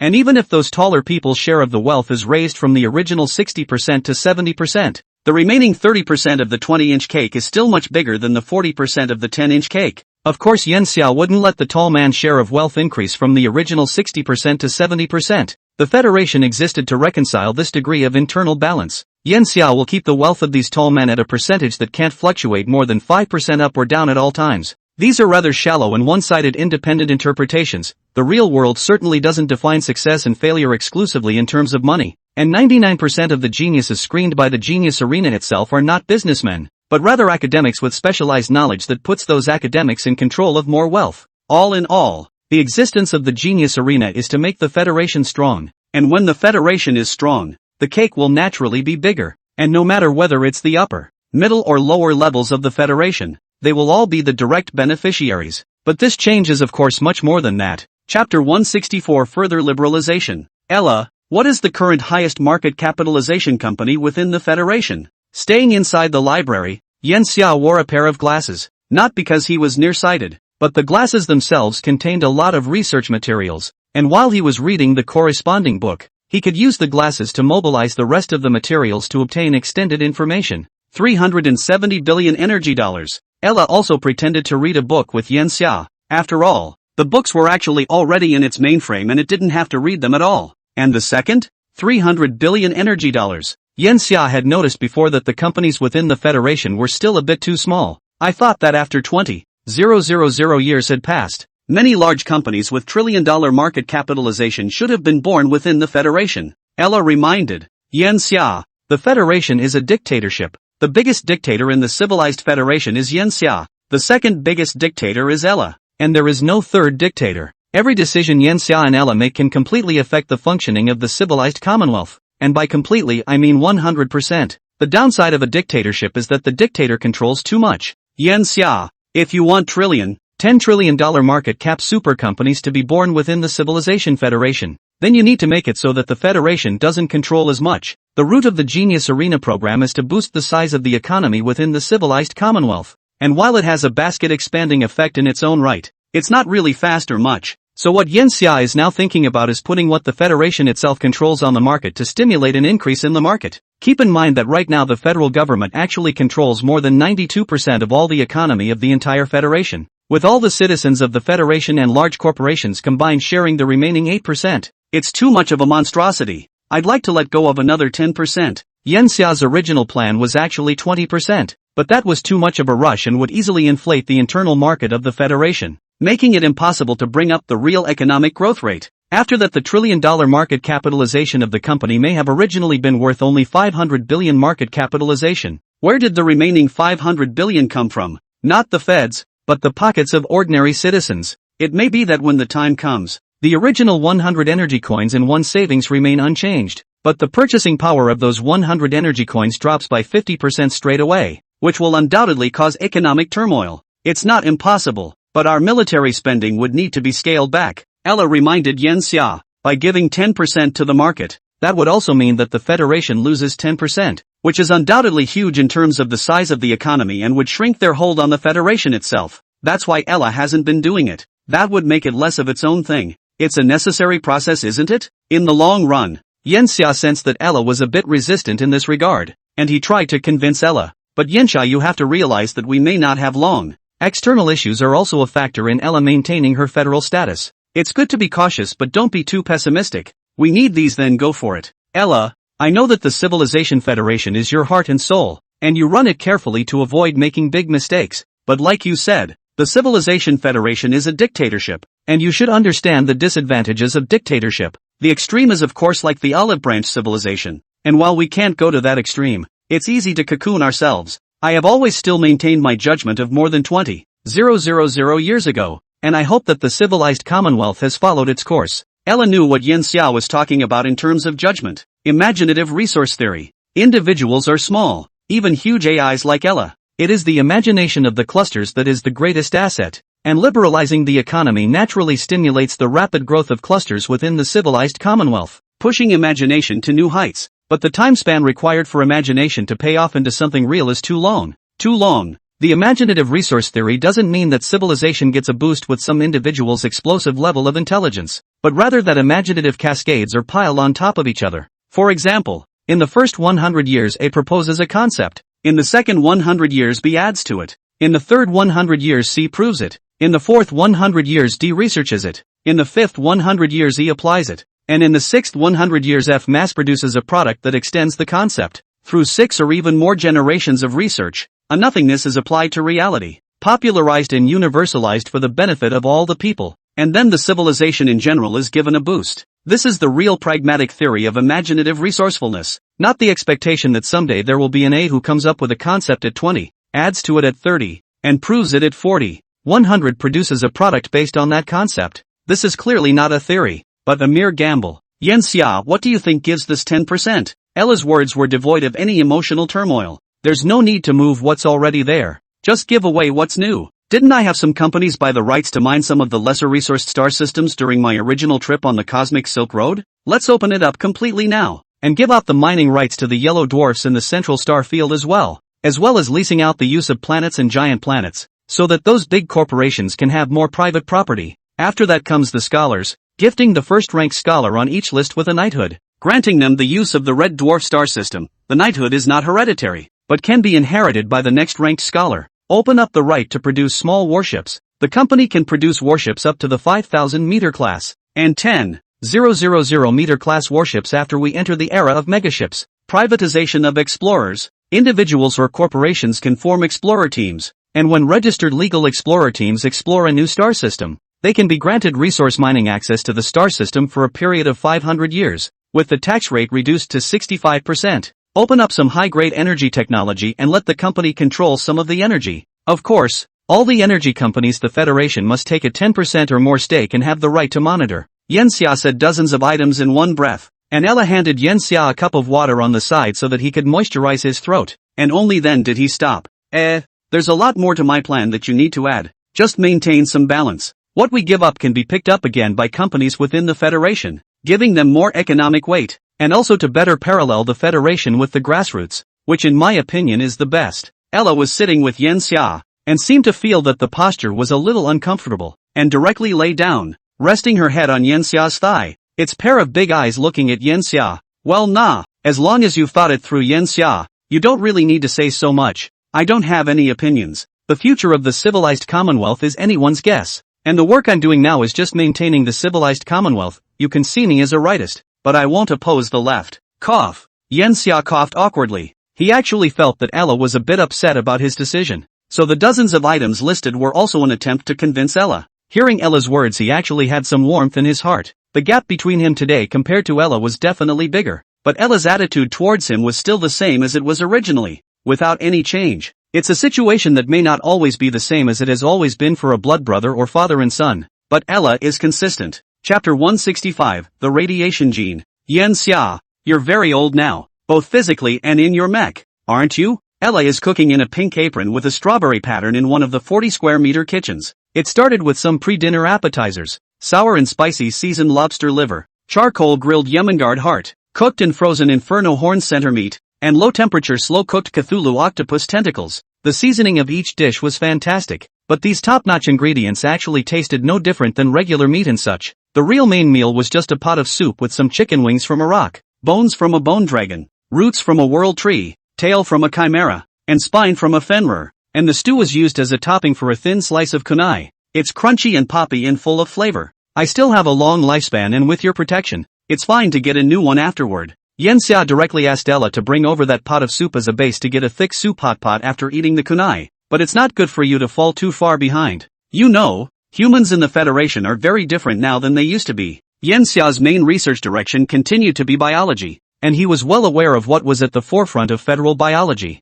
The average height of humans in the civilized Commonwealth was already above 2 meters several thousand years ago, and has recently come to 2.10 meters, although it hasn't scaled up much further either. It wasn't being cared about. Creatures within the civilized Federation had long since moved away from being large in size now, and were instead concerned with their own quality. To put it bluntly, it's all about weight. The average human in the civilized Commonwealth weighs around 628 kilograms. That number is not misspelled. It's over half a ton. One reason for this is because it's starting to be common for creatures in the civilized Commonwealth to buy built-in liquid metal devices. For example, the liquid metal lung lobades used to strengthen the breath weighed 10 kilograms apiece. And there was some kind of metal bone modification that increased the weight of bones throughout the body several times over, as well as a number of other electronic parts in the body and so on. The second is nanorobotics. Quark robots can certainly do a lot of things, but at the same time there are a lot of inconveniences because quark robots are too small, coupled with the fact that nanobots are now mature enough to do very fine things, and most importantly, nanobots can be used as an aid to increase the arithmetic power of quark robots,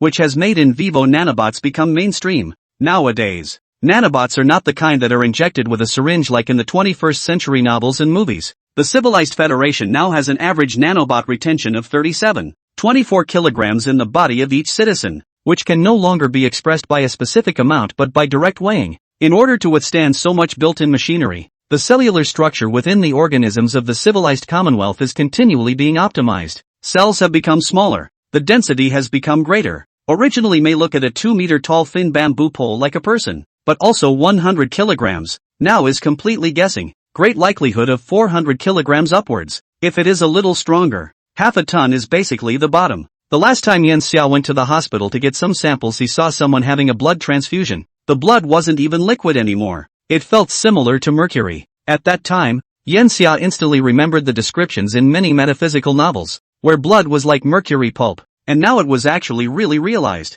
However, if you want to calculate it is still quite a bit worse. The density of mercury, also known as mercury, is 13.59 g/cm superscript 3, while the density of human blood in the Commonwealth is now 4.09 g/cm superscript 3, which is close to the density of titanium. The 21st century kind of small pistol now human standing in the face. Even if you do not use the Mech 9mm bullets cannot break the skin. Rifle words can break the skin, but also just a little blood. This was true of humans, and other species as well. Even races that originally had exoskeletons or horny skin or scales or whatever, rifles could only leave white marks on them, and you had to use armor-piercing rounds if you really wanted to hit. As for Yan Xia, like Ella said, he hasn't upgraded yet. Although there was a wave of upgrades when he left Star City, that upgrade was mainly to slow Yan Xia down. Using the same technology from the battleship, that battleship left the Federation star field itself more than 3,000 years ago. The technology is even more backward. So now Yan Xia's physical body has not yet arrived at this level. Yan Xia himself didn't care. It wasn't because he didn't want to change it, but he didn't feel the need to change it now. This is because the physical body is now far from reaching the level of qualitative change. The biocell technology for the family has been created. You really don't want to try it? Ella brought a large tray of desserts, plus double the creamy ice cream. Really? Talking about it, Yan Xia got up to speed. Of course it's true. Radiation wasn't considered in the optimization of the flesh before. So the original human genes of the Federation could pretty much withstand 1.7 sieverts. In my new research, I started breeding for radiation resistance, originally trying to breed for balanced resistance, but found that didn't work out too well. With all types of radiation resisted, the amount of radiation the genes can withstand just went from the original 1.7 sieverts to 2.3 sieverts, not a big difference. That's why I specialized in breeding specific genes that could only withstand one type of radiation afterward. And that's what raised the tolerable equivalent to 11.71 sieverts, so that the organism could release 4.789 joules of energy without the use of a mech.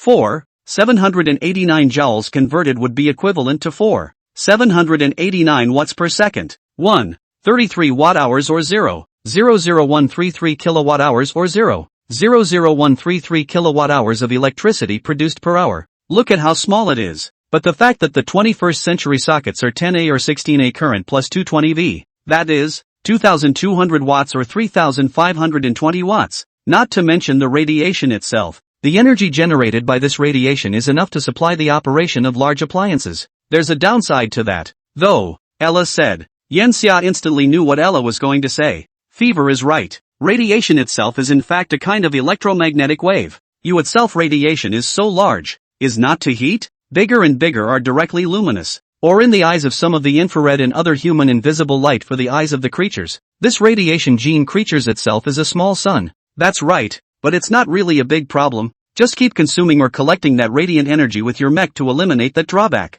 Ella grinned, and it seemed a little curious to know what it was like for Yanxia to glow all over. It seems like the upper limit of flesh radiation shouldn't exceed 15 sieverts for a short time. That's a huge change. To be honest, Yanxia was a little bit moved. What is radiation? Radiant is the blue bar of magic, the aura of immortality, and the internal force of martial arts. But trying to cultivate through anything is just delusional. Thought should be able to control radiation, right? Yanxia asked. Yes, Numina's power itself is mental power, and mental power comes from the electrical signals of the nervous system, all of which are electromagnetic, so magic or whatever. It should be considered tentatively realized after the radiant gene is popularized. Ella's words made Yanxia instantly agree to the genetic modification, and he was already a little impatient to try the feeling of unleashing an attack with his own body. Chapter 166, String Clock, Mobius Ring Whirled Back. There's another prerequisite for genetic modification. Yanxia, your body must be able to withstand such a transformation. That's why you must first protect your flesh with the newest type of mech, so that your flesh doesn't collapse genetically due to radiation during the transformation process. Ella somehow changed into a sailor costume to become a schoolgirl and walked in front of her. It was carrying a small fox in its arms, which had 3 tails and was currently rubbing affectionately against Ella's palm. What did the mech major change? Yanxia knew that the Federation's mecha progress had actually been relatively slow over the years, and powerful mecha technology had never appeared to improve individual combat capabilities. There are reasons for this in the limited size of the creature itself, and also the need for the liquid metal itself to enter the flesh. The small size of the creature. That also means that the creature itself cannot wear 2 large mechs, such as Gundam, such as the mech itself, because it is 2 large creatures are in fact basically lost to its active control ability, more for passive control. For example, pressing a button, the mech makes a predetermined action, or control through the brain machine. All of these cannot be done in small armor class mechs compared to the cost and expensive. Space utilization is low, still the same problem, and the general airships compared to the cost-effective are pathetic, but also by the airships to complete the abuse. And the issue of liquid metal entering the body is very problematic. Mechs can't be bigger than the creature wearing them, which leads to limitations. There are also energy issues, arithmetic issues, speed issues, and so on. The previous colonization was a boost for mech applications, but the boost didn't actually reach a very scary level. There's a big change in the form of the new mech. You'll find out later. Yanxia. The place where Yanxia and Ella were now was the interior of the Mobius Ring world, and Yanxia saw a huge circular device inside, and he asked, "What's that?" "String bells. The photon clocks of the olden days have long since run out of ways to provide the accuracy we want, and we replaced them with neutrino clocks more than 20,000 years ago. But neutrinos are imaginary particles that we can't observe, and while their accuracy is greater than that of the photon clocks, their reliability leaves a lot to be desired. After a long time of research, about 18,000 years ago, I think, string clocks were developed within the Federation. Earth in the 21st century is rely on the resonance frequency of atoms to calculate time. Accordingly, the string also possesses a resonance frequency. The string through the resonance of the strength of the strings to create a variety of different elementary particles. We are now string clocks choose up quarks. To string formation of up quarks of a specific resonance frequency to accurate time. The string clocks basically everyone. 332, 700, 000 years to the existence of 1 second of error. A clock is a ruler to measure time. In the high-precision modern era, the Federation of Civilizations must unify the length of time, and if it cannot, then there will be a bias in the transmission of a message over. A bias that may not be reflected in the daily lives of citizens, but is fatal in high-precision calculations and other research. Make an analogy. At the micro level of physics, the simplest difference is when you study how many times an electron goes around the nucleus of an atom per second, and there's an error between your time and someone else's time, and the test comes up with 2 results, because your 1 second may be 1/millionth longer than someone else's. Then the number in the 7th or 8th digit after the decimal point may be different from another person's 1 second measurement with another time device. The same is true for astronomical macroscopy. Someone agrees with you to measure the position of a celestial body billions of light years away at 12 o'clock sharp. You're 1 millisecond slow. Your 12 o'clock sharp is his 12:00:00:001. So by the time you take the measurements, the position of that celestial body is already way off. And due to the sheer distance, the deviation may not be any 1 millimeter, but 1 light year. That's why it's important to have complete uniformity of time within the Federation. And considering that individual star systems have different gravitational magnitudes and receive external radiation with different strengths, what a string clock must do is isolate itself from the four fundamental external forces and use a near-similar internal construction to ensure the accuracy of the time. Every 100 years, Mizuko I contacts other star systems via krypton communications to do a time comparison to correct the time. The string clock here is not the main clock, which is in a cosmic void 10 light-years wide, surrounded by essentially no large gravitational or radiation sources to act as interference. It's actually more accurate to reduce it to absolute zero and then detect the change in vacuum zero-point energy. But that wouldn't work with the other stringed bells. After all, the other stringed bells can't be as extreme as that. We're already working on interdimensional clocks now. Most of the matter and energy in the universe can't penetrate the cosmic membrane, which means there's less energy in other dimensional universes where spacetime is less likely to be disturbed. And this interdimensional clock is still in its earliest stages, and we haven't even taken half a step forward. Yanxia nodded. That string clock felt a bit small when he first looked at it, but when Yanxia and Ella were moving in a railcar with a speed of 40 kilometers per second, Yanxia realized that after an hour that string clock didn't get bigger or smaller in his field of vision, and there wasn't even a big change in the orientation of the look. Actually, a bit further away Yanxia you'll know the exact size of the string clock. It's 127,000 kilometers in diameter. Yanxia heard Ella say so instantly froze. The diameter of the Earth seems to be 12,742 kilometers. That is to say, the string clock diameter is exactly 10 times as good as the Earth. That surface area is 100 times the Earth. Not because he hadn't seen anything this big. The Mobius ring world was far bigger than this, but the thought that this thing was just a clock felt a little outrageous. Actually, it's so big it's mostly insulated from outside influences. The real core is a bit smaller than a human fist.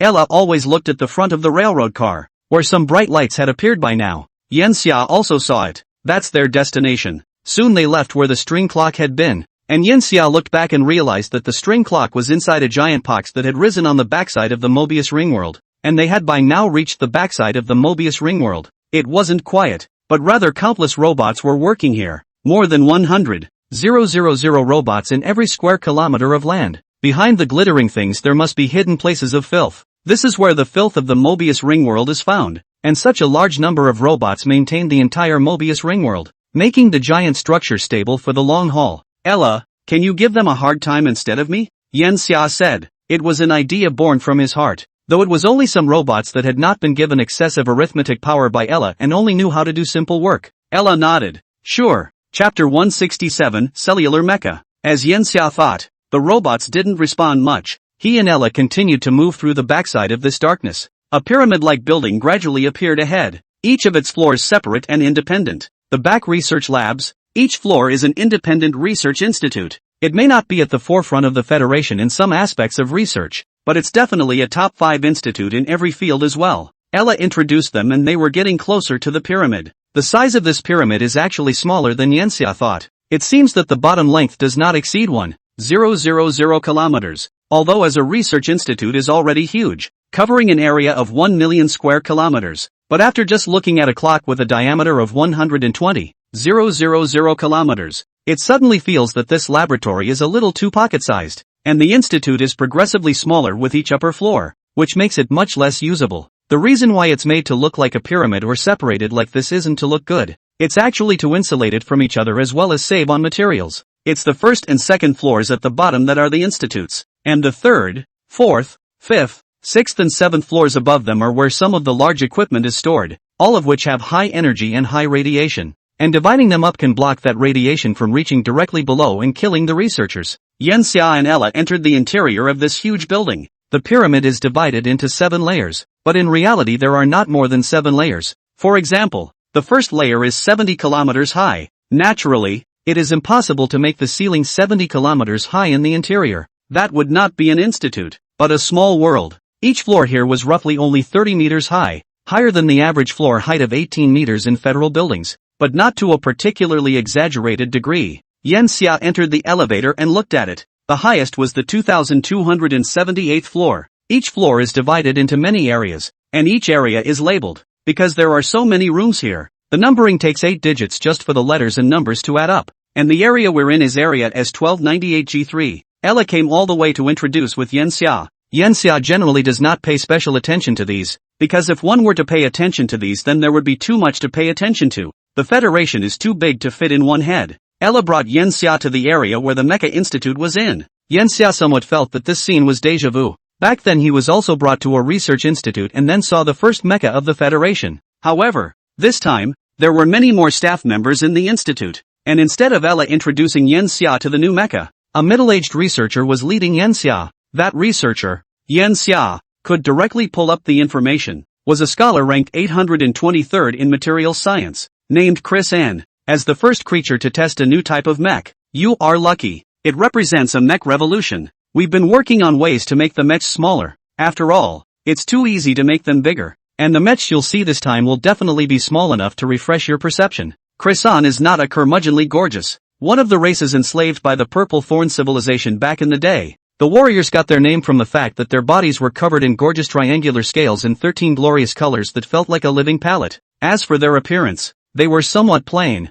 A salamander that could walk upright, but because the surface was not slime but scales, it was very much like a scaled-down version of Godzilla, but they're still on the smooth side. Not the Godzilla type with a small head and a big belly because gravity puts all the weight on the lower half of the body. The gorgeous race is somewhat pretentious in that the original wings on their backs evolved into two thin transparent ribbons, which also appear as rainbow stripes under the light, something that is extremely sensitive, and can be considered the gorgeous race's G-spot, serving mainly as their organ of perception for the outside world. Yenxia remembered that the first time he saw the gorgeous race the average height of the gorgeous race was only 1.2 meters, but now it was already above 1.8 meters, which was just a bit shorter than him. Exactly how small is it? Yenxia asked. Krisen suddenly stopped talking at this point and sold out, with it walking for 10 minutes before Yenxia entered a lab. As for Ella, it had long run out of sight. It had other things to do. After all, the Water Commission I was still mainly governed by it. Usually it came in the form of projections. This time, it directly used a high-precision bionic man. It needed to properly check the inside and outside of the institute. Come in. The lab was huge. More than 20,000 square meters. But it didn't look like it was that big at all, as it was too confined, with dozens of large equipment placed haphazardly, and a variety of tables with experimental materials on them, and piles of experimental materials on the floor. The only bigger place was a couch off to the side, which was normally supposed to be a place to discuss things. After all, right across from it was a chalkboard filled with all sorts of formulas and interactions between materials and stuff like that. What Yenxia didn't expect was that he also saw an erotic lingerie. Human. Christian saw it too and quickly said, "It's not our fetish, but there's a crazy in the lab. Human women are so crazy, they like to work in the nude." I've reminded her of that many times, and her naked body just sickens me. Despite having been integrated for more than 20,000 years, by and large the various races of the Federation still can't form too close an aesthetic assimilation with each other. Love between different races is still more difficult to cross, where the factors are not only appearance, but also differences in genitalia and so on. It's not even as simple as the gap between humans and mammals. One may develop an above-average fondness for mammals, or it can be extended to vertebrates. After all, there are some peoples with unique tastes in the 21st century who haven't even spared lizards, but there shouldn't be any people who have such an above-average fondness for bugs. Chris-en entered the lab and rummaged around haphazardly before pulling out a syringe. There you go. Yenxia looked at the tiny syringe with some surprise in her heart. That's all? Chris-en laughed. Of course, I already said it's a revolutionary advancement. It's small. You can inject it now. In fact, you have to inject it now, because it's still classified and you can't take it outside. It didn't know Yenxia's identity, or it wouldn't have said that. But Yenxia didn't have the idea of taking this out. He took the syringe from Krisen then injected it towards his vein. The stuff inside was so dense that it took a very long time to inject, and with the constant injections, a layer of silver-colored liquid on Yenxia's body surface was discharged from his pores. It was his original liquid mech. The quarkbot inside him then began to connect to the new mech, and the new mech gave back to the quarkbot its information. Yenxia, who had received the message, couldn't contain his surprise on his face, because it turned out to be a cellular mecha. As the name suggests, it no longer protects the outside of the flesh, but every cell of the flesh, and it covers every cell as if it were making the cell wear a mech. Incredible! Yenxia knew how hard it was, and at the same time it was very hard to imagine how something like this would work. That's for sure. It's the most perfect masterpiece. A voice suddenly appeared, not from Chris-en, but in the midst of the clutter. A woman climbed to her feet, still smelling slightly drunk, and at the same time, naked. Chapter 168, Codenames, Small and Large. The woman looked very young, had a proud figure and extremely good looks, with long curly dark blue hair. She rubbed her head, still a little hungover. What you have in your hands is no simple thing. It's a revolutionary advancement. As Krizen said. Krisan coughed. Ahem. Zhou Miao. Put on your clothes properly before you say anything. Although you're usually so shameless in front of us, I didn't expect you to be like this in the face of a male who's also a human. Zhou Miao didn't care at all. Well, just like an old man. The flesh of the creature is the perfect coat. All other clothing is just a liability. Yanxia saw something start to overflow on the surface of her body. Those things wrapped around her body like a corset, but it was even thinner. It felt like body art had applied a layer of oil paint on her body. The texture of her skin could even be seen clearly, but the important parts were still covered. He asked, "Is this what the new mechs can do?" "That's right. You're the first outsider to wear a cellular mech, but not the first being to do so, and as researchers, we're naturally much earlier. But this mech of mine is not yet perfected. Damn the system. It's obvious that we invented something, but we have to buy it with money. Old me is moonlight, so I guess I'll have to save for another 10 years. Zhou Miao cursed. Krizen wondered from the sidelines if he was behind. When did humans become so open?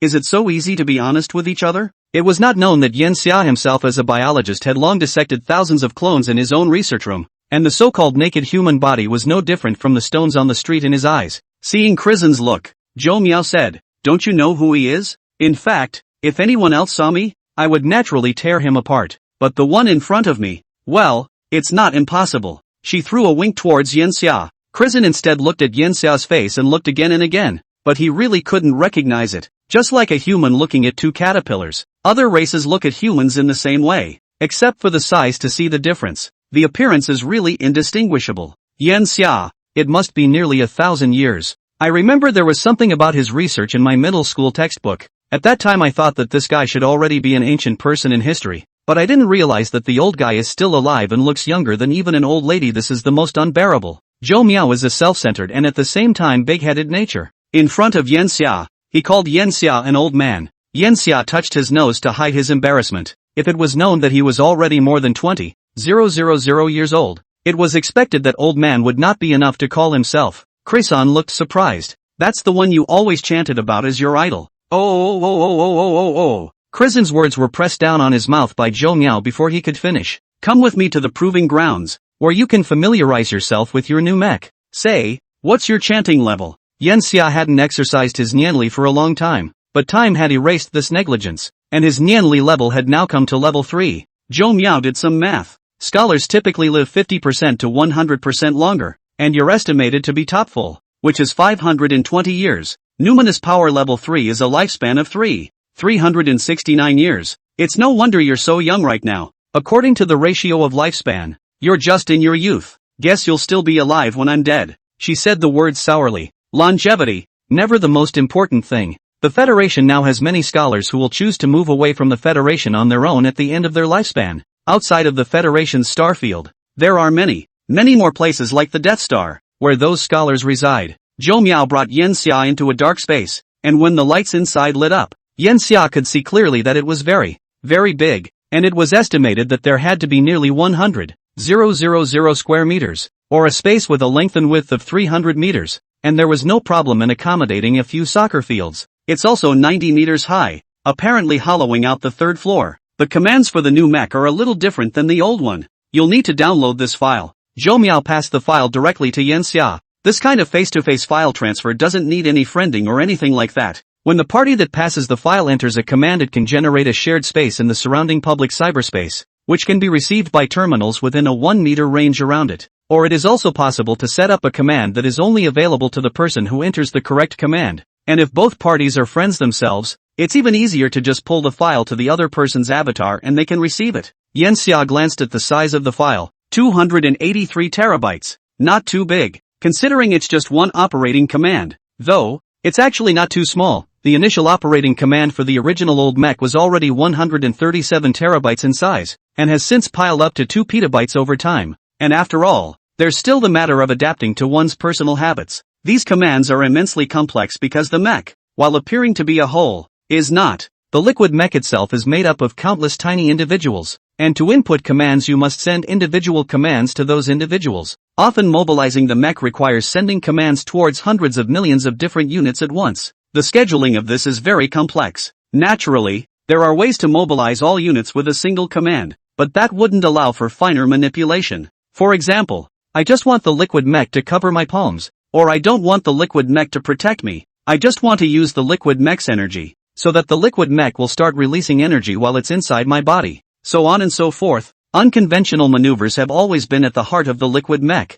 The way a command is mobilized usually occurs in specific situations, such as putting on and removing the mech, so that it can be done in 0.2 seconds with a single command. The heart of the instruction is really the translation language, just like the C language or Java, C++, etc. So are the mech commands, but there are some differences. The essence of the commands is for the mech to understand the language of the human nervous system, and at the same time, for the human nervous system to understand the language of the mech so as to control the mech. The feeling is like a Chinese and a Russian who don't understand each other's language, and at this time a translator is brought in to make the communication smooth and without any learning cost. That's what the directive does. Right now the command library isn't really complete. We're only at 85%, and the rest is not expected to expand until after it's put into the military for testing. But you don't need to worry. The security command system has been perfected. As a mech inside a body, it would be terrible if the mech couldn't read the language of the creature. For example, if you think of the mech covering your whole body and the mech hears the mech destroying your whole body,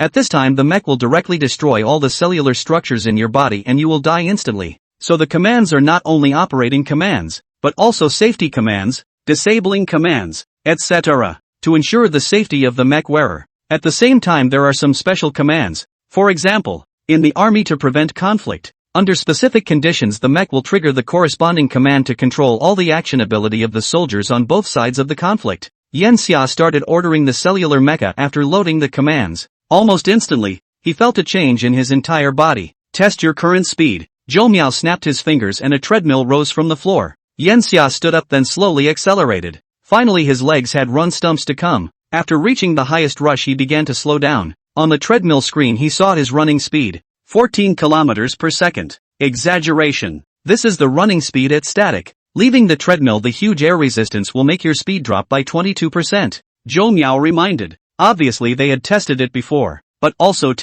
9 kilometers per second. Yen Xia had been very satisfied, and while it wasn't actually as good as the older mechs, it felt different. The old mechs ran as if the mechs were tugging you forward, but the cellular mechs were different. It totally felt like they were running on their own. You could feel the cells jumping and the blood flowing fast. It was a great feeling. To make Yen Xia say it, it would feel like he was playing NBA 2K before and now he was taking the ball to the court himself. That alone is actually revolutionary. This means that beings wearing mechs can more easily feel their true state, rather than previously facing a cold screen and looking at it that says you now have only 1% of your energy left. The biggest difference between cellular mechs and primitive mechs is that the cellular mech's energy acts on top of the cells, and it will drive every cell into active motion. Whereas the original mech was just an exoskeleton, the cellular mech became part of yourself. Zhou Miao was also very happy to see the joy on Yen Xia's face. A former star of the Federation is using something he created himself. It should be more than that. Yen Xia felt that this point was not enough to make it a windfall for the future of the Federation.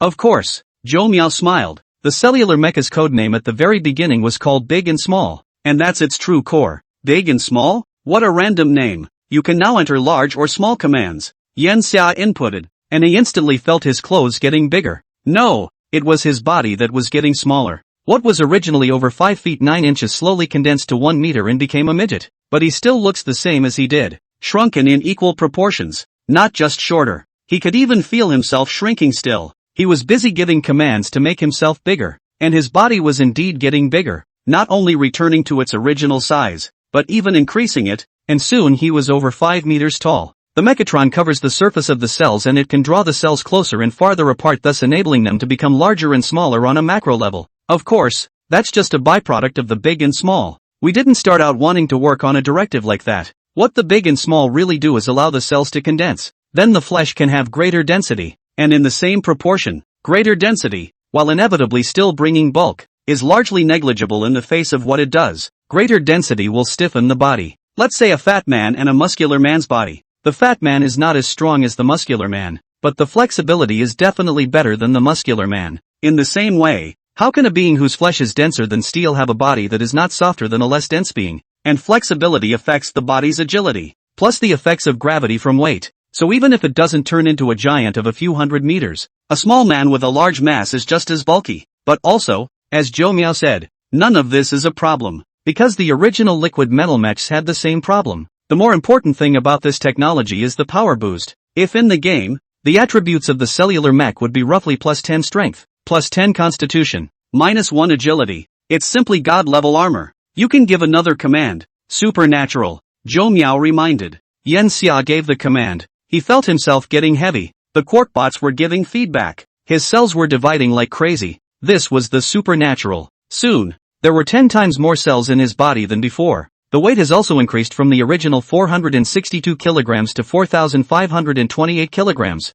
4.5 tons. Yan Xia's feet slightly exerted force, and his entire body instantly jumped to a height of 53 meters. Normal flesh would have a hard time moving under that kind of weight, but cellular mechs are mechs, and they can power cells. You can try your high jump limit without having to collect your strength. This place is only 90 meters high, but there are anti-gravity devices on the ceiling, so you can never touch the ceiling with your strength. Zhou Miao watched Yan Xia's attempt with great excitement. Yan Xia tested. The limit of the jump height is 183 meters. This time the limit of the speed has also grown, came to 21 kilometers/s, and also tested the strength. Deep squat at 279 tons is still relatively easy. A punch hit 3,123 tons of power is not a big problem. The downside of cellular mechs remains, which is that they don't have as much power as liquid mechs. After all, it's too small, and the mechagods didn't pay much attention to our research before, but they started to invest more in us after the radiant gene appeared. Although the cellular mecha cannot change the internal cellular resistance to radiation, it is also equivalent to boosting the amount of radiation from the radiation genes by 24 times, since it can compress the cells and boost the individual cell count by a maximum of 24 times. In terms of the average weight of humans in the Federation now, it can release roughly 114,936 joules of energy. If it's a warbeast race, the female warbeast race now has an average weight of 24 tons in terms of words. Using the cellular mecha limit of the body weight can be up to 576 tons. Then it can produce 674,960 joules of energy per second, which is equivalent to 187 kilowatts of electricity. And this way of calculating, one day it can generate 162,000 kilowatts of electricity, and 7 days would be enough to self-produce 1 energy coin. The war beasts will be the richest race within the Federation after this. Yan Xia also thought about it when he heard this statement from Zhou Miao, and it seemed to be true that the angle was novel. However, Yan Xia's concern was still the cellular mecha's enhancement of the radiation gene.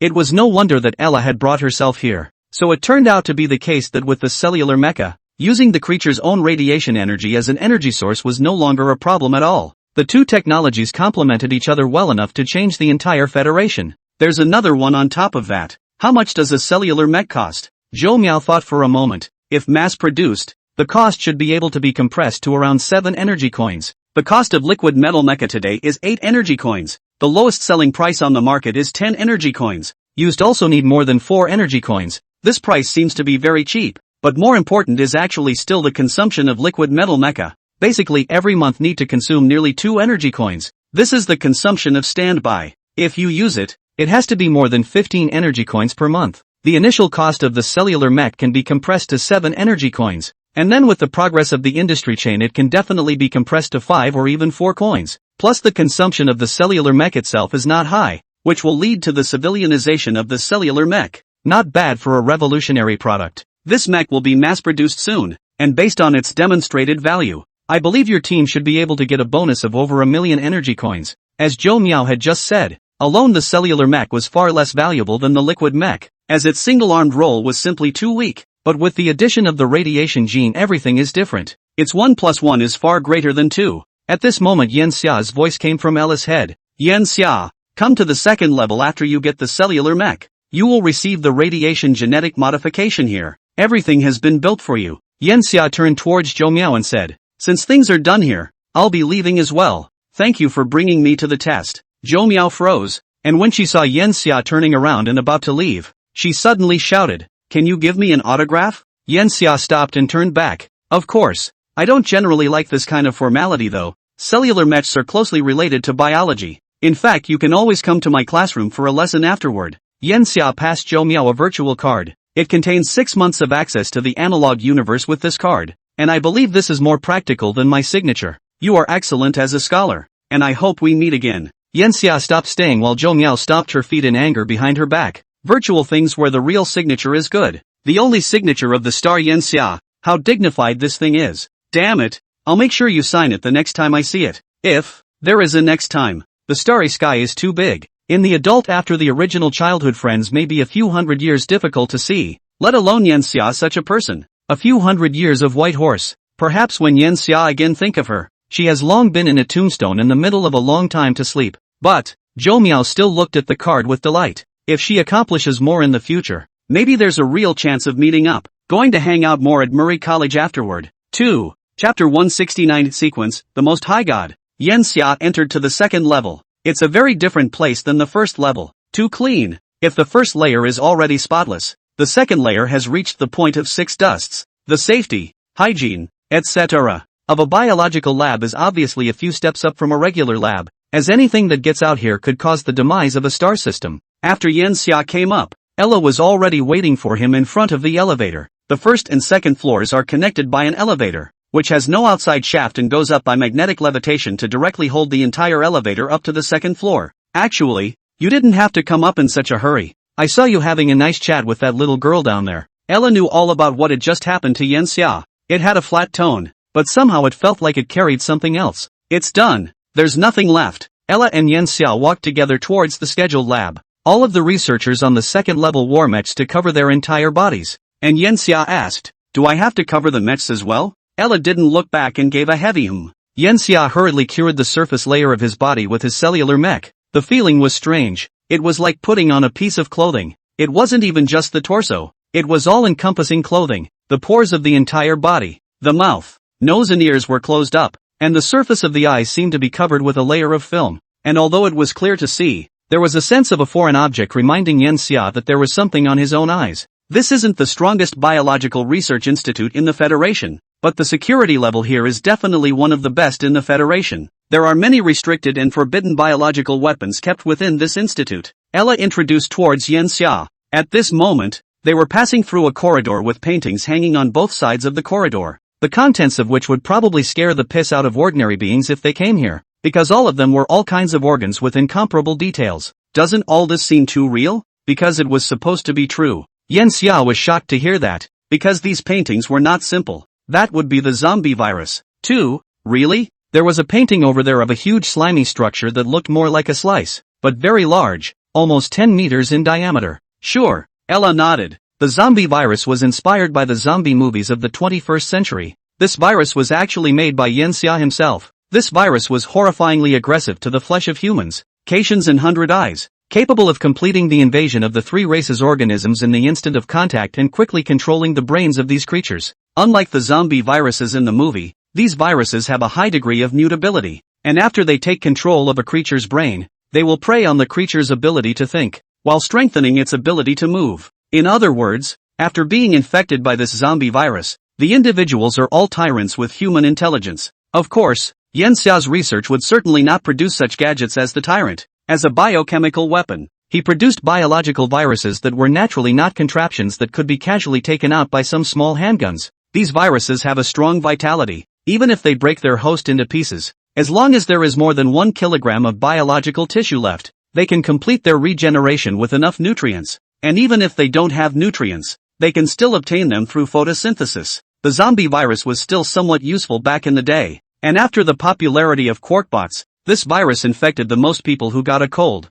Nowadays, viruses are basically viruses that can directly destroy quark robots or other mechanical structures within the body. And technically speaking, even wearing a mech isn't actually safe, relying more on the facilities within the institute for protection. This is it. Ella pushed open a door. Yenxia saw a series of numbers above the door. The end of the number with a small circle. In the center of the circle wrote AV. This is not what VIP research room. This symbol is usually seen in the highest level of research room. As expected, after Yenxia and Ella entered the door, what they saw was not a laboratory at all, but a 30-meter long corridor, with several kinds of gases spewing out from the surrounding area and hitting them, and the door at the end of the corridor was open only after they had stayed in such an environment for 10 minutes. Then they entered another corridor, where countless nanobots climbed onto their bodies and cleaned all the dirt and bacteria from inside and outside of them. When these nanobots left, Yenxia felt that his skin was much more radiant, and then only after that did they enter the interior of the research room. The research room didn't look like much, but when Ella snapped her fingers, one of the walls of the room suddenly opened up,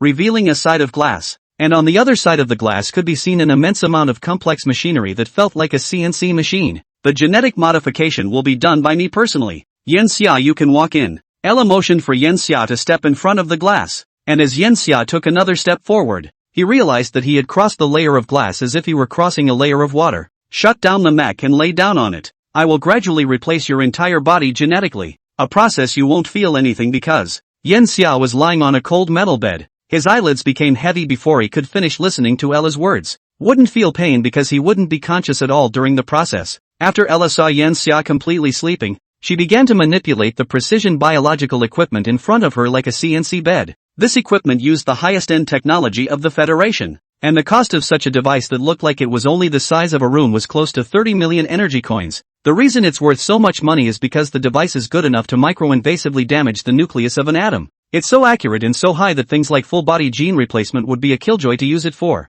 If it wasn't Yanxia, a random replacement of a life, Ella wouldn't have brought him here at all, and just thrown him into one of the hospitals in one of the star cities. Gene replacement might still be some kind of advanced technology in a small clinic, and it had been popularized long ago in the big hospitals. Of course, there's another real reason Ella didn't say. The ultimate state of the radiation gene is naturally not based on human genes, but uses sequence genes. Ella will change the strongest genetic sequence in the Federation so far for Yanxia. This sequence has a name. It's called Supreme God. Chapter 170, Infinity. The sequence, Supreme God, has not been used by any individual so far, because the bar is so high to accomplish it. This threshold is not like in many works of fiction, where completing a gene replacement also requires the subject to have strong willpower and talent or something like that. The threshold here really refers to money. The more advanced the genetic sequence, the more astronomically valuable it is in and of itself, while the difficulty of their modification is also extremely outrageous. The corrosive sharp edge that was in the first echelon sequence at the beginning looked as if it was very easy to remodel, and only needed to be injected. That's because that sequence itself is relatively elementary, and corrosive sharp edge is one of the strongest of the third generation sequences. However, now that the sequence genes have developed into the 181st generation, it can be said that they are changing rapidly, with new and stronger gene sequences appearing almost every few years or a decade or so. The original, corrosive sharp edge, had gradually moved to the bottom of the list, becoming a lower sequence. Today's sequences also require more costly gene replacements because they are too powerful, lest the original organs are unable to withstand the gene sequences. The average citizen gene in the Federation cannot withstand the Supreme God, and only the newest radiation genes can achieve this level of intensity. This gene replacement was not a short period of time, and Yanxia slept for a full 7 months before awakening. Is it even taking this long? Yanxia glanced at the time after opening his eyes. His original thought was that it would only take a few days. Most of it is an adaptation period. The fusion of genes has to be slow enough to be safe, and if it's not, it can lead to genetic collapse. You're not exactly 100% comfortable with your genes right now either, and your genes can riot at any time. As soon as Ella's words fell, she saw Yanxia's entire body suddenly grow larger. Some white exoskeletons resembling metal began to grow on the surface of his body, which covered the surface of his body like armor, while his original body began to emit alpha, beta, and gamma rays due to the gathering of radiation. But it seems that his skin carries some other substance, and these rays are absorbed 99% by his skin as they pass over the surface of his skin, while the remaining 1% is converted into a more diverse range of low-frequency rays, including visible light bands, which make him appear as if he is glowing. Yanxia felt a strange sensation coming from his armpits. New hands grew underneath his original hands, and he possessed 4 arms. What's going on? Yanxia was lying on his back inside the research room at this time, because his size was too big. His height reached 27 meters, and he felt like a giant wearing a white armor with 4 arms that were still glowing. Ella was calm. Didn't I say that? Your genes are unstable right now, and it's not a genetic level thing, it's your own lack of control. This sequence of Supreme God needs stronger Nianli to maintain its stability. Yanxia, you can't be lazy on Nianli after that. Sequence? Yanxia hadn't heard of adding sequences to his genes before. The Supreme God sequence was something he had heard of, and this sequence didn't really have any strange abilities. Its true awesomeness would be the extreme balance. This balance is not mediocre, but extremely powerful. If one were to make a 6-dimensional chart for Supreme God, then any of its aspects would be above 9, incomparably well balanced across the board. I seem to remember that the power of the Supreme God is infinite. Yanxia unleashed this ability, only to see his body begin to crumble, not in a melting kind of way, but disintegrating into countless tiny particles. That's right, the Supreme God incorporates the concept of the olive branch civilization's lifeforms and emphasizes regeneration. Being biological, it has some drawbacks. Yen Xia turned into a cloud of fog, and Lala beckoned to open a ventilation duct, which sucked the cloud of fog right out of the room. After a while, Yen Xia came out from the other side of the ventilation duct, which was not some kind of exhaust gas treatment plant, but rather inside a bubble. The bubble was a large space, over 200 meters in diameter, and as Yen Xia regained his body, he knocked on his exoskeleton-covered head. That was a terrible feeling just now. Ella's voice came through. The downside of this is that the Supreme God in the mist state is unable to think with complexity, and you will be forcibly downgraded to the intelligence level of a bug. This Yen Xia knew. Whether in a normal or foggy state, the Supreme God's ability, infinity, could work. Infinite means infinite regeneration, or it is similar to the blood-dripping rebirth in novels. It's not that outrageous, but it's still possible to retain 10 kilograms of body matter and then be reborn. Yen Xia quickly figured out why Ella had given herself this sequence. As we discussed earlier, the Supreme God can remove a portion of his body structure to store it in one place. The cells of the Supreme God himself are so active that they can survive for over 10,000 years with low consumption even without refrigeration or food. When the body dies, another part can be activated for resurrection, and that resurrection has been tested in a variety of ways, and the Supreme God is called a God because it can be multi-dimensional, i.e., all separated individuals will not be another self after rebirth, but the original self. This seems very metaphysical, but they actually did a lot of research to probe the root cause. They discovered that the fundamental reason why the Supreme God can guarantee that he is himself is because of the retention of information after the Supreme God's death. Any matter carries information, and that information is the root of matter and the root of living beings. And the information of the Supreme God will determine the coordinates of his body parts the moment before he dies and then move toward those coordinates. When the original information reaches the participating body parts, it begins to merge and is then so-called reborn. It may sound simple, but it's actually quite difficult, because it is not easy for ordinary matter to secure complete information in the face of a high-intensity energy attack. The Supreme God skillfully utilizes quantum communication as a way to escape the destruction of energy for its own information. It's also worth noting that it's not simply a matter of genetic ability for the above to be realized, which is impossible to do. The fundamental reason that sequences have been able to maintain an even iterative rate of getting stronger over the years is because the sequences themselves have become a fusion of genes and machinery. All of Supreme God's abilities are based on having mechanical and super strong energy aids in the body, not just physical abilities, genetic abilities. If creatures did appear that could do all of this by virtue of genetic ability alone, then the Federation's biology today would presumably collapse and reorganize. Ella said seriously, indeed. As the founder of the civilized Federation, you can't die. Going to Star City before was already too risky. The flesh and blood of creatures is no match for machinery, and a head-on clash can only result in a single loss. So you'll need stronger life preservation abilities. Yen Xia. This space is dedicated to observing research bodies. You can adapt your current genetics here. I'm sure you'll like this body now. Yen Xia felt his current body as he opened his palm. An idea suddenly popped up and then it literally appeared in his palm. That's lightning. Chapter 171 Billions of watts. Biological current. Radiation current. These electricity is actually very small. A lightning-generated electricity can reach more than 1,100 billion watts. This is the data on the Earth. In the universe of other environmentally harsh planets, lightning is even stronger. 100 trillion watts of lightning Yen Xia have seen. This supercharged current can only be driven by the power of science in addition to the greatness of nature. The lightning current in Yen Xia's hand reached 50,000 amperes. And the strength of the voltage was as high as 20 million volts, releasing about 1 trillion watts of electricity per second, which just happened to be an average consumption of 1 federal energy coin per second, or 777 degrees of electricity. With such a high voltage current, you should have moved something else inside me, Yen Xia said. Ella flatly denies it. How can you call it an arm and a leg? The Federation has long been ramping up the high energization of its mechs now. And a portion of the liquid mechs will be replaced with dark matter, which enhances the range of the mechs themselves. It has now been determined that the energy level of the highest grade of dark matter is 7 times that of antimatter, which is 1/26 x 10 carat 15 J, which translates to 350 million kilowatts of electricity.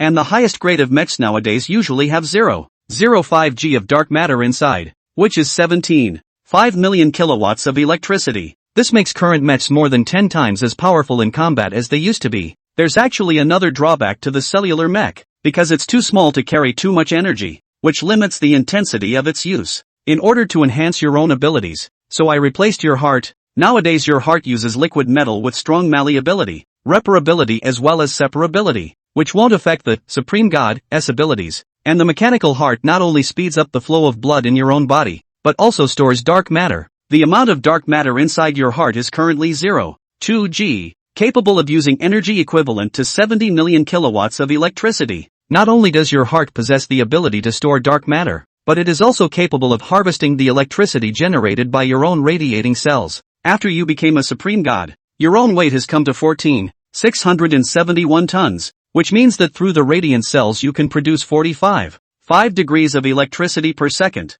Your heart can store 100,000 degrees of electricity, and the average recharge rate is 36.6 minutes. So if you are in a situation where there is an external power source, your power is unlimited. The corner of Yen Xia's mouth twitched. If that's not tampering, then what is? At present, it could be said that his body was not a body of flesh at all, but a precise machine. Flesh and blood make up what is really just the shell. That is to say, my body can only sustain such a high-intensity discharge for 4 minutes. That's a little less time, Ella offered. Actually, the average lightning bolt usually lasts under 0.1 seconds. Plus the average lightning bolt is more than 10 times smaller than the electric energy level you're holding right now. So as long as you keep it under control, an hour or more is not much of a problem. That's strong enough. Knowing that 0.2 G of dark matter is equivalent to the energy of 4.6 Hiroshima atomic bombs exploding at the same time. This statement is a little more intuitive. However, Yen Xia did not reduce his discharge, but gradually strengthened it. Countless visible currents jumped across his body, dancing like snakes. These currents were slowly gathered on his back, and it was as if a tree of lightning had grown on his back. The thoughts began to influence the direction of these thunderbolts, causing them to gradually coalesce together as they gradually changed, eventually transforming into 3 pairs of lightning wings. Countless streams of electrons shot out towards Yen Xia's rear, and the thrust from these streams caused Yen Xia to instantly fly out. In the orb space, his body didn't move half as much as it should have. A resistance stronger than the thrust bound him in place. At this point a holographic screen appears next to the orb, which displays numbers, 1,324 kilometers per second. Yes, this was Yen Xia's terrifying speed at full power output. It should be better understood when it was stated as horsepower. And at this point Yen Xia's horsepower had exceeded 150 million horsepower. It can indeed be called a supreme god. Yen Xia was surprised at his own speed right now. If he used up all the energy in his body, he could even accelerate to a very terrifying point. It was a good thing he hadn't tried that before though. Accelerating to 1,324 kilometers per second in 1 second without gravitational equipment would have flattened him right under the acceleration. You'll need to wear a lot of equipment after that, and this space is meant to familiarize you with your body and know its limits. The power of the Supreme God comes from its comprehensiveness, and its comprehensiveness comes from its stability, and stability is a very important parameter. Some sequences collapse under certain special circumstances or conditions, while the Supreme God doesn't. It's as if it has evolved over billions of years, and has achieved flawlessness in any aspect. Ella has some esteem for the Supreme God. Although the other top sequences also had the power to fight with the Supreme God, it was still the same saying that there was a limit to the purely physical body, and what was truly terrifying was still the mechanical greatness, just like the wings of thunder and lightning that Yen Xia had just created. If they were placed on other sequences, it would be impossible to just output such horrifying currents and voltages, as the cells of the flesh would not be able to withstand these currents passing through them at all. Supreme God can be realized when combined with a cellular mecha, allowing it to exert a terrifying amount of power, and can even fully release its total energy in just 1 minute. What does that amount to? The power of thousands of tons of TNT explosives released in every second of 1 minute is scary enough in a living creature. So when can I leave? Yen Xia felt that Ella had no intention of letting herself out when she locked herself up. As I've just said, you need to get your chanting power to rank 4. It's a hard requirement. After speculation, it's around 50 years at the shortest. The raising of the nimbus relies entirely on the creature itself. There are no external objects that can help, or indeed there are external objects that can raise the nimbus to a super scary level, perhaps rank 10 or even higher, but aids are ultimately replicas. And what if one day this aids machine runs out of power? Then I guess I'll just have to be a good boy and wait for my own genes to run riot. So Ella was true to her word. It wouldn't let Yen Xia out until her Nianli level reached 4. 50 years is just a short time. We've been in the universe for so long now, haven't we? Yen Xia, you can also take this as the price of being powerful. Ella deliberately made the effect of sounding away, letting Yen Xia know that it would no longer pay attention to this place afterward.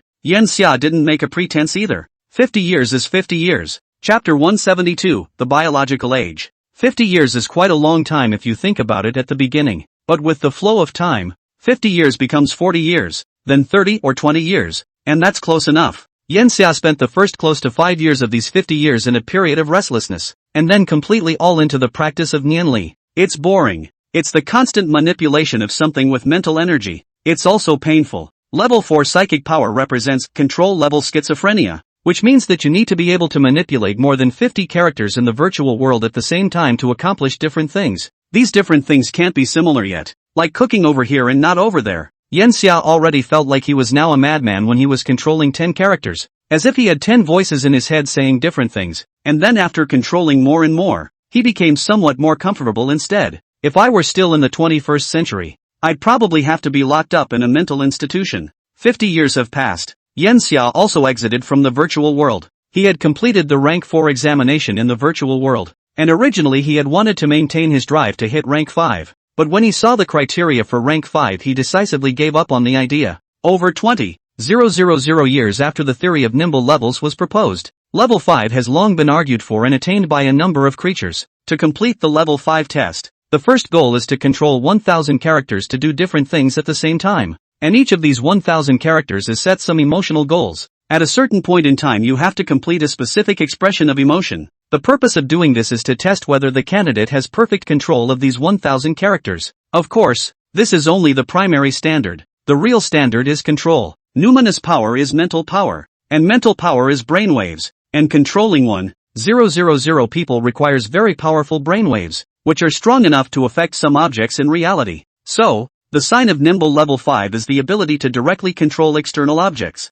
This is terrible. Yanxia, who was a biologist, knew how difficult it was, and those who could reach Nianli rank 5 could be considered perverts in his eyes. But what's scary is that there's also nimble rank 6. Brainworms are actually at nimble level 6, and reaching this level is equivalent to you being able to control 1,000,000 individuals. Yanxia dismissed all the information about Nianli level 6 outside his head when he thought of this. That was touching the realm of the gods. It was insurmountable. Of course, he could strengthen the Nimbus with mechanical assistance. The current limit for mechanical aids is rank 10. Scary, right? But it comes at a price. These machines that can assist to the point of reaching rank 10 in the Nankai are equivalent to the size of a planet. And as of right now, Nankai rank 5 is the limit of life. Most of the ones that reach nimble rank 5 are genetically modified, such as Yanxia's current, Supreme God, gene. The limit was also rank 5. Unable to reach rank 6, brainworms are considered special, and they are actually pseudo-ranked and do not pass the nimble rank 6 test. Yanxia turned his body into a mist after feeling his body at this moment.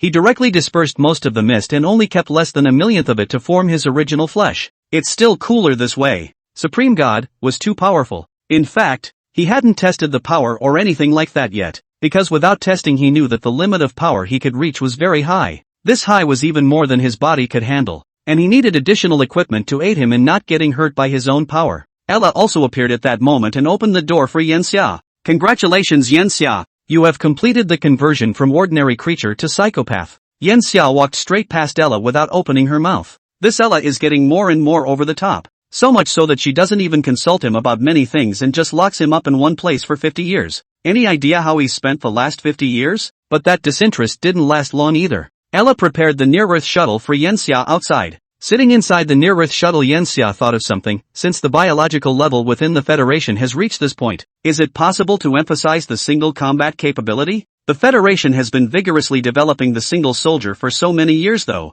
Whether it's mechs or genetic sequences, it has allowed the Federation's individual capabilities to skyrocket. But this sudden advancement simply felt like ants versus elephants when compared to airships and battleships. So there has never been a breakthrough in man-on-man capabilities. And now, Yanxia felt that the threshold had been reached. The one-man capability is indeed approaching that of a smaller ship, but it's not really strong enough anymore. Yanxia, you've been in Star City for so many years. How do you compare our singletons to those of the Olive Branch civilization? What's the point of comparing? There is simply no chance of winning. Life in the Olive Branch civilization is capable of nuclear fission of 70% of their body mass according to research, the equivalent of a 5 billion ton equivalent nuclear bomb. We remain vulnerable in their presence. How much energy can Yanxia release? Less than 200,000 tons equivalent. The energy difference of the attack between the two could reach 10,000 times, the difference being equivalent to a small cultivator at the chi refining stage facing an old monster at the ferrying stage. Even with the use of large man-portable combat equipment, the gap is actually rather large. Ella's words were indeed pertinent, but Yen Xia disagreed. Ella, we don't need to compare ourselves to other civilizations, we just need to be stronger than we are. While single-soldier capabilities still play a role primarily on the battlefield, we never emphasize how much of a role a soldier can play on the battlefield. Our fundamental aim is really to ensure the survivability of those soldiers. Attacking power and survivability were different, and in Yen Xia's opinion, it was much better for a soldier to survive 1x longer than for a soldier to be 1x stronger in combat. Let's set up some one-man courses afterward. The Federation needs good warriors who are able to know what they are doing on the battlefield. Ella thought about it and thought that it wasn't impossible. After all, the input wasn't really that big. Yen Xia looked out the window, and he realized that the near-Earth shuttle did not seem to be heading towards the Mobius ring world. Where are we going? Ella replied, galaxies away. The near-Earth shuttle will take us to the nearest star, where we'll change ships and not fly too far. Just about 2 light years from here. Yen Xia remembered that 2 light years away was deep space only. So it's a surprise for me?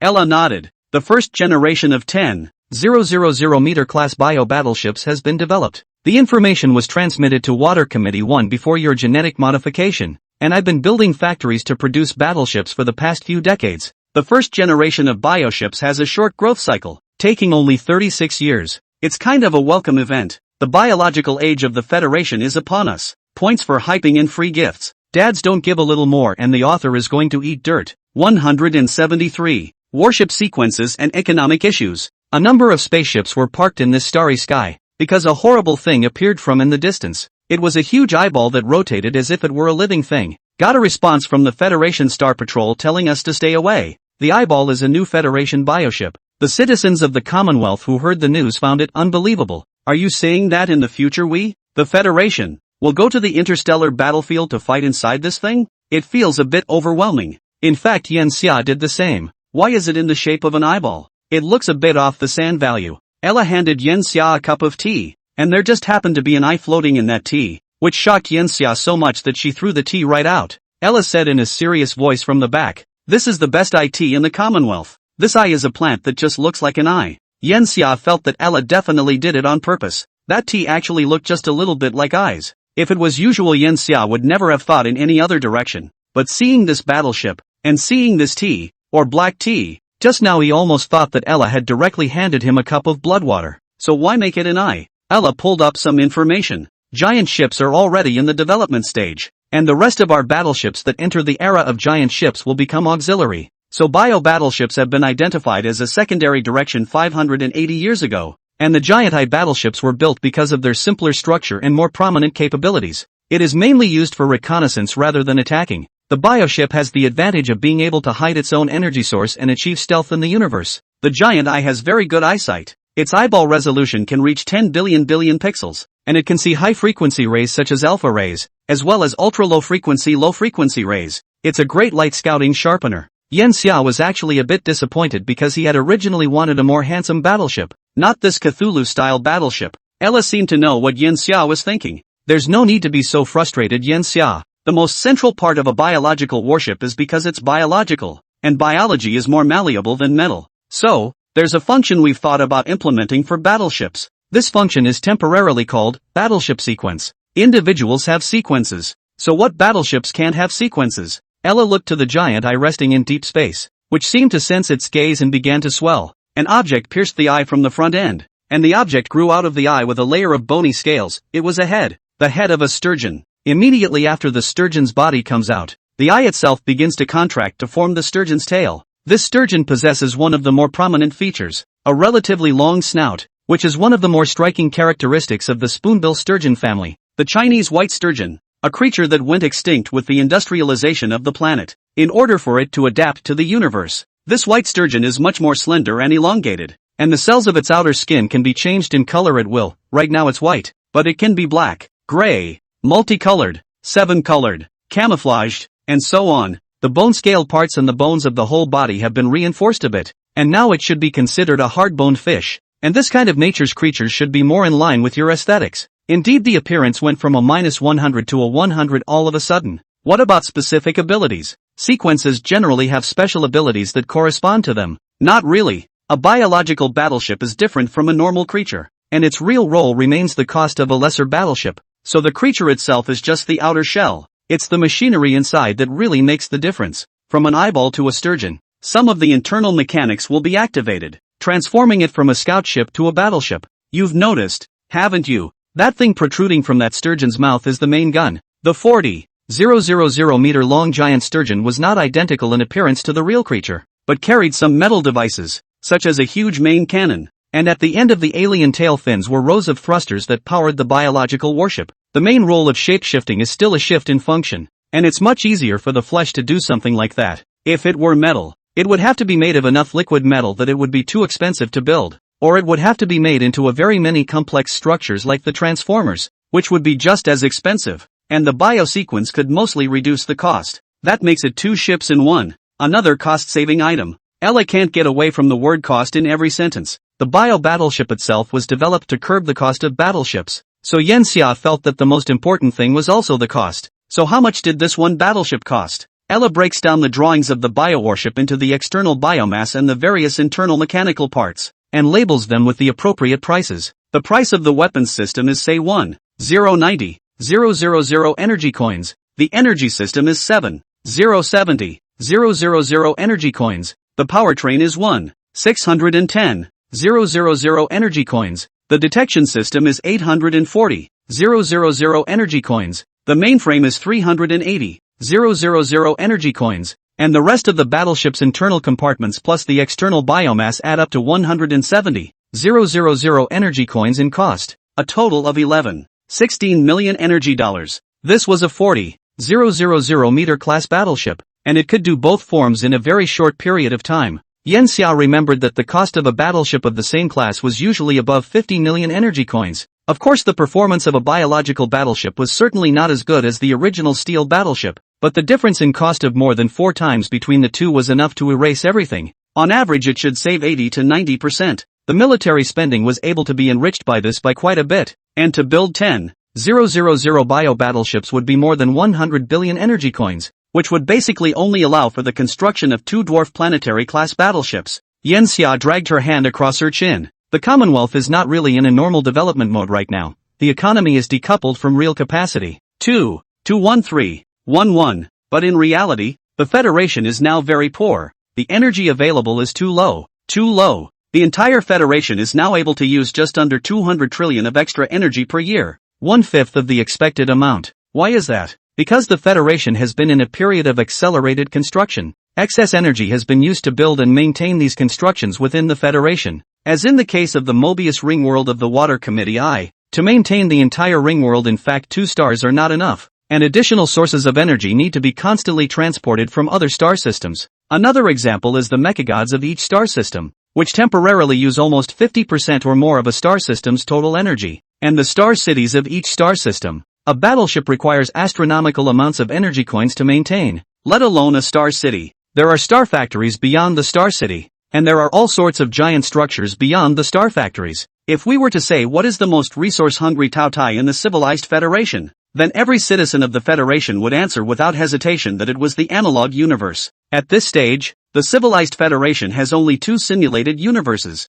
but the total consumption of these 2 simulated universes is 8% of the total amount of energy produced by the entire civilized Federation. The laser transmission that Yenxia had previously developed did not consume a low amount of energy. This is why both Yenxia and Ella are desperate to gouge energy, to the point where the Federation will have places like the cleanup yard for scavengers to collect energy. The war will come too late. With so few battleships, the development of the Delta region has to be fast, and we need to get the total amount of energy we have now to the 1,000 trillion level so that we can complete the transition into the giant ship age and the biological age. Focus on internal economic balance. Ella, robots could also be given less weight, allowing more Federation citizens to stand in for robots in some important positions. Just thinking about this made Yenxia feel an immense headache. It is not an easy task to have perfect control over a huge organizational structure spanning 200 star systems and having a population of nearly 1 trillion citizens. Chapter 174, The Extravagant Federation. Actually, I'm already planning on the economic side.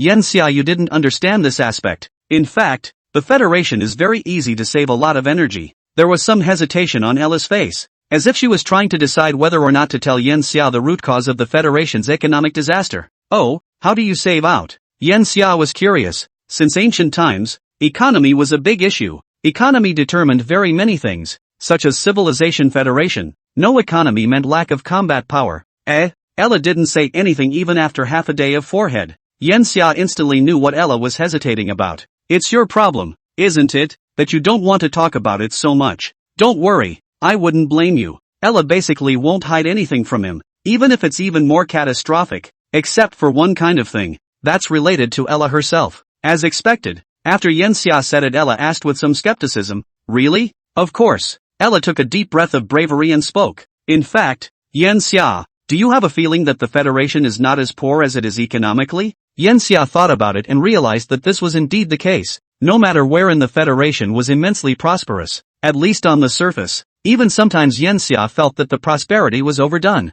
Not only that, but the Federation is actually very beautiful and feels like it has inexhaustible resources. It was only when he truly reflected on this time that Yanxia suddenly realized that it was all an illusion. But why do these illusions exist? It's actually overcommit. I've overinvested in too many things all over the Commonwealth. And those overinvestments are all in infrastructure again. Infrastructure is 100% under federal control, not individual. This has led to the current situation where citizens of the Commonwealth enjoy benefits beyond their wildest dreams. A house, for example, in the 21st century would have cost $100 million to build and sold for a total return of $120 million, giving the realtor a 20% rate of return. But in the Commonwealth it was $100 million spent on construction, but only $1 million was recovered from the sale, and that vanished $99 million was borne by the Commonwealth. If any citizen did a survey they would have found this out. And even if they didn't, a trip to the star systems controlled by those big corporations would have revealed the problem.